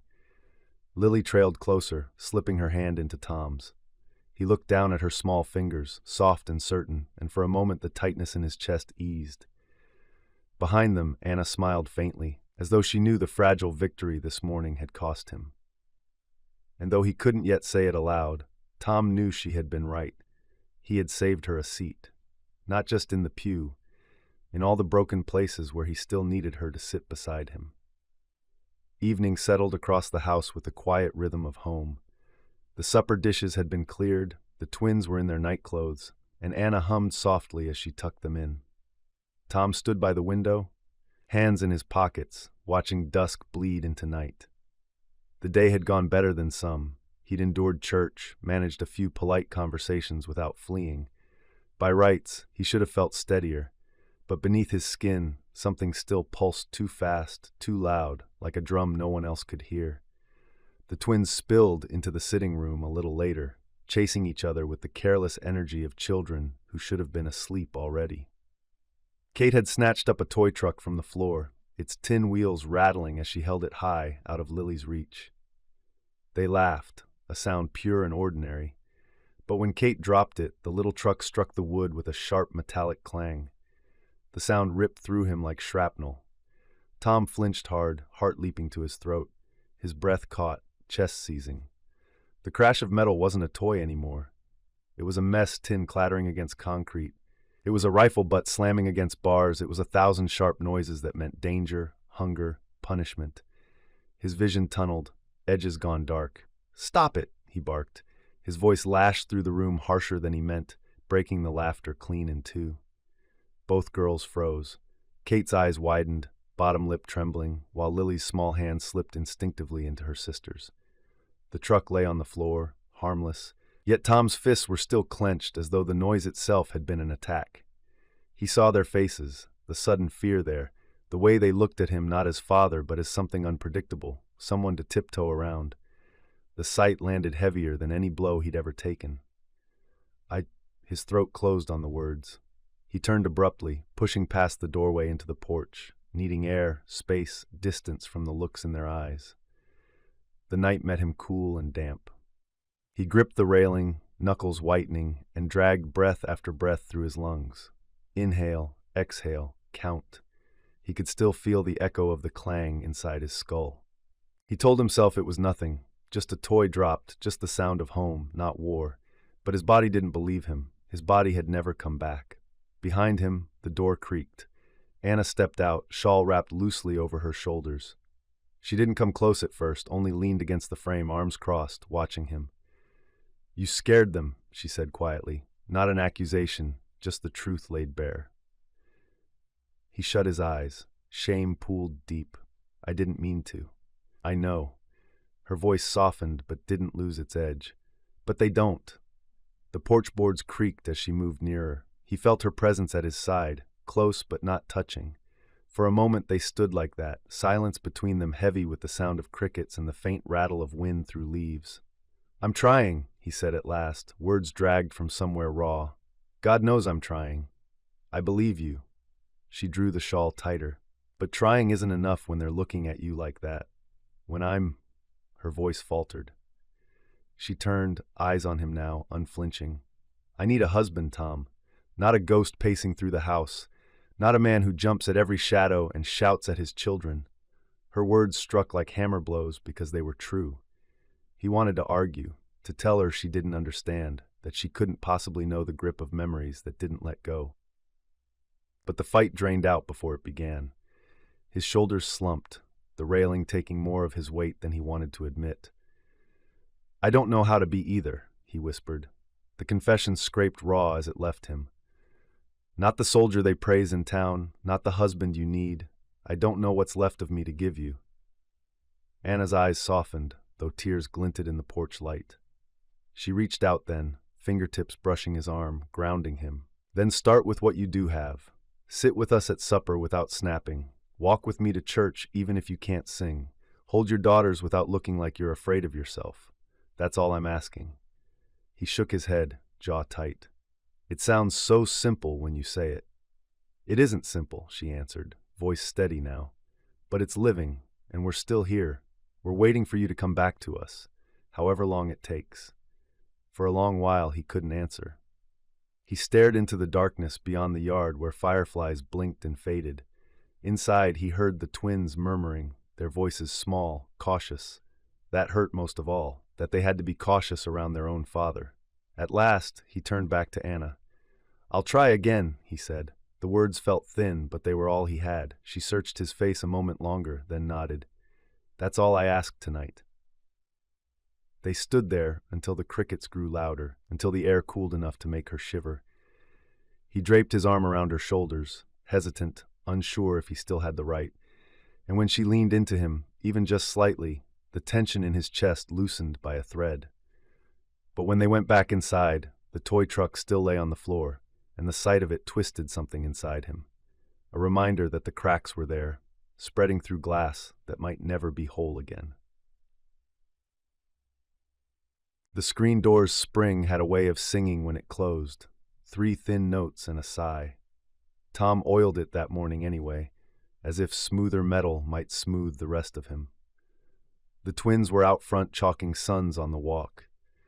Anna knelt with them, skirt tucked under, hair slipping loose in a way that once made him think of summer and now made him think of breath he couldn't quite catch. When he came down the steps with his lunch pail, she glanced up. Not a question in her eyes, not a demand, just a steady look that reached him the way a hand on a shoulder does. "I'll be home before supper," he said. "I know," she said, and turned back to draw a stick figure with two long arms because Kate insisted that's how hugs should look. He walked to the factory along the same route he'd walked since he was 16. Shoe soles scuffed the same ruts, the same telephone lines stitched the sky. Yet nothing held the same. He spent the day in the tool crib, where the noise was a hum instead of a hammer, where numbers on bins behaved themselves. He checked out wrenches and drift pins, wrote neat digits in a ledger that didn't ask if he was whole. At noon, he ate on the loading dock again. Ray Jackson nudged his knee. "Legion supper Tuesday," Ray said, like a friendly announcement. Tom nodded without promising. It was dusk when he turned the last corner home. Mr. Dwyer, their next-door neighbor, was sweeping his porch. Long, lazy strokes that pushed dust into little ridges before catching it again. Dwyer had a limp from a mill accident years before the war, and the limp gave his sweeping a careful rhythm. He raised a hand. "Evening, Tom." "Evening." Dwyer leaned on the broom and squinted toward the church steeple, which cut a neat wedge from the soft sky. "Some of us meet Tuesday nights," he said, as if mentioning the weather. "Downstairs at the church. Coffee that tastes like it's been around since the flood, and cookies if Mrs. Carter remembers to hide 'em from the choir. We talk, or we don't." He looked back at Tom without pressing. Fellows who've seen a piece of the world they'd rather not have. Tom's grip tightened on the pail handle. "I'm all right," he started, the words too practiced. "Most of us say that too." Dwyer's mouth twitched. "Doesn't make it untrue. Doesn't make it the whole truth either." Tom found a scuff on the step and stared at it. "I don't need doctors." "No doctors," Dwyer said. "Mostly bad coffee. Reverend sits in the corner and keeps his mouth shut unless we ask him to pray." After a beat, he added, quieter, "First week I sat by the door. Makes a man feel like he can breathe if he has to stand up." Tom let out a breath he hadn't realized he'd been holding. He gave a noncommittal jerk of his chin and climbed his own steps, Dwyer's broom scratching again as if to brush away what had been said. Tuesday came whether he wanted it or not. The day turned itself over and over. Work, chalky sun, the ledger's calm black lines. After supper, Kate begged for one more story and Lily for one more glass of water. He obliged both because small requests were something he could still grant. When the house quieted, he stood in the back room staring at his cap hanging on the peg. He didn't remember taking it down. He only noticed he had it in his hands when Anna came to the doorway. "Fresh coffee at Wilma's," she said softly, a smile that didn't push. "If you feel like walking." He looked at her, at the hope she covered with casual talk, at the fear she didn't. He set the cap on his head. "I might take a turn," he said.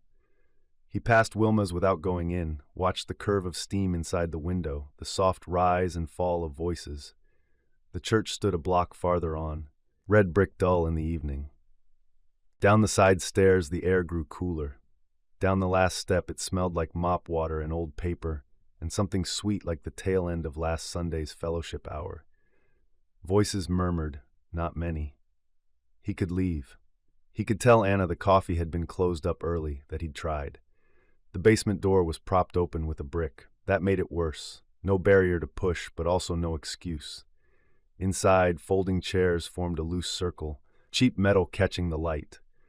A percolator hissed on a table beside a plate of sugar cookies, dusted with someone's careful hand. Reverend Carter sat a little off to the side with a Bible closed on his knee, head bowed as if he were listening to a conversation under the floor. 5 men had already taken chairs.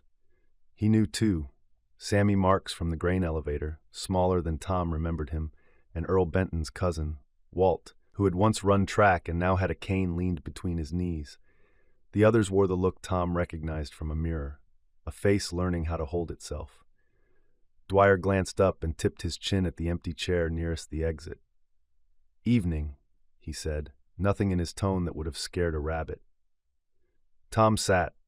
He placed his cap brim up under his chair and kept one hand resting lightly on the seat, as if to remind his body the chair was still there. Nobody asked him to introduce himself. No one asked him to tell where he'd been. Walt cleared his throat. "We say our names sometimes," he offered, "and what kind of day it's been." He smiled without showing teeth. "My name's Walt, and it's been noisy." A low ripple of understanding went around the circle. Sammy spoke next. "Sammy Marks. I found myself outside at 2 a.m. again. Boots on, no coat. My Agnes says I looked like I was waiting for somebody who never shows." Cal sat through supper without jumping once. Then the neighbor's boy lit a string of caps, and I near put my fist through the pantry wall. A few small wry nods met the words. The humor was there, but it lived next door to sorrow. A man Tom didn't know, square shoulders, wedding ring too new for the tan on his hand, stared at his shoes. "Pete, I backed the truck over a board and it cracked. Just a board. Felt like the sky split. Sat in the cab till I could breathe again." He added, almost as an apology, "My little girl was watching." Reverend Carter poured coffee and passed cups without speaking, the percolator ticking like a friendly clock. Tom took one to have something to hold. The heat moved into his fingers, and the smell, burnt and bitter, reached up like a familiar uncle, unpleasant, steady. No one looked at him like it was his turn. His pulse settled by increments, like a team after a long pull. He watched hands, how they fidgeted, how they calmed when they touched the rough seam of a jeans pocket or the cool ring of a cup.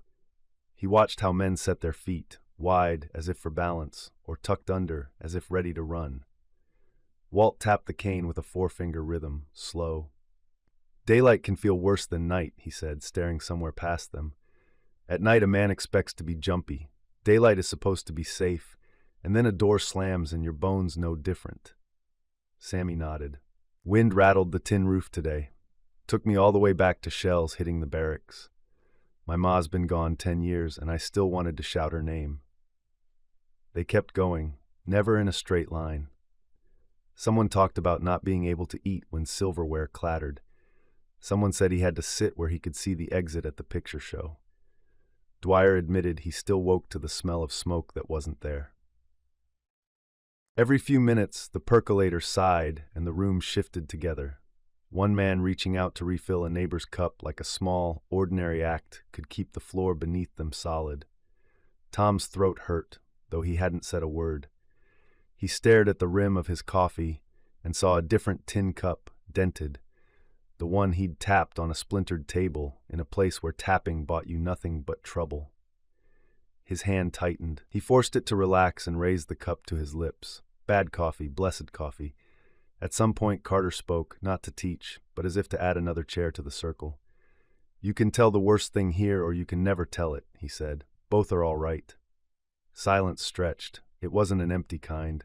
Tom felt it like the rest between notes. Necessary, almost musical. Walt broke it. "I was angry all day," he said, "at nothing in particular. Mad at the dog for barking, and at the postman for being too cheerful, and at the sun for showing up. Didn't want to bring that into my house, so I walked until my feet decided to stop walking. They brought me here." Tom set his cup down before anyone could see the way it trembled. His feet had decided too. He understood that more than he wanted to. When the hour had passed, and he knew it had because the basement clock ticked louder at the top of the hour, a small mechanical hiccup, Carter stood and thanked them for coming. He didn't say "see you next week." He didn't make it a promise they had to keep. Chairs scraped, men stretched. Dwyer slipped his broom-rough hand across the circle and squeezed Tom's shoulder once, brief as a match strike. "Good to see you," he said. "Not welcome, not brave, just good." Tom nodded and found his cap. He left the basement slower than he'd come in. On the sidewalk, the air lifted in his lungs like it had remembered how. Street lamps had come on, halos around their heads. Crickets made their own kind of percussive racket, steady enough to be background and not threat. He walked home counting the pools of light between the dark, 1, 2, 1, 2, and somewhere along the way he realized his jaw had unclenched. Anna was at the kitchen table with a mending basket, thimble shining when it caught the lamp. She looked up, needle paused. She didn't ask how was it, what did you say, did you cry? She asked, want tea? Not yet, he said, voice low. He pulled out the chair beside her and sat, knees brushing.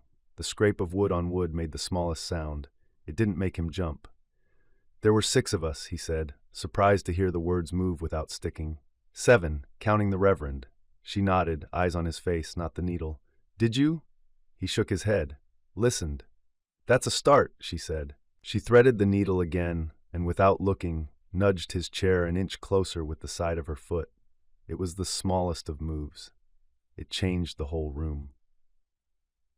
Later, when the house had gone to sleep, and the wind tried the porch once and left it be, Tom lay awake staring at the ceiling. He thought of the door propped with a brick. He thought of the chair by the exit that no one had to fight him for. He thought of coffee cups warm in rough hands, and of sentences that didn't need to be finished to be understood. He didn't promise himself anything as big as getting better. He didn't make a vow. He only pictured the stairs down to the basement, cool air on his face, the smell of paper and mop water and cheap cookies. He pictured his feet finding those steps again. The next Tuesday, when evening bent the light in the same way and the screen door sighed its 3-note song, his hands reached for his cap without asking his mind's permission. He didn't rehearse what he would say. He didn't rehearse leaving early. He just opened the side door at the church and felt for the first time that the air down there wasn't thinner. It was enough. He sat by the door again. He still didn't speak, but he was there. And when the percolator sighed, he didn't flinch. The supper table had grown quieter these days. Once it had been a place of laughter, of the twins' endless chatter spilling over each other, of Anna's teasing reminders that he never salted food enough, of his own dry quips that earned her eye rolls. Now the air felt like glass, thin, fragile, ready to shatter at the smallest slip. Tom sat rigid in his chair, spoon balanced in his hand. The potatoes on his plate steamed faintly, their smell heavy with butter. Across the table, Lily and Kate whispered to each other, their giggles soft, as though they'd been coached to be careful. Anna's hands moved with practiced rhythm, spooning green beans onto their plates, keeping conversation alive in small, measured doses. He tried to match her ease, but every sound still came sharp, too sharp. The clink of fork on plate, the squeak of the chair leg on wood, the wind rattling a shutter outside. His nerves tugged taut, ready to snap. Kate reached for her milk. The cup wobbled dangerously, then steadied. He exhaled through his nose, forcing his hand not to tighten on the spoon. Then it happened. A spoon slipped from Lily's hand and clattered to the floor. Metal on wood, a sound like steel striking stone. His body reacted before thought, shoulders jerking, legs tightening to stand, breath rushing sharp. The old instinct surged. Find cover, assess the blast, shield the men. His pulse hammered in his ears, but his chair didn't move. His feet stayed planted. The walls didn't collapse around him. No barked orders, no gunfire, no barbed wire. Just the dining room, the table, his family staring with wide eyes. Lily ducked under the table, muttering a quick apology, blonde hair tumbling over her face. Kate whispered something about clumsy fingers. The ordinary rhythm of supper continued, unbroken, and he was still there, still seated. For a long moment, Tom couldn't breathe, not from panic, but from the sheer fact of it. His chest rose and fell slow, deliberate. His hand trembled faintly where it rested near his plate, but it stayed. He stayed. He glanced up. Anna was watching him, her fork paused midair, her gaze steady and unreadable. Slowly, softly, something shifted in her expression. The tightness around her mouth eased, and her eyes warmed with recognition. Not pity, not fear, recognition. She reached beneath the table, nudged her chair an inch closer to his. The scrape of wood against wood was quiet but deliberate. "Room enough for the 2 of us," she murmured, almost casual, as though commenting on the weather. The twins giggled, thinking their mother's words a joke they didn't understand, and bent over their plates again. But Tom heard the weight behind the words, felt it settle in his chest. His throat tightened, not with panic this time, but with something he hadn't let himself feel in a long time. Hope. He managed a crooked smile. It was small, strained, but real. For the rest of the meal, he didn't flinch at the scrape of forks or the clatter of plates, or the laughter that began to bubble from the girls again. He noticed only one thing, that he was still seated, still present, and that Anna had shifted close enough that her shoulder brushed his when she reached for the bread. A small victory, but his, all the same. Chapter 14, 1952, The Empty Silence. The morning arrived clean as a washed sheet, sky rinsed to a thin blue that promised a mild day. Anna meant to be ahead of it. She always meant to be. The kettle had only just begun to whisper when she remembered the girl's hair ribbons still soaking in a saucer of bluing by the sink. She fished them out with the back of a spoon, shook droplets to the floor, and laid the ribbons across the stove's warm edge to hurry them dry. 8:05, Tom said from the doorway, not looking at the clock, somehow knowing. He held a shoe in each hand like a man caught with the evidence. "We're in the red, ma'am." "If your watch would learn to be kind," she said, biting a stubborn hairpin between her teeth. "Turn those shoes into something a human child can wear." Kate hopped from foot to foot, one sock inside out, humming the spelling list she'd taken to chanting like a hymn. TOMORRO, tomorrow, BECAUS, because. "Window," Lily offered, quieter, testing the sound. WINDO. "Seat," Kate said, and cackled at her own joke, catching Anna's eye as if to make sure she'd landed it. "Seat doesn't need spelling in this house," Tom said, kneeling, fingers quick and sure, doing double knots with a tug that would withstand recess. "It's policy." His voice was easy, almost light, and that flickered through Anna like sunlight across a wall. 3 nights ago, a spoon had hit the kitchen floor, and he had stayed in his chair. He still startled at the slam of the back door or the snap of a dish towel, but he had stayed. She kept that fact like a pebble in her pocket, turning it over and over with her thumb whenever the day snagged. "Lunch pails?" she asked. "Stowed," he said, tipping his chin toward the table where 2 tins waited with wax paper parcels inside. He'd cut the sandwiches on a diagonal because the girls believed triangles tasted better. An apple sat beside each, skin shining where he'd rubbed them on his sleeve. A curl sprang loose over Anna's brow.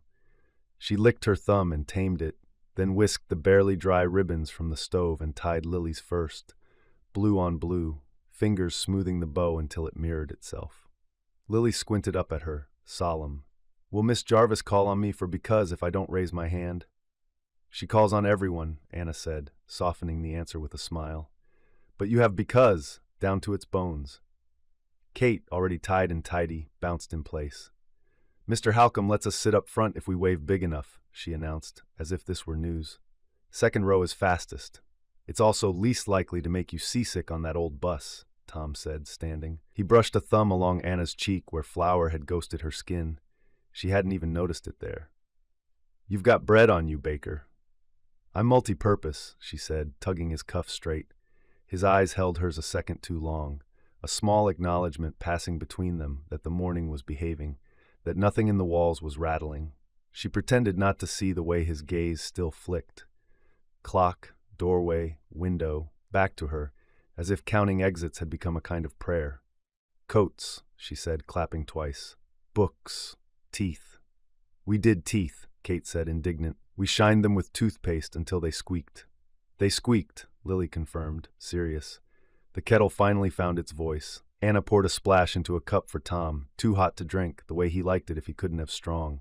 He set it down untouched. Time had their backs against the wall now, and opened the door. Outside, the world lay in clean shapes. The bus pulled away with a grunt that shook the dust free from the ditch grass. For an instant, every face inside turned toward the 2 of them standing there. Then the bus cleared the corner and became a square of yellow receding down the straight road, morning light laying itself across the roof like a hand in blessing. Anna let her arm fall. Something loosened in her chest and left her hollow in the good way, the way a bell is hollow so it can ring. Beside her, Tom exhaled, the sound small but honest. "Lunch pails will come back empty," he said, as if he could see forward a few hours and mark it true. "Kate's will," Anna said. "Lily will have saved half a cookie for me and forgotten it in her desk." They turned back toward the house, their pace unhurried now that the bus had taken the morning with it. The neighbor's chicken decided they were harmless and resumed pecking. Somewhere a dog made conversational noises at a passing car. The day lay in even stripes: work, errands, soup to start after lunch, a mending basket that never emptied. "She'll have the spelling bee posted by Friday," Anna said, thinking ahead because she always did when her hands were empty. Lily will pretend not to care and then win it. Kate will applaud like she's being paid. Tom's mouth tipped at the corner. I'll bring them 3-corner cookies from Wilma's either way.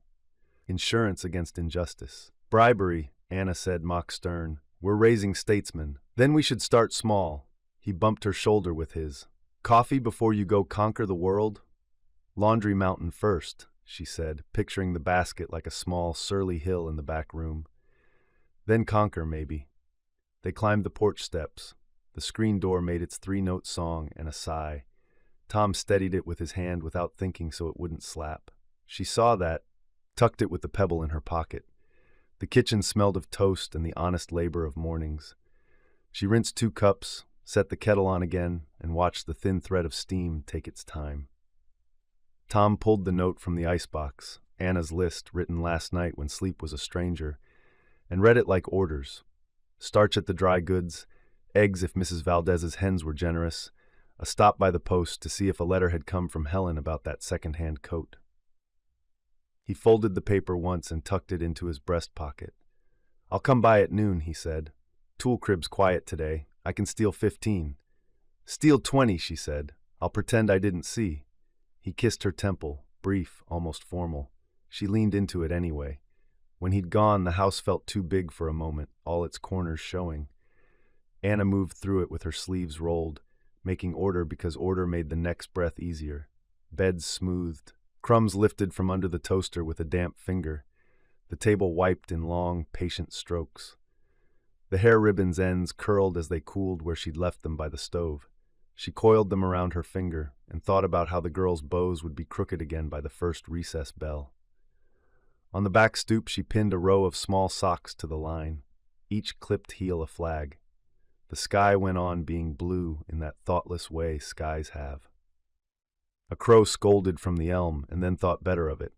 Somewhere far off, she couldn't say where, the bus would be letting out children, one stop and then another, doors folding and unfolding like breath.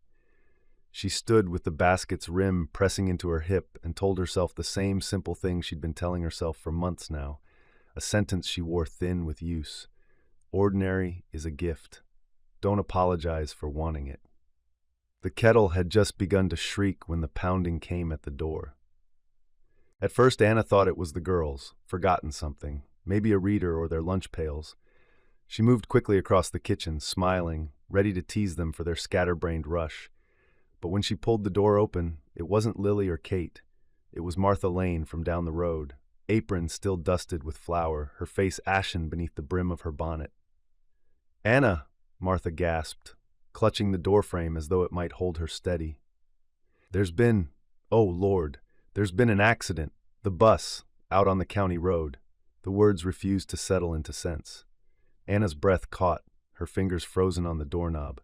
Behind her, the kettle screamed louder, filling the silence her own voice could not. Then Tom was there, stepping in from the back hall, eyes narrowing at the sight of Martha's trembling hands. "What happened?" His voice was firm, though Anna heard the thread of fear already pulling taut. Martha's lip trembled. "The bus, it collided with a truck, just past the bend by Miller's Creek. They're saying it's bad." The kettle shrieked on. Anna's body moved without her permission, snatching it from the stove, slamming it down, steam hissing into nothing. She heard herself ask, thin and sharp, "The girls?" But Martha only shook her head, helpless, tears spilling down her cheeks. Tom didn't wait for more. He grabbed his coat from the hook, pressing a hand to Anna's back. "Come on," he said, already moving her toward the door. "We're going." The truck ride was a blur. Tom's old Ford rattled over ruts and gravel, the engine straining as though it too knew urgency. Anna clutched the door handle with one hand and pressed the other to her chest, trying to steady the wild pounding of her heart. The world outside blurred, fields, fences, winter bare trees streaking past. All she could think was of Kate's laugh at breakfast, Lily humming her spelling words under her breath. She had kissed them both, hadn't she? Had she? The memory slipped and stuttered, like a photograph half burned. Beside her, Tom drove as if the wheel were an anchor holding him upright. His jaw was locked, his eyes fixed straight ahead, the cords in his neck rigid. Once, when the siren's wail grew louder, he pressed the accelerator harder, the truck leaping forward. Anna wanted to speak, to say something, anything, but her throat wouldn't open. As they crested the hill near Miller's Creek, the sight struck like a blow. Twisted metal lay strewn across the road. The yellow side of the bus peeled open like a toy crushed in a giant's fist. A truck sat jackknifed against the ditch, its hood crumpled, steam curling upward. The air smelled of gasoline and smoke. And everywhere, people. Neighbors, farmers from nearby fields, officers in uniform, medics kneeling on the frozen ground.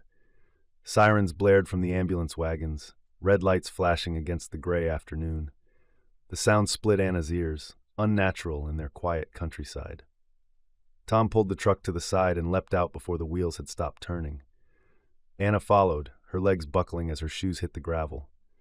The world tilted, but she forced herself forward, eyes searching for two small braids, for a familiar coat, for anything. Children sat in rows on the grass, some crying, some wrapped in blankets, faces pale with shock. Mothers rushed among them, voices breaking as they called names. Anna's heart lurched with each face she didn't recognize, with each child who wasn't hers. "Kate! Lily!" she screamed, her voice cracking raw. Heads turned, but not theirs. She stumbled forward, scanning the cluster of children again and again, as if by sheer will she could make her daughters appear. Tom moved differently. He didn't shout. His eyes scanned the scene with the desperate precision of a soldier counting the living. He strode past the medics, past the cluster of officials shouting orders, heading straight for the shattered bus. Anna followed, skirts catching on the wreckage. The side of the bus was torn wide, seats upended, school books scattered across the road. A child's shoe lay in the dirt. She clapped a hand over her mouth, gagging on the taste of smoke and blood that seemed to hang in the cold air. A medic blocked Tom's way, lifting a hand. "Sir, you can't—" "They're my daughters," Tom said, the words hard, unshakable. His voice cut through the chaos like steel. The medic faltered, then nodded, letting him pass. Anna stumbled after him, but Tom turned, catching her shoulders. His grip was firm, almost rough, his eyes burning. "Stay here," he ordered. "I'll find them." She wanted to protest, to insist she could not stand idle while her babies might be. No, she couldn't finish the thought. But the look on his face stopped her. It was the same look he must have worn overseas, the face of a man who had walked through fire and returned marked by it. He would search, and she would let him, because he knew how to move in the ruins. So she stood, trembling, as Tom climbed into the wreckage, calling their names in a voice that shook the frame of the bus itself. "Lily! Kate! Daddy's here!" No answer, only the crackle of broken glass under his boots, the groan of twisted metal. Anna pressed her hands to her stomach, rocking forward. She whispered prayers she could barely form, half-remembered psalms, desperate bargains with God. Around her, mothers clutched children, fathers argued with officers, neighbors wept. But all Anna could see was the gaping wound of the bus and her husband's figure moving through it, searching.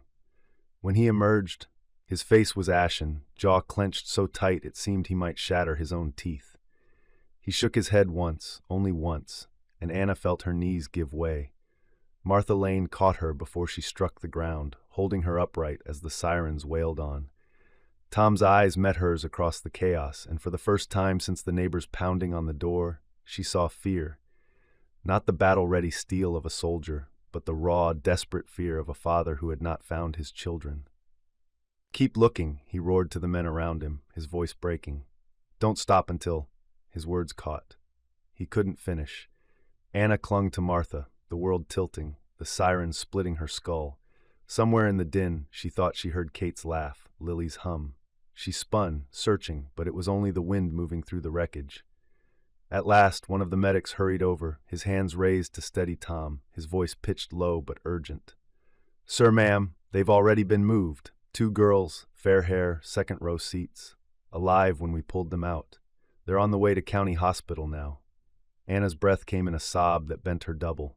She clutched Martha's arm, trembling so hard she thought her bones might splinter. Alive. Alive. Tom stood frozen, as though the words had struck him harder than any shell. Alive. Yet his fists stayed clenched, his body taut, like he didn't dare trust hope. Anna stumbled toward him, grabbing his sleeve, needing his weight beside her. "We have to go," she whispered, her voice hoarse. "We have to get to them." He blinked, as if surfacing from underwater, then nodded sharply. His arm came around her shoulders, hard, protective, almost crushing, and together they turned back toward the truck.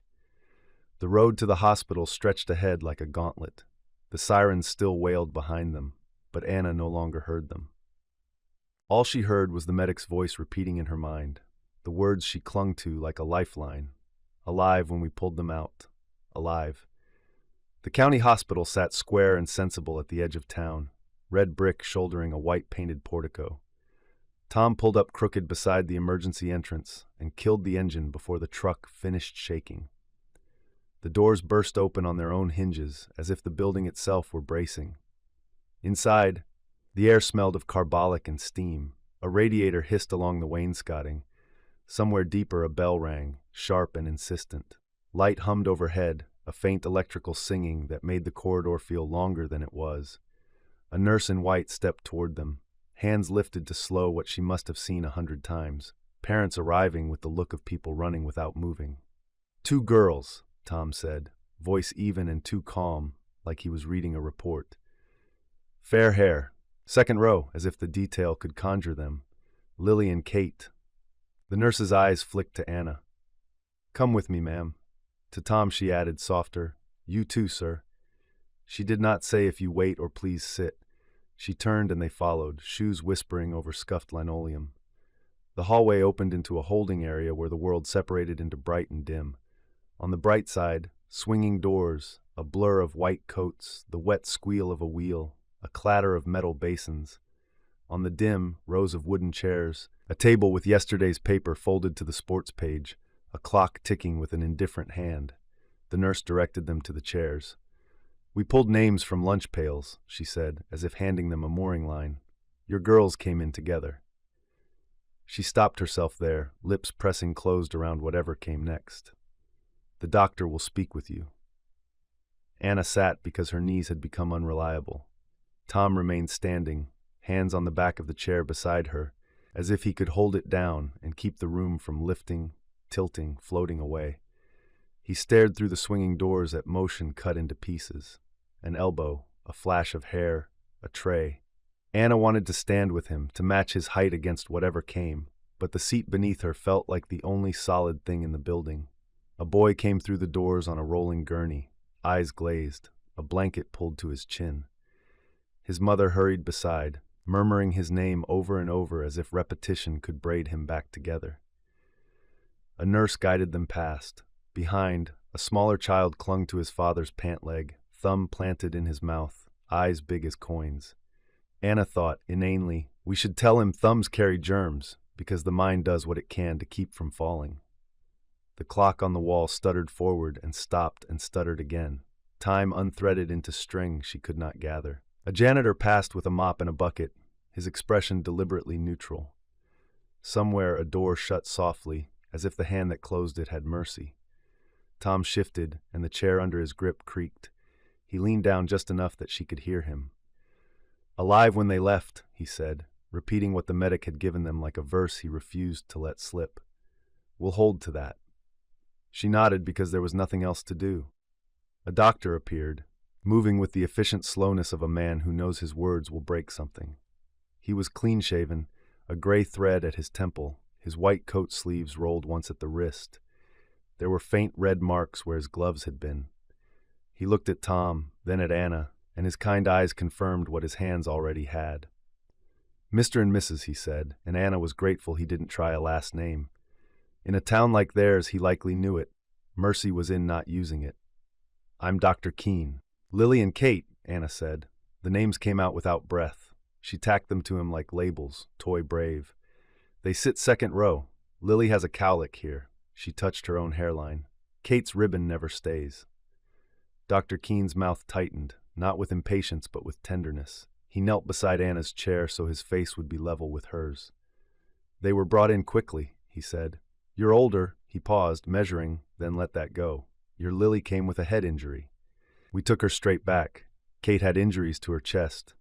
We did what we could." He swallowed, and for a moment she hated him for needing to. "I'm sorry." Anna's body reacted before her mind did. A sound tore loose, small, high, awful, and then the room tilted. The chair saved her from the floor, from the cold, from the act of falling.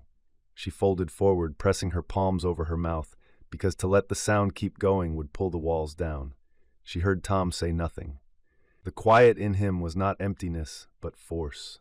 She knew that quiet. He had brought it home with his duffel and his scars. He held it like a shield in front of them both. When she lifted her head, Dr. Keene was standing now, facing him. "Lily fought hard," the doctor said gently. "We tried to ease her pain. Kate, it was very fast." He added, as if granting a kindness he had a right to give, "They weren't alone." Anna seized on the only thing she could touch. "Let me see them," she whispered. "Please." "Of course," Dr. Keene said. We'll make it as gentle as we can." He signaled to the nurse at the desk without taking his eyes off them. "Give us a moment," he said, "and I'll come back for you." He stepped away. The nurse brought a glass of water in both hands. Anna stared at it as if it were a foreign thing, then took it and held it without drinking. Her hands shook, the surface quivering, a tiny weather. Tom lowered himself into the chair beside her like a man sitting into a trap. He still hadn't moved much. He was the negative of movement, as if any shift would rearrange reality into something worse. He stared ahead, jaw set, knuckles pressed white against his knees. Somewhere down the hall a child cried out "Mama," and Anna flinched so hard the water leapt the rim and wet her wrist. She set the glass on the floor between her shoes. It made a small sound, a tap too polite for a day like this. She turned to him. His profile could have been carved. "Tom," she said, and the name didn't carry. She tried again, softer. "Tom." He kept his eyes forward. "If I had gotten there sooner," he said, and she heard in it the useless calculus that would now be his companion. If the driver had seen, if the truck, if the bend, each if was a stepping stone over water that wasn't there. "Don't," she said, and it came out with more steel than she knew she had left. "Don't." She pressed her fingertips to his sleeve. "We will see them." He blinked then, just once, as if her touch had pulled him back from a slope. He dragged in air that sounded too loud in his chest and nodded. Dr. Keene returned without hurry, without delay. "This way," he said. They followed him through the bright doors. The light there was both kind and cruel, revealing only what it could. A nurse drew a curtain around a small white room, arranging even that small mercy as if arranging a bouquet. "Take your time," she murmured, and left them alone. After, when the curtain had been opened again and the world admitted back in with its humming light and its ticking clock and its radiator hiss, Dr. Keene guided them gently to the dim side of the hall once more. Words were said, papers, arrangements, the pastor, family. They nodded because that is what people do when presented with tasks in a place where tasks feel like betrayal. They found themselves back at the row of wooden chairs. Anna sat because sitting was what her body remembered. Tom didn't sit at first. He stood in front of the empty chair beside her like a sentry, then circled it, then carefully, deliberately, lowered himself into the one on the other side, as if proximity itself had rules now he could not break. He stared at the empty place where he would have sat, and where, God help them, two small bodies could not. He stared as if the chair might take pity and speak. The hum in the lights kept time. A nurse passed and hesitated, then reached into her pocket. "This was with the effects," she said. In her open palm lay 2 hair ribbons, one neatly tied and one bowed wrong, as if it had wiggled out of patience even in a drawer. A faint iron scent clung to the cotton. "I thought you'd like to hold them." Anna's throat closed to a pinhole. She took the ribbons and placed one on Tom's open hand. He held it as if it were a weight he could lift. They did not pray aloud. She could not find words big enough. He did not trust words yet. But their breaths arrived and left in turn, the two of them in a small eddy while the hospital's larger river moved around them. When Reverend Carter appeared at the end of the hall, hat in hand, he paused before coming closer, as if he had learned that grief has a boundary you approach as you would a skittish animal. "I came as soon as I heard," he said. He sat not between them but across, taking the chair that faced their two. He said nothing more. The presence was the prayer. Minutes, hours, time had no courtesy to announce itself. At some point, Tom leaned forward and set his palm on the empty chair's seat. The gesture was small, and enormous. He left it there, spread as if keeping a promise. Anna watched his hand, the way it trembled and then steadied, and understood. He was saving something he could not keep. A place. A space. An absence honored like a right. She leaned toward him until her shoulder found his arm. The wooden chairs creaked in small complaint and then accepted their weight. The lights hummed on. The clock moved its indifferent hand. They did not look away. The church doors loomed ahead of her, wide and dark, their iron handles cold beneath her fingers. Anna stood rooted to the steps, the weight of the morning pressing her into the wood. She could hear the swell of the organ already, slow, solemn notes spilling into the street, carrying with them the scent of lilies and the low murmur of gathered voices. She was late. She had meant not to be, had promised herself she would walk in on time, like any decent mother should for her children. But her body betrayed her. Every step felt as if it would shatter something inside her. Inside, the pews were already full. Faces turned as the doors groaned open. Townsfolk she had known her whole life, neighbors who had brought casseroles, children who had played in her yard, women who had rocked her twins when they were babies. They filled the sanctuary with a hush of pity and sorrow. She wanted to run, to flee from their eyes, from the unbearable truth that had drawn them all here. And then she saw him. Tom sat in the very front pew, back straight as if he were still in uniform, his shoulders squared against the weight no man could truly bear. Before him, 2 small coffins rested in a sea of flowers, white wood, polished smooth. Too small, far too small. His hand was on the bench beside him, palm spread flat against the varnished wood, as if holding something in place. Holding space, her heart constricted. Even now, even here, saving her a seat. It undid her. Her knees buckled, and for a moment she clung to the edge of the doorframe, unsure if she could force her legs to move forward. But she had to. She drew in a breath, stepped into the aisle, and the whole room seemed to blur around her. She saw only him. Tom did not turn his head, but she knew he felt her. His jaw tightened, his gaze locked on the coffins. Still, his hand remained there, steady, waiting. She walked down the aisle like it was a mile of broken glass, each step splintering her from within. When she reached him, her hand brushed his on the bench. He shifted just enough for her to slip beside him. Their shoulders touched, rigid, bound by grief. He did not look at her, nor she at him. Together they faced forward, eyes on the small boxes that held all their laughter, their songs, their futures. The preacher's voice rose, words of hope and eternal rest, but they washed over her without sinking in. Anna's hands twisted in her lap, cold and trembling. She wanted to weep, to scream, to fling herself across those coffins and refuse to let them go. But she could not move. Tom's stillness anchored her, though she felt the storm raging in him. His hand pressed so hard to the wood she thought it might splinter. When the choir sang, she heard Kate's voice in her head, bright and off-key, singing louder than the others in Sunday school. When the preacher prayed, she remembered Lily's quiet whispers at bedtime, prayers tangled in imagination, asking God to keep angels busy with kittens and sunshine. The memories clawed at her chest until she bit her lip raw to keep from crying out. Beside her, Tom shifted once, the faintest tremor passing through him, and then his hand slid from the wood to cover hers. It was a soldier's grip, firm, unyielding, the kind of hold that meant survival. She clutched back, desperate, her nails digging into his skin. They did not speak. They could not. But the gesture said what their mouths could not form. We are still here. We are still side by side. When the final hymn ended, the congregation stood, rustling with coats and hushed sobs. She and Tom did not rise. They sat, frozen, hands locked together, staring forward as the pallbearers moved to lift the small coffins. Only when the boxes passed before them did Anna find the strength to whisper their daughters' names. The sound broke her, and she leaned against Tom's shoulder, her body trembling with silent sobs. He did not move, did not bend, but his hand on hers grew tighter. They followed the coffins out into the cold daylight. The sky had broken to a pale blue, sharp and indifferent. At the gravesite, the ground was raw, 2 rectangles of earth cut into the frozen soil, dark against the frost.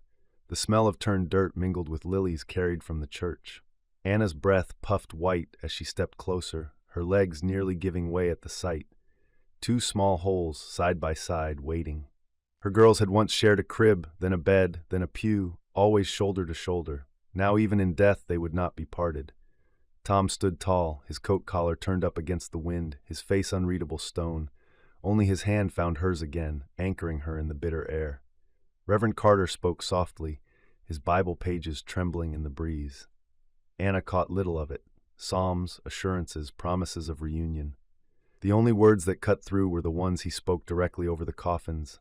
Let the little children come to me. Her vision blurred. She wanted to shout that they already had come, too soon, far too soon. But the words lodged in her throat, and all that escaped was a sob she buried in Tom's sleeve.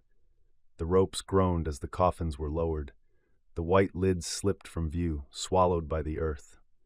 Anna gasped, clutching Tom's arm, as though she could pull them back up by sheer strength of will.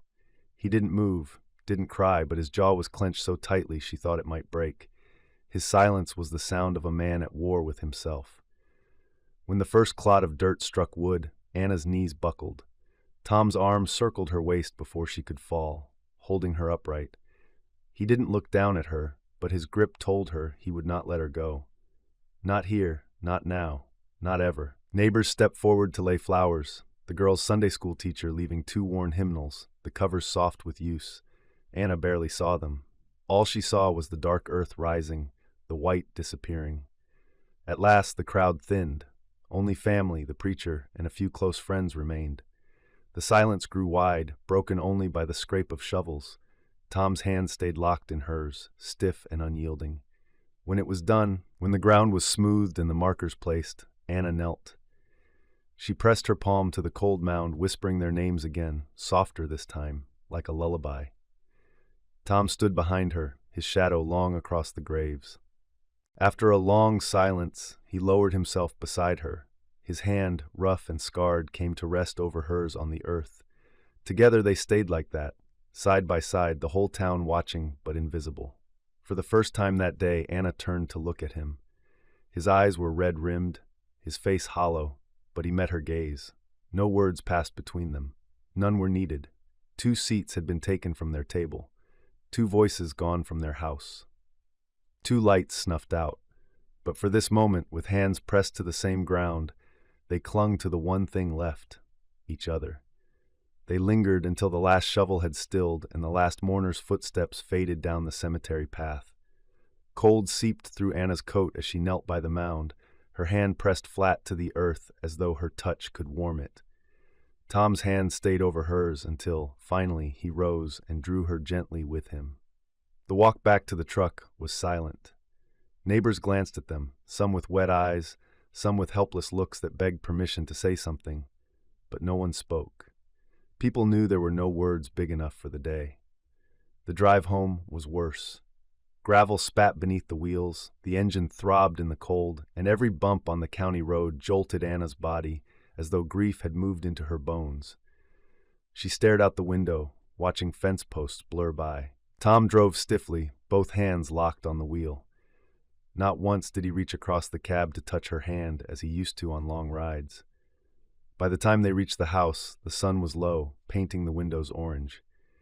It should have been the hour the girls came running up the walk, shouting about lessons and playground squabbles, the smell of supper drawing them inside. Instead, the yard was still, the porch empty. Tom cut the engine, but neither of them moved. It was Anna who opened the door first. The hinges creaked like something complaining at being disturbed. Inside, the house waited exactly as they had left it. The shoes by the door, the school books stacked on the table, 2 chairs askew from the morning rush that day. The air was stale, heavy with the ghost of their chatter. Anna moved automatically, straightening the books, touching the laces of the shoes as if by habit she could conjure the small feet that belonged in them. Her throat closed tight, and she left the shoes undone. Tom hung his coat on the hook, then stopped, staring at the dining table. 2 chairs stood empty, side by side. They had been small enough that their feet had never quite reached the floor. He walked over, pulled one out, then pushed it back in with slow precision. His jaw worked, but no words came. Anna set her hand on the back of the other, aching to say something. They should stay here. We should leave them as they are. untouched, a shrine, but the words tangled in her grief. She only looked at him. Tom turned away first. He crossed the room and went out to the porch, his boots striking the floorboards with measured steps. The door creaked shut behind him. Anna sank into one of the empty chairs. She folded her hands on the table, staring at the wood grain, tracing patterns as if it might reveal an answer. But all it showed her were lines that led nowhere. Through the window, she saw Tom sitting stiff in the rocking chair, staring into the yard. His profile was stone. Once she would have gone to him, pressed her head to his shoulder, and let silence be comfort enough. Tonight, she could not move. The distance between them was more than walls and glass. The house grew darker. Shadows climbed the walls. Neither lit a lamp. When at last Anna rose to go to bed, she paused at the door to their room, listening for his steps behind her. None came. She lay down in the half-light, staring at the ceiling, her hands stretched across the sheet to the place he should be. On the porch, Tom rocked once, twice, then stilled. His eyes stayed fixed on the yard, but Anna knew, if she had opened the window, if she had dared, that he was dreaming the same dream she was. He saw children running up the path, heard their laughter spilling over the fence, smelled supper waiting, but when he blinked, the yard stayed empty, and in the silence of their house, grief began its quiet work, making weather of them. Sudden storms, long droughts, 2 lives side by side, but divided by absence that had no name. Chapter 15. 1953, a new light. He hadn't meant to be outside. The back steps had just been there when the house grew too tight and the rooms started pressing their corners in on him. He'd opened the door, felt the cold wrap him like wet cloth, and sat down anyway, coatless, without thinking. The boards under him were gritty with old paint and frost. Through the bare tangle of garden stakes and dead tomato vines, the field beyond lay glazed and colorless. The sky the same dull pewter as the tin bucket turned upside down beside the porch. Tom rubbed his hands together and then braced them under his thighs to keep from shivering. He welcomed the sting. It lessened the other ache, the one with no edges. Breath made clouds that lifted and dissolved. He watched each one go, counting them because counting used to keep the panic off. In the camp, he'd counted spoonfuls, footsteps, knots in the wall. Now he counted branches. The screen door whispered and creaked. He didn't turn right away. He knew her gait the way he knew the shift between gears on an old truck, one quick step catching up to the next. She pulled the door to carefully, as if softness might make the noise gentler by degrees. The springs complained anyway. "You're going to freeze," Anna said, not scolding, just setting the fact on the top step between them. He felt her settle beside him. Her coat brushed his shirt sleeve. The back of her hand, warm from the kitchen, grazed his arm. "Here," she said, and worked his sleeve over her fingers until she found his wrist and wrapped both her hands around it. "I'm all right," he said. The words circled once in the cloud of his breath and vanished. They sat without talking. The cold had a sound when you listened, the tiny skitter of something brittle rolling on wood, the distant crack of a tree giving up a frozen twig. Wind worried the clothesline. One wooden clothespin turned on its spring like a slow second hand. From here he could see the stump along the fence where the girls had once balanced, arms windmilling, daring each other to be brave. He could see the bald patch the tire swing had chewed in the grass. He could see too much without seeing anything at all. She drew a breath and let it go. "I couldn't find you," she said. "You weren't in the bedroom, not in the front room. I thought maybe—" She didn't finish the thought. She didn't have to. Sirens had become thoughts now. They went off without sound. He rubbed his thumb across the rough seam of the step. A nail head pressed a circle into his palm. Wanted air. She made a small hum in her throat that might have meant she understood, might have meant nothing. He felt her lean until her shoulder found his, and then she stayed, a raft in a current. He shifted just enough to shoulder her back, anchoring. They had made it through the first terrible weeks by not saying the obvious things. He'd chopped wood until his hands blistered and then healed and then blistered again. She'd baked loaves no one could eat, filling the rooms with warm, yeasty smells that made their stomachs turn. People had come and gone with covered dishes and careful mouths. The house had learned the trick of being quiet while full. After the casseroles, emptiness arrived like a guest who never left. He knew she had cried with her face in the towels to muffle the sound. He had learned to lie still beside her in the dark and count the breaths between the waves of it, offering his hand but not words. Words, when they came, were sideways. "There's a loose hinge on the pantry," she would say, and he would answer, "I saw the hinge." "It might snow," he'd say, and she'd answer, "We're low on salt." Now she said, voice low, "It's been 3 months." He nodded. His throat was too tight for speech. "You know what's today?" "Prosody rates," she asked. He did, and he didn't. Days slid.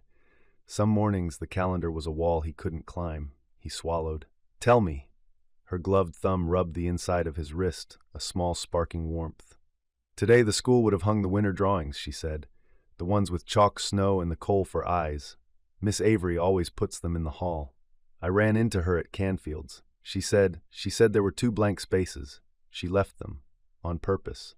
Anna's mouth worked against a tremor he could feel through the little bones of her hand. "I didn't know if that was kindness or cruelty," she said. "Maybe both." Tom tightened his jaw until it throbbed. The hallway came at him anyway. The corkboard, the uneven tape, 2 empty rectangles waiting for something that would never arrive. He shut his eyes. Even behind lids, whiteness. He tried to breathe around it. "We don't say their names," Anna said. So soft he wasn't sure if she was telling him or asking. "I keep stopping right before. Like there's a cliff right there, and if I say them, I'll fall." She tipped her head until her temple touched the side of his jaw. "I'm tired of stopping." He was too. He was tired of skirting, of stepping carefully around the things inside their own house as if grief were glass set out on the edge of a table ready to drop. He nodded, slow. "You first," she whispered, and he closed his hand over hers. He wasn't ready, and then he was. He heard his own voice say the first name, aching and tender. He said it like a prayer and like an apology and like the start of a song he'd forgotten he knew. He felt her breath hitch, felt the tremor run through her into him, and he said the second name because once the edge was behind you, the fall was just falling, and there was no use fighting gravity. For a moment there was only their breathing, staggered, and the cooling of his spoken words as they turned to white, and then nothing. Then she said both names again, different on her tongue, not less hurt, but less hiding. She said them in a string, and he said them back, and for a minute they built a small bridge with them, plank by plank, across a piece of empty air. Anna wiped at her cheek with the back of her glove and laughed a raw laugh that had no humor in it. "Listen to us," she said. "Out here without coats, talking like fools in January." Her breath steamed. "They'd tell us to go inside. They'd boss us." "They would," he said, and felt the ghost of a smile pull at the corner of his mouth. He could almost hear the high voices. "Don't sit on the cold steps, Daddy. You'll get a chill." He'd have teased them then. He could hear that too. The memory made his chest hurt. He let it. She was quiet. Then, like someone listening at a door and deciding to knock, she said, "Tom?" "I want..." She stopped and started again. I don't even know if I am allowed to say it without it sounding wrong." She tried for a breath that didn't splinter. "I want to be a mother again. I want a house with crayons on the table and socks in the hamper that aren't ours. I want to risk wanting." A flock of dark birds lifted off the hedgerow at the fence line and went north altogether, as if a signal had passed through them. He watched the stitch of them against the gray. Wanting had teeth. It could bite down and not let go, but he had never known her to be cowardly with her own heart. "You don't want to replace," he said. Not a question. The word itself tasted wrong. There were no replacements. There were only absences and whatever you built beside them. "No," her voice steadied. "Not to erase. To continue. To let love do what it does. If it can." She turned her face so her mouth was near his shoulder seam. "Do you think that's betrayal?" He opened his hands, and because he had no coat to offer, he covered her gloved fingers with his bare ones. "I think," he said slowly, looking at the stump where the girls had balanced, "we know something now, about how fast a thing can vanish, about what matters." He glanced at the kitchen window. Through the wavy glass he could see the table, the place the 4 of them had once sat, the place he and Anna had learned to sit at again without choking.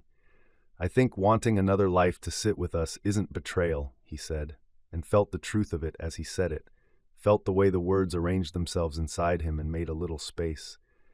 It's honoring what we had, what we have. She made that small hum again, different now. I was afraid you'd say no, she said, or that you were thinking it but wouldn't say.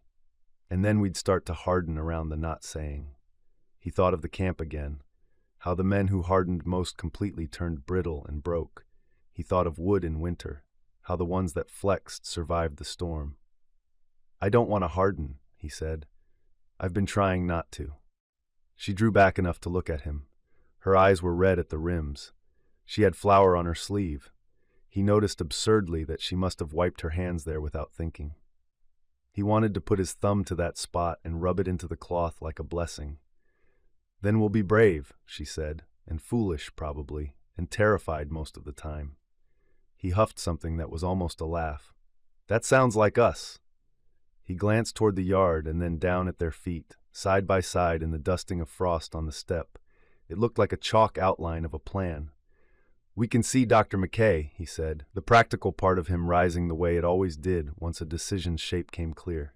Ask what he thinks, about scar tissue, about everything. He cleared his throat. I'll come, every time. Her mouth softened. I know. He hesitated, then said the quietest truth. I'm afraid. Me too. They let that sit between them like a third hand on the step. It didn't shrink by being named, but it seemed less a fog and more a thing with edges. He could work with edges. He hooked his heel behind the riser and rocked once, as if testing the strength of the wood.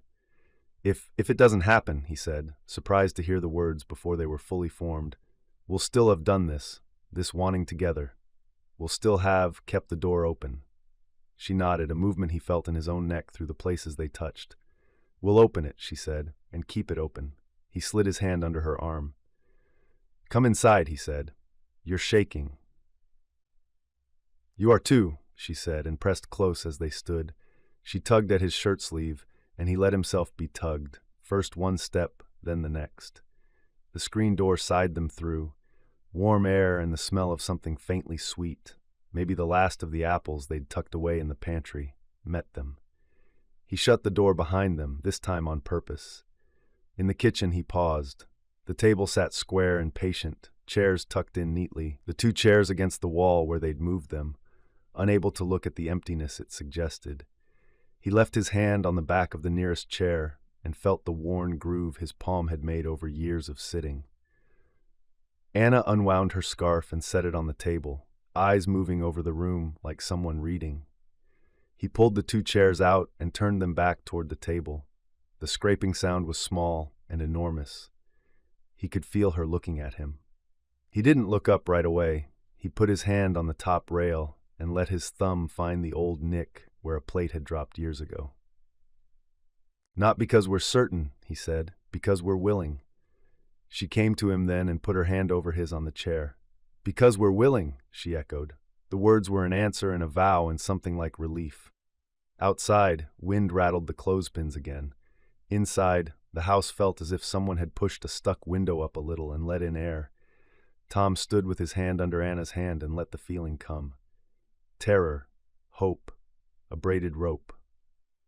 Something you could hold. He remembered the names again, both of them, and said them inside his head without flinching. Then he looked at the chairs they'd turned toward the table, at the space it made. He couldn't see it filled yet. He didn't try. He stood with Anna and listened to the quiet. It sounded less empty. We'll go see McKay, she said after a while, practical now like him. Tomorrow, or the next day, we'll see.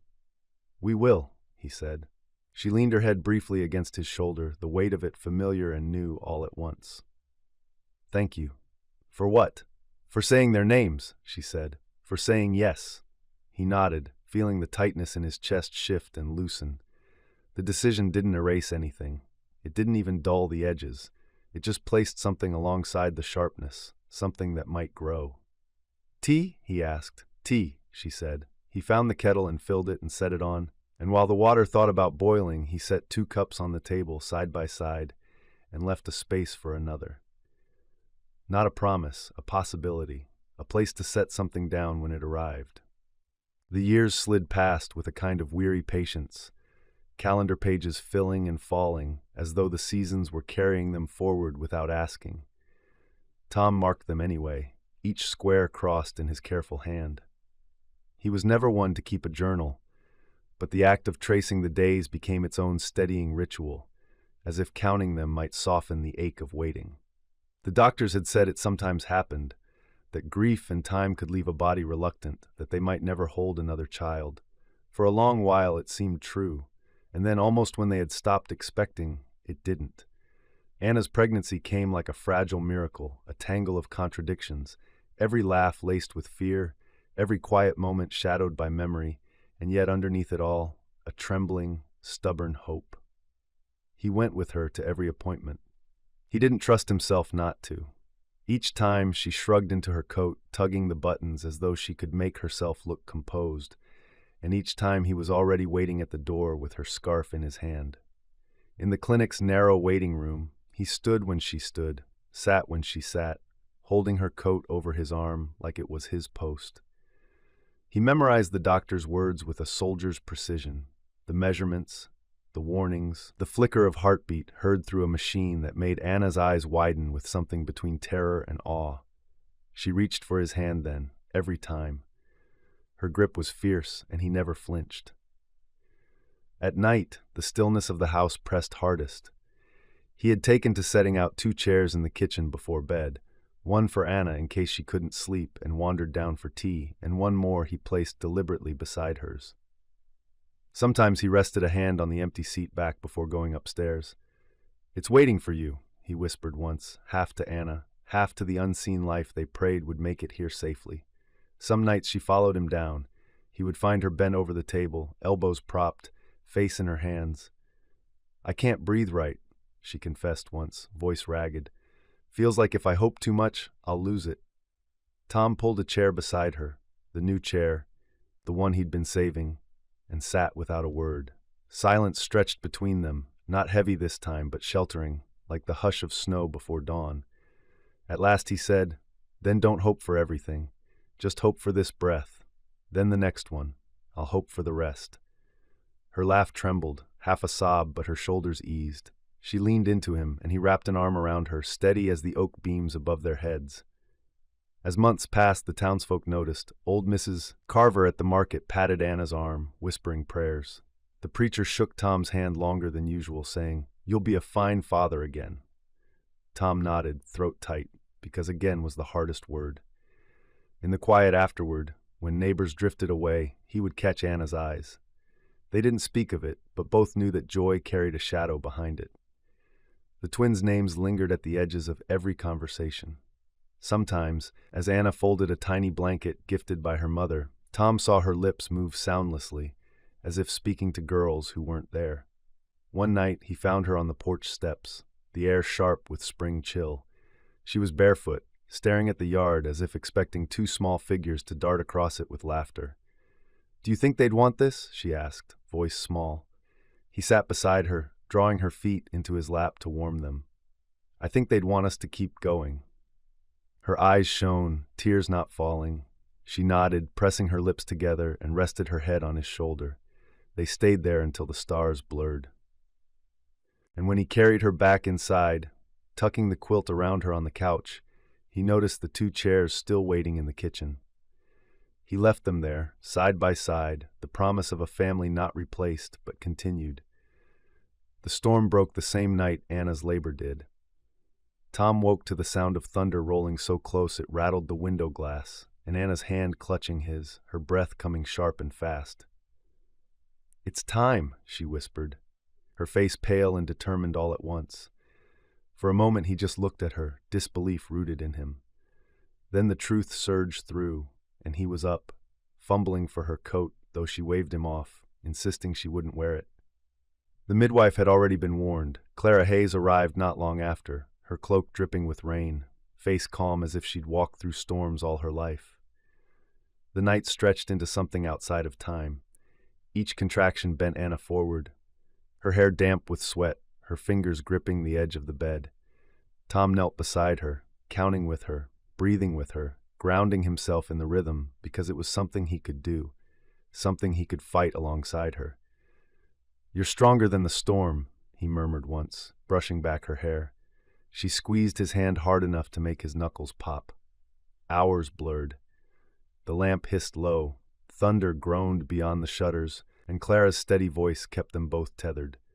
Breathe, again, almost there. When the cry finally came, a high, fierce wail, it cut through everything. Tom's chest clenched, broke, and filled all at once. He laughed, but it came out half a sob, and Anna, exhausted and tear-streaked, laughed with him. Clara laid the child in Anna's arms, the storm still raging outside, and Tom leaned close, brushing a trembling finger against the damp curve of his son's cheek. The baby's skin was so small, so impossibly alive, that Tom felt something in him settle and quake at once. Anna looked up at him, her eyes wide with wonder and exhaustion. "A boy," she breathed. "A boy," Tom echoed, his voice breaking. He bent low, so his words were only for the new life between them. "We've been saving your seat," he whispered. The baby's cry softened into little hiccuping breaths, and Anna's eyes fluttered shut in relief. Tom stayed there, one arm braced around her, the other hovering close as if he could guard the fragile life that had just entered the world by sheer will. Outside, the storm roared on, but in that small room, the sound no longer frightened him. It was just weather. Inside, they had something stronger. The house had gone quiet again by morning. The storm passed, leaving the world washed clean, the air sharp with the scent of wet earth. Sunlight angled through the curtains, falling across the quilt where Anna lay propped against pillows, her hair damp at the temples, her face pale but peaceful. The boy slept curled against her chest, his tiny breaths rising and falling like the ticking of a new clock. Tom sat in the rocking chair, his elbows on his knees, unable to take his eyes off them. He had not slept, though Clara had urged him to rest. He couldn't, not when there was something so breakable and perfect before him. He kept waiting for the sound of footsteps that weren't there, for the voices of Lily and Kate bouncing down the hall. The ache pressed against him, sharp as ever, but beside it was something else, something that steadied his hands even as they shook. "We should give him a name," Anna whispered, her voice breaking the stillness. Tom looked up. Her eyes were on him, soft but insistent, and in them he saw both the girls and something new, something that asked to be chosen, claimed, cherished. They said names quietly, as though testing each one against the silence. None of them seemed right. Too heavy, too borrowed, too far from what this child was meant to carry. Then Anna spoke one that lingered between them, bright and simple. "Samuel," she said. "Sam." Tom rolled it in his mind. Samuel. The pastor had once preached that Hannah, barren and heartbroken, prayed with all her soul for a child, and when the Lord answered, she named him Samuel, because I asked the Lord for him. It meant heard by God. Tom felt the weight of that story settle over him now, not just as an answer, but as a reminder that God had listened to their prayers too. His throat thickened. He nodded slowly, tasting the name again. "Sam," he said softly, trying it on the air. "Our boy." Anna smiled, tired and radiant, and reached for the paper card Clara had left on the nightstand. With careful strokes, she wrote the name, Samuel Whitaker. She set it between the framed photographs of Lily and Kate that stood on the dresser. The sight undid him. For a moment he could not breathe, seeing all three of them gathered there, the daughters who would never grow older, the son who had just entered the world, bound together by ink and memory. His chest ached, but he let it. He owed it to all of them to feel the whole weight. He took his son into his arms then, easing down into the rocking chair.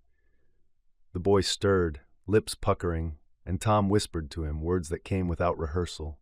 "There'll always be room for you, Sam. Creek bridges, church pews, front row bleachers. Wherever you go, I'll save your seat." The baby's eyes blinked open, unfocused, but Tom swore he caught something steady in them. He rocked slowly, the rhythm as old as his own childhood, and Anna watched with a soft smile that made the whole room seem lit from within. The days began to find a new music. Not loud or sweeping, not the laughter of two girls racing through the yard, but softer, steadier, like the hum of a hymn carried low under breath. There were tiny socks on the line now, fluttering beside Anna's dresses. The squeak of the rocker joined the evening chorus of crickets. The kitchen, once hollow with silence, learned the sound of bottles tapping against the counter, the sudden hiccup of an infant cry that brought them both running. Tom discovered he could measure time not only in hours or days, but in the weight of his son in his arms. At first, Sam fit inside the crook of one elbow, fragile and impossibly small. Weeks later, he stretched longer, his cries louder, his fists finding Tom's shirt with surprising strength. Each change startled Tom with both joy and a pang of fear, that he might blink and miss something, that he might lose what he'd been given. Anna, too, found her rhythms again. He would catch her humming at the stove, rocking on her heels as she stirred, the same tune she'd once sung to Lily and Kate. Sometimes her voice broke, and Tom would step close, his hand brushing hers, and she would steady. Other times she laughed, soft, grateful laughter that had been gone too long, and the sound filled the house with warmth. One evening, near dusk, the table was set with simple food, bread, soup, and applesauce in a chipped bowl. Tom sat waiting, Sam dozing in his cradle nearby, the lamplight painting gold across the wooden floor. Anna was hurrying, as she so often was. He could hear her footsteps upstairs, the creak of a drawer, the quiet fuss of fabric. When at last she came down, cheeks flushed, apron askew, Tom looked up and patted the chair beside him. "I saved you a seat," he said, the words carrying more weight than their easy sound suggested. She paused in the doorway, her gaze falling on him, then on their son sleeping close by. Something softened in her face, and she crossed the room, slipping into the chair with a sigh. "I knew you would," she said. The simple exchange pressed against Tom's chest, deeper than any prayer he could have managed aloud. For a moment, the house itself seemed to exhale, as though its walls had been holding their breath with them. And in that breath, in that pause between sorrow and tomorrow, Tom understood. They would never stop grieving the girls, but neither would they stop living. Love somehow had made space for both. Chapter 16, 1971, Laughter Between Rows. The bleachers shimmered like fish scales in the June sun, and Anna caught her own reflection, blurred and breathless, in the aluminum as she hustled up the steps. The town field smelled like cut grass and dust and the paper sweetness of concession stand lemonade. She'd misjudged the time again. The zipper had stuck on the orange cooler.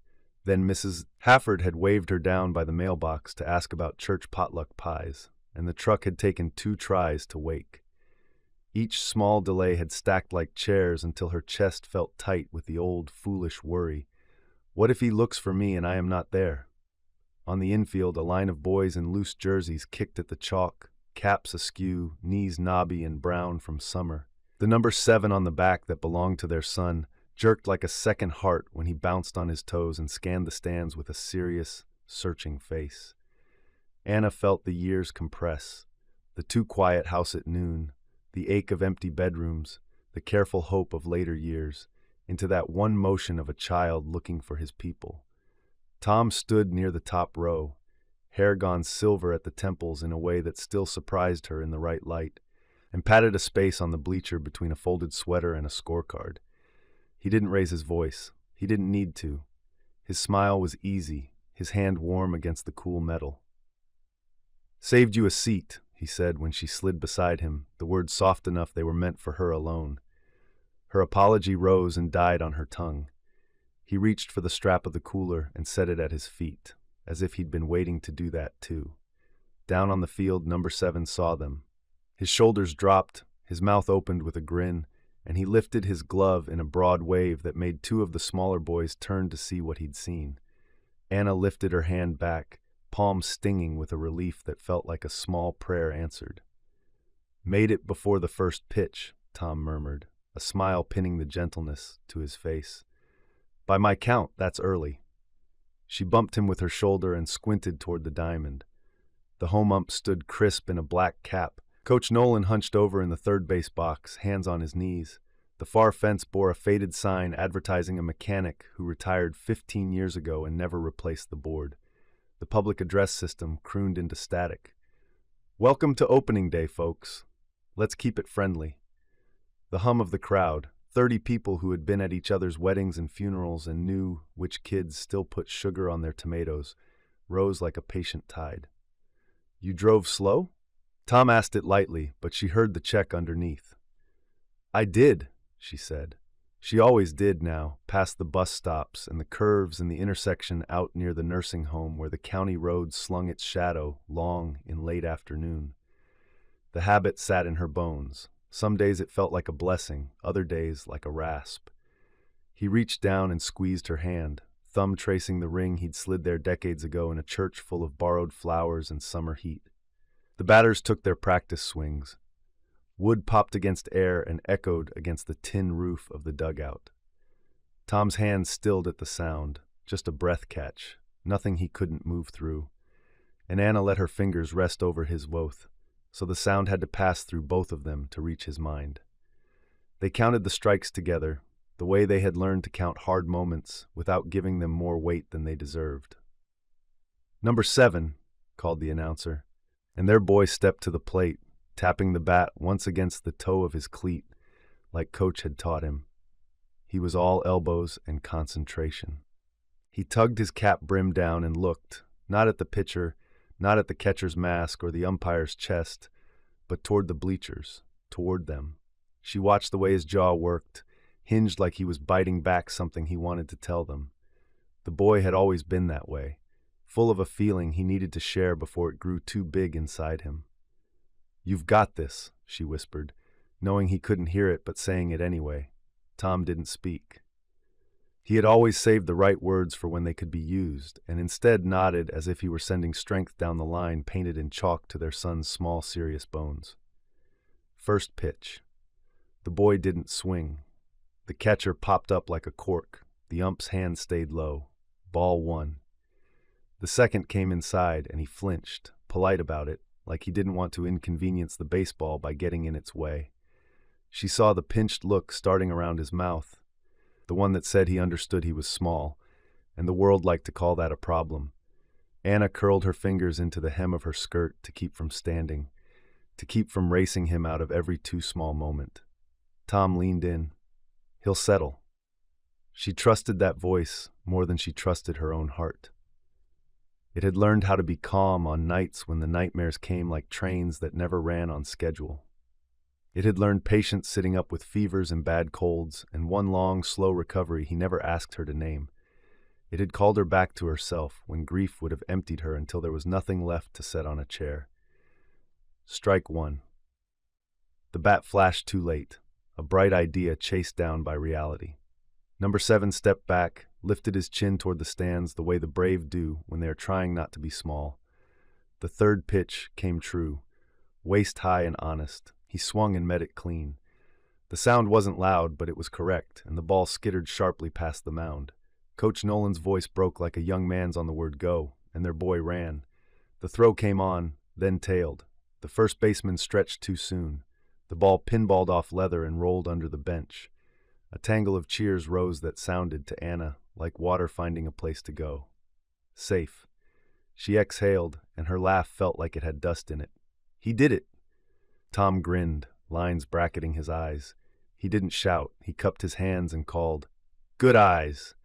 the way he had been told 1,000 years ago by some coach whose name neither of them could now summon, and their boy on first looked down to smother a smile so as not to be rude to the pitcher who had his own mother watching. Between pitches, something shifted inside Anna, as if a locked door eased on its hinges. Milestones, she thought. It sounded like a word made of stone, of fixed points hammered into ground that could otherwise slide. First tooth snug under her pillow, and a dollar bill tucked there before dawn. First fever that took them both to the edge of sleep and back.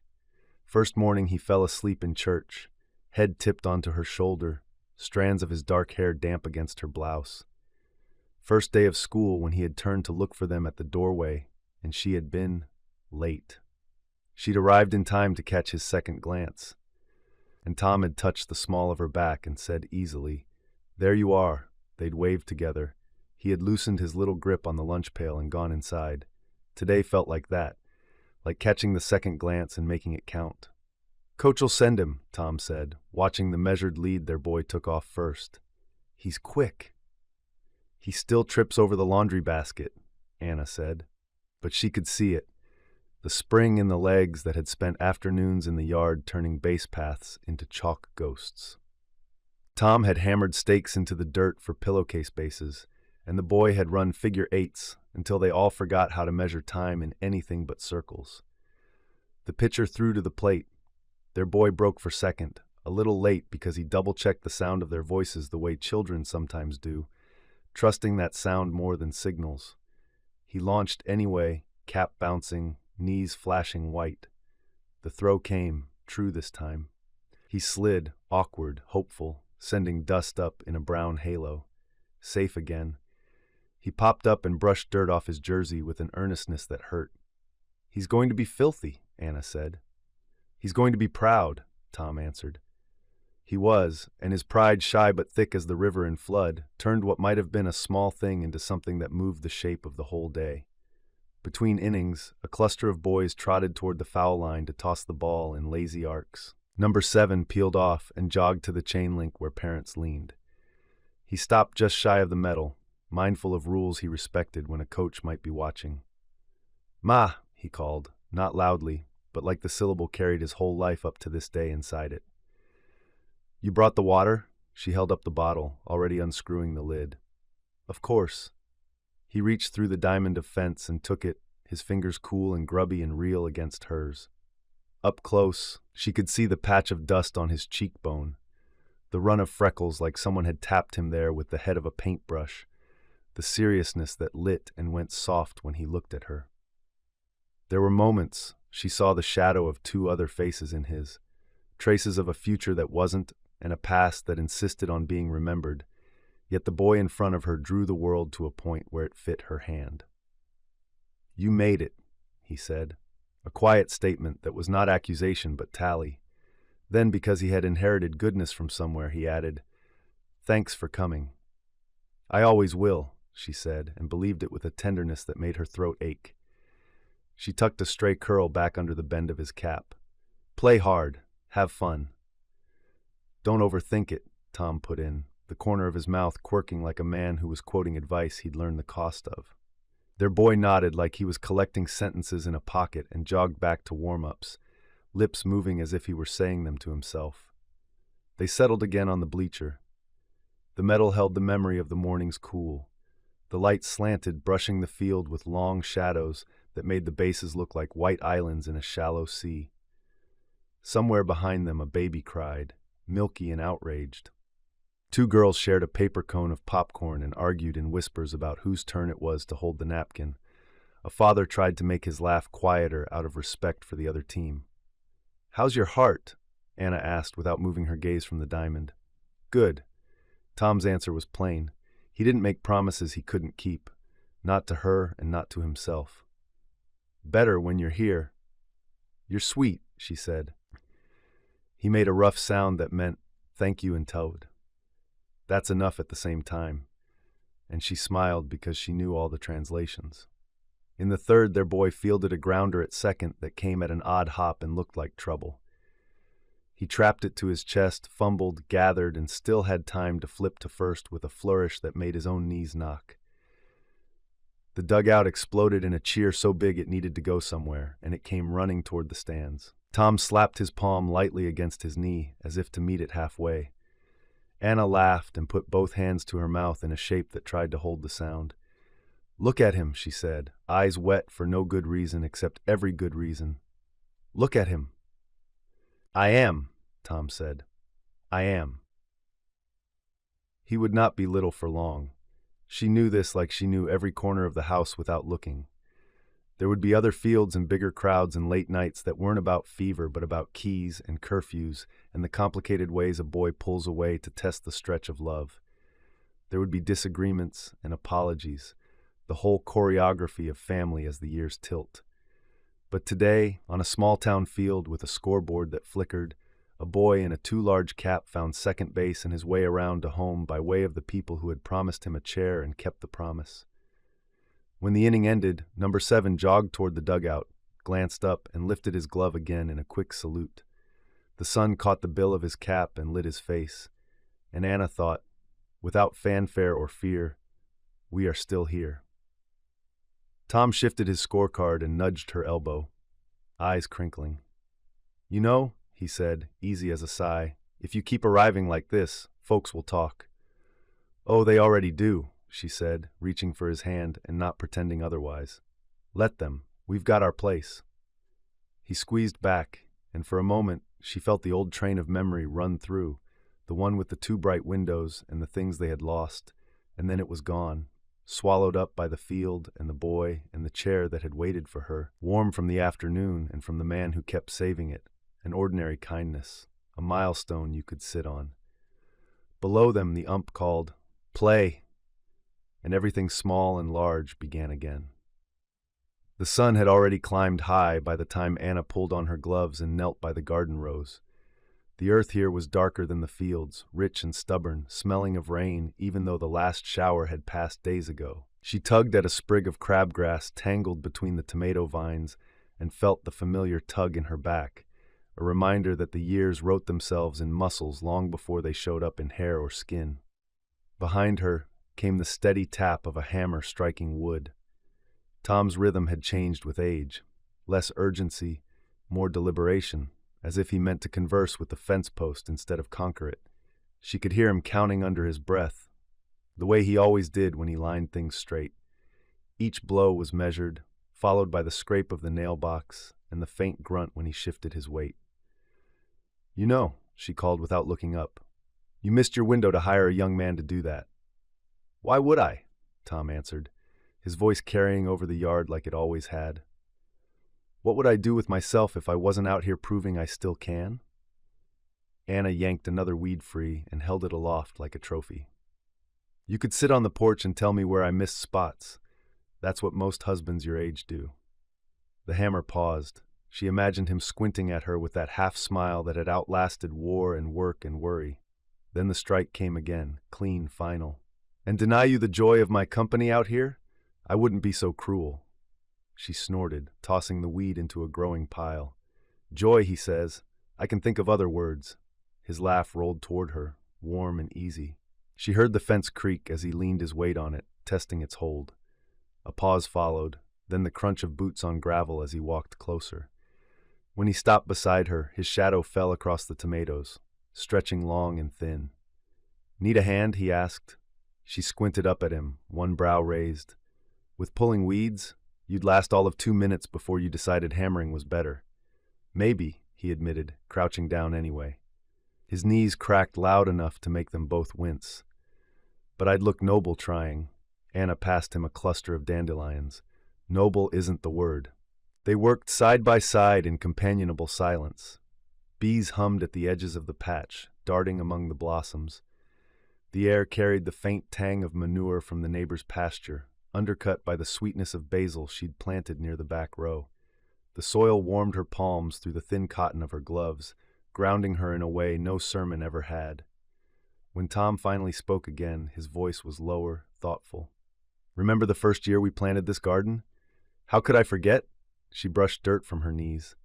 "You bought seed packets like we were starting a farm, and I was too tired to argue. Half of it didn't sprout. The other half I nearly killed with too much watering." His mouth twitched, self-mocking. "Your mother came by, looked at the drooping stalks, and told me to keep my day job." Anna chuckled, the memory vivid. Her mother in her house dress and apron, hands on hips, scolding Tom with more affection than severity. "You took it well." "I took it like a man trying to impress his wife," he corrected. "If she said I'd drowned the beans, I just nodded and hoped she'd forgive me on your behalf." Anna leaned back on her heels, studying him. His hair was nearly white now, cropped short to hide the thinning, but the shape of him was the same as it had always been, broad-shouldered, steady. She realized, as she often did in quiet moments, how much of her life had been built around the sound of his footsteps and the curve of his shadow. "You did impress me," she said softly. He looked up from the weed in his hand, eyes crinkling. "By killing beans?" "By trying," she said. "By always trying." For a heartbeat, neither of them moved. Then Tom pushed to his feet with another pop of his knees and went back to the fence, hammer swinging in an easy arc. The post took the blows with a solid thunk. Anna returned to her work, heart lighter than before. Minutes stretched into an hour. The sun climbed higher, pressing sweat into the lines of her neck. Her gloves were black with soil when she finally sat back and pressed her hands into the small of her back. Tom, too, had slowed, his shirt clinging damp against his shoulder blades. Yet when their eyes met across the garden rows, there was something almost playful in the fatigue. "You showed up late to help again," he called, wiping his brow with the back of his wrist. "I was out here a good 10 minutes before you." 10 minutes? She rolled her eyes. "That's hardly late. By my clock, it counts." He leaned against the fence like a man declaring victory. "You've been late since the day I met you. Some things don't change." She tossed a clump of weeds at his boots, grinning when he sidestepped neatly. "And you've been a smart aleck since the day I met you. Some things don't change." His laughter filled the yard. He came around the rows toward her, still chuckling, and reached down to tug her up from the dirt with a firm grip. "Truce," he said, brushing soil from her sleeve. "You're still the better gardener. And you're still the better fence mender," she allowed. "Between the two of us, the place hasn't fallen apart." Tom glanced toward the house, its white paint dulled but holding, the porch sagging just slightly where too many seasons had weathered the boards. "Not yet," he said. Then he squeezed her hand. "Not while we're still here." Anna followed his gaze, then looked back at the garden. Rows of green sprouted where once there had been only dust. It wasn't perfect. Rabbits still stole lettuce, storms still battered stalks, and weeds always came back no matter how often she pulled them. But it was alive, and it was theirs, and that was enough. She leaned her head briefly against his shoulder. "Come on," she said. "If we don't stop now, I'll never get this dirt out from under my nails." Tom slid his arm around her, steadying her as they headed toward the porch.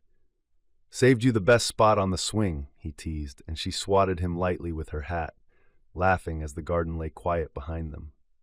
Evenings were her favorite, though she never admitted it aloud. They came wrapped in a hush that didn't belong to any other time of day. The garden, fussed over until it felt weary with attention, rested in the soft dark. The fence posts Tom had hammered stood like sentinels, shadows long and loyal across the yard. Inside the house, the dishes were dried and stacked, the table wiped clean, and the lamps turned low. All that remained was the porch, the swing, and the sound of crickets bowing their tiny fiddles into the night. Anna stepped through the screen door, the springs whining in complaint before slamming it shut behind her. A coolness brushed her arms, lifting the hair on her skin. She drew her shawl closer and found Tom already waiting, seated on the porch swing with his hands draped over his knees. A mug of tea steamed on the small table at his side. Next to it, another mug sat untouched, waiting. "You started without me," she teased gently, lowering herself onto the swing. He nudged the second mug closer with the edge of his knuckle. "Didn't start, just made sure it was hot. Saved you a cup." Her lips twitched at the familiar play on words. Always saving me something. She took the mug, felt its warmth seep into her palms, and let the steam fog her glasses for an instant. The swing creaked as Tom set it rocking, not much, just enough to keep the boards underfoot whispering. They watched the last strip of orange drain from the horizon, the sky deepening into that velvet blue that never lasted long enough. The first stars pricked through, shy and tentative. Anna sipped, savoring the faint bitterness softened by honey. "The boy'll need new shoes before the summer's out," she murmured, more to the night than to him. "Did you see the hole near his toe today?" Tom chuckled low in his chest. I saw him try to hide it like we wouldn't notice. Let him wear them another week or two. It'll remind him to pick up his feet." She smiled into her tea. "You're cruel." "Efficient," he corrected, rocking the swing again. Then his voice softened. "He's growing fast." Anna glanced sideways at him. The porch light gilded his silver hair, caught the lines around his eyes, and made her heart ache with something both tender and fierce. "Faster than I'm ready for," she admitted. "Every time I blink, he's older, taller, quieter." Tom leaned back, his arms stretching along the back of the swing until his fingers brushed her shoulder. "That's how it goes. They grow. We grow old. The trick is to keep up as best we can." She let her head rest against his arm, listening to the rhythm of his breathing. The silence between them was not empty. It brimmed with years of words already spoken, promises kept, and griefs endured. They had learned how to share quiet without letting it weigh. A cicada whined in the trees. A neighbor's dog barked once and fell silent. Somewhere across the fields, a train whistle moaned, carrying a note of longing that reached even here. Tom's hand shifted, brushing her shoulder lightly, as though he knew the whistle could drag her backward if left unchecked. "You ever think about it?" she asked softly. He didn't pretend to misunderstand. "Every day," he said. Anna closed her eyes briefly, her fingers tightening around the mug. "Hurt?" "Yes," he said simply, "but not the same way. It doesn't hollow me out anymore. More like a scar. You feel it when the weather changes, but it doesn't bleed." She let out a slow breath, the truth of it easing into her bones. She'd thought the same, but hearing him say it steadied her. "Some nights I still set an extra place without thinking." "I know," Tom said. "I see." Anna turned to look at him then, her eyes tracing the familiar slope of his jaw, the curve of his mouth. The man beside her had borne battles in fields far away and in nights much closer, and still he sat here with her drinking tea, keeping watch over the small, ordinary miracle of their life. "You're my anchor," she whispered. He gave her a faint, crooked smile. "And you're mine." The swing rocked gently. Anna let the quiet come again, listening as the crickets pressed their chorus into the night. Her mug emptied slowly, the warmth lingering long after the tea was gone. When Tom stood to take the cups inside, she stayed where she was, watching the stars grow brighter. He returned with a blanket and draped it across their laps as he settled back beside her. The gesture made her throat tighten. So simple, so practiced, and yet still enough to make her feel chosen. "You cold?" he asked. "No," she said honestly. "Not anymore." He slipped an arm around her shoulders and drew her close until her head rested against his chest.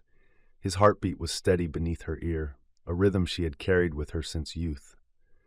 They swayed with the swing, in no hurry to move, in no hurry to sleep. The night stretched before them, tender and quiet, as though it too wanted to keep them a little longer. And Anna thought, with a gratitude too deep for words, this is what all the years were for. Thanksgiving came with the familiar chaos that Anna both dreaded and cherished. By mid-morning, the kitchen smelled of roasted turkey and buttered rolls, the kind of scents that clung to hair and aprons and lingered for days. Every surface seemed to groan under the weight of pies, casseroles, and bowls of potatoes. Her apron bore the evidence. Flour streaked across the fabric like battle paint. Cranberry juice spattered near the hem. She had planned to be ready early, but of course, she wasn't. The crust for the pumpkin pie had torn. The cream for the whipped topping refused to stiffen. The bread basket tipped at the last moment, scattering rolls like startled pigeons. She had laughed, half despairing, as she chased them down, only to find Tom leaning in the doorway with that maddeningly calm expression. "You're running late again," he'd said, voice full of humor. "And you're in my way," she'd retorted, swatting at him with her flour-dusted hand, until he backed out, chuckling. By the time she carried the last steaming dish into the dining room, the house already hummed with voices. Cousins sprawled on the couches, uncles debated football, and the neighbor children dashed through the halls like their shoes were greased with butter. The table stretched longer than it had any right to, a patchwork of mismatched chairs pulled from every corner of the house. Laughter tangled with the scrape of serving spoons and the hiss of cider being poured. At the head of the table, Tom stood tall, silver hair catching the light, his presence both steady and commanding. Their boy, no longer little, but not yet grown, hovered nearby with a pie balanced carefully between his hands, waiting for his cue. Anna slipped in breathless, carrying the gravy boat as though it were a crown jewel. Her apron was dusted white, her hair falling in stubborn wisps from its pins. She felt every eye glance toward her, though no one paused their chatter. This was her place, arriving last, apron-stained, but bringing the missing piece. Tom caught her eye and, with a grin that crinkled the corners of his face, patted the empty chair at the head. "Saved you a seat," he teased, his voice pitched just enough to carry across the room. The cousins chuckled, and her son groaned with affectionate exasperation. "You two never change," he said, sliding the pie down onto the table and slipping into the chair beside them. "Nor should we," Tom replied smoothly, placing a steadying hand on Anna's back as she lowered herself into her chair. "Tradition is tradition." Anna shook her head but couldn't fight her smile. She smoothed her apron across her lap and tried to catch her breath as the room quieted, one ripple at a time, until the laughter softened into expectancy. All eyes turned toward Tom, who cleared his throat with deliberate weight. "Before we dig in," he said, "let's give thanks." The family bowed their heads, hands joined across the table in a crooked chain that somehow still held. Tom's voice carried steady, a prayer as familiar as the rhythm of grace before every meal, yet richer now with the timbre of age. "For food before us, for friends beside us, for love between us," he began. His pause held a reverence that stilled the room. "For those we miss and those we still hold close, Lord, we thank you." "Amen," the chorus rose, overlapping and strong. Immediately the table erupted back into motion. Dishes passed hand to hand, voices tumbling over each other, children clamoring for the first slice of pie. The gravy boat made its rounds.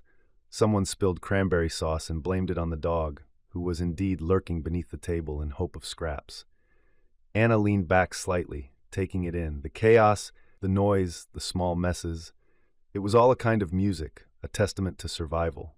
Their son reached for the mashed potatoes, his long arms stretching awkwardly but confidently, and Anna saw in him the boy who had once looked for them on the ball field. Now he carried pies, served cousins, and offered seats without needing to be told. "You're staring," Tom murmured beside her, low enough that only she heard. "I'm remembering," she whispered back. His hand found hers under the table, calloused fingers curling gently over her palm. They sat like that for a moment, grounded in the warmth of family gathered, in the noise that reminded them both that life had gone on. When dessert came, laughter had risen to a roar. The children teased each other, uncles argued about whose pie was best, and neighbors lingered with stories that spilled over like gravy on the good tablecloth. Anna carried the last dish from the kitchen, a plate of cookies forgotten in the shuffle, and set it down amid the clutter of plates. Her son jumped up instinctively, pulling out her chair before she could sit. "Still late," Tom said with a smirk, patting the seat again. "And still saved," she countered, lowering herself with a grin. Their boy rolled his eyes but leaned in close, voice low with affection. "You two really never stop. I've heard that back and forth a million times." Anna pressed a kiss to his temple before he ducked away, embarrassed but smiling. She caught Tom's gaze across the table, and in that glance was the quiet acknowledgement of all they had weathered to reach this loud, joyous room. And when the family bowed their heads again for grace over dessert, Anna's heart swelled with the thought, this is what it means to keep the seats warm. Even after the last cousin had bundled out into the cold with leftovers under one arm and promises to visit soon hanging in the air, the room still seemed to hum with laughter. The chairs stood askew, crumbs scattered on the tablecloth, and the dog lay beneath the table as if waiting for one more scrap to fall. Anna moved slowly through the dining room, gathering plates, stacking them in careful towers. Her apron was stained with more than flour now, gravy smudges, cranberry streaks, and the faint shadow of pumpkin pie.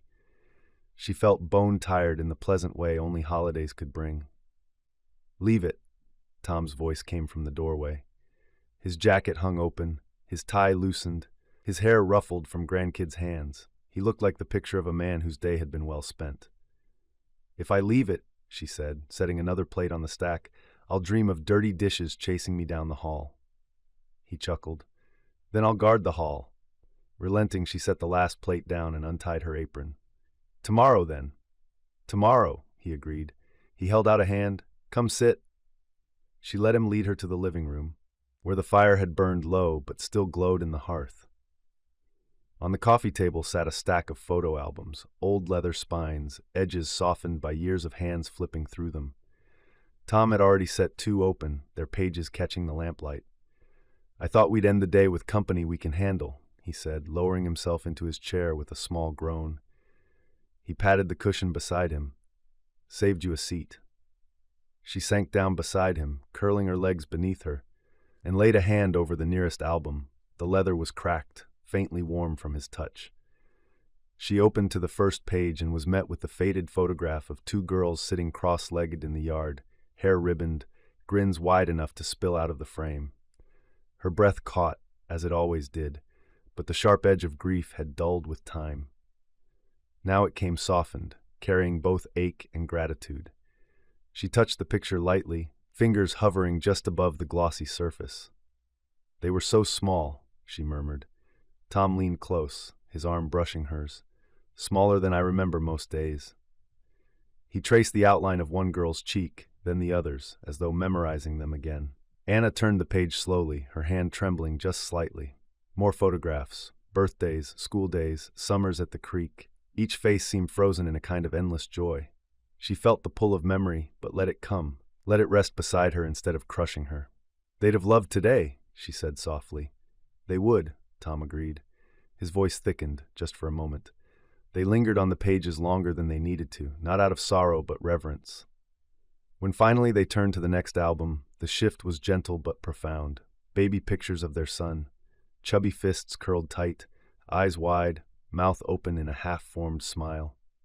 Anna's lips trembled into a smile that came from deep inside her. "Our boy," she whispered.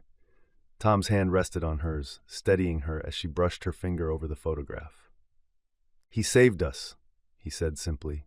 She swallowed hard. "We saved each other." They turned more pages, first steps across the worn rug in the living room, first birthday cake smeared across his cheeks, first day of school with a too large backpack. Each picture carried not only memory but evidence, proof that love had gone on, that life had not ended even when grief had told them it must. Tom lingered over a photograph of the boy asleep on his chest. His eyes grew moist, but he smiled faintly. "I remember that night. I didn't dare move, afraid I'd wake him." "You didn't move for hours," Anna recalled, laughing softly. "I thought you'd gone stiff." "Would have stayed there all night if I had to," he said. The weight of that truth pressed sweetly between them. They turned another page, school portraits, baseball uniforms, awkward teenage smiles. With each photograph, they were reminded of the passage of time, but also of the resilience that had carried them here. Finally, Anna closed the album and rested her hand on top of it. The room was quiet, but for the ticking clock and the low crackle of the fire. She turned toward Tom, her voice low and certain. "We kept their seats warm," she said. Tom's eyes shone, reflecting both the firelight and the weight of all their years. He covered her hand with his, fingers rough and warm. "We did," he whispered. His smile trembled but held. And they were never empty. Not really. For a long moment they sat together, the photo albums spread before them, the fire fading to embers. Anna leaned into him, resting her head against his shoulder. His arm wrapped around her, anchoring her as it had through war, loss, and the slow march of years. The house was quiet, but their hearts were full. Looking back no longer broke them. It stitched the past and present together, tender and whole. And as Anna closed her eyes, she thought, the seats had never been just chairs. They had been promises held and kept, all the way into silver hair and golden years. Chapter 17, 1976, anchored beside her. The wire sings first. It's the same thin metallic whine that used to rise when the wind dragged itself along the fences at night, a sound like teeth on a tin cup. Then the dogs, out there, beyond the lamps, bark once, twice, and the floodlights swing. Boots grind cinders. Someone shouts in a language he learned by necessity, and the syllables come at him like thrown stones. Tom runs, but his legs won't move. The ground is syrup. The siren starts, and every rib in his chest becomes its own cage. He's counting again, boards in the bunk, breaths between whistles, steps to the latrine and back, because counting used to give the dark edges. Breathe in, 1, breathe out, 2, hold, 3, don't think of faces, don't think of home, don't think of... He wakes with the shout still in his throat. The room is dark, but not empty dark. A rectangle of street lamp glow on the ceiling, the soft hum of the icebox down the hall, the winter wind feeling for the window sash. Sheets are twisted around his calves, tight as wire. His shirt is plastered to his back. The cold sweat makes the air feel like it has fingers. Tom jerks upright before his mind is caught up, palms braced, breath sawing. The first thing his eyes find is the dresser with its unremarkable clutter. Comb, loose change, the tin of salve for cracked knuckles. Then the low-backed chair with Anna's sweater folded over it. Then the framed photograph on the wall, skewed by a narrow shadow, the three of them on the front steps last spring, his boy half grinning, one arm slung around his mother, the other around his father, like he couldn't decide who to lean on harder. Tom. Her voice is there before her hands. She always does it that way now. Sound first, touch second, because they learned the hard way what grabs in the dark can do. I'm here. Anna's palm finds his shoulder, warm, anchoring. Her thumb moves once along the seam of his undershirt as if tracing a map she knows by heart. He feels how small her hand is against him, and the ridiculous urge to cover it with his own, to prove it's not going anywhere, threatens to upend him. He swallows and tastes copper. He can't hear the dogs anymore, not really, but the sound of their memory hovers like a cloud of gnats he can't quite brush away. You're home, she says, and the words are soft the way you speak to a skittish horse, each syllable held out like an apple in an open palm. He wants to agree. He wants to say it with her until the sentence becomes a floor under his feet. Home, bed, quilt with the uneven stitches she claims are on purpose. Nightstand with the nick in the edge from when their son was 3 and thought a spoon made a good hammer. The faint smell of ashes from the stove banked low. No wire, no cinders, no lights that burn all night just to keep men from remembering what the dark looks like. But the room tilts again, and for a breathless second he feels the bunk under him, the dried piss in the hay, the heavy quiet of hundreds of men trying not to cry. Sometimes it is a fact you can hold. Sometimes it is a word that slides right through your fingers. Sometimes I don't feel it, he says, and the shame of it makes the words smaller than he meant them to be. Her hand stills, then presses, gentle pressure, a reminder, not a demand. That's all right, she says. It takes a second, some nights. He makes himself look at the window. His own breath fogs the glass and then ebbs. The world stays where it is. No light swings back. No shadow moves. He thinks of the fence 20 yards from the barracks, how it hummed when the wind came off the eastern fields, how the first winter's snow dusted it like confectioner's sugar, right up to where the metal began, as if even weather understood the line. You don't have to fight anymore, she adds, and there's no hint of scolding in it, only the stubborn tenderness she seems to have in store for exactly and only him. He closes his eyes because her voice does something to the panic, makes it small enough to set down. The bed dips as she shifts closer. A moment later, the solid weight of her legs pins the twisted sheet near his shins, and he feels the ridiculous relief of being held in place by domesticity. He lets out a sound that isn't quite a laugh. I was running, he says. I know, she answers, but your feet never left the mattress. He takes another breath. The first came shallow. This one finds the low part of his lungs. He pulls the sheet free and smooths it, not because it needs smoothing, but because the motion calls him back into his hands. His fingers are blunt, scarred, reliable. They can fix a fence post. They can rub a knot from a boy's shoulder after too many throws. They can hold a fork, a book, a wife. Did I wake him? Tom asks, because the guilt is always there on the edge of the quiet. The teenager down the hall who shouldn't have to know what his father's sleep sounds like. She shakes her head, hair whispering against the pillow. Doors shut. He's a rock when he wants to be. The old urge to go check anyway rises, the same impulse that used to make him pace the perimeter in the last hour before dawn, listening for what changes right before the light arrives. He stays where he is. He has learned, slowly and then suddenly, that trusting the report of another pair of eyes is its own kind of courage. I hate this, he says, and it's raw because he doesn't tear the feeling into manageable pieces first. The way it arrives, I don't think about it for days or sometimes weeks, and then it's like... He gropes for a word that won't make her shoulder flinch, like the door blows open.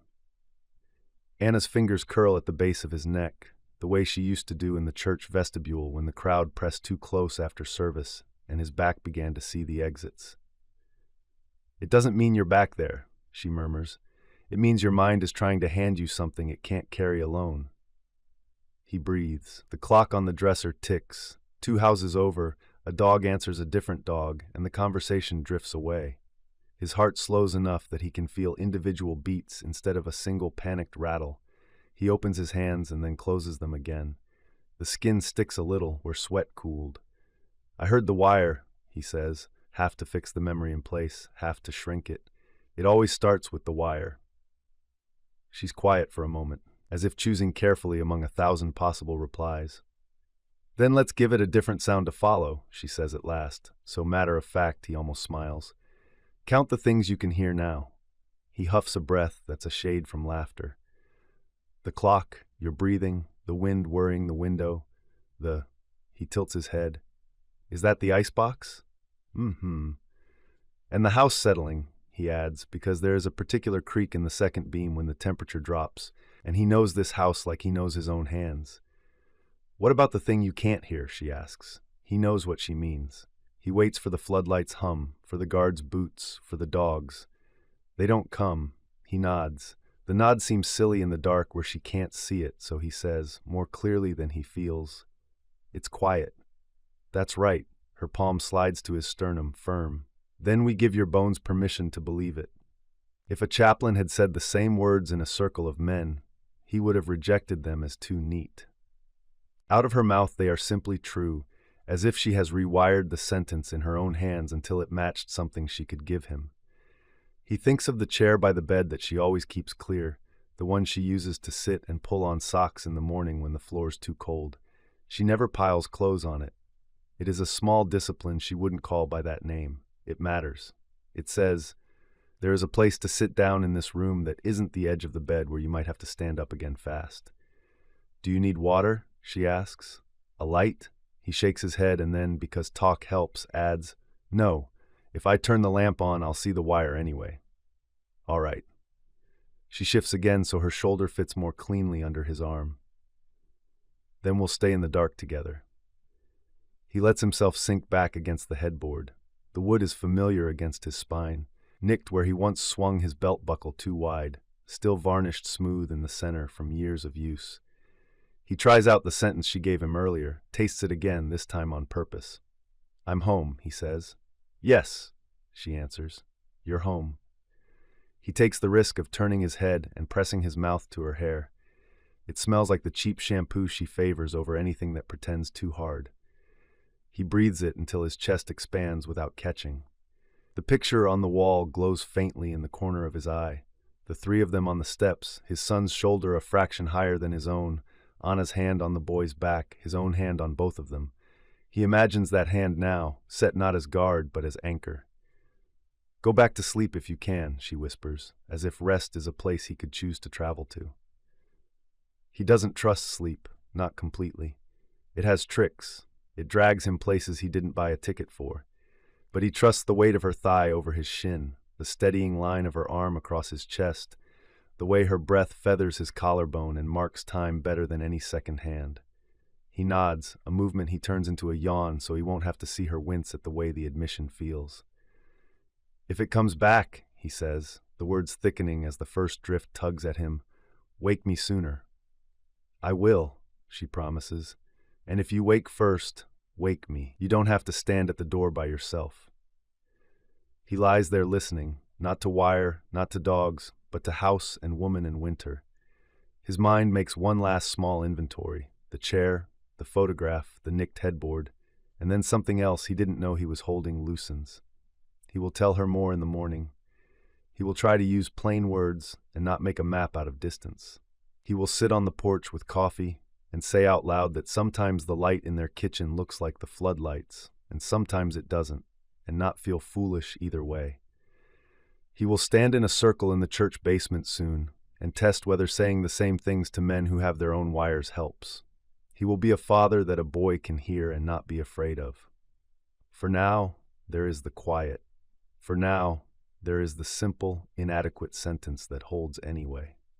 "You're home," she says again, softer than before, and for once the word arrives where he can reach it. He breathes it in until the sound of it fills his chest the way sirens once did, and he lets the weight of the quilt and of her and of the house itself push him down into a sleep that, for a while at least, doesn't ask him to run. The morning came gray, with a slow drizzle that softened the edges of the yard. The kind of rain that didn't really soak you unless you stood in it too long, but left the air smelling of wet wood and earth. Tom liked days like this. Clouds gave him cover. Sunshine sometimes felt too sharp, too unforgiving. He stepped out onto the porch with his coffee, the screen door sighing shut behind him. The boards creaked the way they always had, a tune written by years of footsteps. He settled into his usual chair by the small table, its paint peeling at the corners. The mug warmed his palms, but the rest of him felt restless, unsettled from the night before. He had dozed again after Anna soothed him, but the sleep had been shallow, twitching with the edges of dreams. Now, in the dim morning, the images clung like cobwebs, barbed wire glittering with frost, the sound of boots on gravel, the sharp whistle that meant everything could change in a breath. He closed his eyes, rubbed the bridge of his nose, and tried to push them back where they belonged. The screen door opened again. Anna slipped out, shawl draped around her shoulders, hair pinned hastily. She carried her own cup of coffee, steam curling in the damp air. She sat opposite him at the little table, settling with the ease of someone who had sat there 1,000 mornings before. For a while they just listened to the rain on the roof, the steady dripping from the gutter, the far-off low of a cow in the neighbor's pasture. "You were up early," she said finally, her voice quiet. "Couldn't settle," Tom admitted. He turned his mug in slow circles, watching the steam twist. "The dreams," his words trailed off. Anna waited. That was something he both relied on and envied, her ability to let silence sit until it was ready to move. He took a breath, tasted metal at the back of his mouth, and said, "I keep thinking they'll fade, that one day I'll wake up and it'll be just another chapter, but they don't. They're still sharp, sometimes sharper than yesterday." Her hand reached across the table, warm against his. Her fingers slid over his knuckles, steady, patient. She didn't squeeze, didn't press, just rested there. "I'm afraid," he admitted, the words spilling before he could pull them back. "Afraid it'll never leave me, that I'll always carry it, that no matter how many years go by, it's still going to be there in the dark, waiting." The confession hung heavy between them, a weight he had never put into words before. Saying it out loud felt like ripping a bandage from skin that had never healed. Anna's eyes softened, though they never looked away.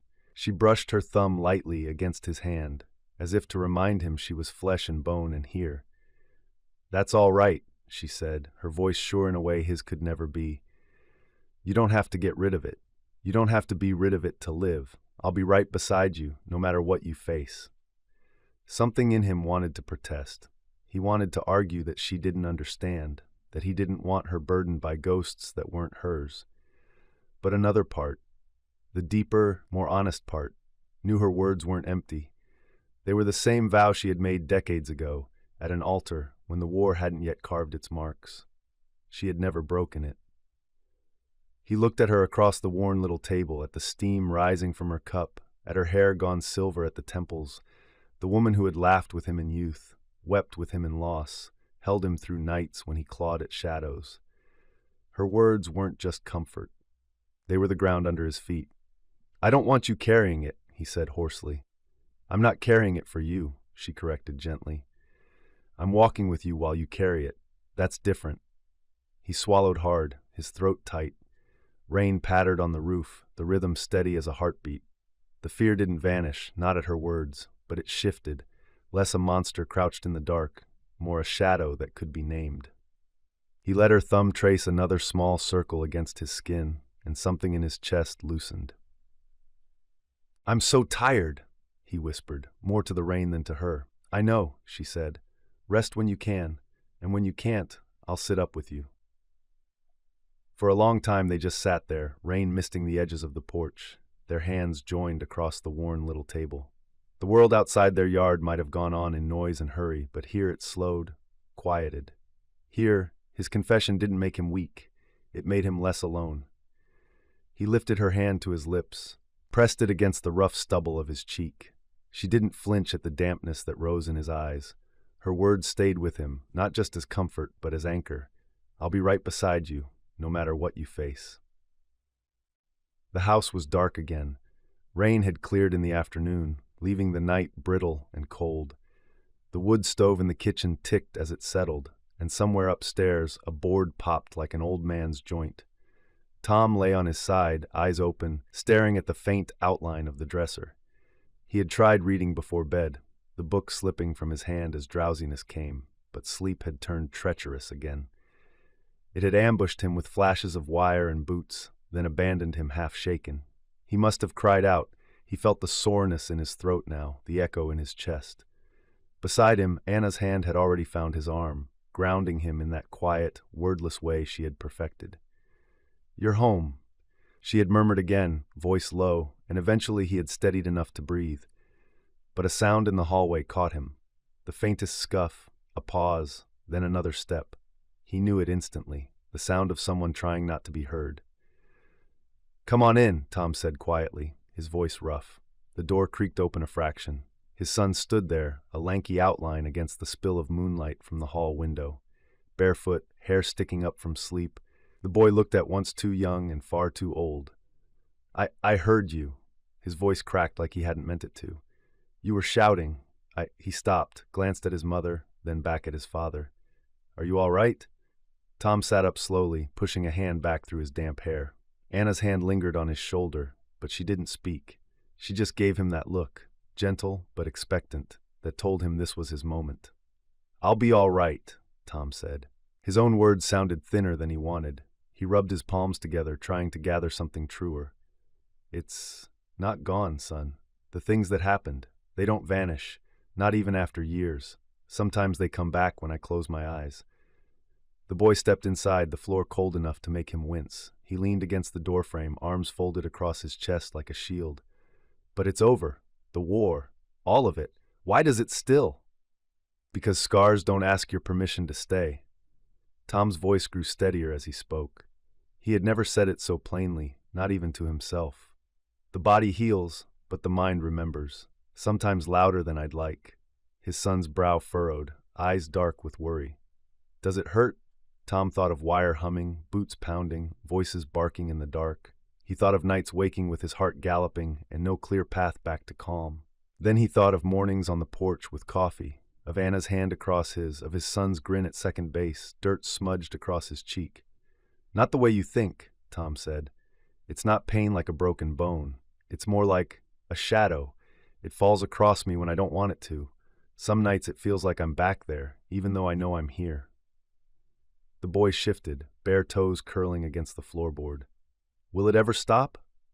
The question hit harder than any dream. Tom wanted to say yes, wanted to promise that time would erase everything. But lies were another kind of wound, and he would not leave one in his son's hands. "I don't know if it will," Tom admitted, "but I do know this.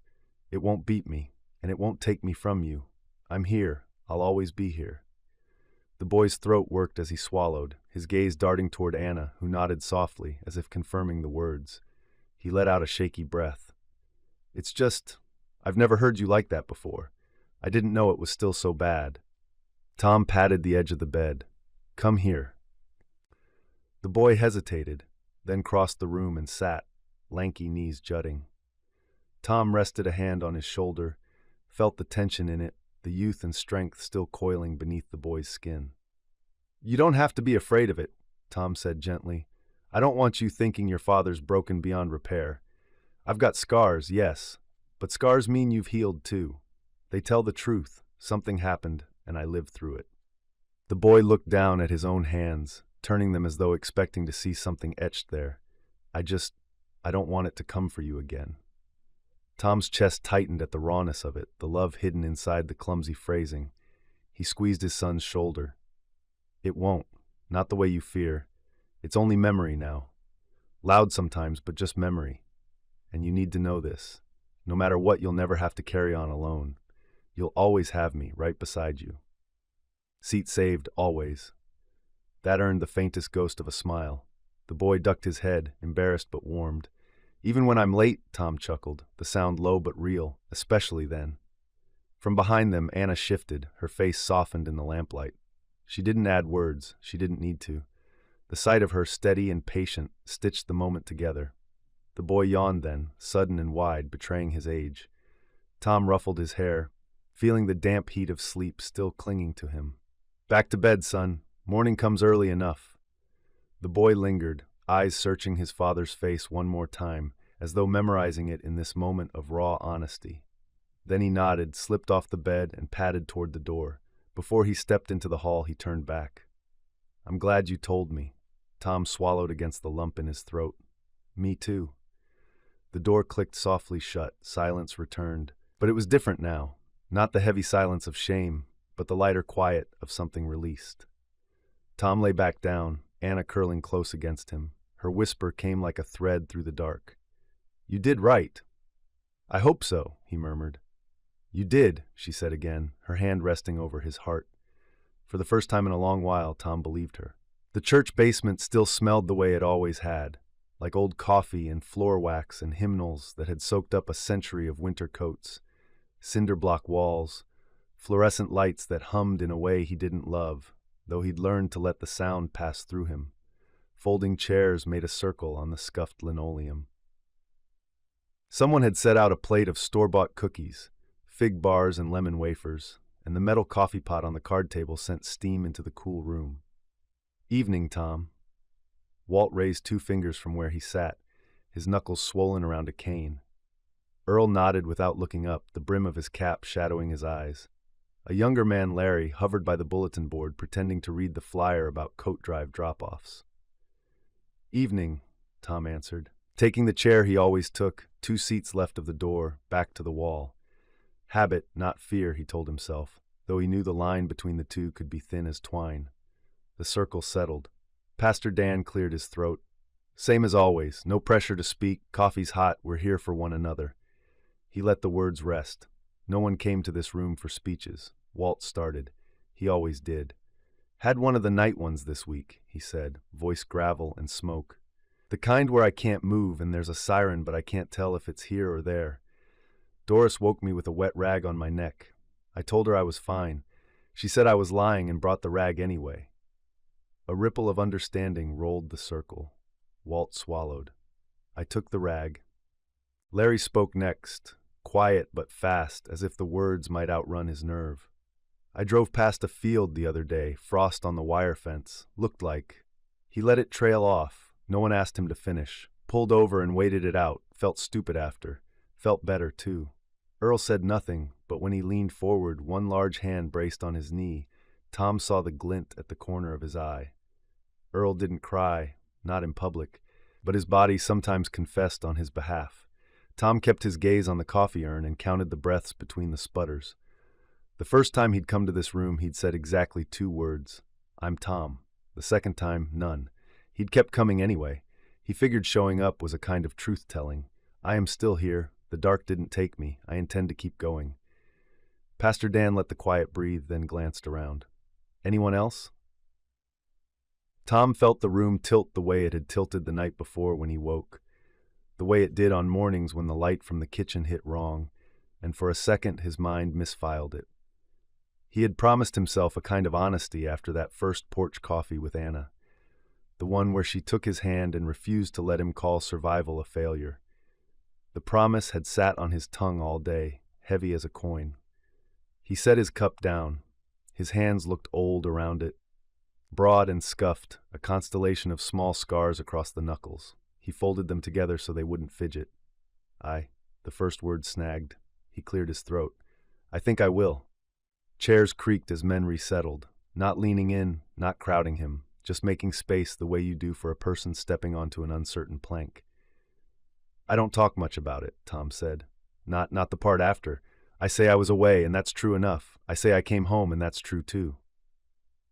He stared at the seam where 2 linoleum tiles failed to meet. It felt safer than eyes. But there was the part in between, the camp. I haven't said that part out loud here. The hum of the lights seemed to thin. Even the urn held its breath. "I remember the wire," he said. "It sang. Not music. A whine. When the wind came off the fields, it carried that sound through the bunkhouse. The dogs didn't bark much, not at night. Their paws, you could hear their paws if you were awake, and I often was." He worked his jaw and found it tight. He unclenched it. I counted. Boards in the bunk, breaths between whistles, steps to the latrine and back. I learned to think in numbers so I didn't have to think in faces. No one shifted. No one stared at the floor in embarrassment. Their stillness felt like a roof, not a lid. "I remember being hungry in a way that made me polite," he went on.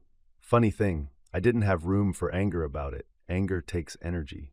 When the bread came, I thought about how to make the next swallow last longest. I thought about Anna laughing with her head tipped back.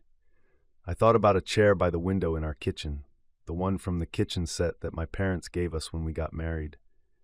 I told myself I'd sit in that chair again and look at the nick in the table from... His voice thinned at the edges. He steadied it. From when I was a boy and figured anything was a hammer and everything was a nail. Walt's cane tapped once on the floor. By accident, maybe, or on purpose. Either way, the sound answered him. I didn't think I deserved to come home more than any other man, Tom said. Some didn't, and I've carried that like a heavy coat in August. You can set it down, but you forget and pick it up again. He let the metaphor hang. Most nights for a long time I stood watch in my head. Even after I didn't have to. Doors looked secure, and still I checked them 3 times. Light fell wrong across the kitchen, and I'd be gone for a breath or two and not know where I'd been. He finally risked looking up. Walt's jaw had settled into that stubborn line men get when they're holding something in place on behalf of someone else. Larry's mouth bent, not in pity, but in recognition. Earl's fingers, those thick, capable fingers that could fix a tractor in the dark, trembled against his knee. I have a wife, Tom said, and he felt the steadiness come right back into his voice just saying it. And a boy who needs a father, not a ghost. I keep thinking there's a way to put it down once and for all. Maybe there isn't. Maybe what there is this. He opened his hands to the circle, saying it where somebody can nod and not look away. Earl's cough came raw. He swiped a hand hard across his eyes like he was angry with them for leaking. You ain't by yourself, he said, and the grammar made it truer. Larry made a noise that could have been a laugh or a sob. With men, it was often the same sound. Pastor Dan exhaled, a small sound of relief or prayer. Thank you, he said simply. No layering of meaning, no attempt to dress it up. Tom felt something unhook under his ribs. Not relief, exactly, but the pressure changed. The weight redistributed, as if men had come alongside a burden without making a show of taking it. He realized in that exact moment that he had always spoken about we when it came to the war. We landed, we marched, we were hungry. But about the afterward, he had said, I wake, I run in my sleep, I can't find the right light switch fast enough. The pronoun had trapped him. He felt at ease now. We remember. We get up anyway. We stand in church basements and tell the truth. Walt shifted his cane to the other hand and reached out the free one, not to grasp, not to squeeze, but to let it hang within reach if Tom wanted it. Tom did not take it, not out of pride, but because he didn't need to. The offer itself did the lifting. They sat like that a while, the circle breathing, the urn hissing itself empty. A car door thumped somewhere above them, then the faint, quick steps of someone crossing the vestibule. The upstairs door, heavy oak with a stubborn latch, gave its usual complaint. From the ceiling, muffled, came the clatter of hymnals being shifted on a shelf and a woman's voice, apologetic and bright, saying she was sorry she was late. Tom's mouth tilted. He could pick out Anna's footsteps from a block away if he had to. Pastor Dan glanced toward the stairwell, smiling. We'll close with prayer, he said, and did, a short one that asked for sleep and mercy and nothing grander. Chairs scraped. Men stood, some slowly, some with the stiffness of long habits. Earl put his cap back on. Larry ducked his head at Tom in that shy way of his, a nod that was really a thank you. Walt tapped his cane twice, a signal they all understood as approval. Tom took his time with his coat, one sleeve, then the other, making sure the collar wasn't folded under. He poured what was left in his cup into the sink and rinsed it with water that ran too cold. He didn't rush the stairs. The climb felt right. Basement to hall, confession to air. At the top, the door stuck the way it always did in damp weather. He put a shoulder into it, not forceful, just familiar, and it opened on the fellowship hall where the evening light had gone soft and honey-colored. Tables stacked against the far wall, a rag on the piano bench, the smell of sugar and coffee. Anna was there, hair slightly awry, gloves tucked into the pocket of her coat, cheeks pink from the chill.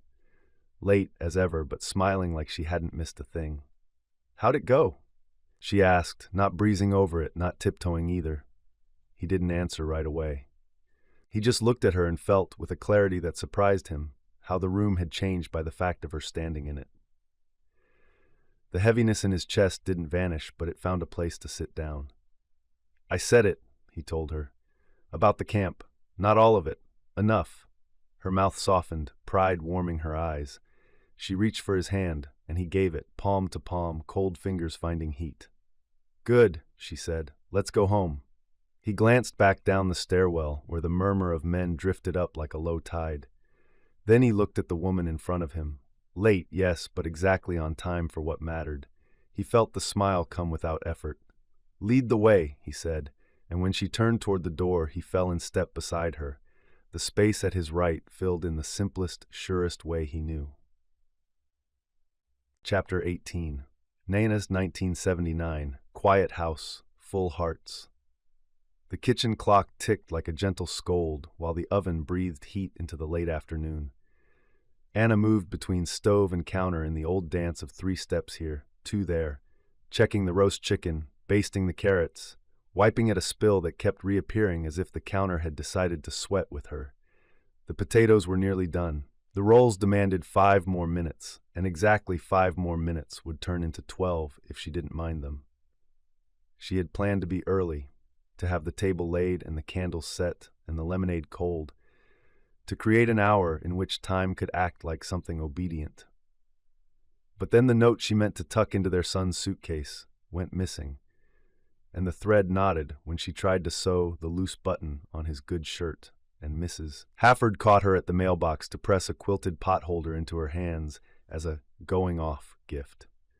Little delays stacked themselves like plates in her arms. She checked the rolls. "Another minute," she told them, though they offered neither protest nor promise. Behind her, the back door squeaked and thumped. Tom's steps crossed the porch. She could tell his mood by the weight of his tread, and today it landed light, brisk, as if he were practicing steadiness instead of feeling it. He leaned in the doorway, one shoulder against the frame.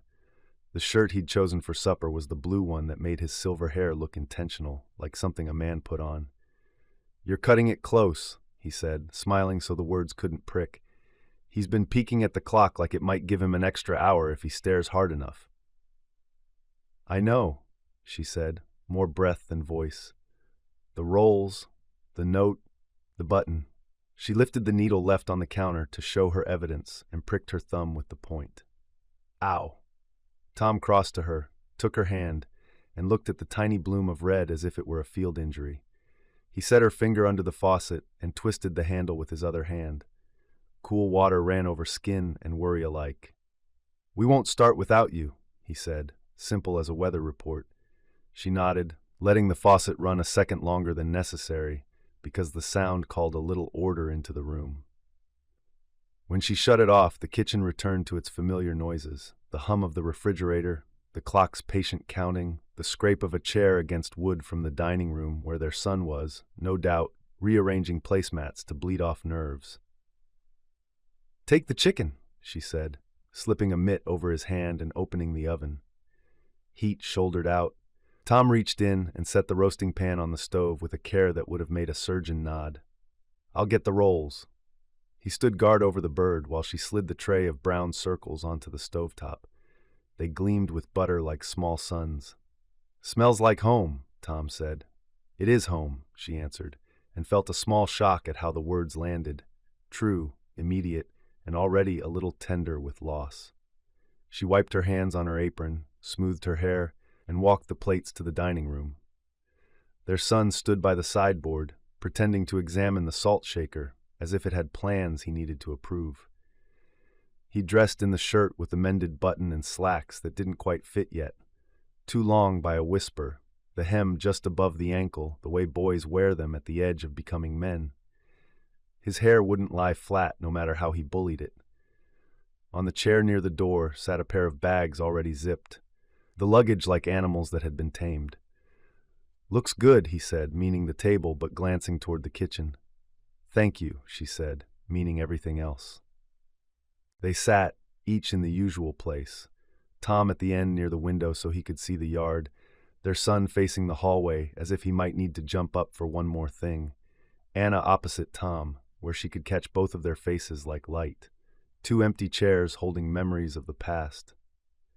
She lifted the serving spoon, froze, and then blurted, Wait. She spun back into the kitchen, snatched the lemonade from the icebox, and heard her boy chuckle behind her, low and fond. "Some things don't change," he said when she returned, though he softened it immediately by coming half out of his chair to take the pitcher from her. "Here, Ma, let me." "Thank you," she breathed. She caught Tom's eyes over the rim of the pitcher. He tapped the empty chair beside him with 2 fingers, a private signal, and she felt the little flare of relief she always did. They would not begin without her. They never had. They bowed their heads at Tom's quiet grace, short, sure, the lines of it familiar as the creases in the tablecloth. "For food and for this hour," he said, "for the road ahead and the roof that waits. Amen." "Amen," the boy echoed. They ate. Conversation moved in spurts and trickles, the way talk does when everyone is measuring words against time. Tom asked practical questions that let a man keep his dignity. How many miles tomorrow? Which dorm? The name of the roommate, a boy named Ezra from 2 towns over. Whether the trunk would close on a second blanket. Anna found herself remarking on small things, as if they were the scaffolding that would hold her upright. How the carrots had kept their shape, how the breeze had turned, how the mailbox needed a little oil on the hinge. Their son answered them both, long leg jiggling under the table, appetite present but borrowed from memory, as if he were trying to eat enough to last. "Coach says I can try out for the fall team," he said between bites, then flicked a nervous glance at Tom. "It's nothing if it doesn't pan out." "It's something even if it doesn't," Tom said, no hesitation. "Try because you want to, not because you owe a scoreboard." The boy nodded, relief loosening his shoulders. He reached for another roll and buttered it with the attention of a man practicing calm. "All right," he added, glancing at Anna as if it were a promise he could hand her across the gravy boat. "You'll call when you can," she negotiated gently. "Words are heavy on paper when you've got 2 exams and a job at the library." "Library job?" Tom's eyebrows went up. "I'm on the list," the boy said, a little proud. "Might shelve books between classes. Pays enough for books they won't let me keep." They laughed, and the laughter grew legs and moved around the table, easing the tight air.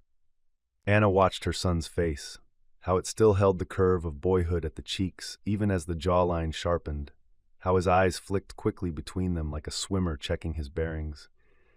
She wanted to memorize him, to take mental notes she could refer to when the house turned, and she needed to find her way. When plates were more empty than full, she reached into her apron pocket and laid the lost and found note by his fork. "For your suitcase," she said, trying for casual and missing it. "Read it when you get there." He glanced down, smiled as if he could see the ink through the fold, then tucked it into his wallet instead.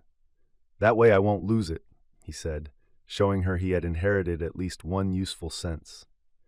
After the last bite and the final compliment about the chicken's crisp skin, Tom delivered it with the solemnity of a judge. Their son stood.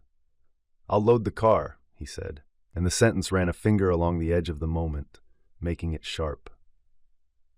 "I'll wrap leftovers," Anna said, standing too quickly, the chair legs squealing in protest.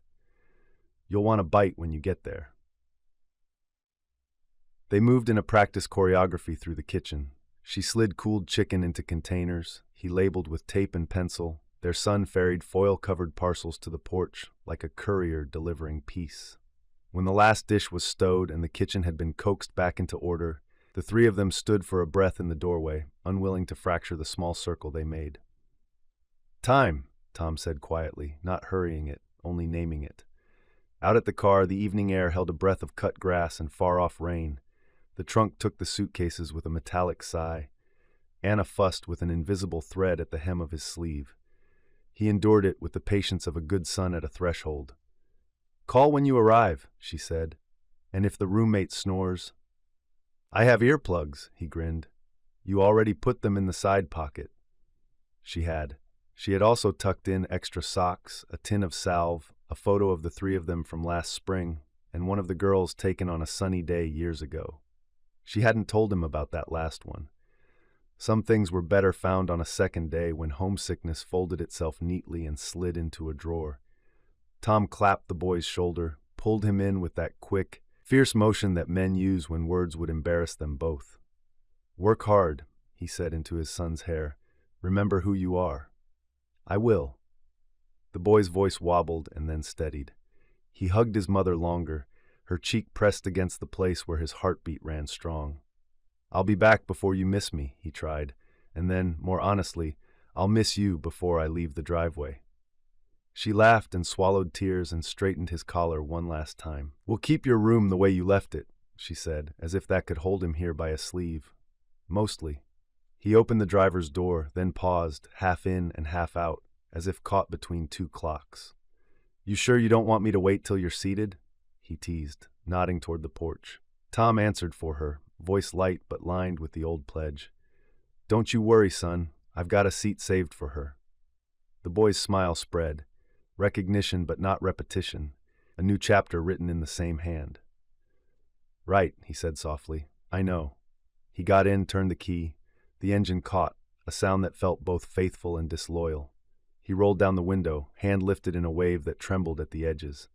Anna stepped closer, fingers brushing the metal frame as if to bless the thing that was taking him away, and somehow carrying him toward them too.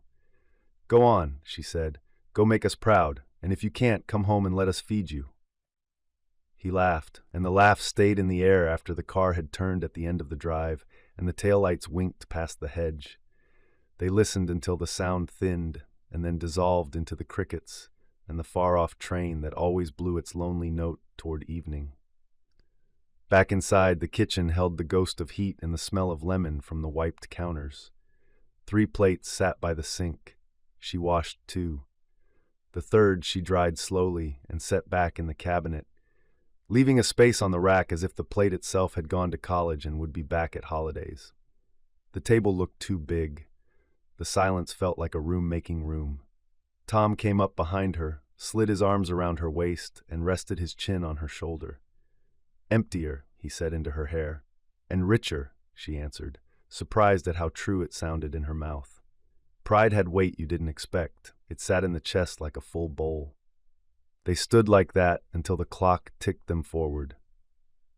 When they finally moved to the porch, Tom patted the spot beside him on the step without looking down, the way a man does when muscle remembers what promise feels like. Anna sat, leaning into him as if the house itself had shifted, and he was the plumb line. Out beyond the garden, the evening turned its colors down low. A chair, empty at the end of the table, waited for tomorrow and the next day and every day after that. The house had never been this quiet. Anna noticed it in small, startling ways. The absence of shoes scattered by the door, the stillness of the hallway where laughter and slammed doors had once echoed, the way the kitchen clock seemed suddenly louder without her son's footsteps pounding through the room on his way out. Even the dog seemed confused, padding from room to room as though someone had misplaced the boy and forgotten to fetch him back. For the first few days after the car pulled away, Anna busied herself with cleaning. She changed his sheets, though they were already clean, dusted his bookshelves, reorganized the pantry. She caught herself setting 3 plates at supper out of habit, then flushed with foolishness and tucked one back. Tom noticed, though he didn't say much. Instead, he made coffee every morning without fail, set her cup in its usual place, and sat with her while the silence of the house stretched and settled. At first, she hated that quiet. It rang in her ears, pointed out every absence, but gradually she began to realize it could hold other things too. One evening, after supper, Tom leaned back in his chair, wiping his hands on a rag. "Come for a walk?" She almost said no, out of habit, out of the comfort of routine, but something in his tone nudged her. "All right." They stepped out into the evening air, the sun already low, painting the fields in long stripes of gold and shadow. The cicadas had begun their chorus. They walked without hurry, side by side down the dirt lane. At first they said little, but after a while, words began to unspool. Small things, ordinary observations, then stories from years ago, laughter bubbling up at half-forgotten memories. Anna found herself talking about painting again. She hadn't lifted a brush in years, not since the girls were small, not since the busyness of raising children had claimed her hands. "I don't even know if I remember how," she confessed. "You'll remember," Tom said, glancing sideways at her.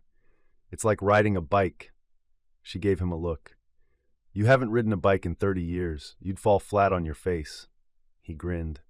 Then I'd get back up and wobble until I remembered. Same with you. The next afternoon, Anna rummaged in the attic and found the old box of paints and brushes, stiff with dust but still serviceable. She carried them to the porch and spread them across the table. The first stroke on canvas felt clumsy, like learning a language she once spoke fluently. But by the second and third, the motions came easier, and her shoulders loosened. She painted the lilac bush by the gate, its blooms already fading, but in her strokes they bloomed fresh again. Meanwhile, Tom claimed the shed. He had always tinkered with wood, fixing chairs, mending fence posts, but now he began to shape it into something more. Anna heard the steady thump of his hammer, the rasp of his plane, the whir of his saw. He smelled of sawdust when he came in at supper, and she teased that he looked happier covered in shavings than he did in Sunday best. They behave better than neckties, he said, brushing curls of wood from his sleeves. Days settled into a rhythm. Her at the porch table with brushes and jars of cloudy water, him in the shed with his tools. Sometimes she painted him through the window, head bent, arms steady, back broad and sure. Sometimes he drifted to the porch, standing over her shoulder with mock-serious critiques. "You missed a spot," he'd say, pointing at a blank space she had deliberately left. "It's called negative space," she'd retort. "Looks unfinished," he'd mutter, but his smile gave him away. One evening, as the sun sank and Anna cleaned her brushes, Tom emerged from the shed carrying something heavy. She watched him with suspicion. He had that boyish grin that meant mischief or pride, and often both. He set the object on the porch with a soft thud. It was a chair, simple in shape, sturdy, sanded smooth but not stained yet. Its back curved slightly, as if it had been made with comfort in mind rather than show. Anna wiped her hands on her apron and stepped closer, brushing a palm over the cool wood. "You made this?" "I did," he said, trying for modest but glowing all the same. She turned it, testing its weight, the way it balanced on the boards. "It's beautiful, Tom." He shrugged, though the corners of his mouth twitched upward. "It's for you." Her eyes lifted to his. "For me?" "Figured you'd need a spot for painting, or just for sitting." He reached out and tapped the seat lightly. "It'll wait here till you're ready." Anna laughed, startled by the tenderness tucked into the tease. "Still saving me a seat after all these years?" "Always," he said. She lowered herself onto the chair, testing it, and found it fit her as though he had measured her without her noticing. She ran her hands over the arms, the grain smooth beneath her fingers. For a moment, the ache of her son's absence pressed hard in her chest, but it was softened by the weight of what was here. Her husband, steady and present, building something not just to fill time, but to keep them together. "Thank you," she whispered. Tom only smiled, settling on the step beside her, their shoulders brushing as the first stars came out. The house was quieter now, yes, but it was not empty. It was waiting, like the chair, for all the life they still had to sit in it. The church fellowship hall smelled faintly of coffee and floor polish, with a hint of popcorn from the youth group fundraiser the night before. Streamers in faded autumn colors hung limp across the ceiling, and a string of Christmas lights, borrowed early out of season, ran along the windows. Someone had dragged out the old record player, and the scratch of the needle gave the music a warmth no radio could match. Anna stood near the punch table, watching the swirl of couples across the floor. Some were spry, some shuffled with more enthusiasm than rhythm, but all of them smiled. She smoothed her skirt, blue with tiny white flowers, and took a sip of punch. It tasted too sweet, like it had been mixed by someone eager to please. Tom appeared at her side, hands in his pockets. His good shirt was tucked in, but his collar leaned sideways. He had combed his hair, though sawdust still clung faintly to his cuffs, stubborn as ever. He followed her gaze to the dance floor, his mouth twisting into something halfway between amusement and dread. "Quite the crowd," he said. "Don't tell me you're afraid," Anna teased, setting down her cup. "I'm not afraid," he said, though he shifted on his feet. "Just cautious, it's been a while." "You mean since the last wedding we went to," she reminded him. "And you survived that." "I did," he admitted. "Barely. Your toes still sore?" She laughed, the sound bubbling out before she could stop it. "That was over 30 years ago. You can't keep using the same excuse." The record skipped, then caught again. A familiar melody filled the room, slow and rich, carrying the echo of youth in its chords. Anna felt it before she named it. The song had been popular when they were first married, the one they had danced to on a summer night in a borrowed hall, when the world was wide and the war was still just a rumor at the edges of their lives. She glanced at Tom. His expression had softened, the lines around his mouth easing as the notes rose. He looked at her, caught her gaze, and without another word held out his hand.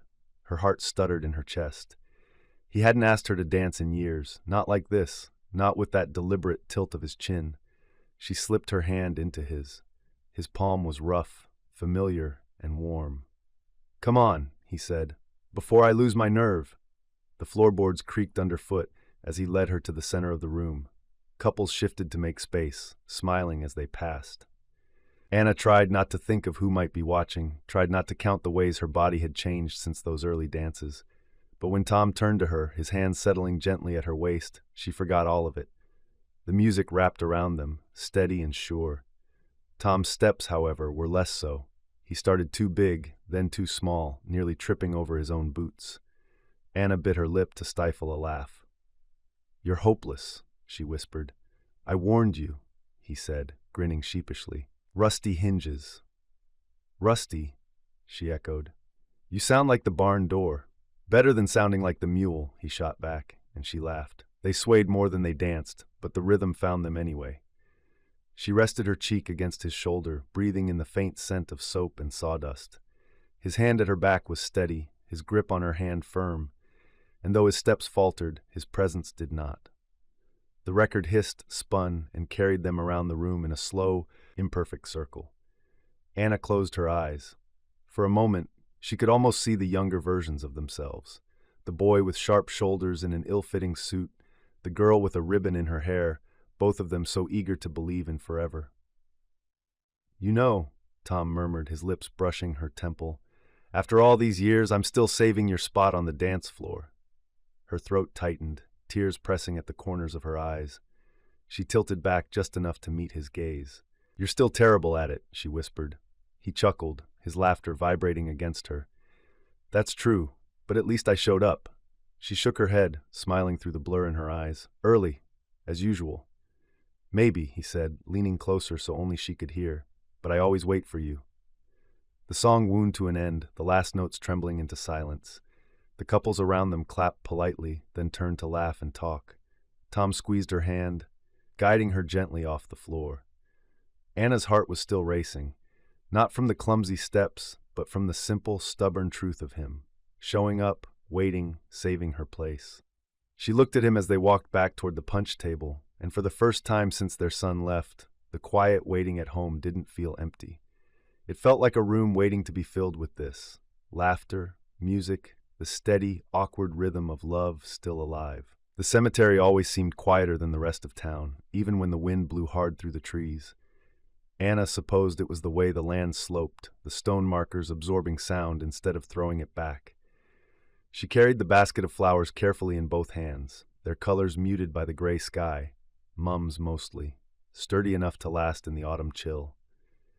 Tom walked beside her, a small rake slung over his shoulder. He said little as they followed the narrow gravel path that wound between the headstones, but his silence wasn't heavy. It was the kind of silence that came from long practice, the kind where words weren't needed to prove presence. When they reached the familiar plot near the old oak, Anna stopped. The bark of the tree had thickened with years, roots pushing the ground uneven around its base. 2 headstones stood side by side, worn but still legible. She set the basket down carefully, knees creaking as she lowered herself to the grass. Tom crouched nearby, pulling the rake through the blanket of crisp leaves that had gathered around the stones. The sound was steady, almost soothing. When he finished, he brushed the tops of the markers with his hand, tracing the carved letters the way he had 100 times before. Anna pulled out the small scissors she had tucked into her basket and began trimming stems, arranging flowers in the vases at each headstone. The mums bent easily under her hands, yellow and orange against the gray. She pressed them into place, fussing longer than she needed to. "Seat's still waiting, girls," she whispered, her voice catching just slightly. "Don't worry." Tom glanced at her, his eyes soft. He didn't speak, but he reached across the space between them and rested his hand on her knee. The warmth steadied her, even as the ache of absence pressed sharp beneath her ribs. Anna sat back on the grass, tucking her skirt beneath her. Tom lowered himself beside her with a grunt, stretching his long legs out in front of him. Together, they looked at the stones, at the names carved deep, at the years that had ended too soon. "I always think I'll have the right words," Anna said softly, "but when we get here, they all feel small." Tom leaned back on his elbows, the rake resting across his knees. "Small words are sometimes the truest ones," he said. She nodded, her throat too tight for reply. The wind stirred the branches overhead, sending a scatter of leaves across the grass. One landed on her lap. She brushed it away gently. For a long time they simply sat. The world seemed suspended, the usual chatter of birds muted, the distant hum of traffic fading to nothing. The silence wasn't oppressive, it was shared. Finally, Anna spoke again, her voice steadier now. "Do you think they know that we're here?" "I think so," Tom said after a moment. "I think love leaves its mark on both sides." He reached out, his fingers brushing hers. "And I think they'd be glad to see we kept coming, kept their places." Her eyes stung, but she smiled faintly. "You always save me a seat," she murmured. "I suppose we've been saving theirs too." Tom nodded. "Doesn't matter how long it's been, a seat's still there." The quiet stretched again, but it no longer felt empty. Anna leaned gently against him, her shoulder brushing his arm. His presence was solid, grounding, a reminder that grief and love had grown together in their marriage like vines on the same trellis. Eventually, the chill began to seep into her bones, and Tom noticed before she said anything. He stood slowly, brushing leaves from his trousers, and offered her his hand. She took it, letting him pull her to her feet. The flowers stood bright against the gray stone, small bursts of life left behind in memory's keeping. Anna lingered one last moment, brushing her fingertips across the carved letters. "Seat's still waiting," she whispered again, more firmly this time. Tom's hand closed around hers. "Come on," he said gently. "Let's go home." Together they walked back down the gravel path, the sound of their steps steady, in rhythm. The cemetery faded behind them, but the promise lingered. Seats saved, love held, hearts full, even in absence. Chapter 19, 1998, A Promise Kept. The doctor set the word down as carefully as a glass of water. "It's cancer." The room received it without a sound. The wall clock kept sweeping, the vent kept whispering. The paper beneath Anna's skirt crackled when she shifted, the small, apologetic noise she always made in exam rooms. Tom felt the word widen, though it had arrived so small. He tightened his hand around hers, and she tightened back, an old exchange, automatic as breath. The doctor, young to Tom's eye, mid-40s maybe, with a tie that had bicycle wheels printed on it, did not rush. He folded his hands loosely over the chart, glanced from Anna to Tom and back again, as if the three of them were carrying something between them that needed balance. "The biopsy from last week confirms it," he said, voice gentle but not soft enough to float away. "We'll need a few more tests to understand the stage and the best path forward. I want you to know, we do have options." He paused. "We'll walk through them together." Tom's mouth felt dry. He swallowed and tasted the sharpness of the antiseptic wipe the nurse had used on the blood pressure cuff. He kept his eyes on Anna's hand in his, on the band of gold that had worn a shallow groove into her skin, on the small pale crescent where she always forgot sunscreen. The ring was warm, his palm was damp. He did not let go. "What happens next?" Anna asked. Her voice sounded like it does when she asks about a bill or a cracked window pane. Steady, practical, the tone that had measured their household for decades. Tom felt both proud of and frightened by that steadiness. "First, a scan," the doctor said, turning a page in the chart. "We'll schedule it for as soon as we can, tomorrow or the next day. Then we'll meet again and talk through surgery, medication, radiation, some combination. We'll also set you up with our nurse navigator. She'll help coordinate appointments." He spoke in sentences that were meant to land like stepping stones. Tom heard them, but could not yet trust his feet. He learned in the camps to count when the dark pressed close. Now his eyes flicked up and found ceiling tiles. 12 across, maybe. 4 deep. He counted the tiny perforations in the acoustic panel until they blurred. He made himself stop. Side effects? Anna asked. We'll go over those in detail once we know the exact regimen, the doctor said. He reached for a brochure and stopped, rethinking, then slid it aside. Today I'd like you to have the headlines only. We'll fill in the paragraphs when you've had time to breathe. Time to breathe. The phrase landed with a thud inside Tom. He realized he had been holding his air since the first words. He exhaled, and it scraped his throat on the way out. The doctor glanced toward the door. I'll send in Carol to line up the scans, he said. Take a minute. He stood, then paused, something human escaping the professional choreography. I'm sorry you're here for this, and I'm here with you in it. He meant it. Tom knew the difference between a sentence spoken because training required it and one spoken because a person had chosen it. When the door clicked shut, the room changed size. The clock grew louder, the framed beach print above the sink, 2 blurred chairs facing an impossible blue, looked like a joke someone in purchasing had made accidentally. Anna turned her hand in Tom's and laced their fingers. She didn't look at him right away. She looked at the place where the doctor had been, then at the floor, then finally at the line of his jaw like she could read the tremor there. Well, she said softly, there it is. He nodded because words were hard to find that wouldn't topple. He thought of all the rooms he had been in where bad news had sat like a fourth person. Chaplain's office, kitchen table with a telegram, a late-night hallway at the hospital when their daughters were small and burning with fever. This room felt new and the same. I wish it were me, he said before he could edit it into something more useful. Anna's mouth tilted. It is us, she said. She lifted their joined hands until his knuckles touched her cheek. It always has been. A knock.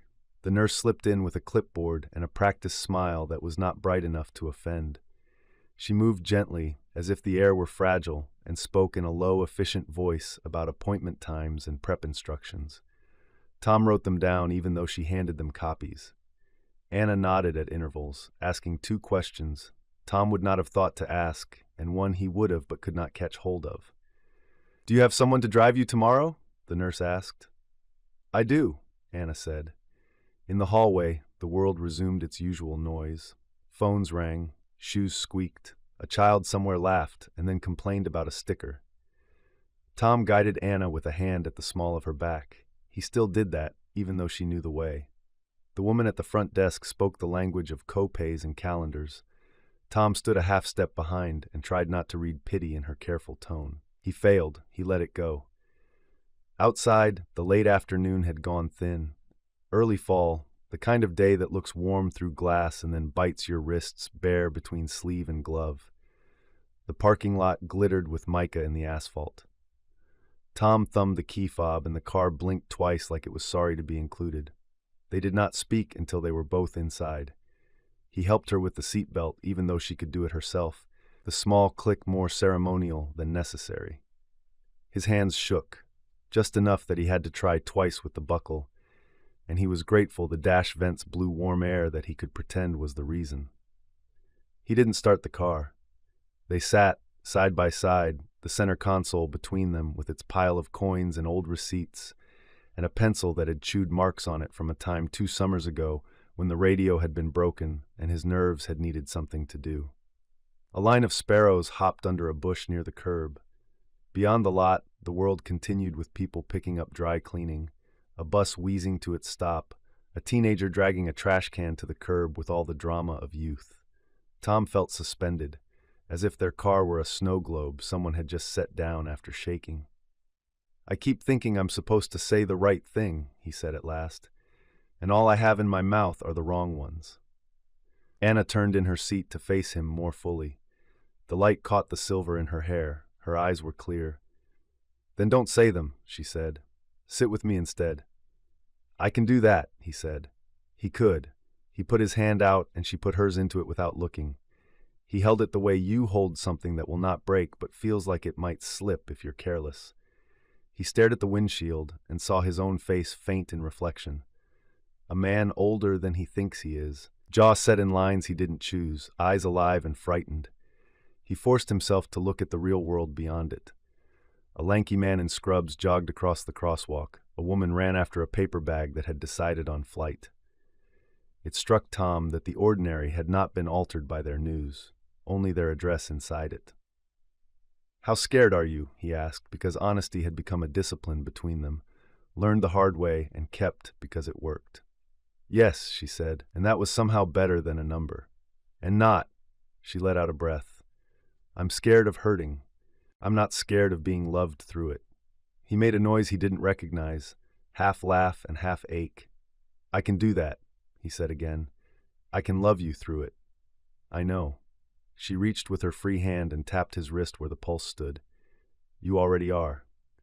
They let the silence fill in around them, not as an enemy this time, but as a chair pulled up close.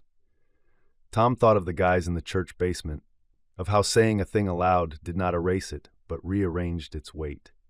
He lifted their joined hands, pressed her knuckles to his lips. He did not try to pray the way his mother would have wanted. He said inside himself the plain sentence that had kept him alive more than once: "Keep steady." When he finally turned the key, the engine caught, ordinary as ever. He checked the mirror and backed out slowly, like a man driving with a sleeping child in the back seat. At the exit, he waited for a gap that did not require bravery. On the road, he kept to the right. He did not turn on the radio. At the first light, Anna spoke without looking at him. "Let's make supper when we get home." "You don't have to," he started. "I know," she said. "I want to." She paused. The light changed. He eased them forward, past the pharmacy and the grocery store, and the little park where children climbed a metal slide that shone dull in the late sun. The road stretched ahead, familiar and newly dangerous. He kept her hand in his as long as the turns allowed, unwilling to let go of anything he could still hold. They didn't talk much on the drive home. Anna kept her hand in his, resting it on the console between them, her thumb tracing small, absent-minded circles on his skin. Tom gripped back whenever the silence pressed too hard, grounding himself in that steady pressure. When the house finally came into view, white paint needing touch-up, porch light flickering as it always did, Tom felt a rush of relief, as though the simple sight of it could keep the doctor's words from following them inside. He parked carefully, his hand still wrapped around hers until the last possible moment. Inside, the familiar scent of their home met them. Wood polish, old books, a trace of flour from Anna's baking earlier in the week.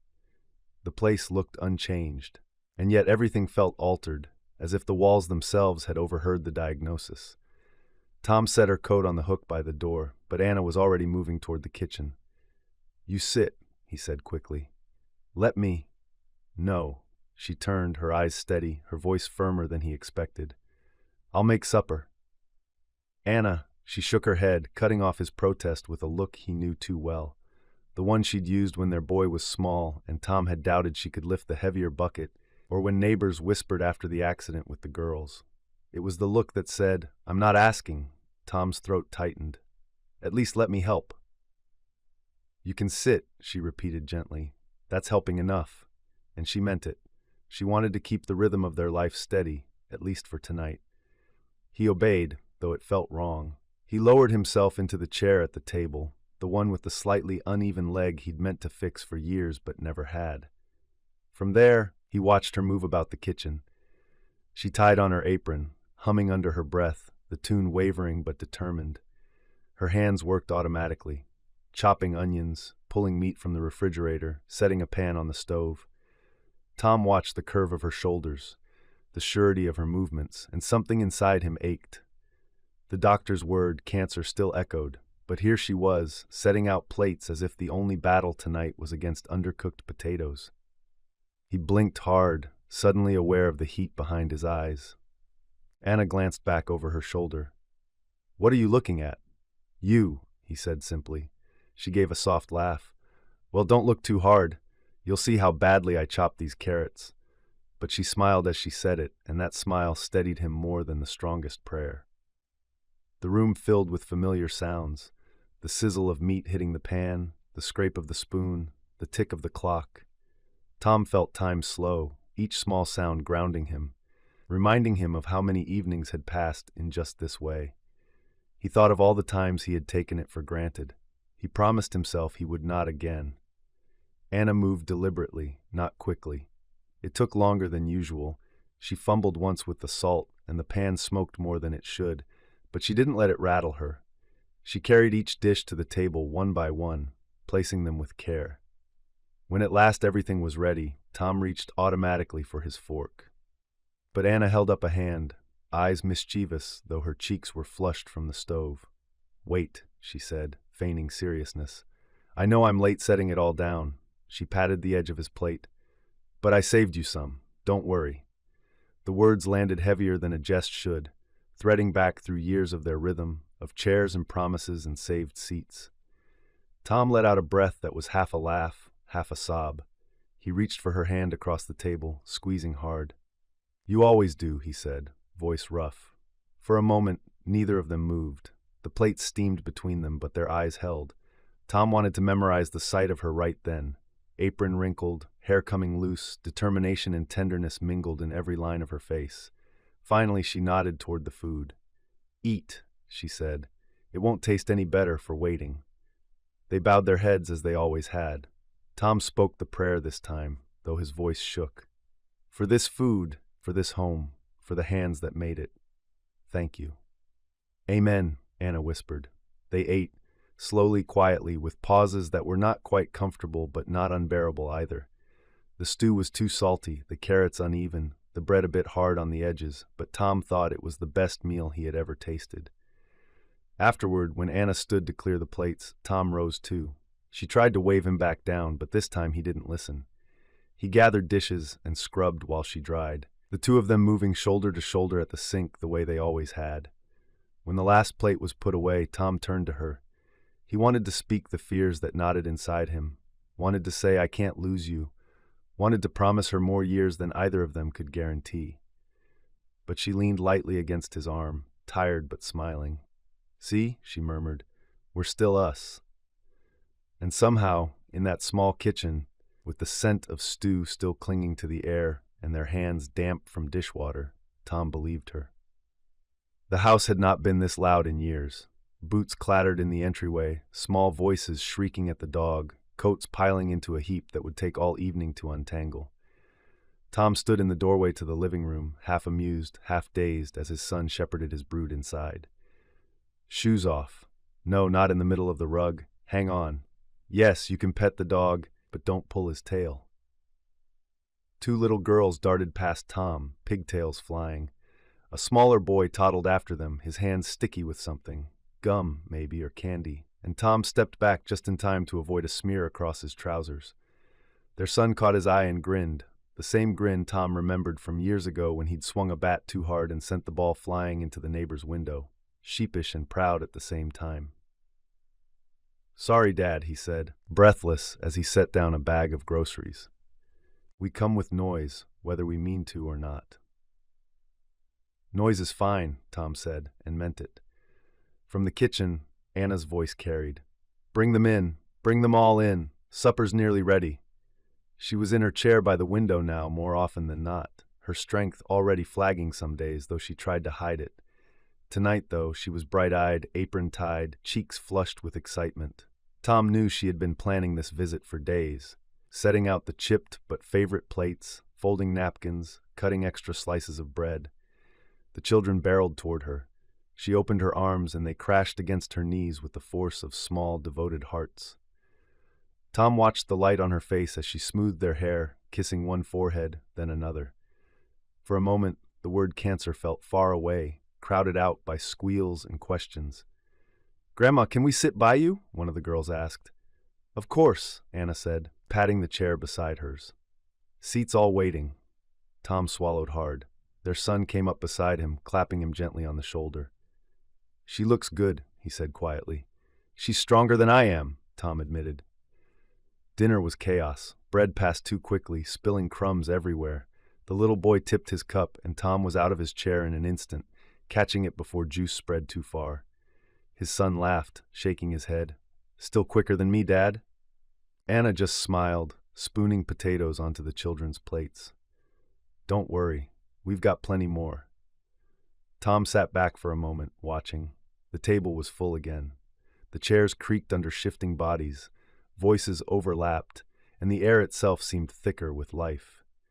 He thought of all the quiet meals he and Anna had shared in recent years, the two of them side by side with more silence than words, and felt both grateful for those and aching with how much he had missed this sound.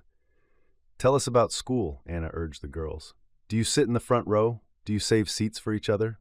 The older one nodded solemnly. "Always." Anna's smile trembled, but she held it. "Good girls." Their son leaned across the table, catching Tom's eye. "They'll remember this, you know. All of this. You and Mom." Tom felt his chest tighten. He wanted to say something back, something wise and sturdy, but words stuck. He only nodded, letting the moment rest between them. After supper, the children scattered through the house, discovering old toys still tucked in corners. The dog trotted behind them, thrilled by the commotion. Tom found himself on the floor at one point, helping build a block tower while Anna sat nearby, laughing as the little boy knocked it down again and again. Every time Tom glanced at her, he saw the way her eyes lingered, drinking it in, as though storing each detail for later. The curve of a granddaughter's cheek, the sound of small feet thudding upstairs, the sight of her son leaning in the doorway just as Tom himself used to. When the night drew long and the children's yawns grew frequent, coats and shoes found their way back into a jumble at the door. Their son kissed his mother's cheek, then pulled Tom into a hug that lasted longer than usual. "Call if you need me," he said. Tom nodded, his throat too thick to answer, and then the house was quiet again, the echo of laughter still clinging to the walls. Anna sank into her chair with a soft sigh, her eyes shining. "Every seat," she whispered, almost to herself, "every seat filled with love tonight." Tom sat beside her, taking her hand, and knew she was right. The hospital bed had been set up in their bedroom a week ago, its metal frame a sharp intrusion against the warm wood furniture they had lived among for decades. Tom hated the sight of it, hated the whir of its motor when he raised or lowered her, hated the way it announced things he wasn't ready to accept. Anna had fought hard for years against the cancer, meeting it with the same quiet stubbornness and grace that had carried her through every trial of their life together. And yet, when she lay nestled beneath the quilt his mother had stitched many years ago, it softened the bed, made it theirs again. The room was dim, lit only by the lamp on his nightstand. The curtains were open to the night, and the moon spilled in like a quiet witness. Tom sat beside her, his hand clasping hers, thumb stroking the thin ridge of her knuckles. Her skin was pale now, her breaths shallow but steady, each one an effort he could hear. He watched the rise and fall of her chest, counting without meaning to. Every time she exhaled, he found himself holding his own breath, waiting for the next. Anna stirred, her eyes fluttering open. They looked at him, still clear though ringed with fatigue. "You're still here?" she whispered. "Where else would I be?" His voice cracked. She smiled faintly. "You could have fallen asleep in the chair." "I don't sleep well without you," he admitted. Her fingers shifted against his, a weak squeeze. "Always so serious," she murmured. "I'm allowed to be serious," he said, but the words trembled. He bent closer, unable to hold the distance between them. Her face was thinner now. Silver hair spread across the pillow like a crown. He thought of every moment she had been late. Weddings, dinners, church pews, family suppers, and how he had teased her, how he had saved her a seat every time. The rhythm of it threaded their whole life, from the day he first said it as a boy until this room, this night. "You were never early for anything," he whispered, his forehead lowering until it nearly touched hers. "Not once." Her lips twitched. "That's true." He felt his throat tighten, heat rising in his eyes. "So don't you dare be early for this." His voice broke on the last word. For a long moment, the only sound was the slow tick of the clock on the dresser. Her breathing rattled faintly, but her gaze never wavered from his. She reached with the last of her strength, brushing the edge of his jaw with trembling fingers. "This time," she said, her voice thin but certain, "I'll save you a seat." The words cut him open and stitched him back together in the same instant. His chest heaved, but he bent lower, pressing his lips to her hand.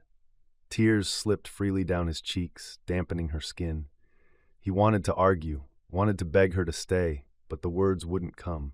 Instead, he held her hand tighter, as if his grip could anchor her here a little longer.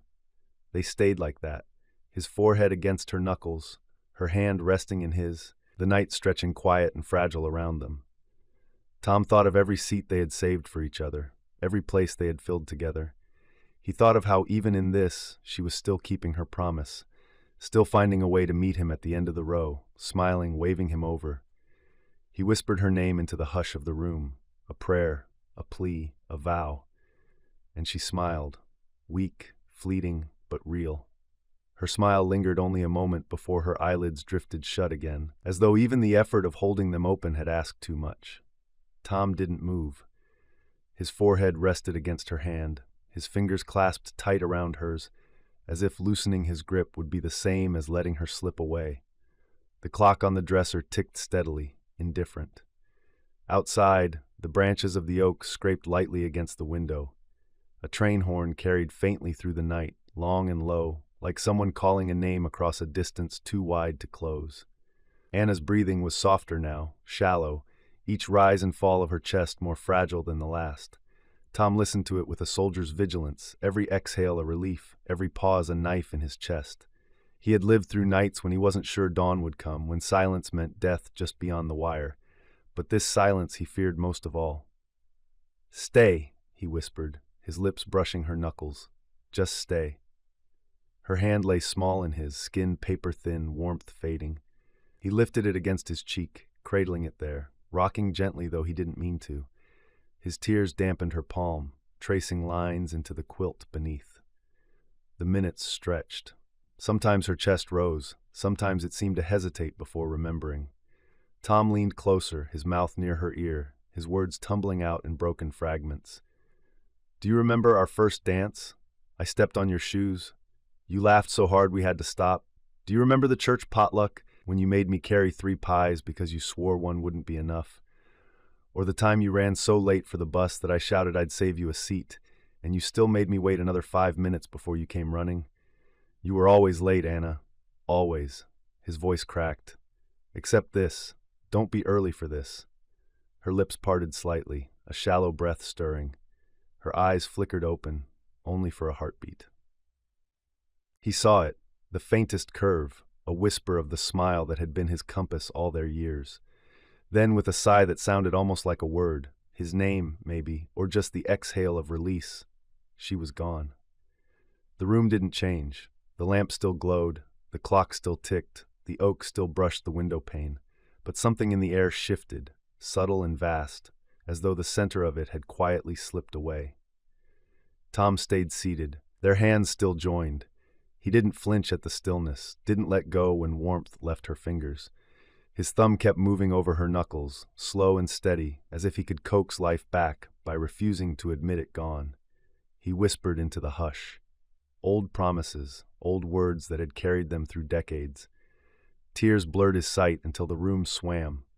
He pressed his lips to her hand, holding it there, unwilling to lift his head, unwilling to release her back into the silence.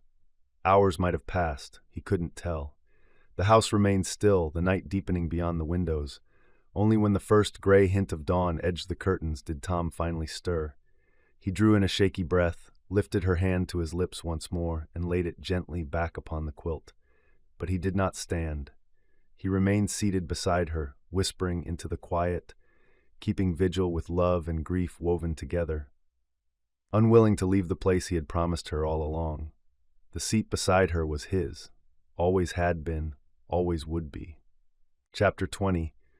Not as 2001, all the seats are full. He began with the shirt because the shirt required fewer decisions. White, pressed days ago by hands that were steadier then.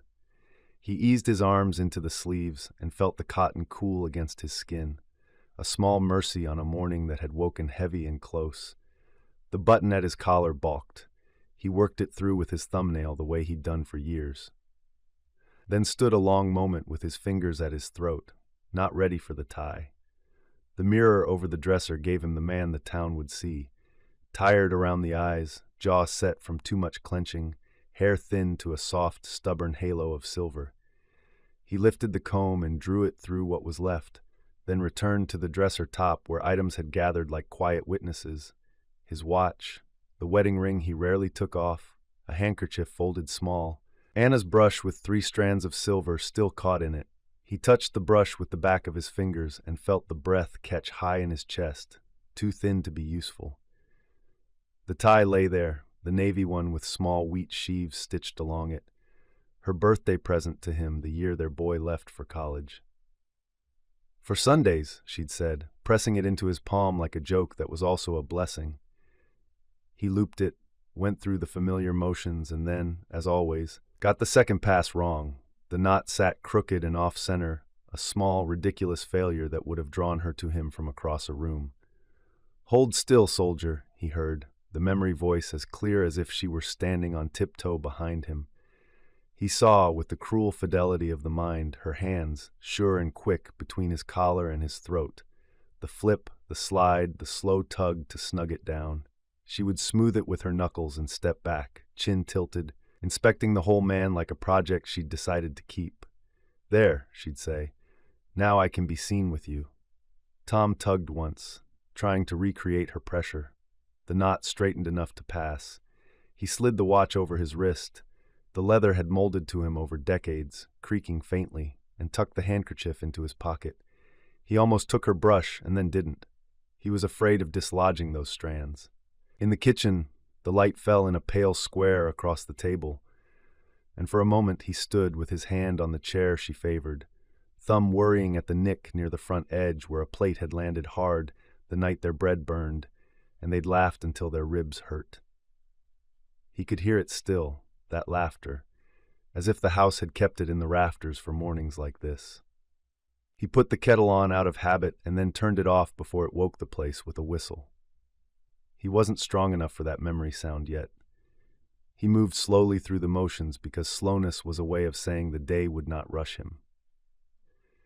He lifted the jacket from the peg by the door. He checked his pocket for the folded program their son had brought last night from the church. Her name in clean black letters under the date. A hymn she loved. A scripture she'd chosen when choosing felt like standing in a field and pointing at stars, trusting someone else to write them down. He could have ridden with his son. He could have let himself be delivered at the door, collected and folded into the pew without the walk. But the morning asked for the long way, and he obeyed. He locked the door and then unlocked it again, the way he always did when neighbors might come by with casseroles and didn't need the barrier. On the porch, the world smelled of damp leaves and last-cut grass. The bell in the church tower 3 streets over tolled the quarter hour, too bright a sound for so heavy a thing, and yet it steadied him. Bells had a job, they did it. He turned left at the end of their walk, not right toward the church, and took the path that skirted the field. The fence ran there still, though it had leaned into age the way men do. One post bowed, another tilting toward its neighbor as if conferring. When he was a boy, the wire had been new and sang when summer heat rose off the ground. Now it wasn't wire anymore, but rough-sawn boards he'd helped replace in his 40s when the old farmer asked for hands. He had set 3 posts himself, tamping earth, measuring sight lines with the fussy care of a man who wanted straight lines where he could have them. He reached the oldest span and stopped. 2 posts stood closer than the others, shouldered by a crosspiece scabbed with old nail heads. This was the place. He didn't need the scar of his initials, carved there with a pocket knife so small it had taken him 20 careful minutes to tell him. The ground held the shape of familiar feet. He set his palm on the top rail. Weather had opened the grain into long, gentle splits, and the wood under his hand felt warmer than he expected. He slid his fingers along until he found the notch where a boy's tin lunch pail had knocked the board, denting it. Found the shallow groove where a girl's shoe had rested. Toes pointed outward as she swung them and talked. Peanut butter and honey had dripped there once, a slow amber bead that had drawn ants, while the 2 of them argued about whose turn it was to trade half a sandwich for the only apple. He could taste the sweet stick of it on his tongue, feel the grit of dust from his palm mixing in, because children will not be clean even when trying. "You're late," he had said then, a million years ago, when she'd come running down the lane with a ribbon half tied in her hair and one knee sock puddled at her ankle. He'd slid over on the rail and patted the spot his bony backside had warmed. "Saved you a seat." "I knew you would," she'd thrown back, breathless and certain, as if he were the sun bothering to rise, and not a boy so smitten he could barely hold his own elbows together. How many secrets had they wedged into the space between those posts? The ones you tell only because you're both staring at the same far horizon and pretending it's listening. He had said he would enlist if the letters kept coming, and she had not flinched. She had said sometimes she feared her laugh was too loud for church, and he had sworn the rafters needed it or they'd sag. He had promised, as boys do with more heart than sense, that he would always wait for her. He could trace the path of those words into the rest of his life and never find where they ended. Tom let the rail take some of his weight, the way he had when he was 16, and uncertain what to do with a body that had outgrown him. The wood creaked companionably. Down the fence line, a sparrow dropped from a branch and hopped along the board as if conducting an inspection. Sun made a thin coin of light on the grass. The breeze worried at the hem of his jacket. In that small, unremarkable place between field and street, the morning gave him a pocket of time he could hold. "I'm going on," he said quietly, and felt half foolish for addressing Wood. He wasn't, not really. "I'll be there before the bells get tired of it." She liked the second hymn. You know the one. The knot in his tie pulled when he swallowed. He reached up and eased it with 2 fingers, not because it was too tight, but because the gesture called back her hands, the way they'd tuck and square and make him presentable. A splinter raised against his thumb as he slid his palm over the rail. He didn't pull away, not immediately. The sting was small and honest. He pressed the pad of his thumb to his tongue, tasted iron, and smiled without much humor at the indignity of the body. "It leaks whether or not you approve." He could have stayed there until the sun washed the fog from the ditch and the sparrow gave up on him. Instead, he did the thing he'd learned to do when standing at the edge of a long moment. He counted. Not to shrink it, not anymore, but to give it shape. 5 breaths with his hand on the board, 5 with his hand on the post, 5 with his hand flat at his side so he'd remember to release what he didn't need to carry forward. 1. Peanut butter on the rail, sand in his teeth, her ribbon tied wrong, the smell of her soap, cheap, cheerful, a little like oranges. 2. The bus groaning to a stop and her foot on the bottom step, turning to shout back that she'd see him after supper if her mother didn't have a list as long as her arm. 3. A winter afternoon when they'd perched with coats on and watched their breath braid together, his hat pulled down to his eyebrows, her laughter startling crows from the oak until the sky itself seemed noisy. 4. The day before he left, the way her hand trembled only after he'd turned away. 5. The morning she came back along the same lane in white, late of course, veil crooked, eyes astonishing and stubborn, and how he'd patted a spot on a different seat then, the church pew, and told her the same sentence, like it was a sacrament. He lifted his hand, laid his palm once more on the top of the post, and pressed as if to leave a print the world could not keep. "I'll see you there," he said to the fence and to the field and to the boy he had been, and the woman who had made a life of sitting down where he saved. When he turned toward the church, the street had begun to populate itself with small-town signs of a day beginning. Mrs. Hafford at her mailbox, damp curls set in their morning frame, the Grogan boys wobbling past on bicycles that would never be oiled properly, Pastor Dan's old Buick easing into a spot by the parsonage with the caution of a man who loves his transmission. Tom lifted a hand to those who caught his eye and let the ones who didn't keep their distance. Grief made people odd. He didn't hold it against them. At the corner he paused again, less from reluctance than from ceremony. The bell tolled the half hour. He adjusted his jacket, then his cuffs, then the knot of the tie a final time. The navy sat right enough. He patted his pocket for the program and felt the square solidity of it, the way a name on paper can be both anchor and knife. "Save me a seat," he said, so soft he wasn't sure whether he had made sound or only breathed it. He stepped off the curb and set his body toward the red brick front of the church that had taken their news for over half a century. births and deaths, songs sung well and badly, prayers answered and not. As he went, he felt the peculiar peace of a man who knows what he has to do and has chosen it already. The fence behind him held the morning the way old things do, without comment, without fuss. He did not look back. He did not need to. The day would go as days go, hymns and flowers, hands on shoulders, too strong coffee in paper cups, and he would sit where he had always sat, in the place that had fit them both. He lengthened his stride by an inch, not quite hurry, not quite ease, and let the church doors grow larger with each step. The knot sat straight. The comb had done what it could. His hand found his pocket, and the handkerchief there felt like preparedness rather than surrender. "Hold still, soldier." He heard again, and he obeyed, not by stopping, but by squaring himself to the hour and moving into it. The church smelled of lilies and beeswax, the sort of scent that seemed determined to press itself into the folds of a man's coat, lingering long after he left.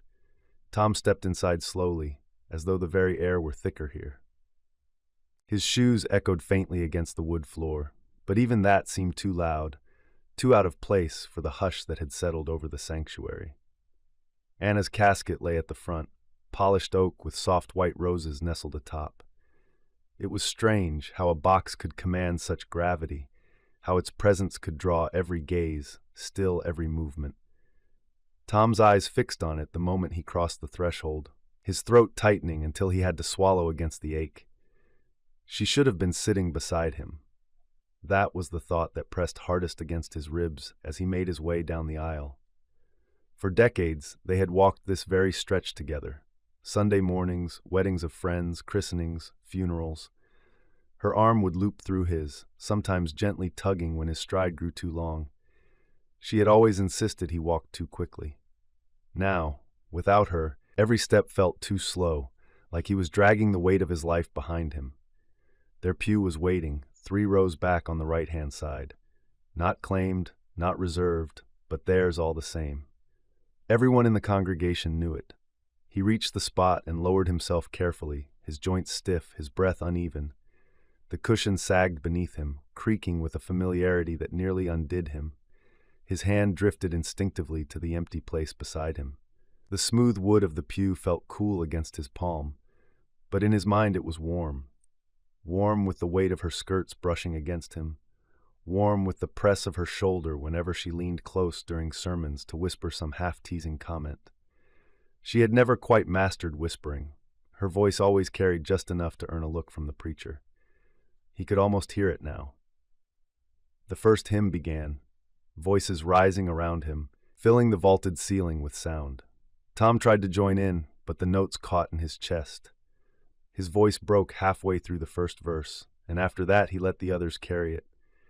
Instead, he fixed his gaze on the hymnal propped against the pew ahead, the black notes blurring as his eyes stung. "Rock of Ages, cleft for me," the congregation sang. And in his heart, Tom heard Anna's voice threading through the harmony, clear, unwavering, even when she was a girl beside him, fidgeting with the hem of her dress. He used to tease her for going sharp on the high notes. She would elbow him, smiling, never once ashamed. When the hymn ended, the pastor stepped forward. His words were gentle, measured, but Tom barely heard them. Words about Anna's kindness, her laughter, her habit of running late to nearly everything, even church. There was a ripple of laughter from the congregation at that, a soft easing of grief into warmth. Tom's lips curved faintly, though the ache in his chest only deepened. Yes, she had been late, always making him wait outside the door while she searched for her hat or her gloves or simply forgot the time altogether. He'd teased her endlessly for it, but he had never minded, not truly, because when she did arrive, breathless and apologetic, the world felt complete again. He shifted slightly, his hand never leaving the empty space beside him. He thought of all the Sundays he had pressed his palm against her knee beneath the hymnal rack, steadying her fidget, or the way her hand sometimes sought his when prayers grew long. That place was not just empty, it was full of memory, of years stitched into the wood grain.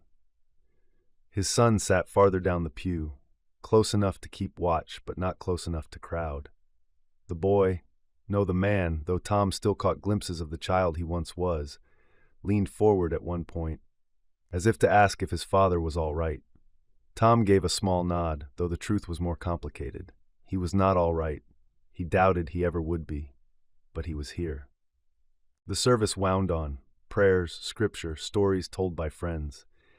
Each one was a piece of Anna, carried in by someone else, offered like a gift. Tom listened, sometimes smiling, sometimes pressing his eyes shut when the ache grew too sharp.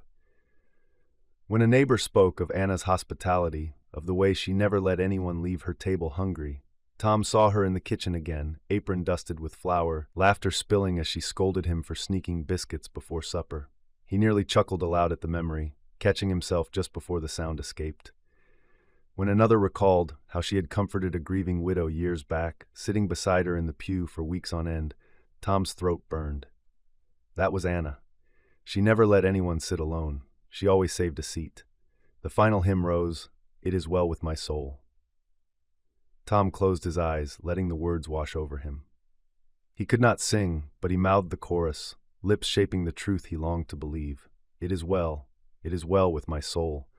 And still, through it all, his hand rested on that empty place. It was more than habit. It was vow. The benediction was spoken. People shifted, rustling in their seats, preparing to rise. Tom did not move. He stayed seated, his gaze fixed forward, his hand firm against the pew's smooth surface. The wood beneath his palm was solid, unyielding, but in his heart it was her hand he held.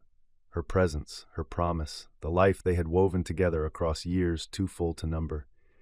Even here, even now, he saved her seat. And in that silent gesture, Tom felt both the ache of absence and the weight of love that could not fade. Sam had expected to find his father standing with the others, moving slowly toward the doors as the ushers guided the congregation out. Instead, when he turned back from speaking with Pastor Dan, he saw him still in the pew, head bowed, shoulders quiet beneath his jacket. At first, Sam thought his father was simply praying. That would have been like him, lingering in the silence after the hymn, letting the words sink deep. But as Sam walked closer, weaving past murmuring neighbors and the shuffle of children's feet, something in the stillness caught at him. "Dad?" he said softly, not wanting to startle him. Tom didn't move. His hand still rested on the space beside him, fingers curled slightly as if holding something invisible, something precious. Sam's heart lurched. He stepped closer, laying a tentative hand on his father's shoulder. The fabric was warm, but beneath it there was no answering stir, no shift of muscle or breath. "Dad," he whispered again, firmer now. Nothing. The truth pressed in like a tide, swift and undeniable. Sam sank down beside him, his own knees bending into the familiar pew. He laid both hands on his father's arm, gripping tight as if by sheer will he could keep him here. But Tom's head stayed bowed, his posture almost peaceful. It was as though he had simply chosen to remain in this place, in this moment, beside the seat he had kept for so many years. Sam's throat closed. He lowered his forehead to his father's shoulder, the tears coming hot and unbidden. Around them the church grew quieter, voices trailing, footsteps hesitating as people realized something had shifted. But in that small circle of silence, it was only Sam and the father he had always known, steadfast, faithful, saving the place beside him until the very end. After a long moment, Sam lifted his head. His voice shook, but he forced it steady enough to speak into the hush. "It's good," he murmured, words breaking around the edges. "It's good they're together." He pressed his palm over his father's hand, still resting on the pew, and felt the weight of what had been passed down to him. Not just grief, but legacy. The promises Tom and Anna had made to each other. The rhythm of love carried through late arrivals and saved seats, through loss and laughter, and all the years between. Sam sat there until his tears slowed, until the sound of quiet weeping in the back pews told him others understood too. Then he drew a breath, lifted his head, and turned to face the pastor and those who lingered. "We'll wait," he said, voice steadier now. "Hold off a few days on burying Mom. They'll go together, side by side." Pastor Dan nodded, eyes shining. A murmur rippled through the gathered family, not of protest but of assent. It was right. Everyone felt it. Sam turned back to his father one last time, brushing a hand across his shoulder, memorizing the peace etched into those lines that had borne so much. Tom had kept his final promise, holding her seat even beyond the reach of breath. And Sam knew, When the day came for him, too, he'd find them both waiting, a place already saved at the table, side by side. At first, Tom thought he was only dreaming. The weight that had pressed his chest for years, decades really, was gone. No tightness, no ache. He drew a breath and felt it fill him completely, clean and strong, the way it had when he was a young man running across fields in spring. He opened his eyes. Light surrounded him, brighter than noon but soft as dawn. It wasn't blinding, it welcomed. The church pew was no longer beneath him, nor the scent of lilies cloying in the air. Instead he stood, whole and tall, his back straight, his stride sure. His hands no longer shook. His knees didn't creak when he shifted his weight. Tom looked down at himself and almost laughed. Broad shoulders, steady legs, hands unspotted and strong. The years had fallen away like a coat he no longer needed, and then he heard it, laughter, not from far off, but ahead, carried on the light like a familiar song. Voices called his name, not in pity, not in mourning, but in joy. Each syllable was alive, vibrating through him until his heart leapt to meet it. He began to walk, though it felt more like being drawn forward. The ground beneath him wasn't dirt or stone or carpeted aisle. It was something firmer and lighter all at once, holding him up with ease. The light stretched ahead, and in it he thought he saw shapes moving, shadows resolving into figures. Tom! The voice was clear now, ringing like a bell. Small figures darted ahead, 2 girls, their dresses fluttering, hair flying as they ran toward him. He knew them before they reached him, knew the sound of their laughter, the way their feet hardly touched the ground. His daughters. He broke into a run, no limp, no falter, his stride matched theirs. And then they collided, arms around his waist, their faces pressed to him, their laughter spilling like music. "Daddy!" they cried together, voices bright, echoing the way they had in life when they came racing down the hall for supper. "We saved you a seat!" His throat closed with a joy so fierce it almost hurt. He lifted them both, strong again, spinning them as they giggled, their laughter wrapping around him like the purest hymn. Tears blurred his sight, but for the first time in years, they were tears of nothing but joy. He set them down gently, drinking in every detail, their hands, small but sure, their eyes alive and bright, their faces free of shadow or sorrow.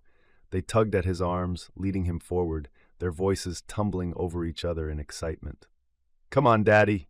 She's waiting! Hurry!" Tom's heart leapt at the words. He let them guide him, their fingers entwined with his. The light ahead grew brighter still, and through it he saw the outline of a table stretching wide, filled with people, laughter, and the hum of life overflowing. But before he reached it, he saw her. Anna. She stood at the head of the table, radiant, her silver hair now dark again, her face smooth but still her own, eyes shining with the same mischievous kindness he had loved for a lifetime. She was young, yet more herself than ever. She lifted a hand, tears glimmering as she smiled. "I told you I'd save you a seat," she said. The girls tugged him forward, but Tom barely felt his feet. He reached her in an instant, his arms wrapping around her, hers around him. The years fell away completely, the sorrow, the waiting, the long nights of absence and ache, all of it dissolved in the strength of her embrace. For the first time since boyhood, Tom felt utterly whole. Tom's arms lingered around Anna, unwilling to release her, even though he knew now he never had to. The girls pressed against them, laughter like bells, their small hands holding his as though they'd never been parted. He drew back just enough to see them all at once, Anna radiant, the daughters whole, the light spilling golden over their faces. Ahead stretched the table, long and wide, set beneath branches that glowed as if the leaves themselves held fire. Every chair was filled, faces he remembered dimly from childhood, comrades whose names had been carved into his memory, neighbors long gone. Yet somehow no seat was crowded, no one left standing. It stretched on endless, yet intimate, as if made only for them. The girls tugged at his hands. "Come on, Daddy," they urged. "Your place is waiting." Anna slipped her arm through his, guiding him forward. "It's just here," she said, voice trembling with joy. "Beside me where you've always been." And there it was, an empty chair, its wood warm, carved smooth, waiting. Tom looked at it and felt the years roll back. A boy on a fence rail with a half sandwich, a young husband at a bus stop, a father at a ball game, an old man at a kitchen table. Every seat he had ever saved for her, every empty space he had kept warm, led here. This was the last seat, the first seat, the only seat. Anna's hand tightened on his arm. I told you I'd save you one. His chest beamed with the sweetness of it. He lowered himself into the chair, the girls settling close, Anna's hand slipping into his. The table stirred with voices, laughter rising like music. Plates were set before them, cups filled, blessings spoken without words. Tom glanced at Anna. Her eyes caught the light, shimmering, and in them he saw everything they had carried: grief, joy, waiting, reunion. All of it redeemed, nothing wasted. He squeezed her hand, not to keep her near, but to share the truth already alive between them. We made it. We kept our promise. The girls leaned into him, their laughter echoing as though the years had never passed. Anna turned, pressing her lips softly to his temple, and whispered, "Welcome home." Tom looked down the table, across the endless gathering of faces, and knew with sudden, quiet certainty. At last, all the seats were filled, and this time, none would ever be empty again.